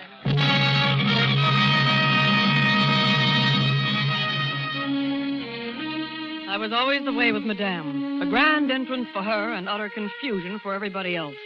She was rotten spoiled. But what could you do? On the screen, she looked like an angel. And she was the top box office draw of the biggest studio in Hollywood. Everybody heard the story by now, of course. That is, the 9-day wonders version that the newspapers carried. But there are only 2 people in the world who know the real story. And I'm one of them. You see, I was her stand-in. This particular little caper all began just before her latest picture was supposed to go in front of the cameras. And she suddenly decided she simply couldn't bear to be making only $10,000 for a whole week's work and took off for Florida. Nobody heard a word of her for 2 months except in the newspapers. Little things like she'd married her 5th husband and lost $40,000 in one night at roulette and bought an old Spanish monastery and was going to bring it back to Hollywood stone by stone. And then all of a sudden, she was coming back. That very day, with husband and monastery and everything. And everybody had to jump. The retinue had been waiting all afternoon and going not so quietly crazy, particularly Mike Foss, her publicity agent, and me. I was having a whole duplicate set of dresses fitted so we could start the picture the minute she got back. She swept in, and I took a look at the new husband. And the minute I saw him, I knew there was going to be trouble, because he wasn't taking it well. He wasn't taking it at all well. Madame, for the love of Pete, where have you been? WC's been blowing his top all day in the newspaper. Now, Michael, darling, everything's been taken care of. I sent WC a big box of orchids from the airport. And I brought a few of the newspaper boys along with me. You did? Hello, Listen, Pogo, darling. I want to talk to you. First, I wanted to give you... By the way, everybody, this is my new husband, Dennis O'Brien. He flew me out. We bought a little four-seater. Isn't he gorgeous? Gorgeous. Such an improvement on Romana, doesn't it? Say hello to the folks, Denny, huh? Hello. Say, how about a couple of nice pictures of the bride and groom, huh? Oh, well, darling, I think that's a splendid idea. Come on, Dennis. Come on, a little to one side, I think, darling. Leaning over, perhaps. That's right. Not too far into the picture. Hey, where you say? There. Now, isn't that about right, boys? That's fine. Now, one of you alone, madame. Oh, certainly. You can go now, Dennis. I'll join you a little later, darling. Just look around the house. Make yourself at home. Thanks. Hold it, madame. Thank you. Goodbye. Oh, that's all right. Madame, I was wondering about your hair. Are you going to wear it up in the cathedral scene? I am Trey beat. Lawrence and our miners' party was beaucoup. Madame, really. Madame, I wondered... Diana, darling, I hardly noticed you. How are the new dresses coming? That one you have on looks lovely, dear. Well, you look lovely, too. Well, thanks, Madame. I was wondering please, will you go? Diana, dear, I shall have to go and have that awful ordeal with WC, and the Schwartzes will be Well, here. certainly. Oh, Good night, Madame.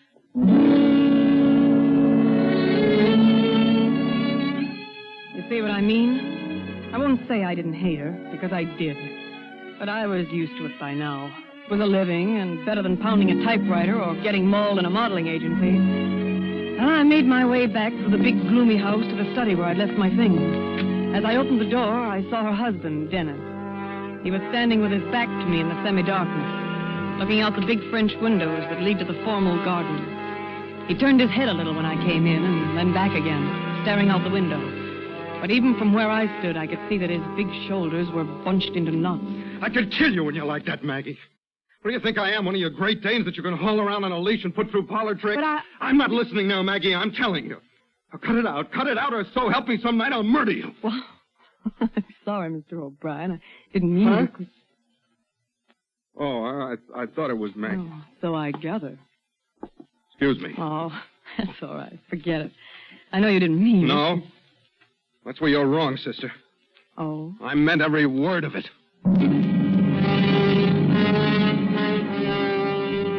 I looked at him, handsome, weak, and violent. And I think I saw it all right then. For one split second, a flash of intuition, the future lit up in front of me like a marquee sign, a sign in big red letters that said, murder.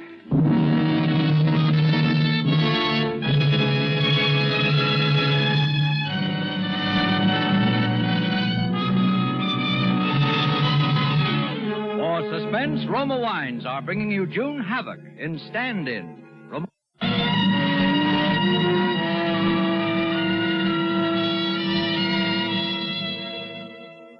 I don't have the right face for the screen, but I've got everything else. And Denny knew it. I didn't keep it a secret from him either. Not that I had to flaunt it at him. He was married to a slightly sagging movie queen, at least 10 years older than I was. And he was only human. Not that I said anything either. For a week I hardly spoke to him. First because it was smart. And then being Madame's stand-in because I was busy. There was all the flurry of getting the picture started, costumes and tests and so on, and finally the Academy Award dinner. Perhaps the less said about that, the better. It was Olivia de Havilland who got the award, of course, not Madame. And she found out about it just before the dinner and threw a wing-ding. But we got her out of there and brought her home before she caused too much damage. And Mike called a doctor, and he gave her a sedative, and then Denny and I were alone for the first time. All alone in that big, rambling mausoleum of a house. Diane? Yes? Come over here, won't you? I'm all right here. Then I'll come over there. I'm not used to these big spaces. But But keep a little space, huh, Denny? I'm not used to no space. I know. I've got no business even looking at you. But what? For a week now, I've been watching you. Thinking about you. I know. Did you? Well, those things don't usually happen to just one person, Denny. Takes two. Diane. Oh, wait a minute, Denny. Why? There are a couple of things we'd better get straight. All right. Oh, Denny, you poor, big, beautiful character, you. Why did you have to marry her? Well, things look a little different sometimes from where you are than they do when you get there. And where were you? I was a lifeguard. Just as simple as that. And you thought this looked even easier. There wasn't anyone else, and I thought, well, Hollywood, glamour, luxury. I might even get a break myself. Funny things have happened. Now you know. Yeah. Now I know. But you still want those things that you married her for, don't you? Sure, I suppose so. But I want something else now. Me? Yeah. Sure. You got what you want, but I haven't. And I'm not settling for anything less. I'm not going to be the little girl that you see when you want to and then come back and lie around in your swimming pool. I want a swimming pool, too. Well, maybe there's a way we can have it together. Sure. There is a way. What way are you thinking about? A way that people like us would never want to take. But suppose we did. That would be different. Is that a deal? Sure. That's a deal.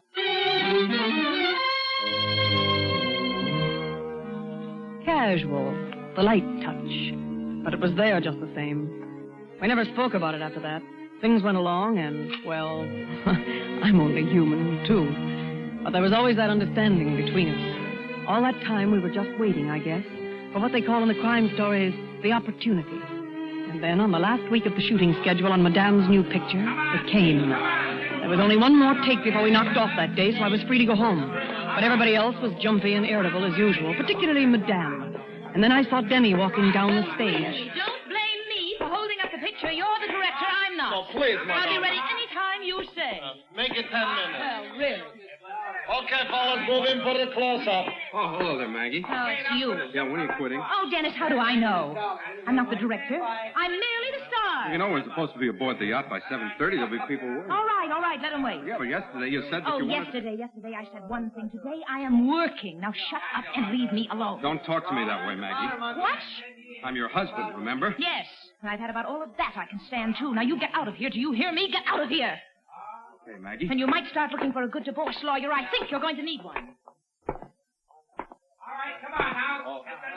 Hello. Oh, hello, Diane. Let's take a little stroll out to the gate, shall we? I could use some fresh air. Come on. We'll duck out the big stage door here. Okay. Well, it doesn't look like I have much longer, does it? Not much. Now or never. I'm not quite sure I know what you're talking about, Denny. Let's quit kidding ourselves. You know what I'm talking about. If she divorces me, we're finished. You're finished. All right, I'm finished. So if we are ever going to do anything, it's got to be now. All right, let's quit kidding ourselves. Are we going to do anything? I would, if I knew how. There's the guard at the gate. Good evening, Mr. O'Brien. Miss Burton. Uh-huh. Hello. Hey, Madame, can I please have your autograph? Afraid you got the wrong gal, Sonny. I'm not Madame. You can't fool me, Madame. You're shooting that picture, Carmelita. Oh, go on, beat it, will you? I even seen you in the same dress lots of Oh, times. sure, they fix me up to look like Madame, but I'm not. I'm only her stand-in. Stand-in? Come on, Diane. Wait a minute. Look, Sonny. They gotta have somebody standing in there so they can focus everything just right, and that's me. Then when they're ready to shoot the scene, Madame comes out all fresh and pretty and plays it. You see now? Oh, you sure look like her, though. Well, that's what they pay me for. Diane. What? That's it. That's the how, right there. The what? How. The kid just told us just now. Don't you get it? The how? How do you... Sure. Out of the mouths of babes. How to murder your wife.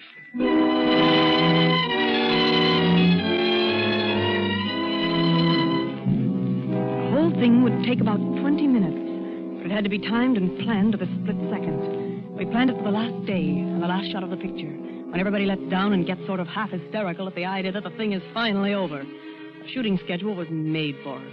The last shot with Madame was on an enormous set of a cathedral interior, with the camera pulling back half the length of the stage. It was shot silent. There was no dialogue and no sound. We figured the shot for about 10:30 at night, and we were almost right on the nose. They finished the close-up, and the sound men had shoved their mics and things over to one side of the set, and the director and the cameraman were lining up for the long shot. We'll be ready in about 20 minutes, madame. Well, I'll be in my dressing room. Call me, if you please. Oh, what a relief. What a blessed relief. It's almost over. Madame. Yes, my dear. You won't need me anymore, will you? Oh, no. No, my dear. Run along. Run along and enjoy yourself, and thank heaven you're not a star. Thanks. Good night, madame. Good night, dear. Well. Dennis. Hello, Maggie. I've been beastly to you lately, Dennis, really. Come along to my dressing room. We'll have a little talk.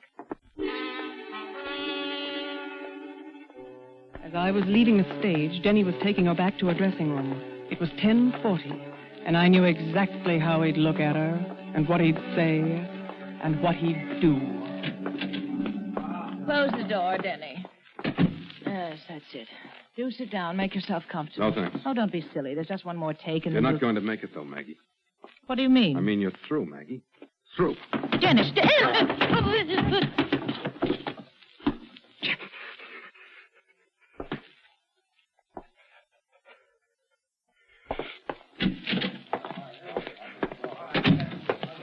You leaving us, Denny? Yeah, I got my orders. She said to call her when you're ready. Okay. Night, Denny. Night. 7 minutes. 7 minutes were gone. Now he'd be passing the guard at the stage door. Good night, Mr. O'Brien. Night. And now he'd be walking down the studio street and turning the corner at the other end of stage 1 and strolling over to the guard at the main gate. Hello, Mr. O'Brien. Going home now? I wish I knew. You married, Matt? I know what you mean. Well, I got my orders, and all I can do is carry them out. Ours not to question why, huh? Yeah, that's right. You waiting for Madame? Yep. She told me to wait until exactly 11 o'clock, and if she wasn't out here, to go on home, so I got 10 or 15 minutes to kill. Cigarette? Oh, thanks. Don't mind if I do. He'd stay there now. He'd stay there until it was time. It was 10:49.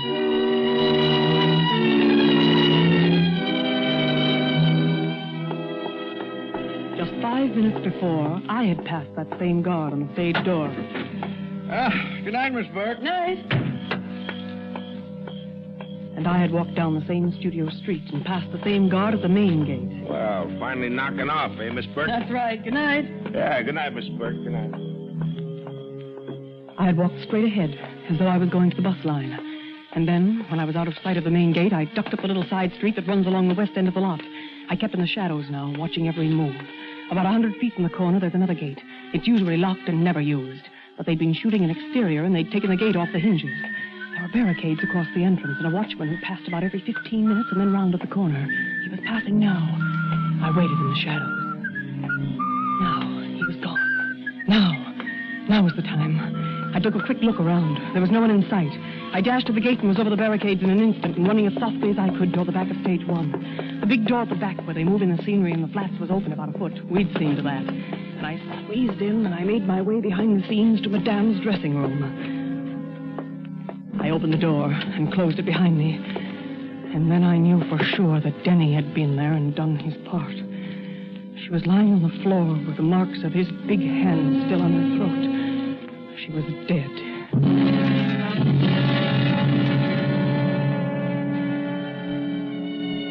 It was 10:57. I had on the costume with the veil over my face, and there was nothing to do but wait. Wait there, shut up in a little room with a dead woman. For them to call her, and for me to play her part. I tried not to look at her lying there, and finally... We're all ready, Madame.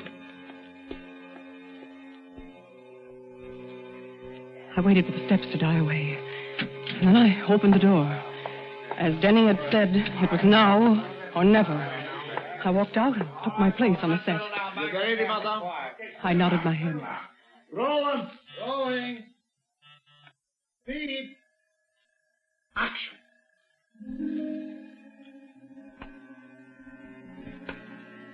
Out of the corner of my eye, I caught the camera on the big boom, slowly beginning to pull back. It seemed 1,000,000 miles away. I began walking down the aisle of the cathedral. There was no sound, so I was getting direction all the way. Slowly now. Slowly. Remember, you're overwhelmed with grief. Now you kneel. That's it. Now you clasp your hands together. Now cast your eyes upward. That's it. Perfect. Now hold it. A little longer. Just a little longer. Cut! That's all, boys. Put it in the car!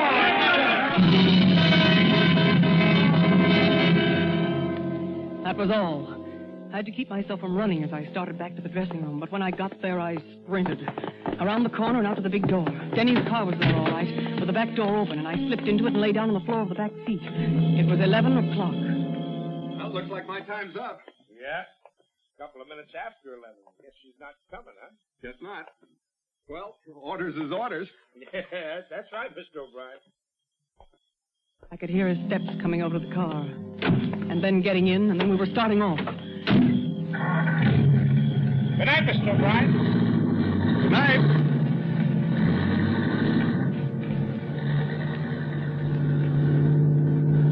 You back there, Diane? Yes, I'm here.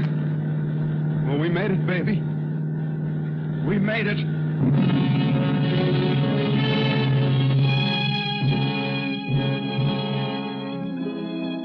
We knew they probably wouldn't find her till the next day. Even a director wouldn't dare disturb her if he got no answer at the dressing room door, and that's what happened. We got the news about mid-morning, and of course everybody on the lot was grief-stricken. And that afternoon, everybody who'd be on the Carmelita set or had anything to do with Madame was called into projection room A. That's when we first met Lieutenant Malone. Now, I know you folks all feel bad about this, but we might as well lay it on the line. The lady's dead, and someone who was on that set is the one who killed her. Now, you're the husband, aren't you? Dennis O'Brien? That's right. Well, you know how we work these things. Motive and opportunity. And just offhand, Mr. O'Brien, you practically got a corner on the motive market. I suppose I have. Oh, but Lieutenant, a dozen people saw Mr. O'Brien leave the set before she was killed, before she made the last shot, and he was out talking to the guard the whole time after that, and then he went straight home. He couldn't have done it. Yeah, I know. It's a good alibi. Awful good. Well, how do you know some stranger didn't kill her? Maybe she fell asleep in the dressing room after the shot, and some prowler... No, it just doesn't feel right. You got the film of that last shot you made? Yeah, we got it here. Let's see it, huh? Will you run that last Carmelita take again, please? Here we go. That's it, madame. Slowly now. Slowly. Remember you. What was that? That's me giving directions. It was supposed to be silent shot. Of course, that won't be used. There'll be music to cover that. Well, let's hear it anyway. Whatever you say. That's it. Perfect. Now hold it. A little longer. Just a little longer. Cut! Huh? That's all there is to it. Yeah. Not much there. My Lieutenant, nobody in the studio would have touched a hair of Madame's head. We all loved her so much. Yeah, you better learn a little more about the picture business before you start throwing wild accusations around. I think you got something there, Mike. Maybe I'll do that. Maybe I'll just do that little thing.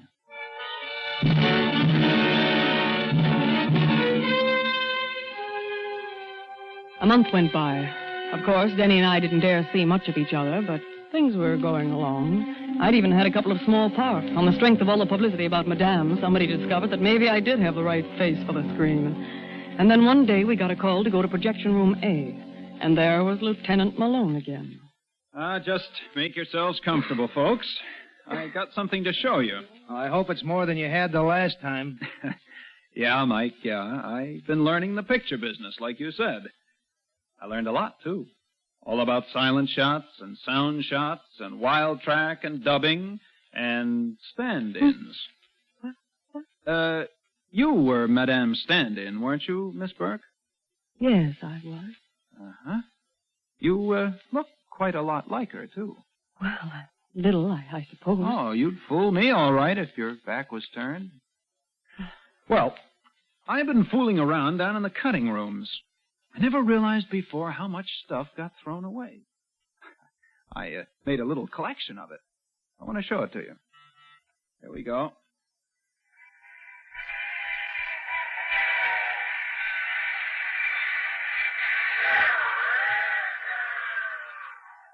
Now, that is a wild soundtrack. You make that separate and mix it in after you've made your film, right? You can make sound without pictures just the same as you can make pictures without sound, right? Now, that day you folks were making that last shot of Carmelita, the sound engineers were sort of slap-happy, it being the last day and all, and so they just pushed their microphones out of the way. But they forgot to turn off the sound. And they pushed that mic right up against Madame's dressing room before the last shot.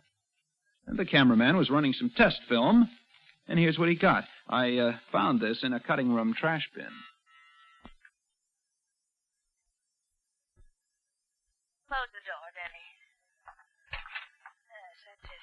Do sit down. Make yourself comfortable. No, thanks. Oh, don't be silly. There's just one more take, and then You're not going to make it, though, Maggie. What do you mean? I mean, you're through, Maggie. Through. Dennis!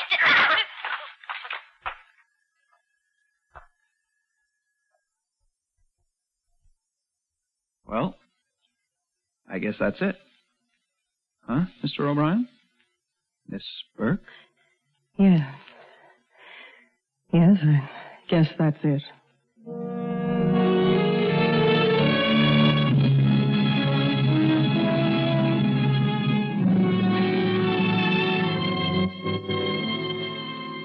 I haven't seen Denny since the trial. I wonder if I'll see him afterwards. If what the preachers say is right, I suppose I will. And, of course, Madame will be down there, too. I can't think of any worse punishment than being her stand-in through all eternity. So I suppose that's what I'll get.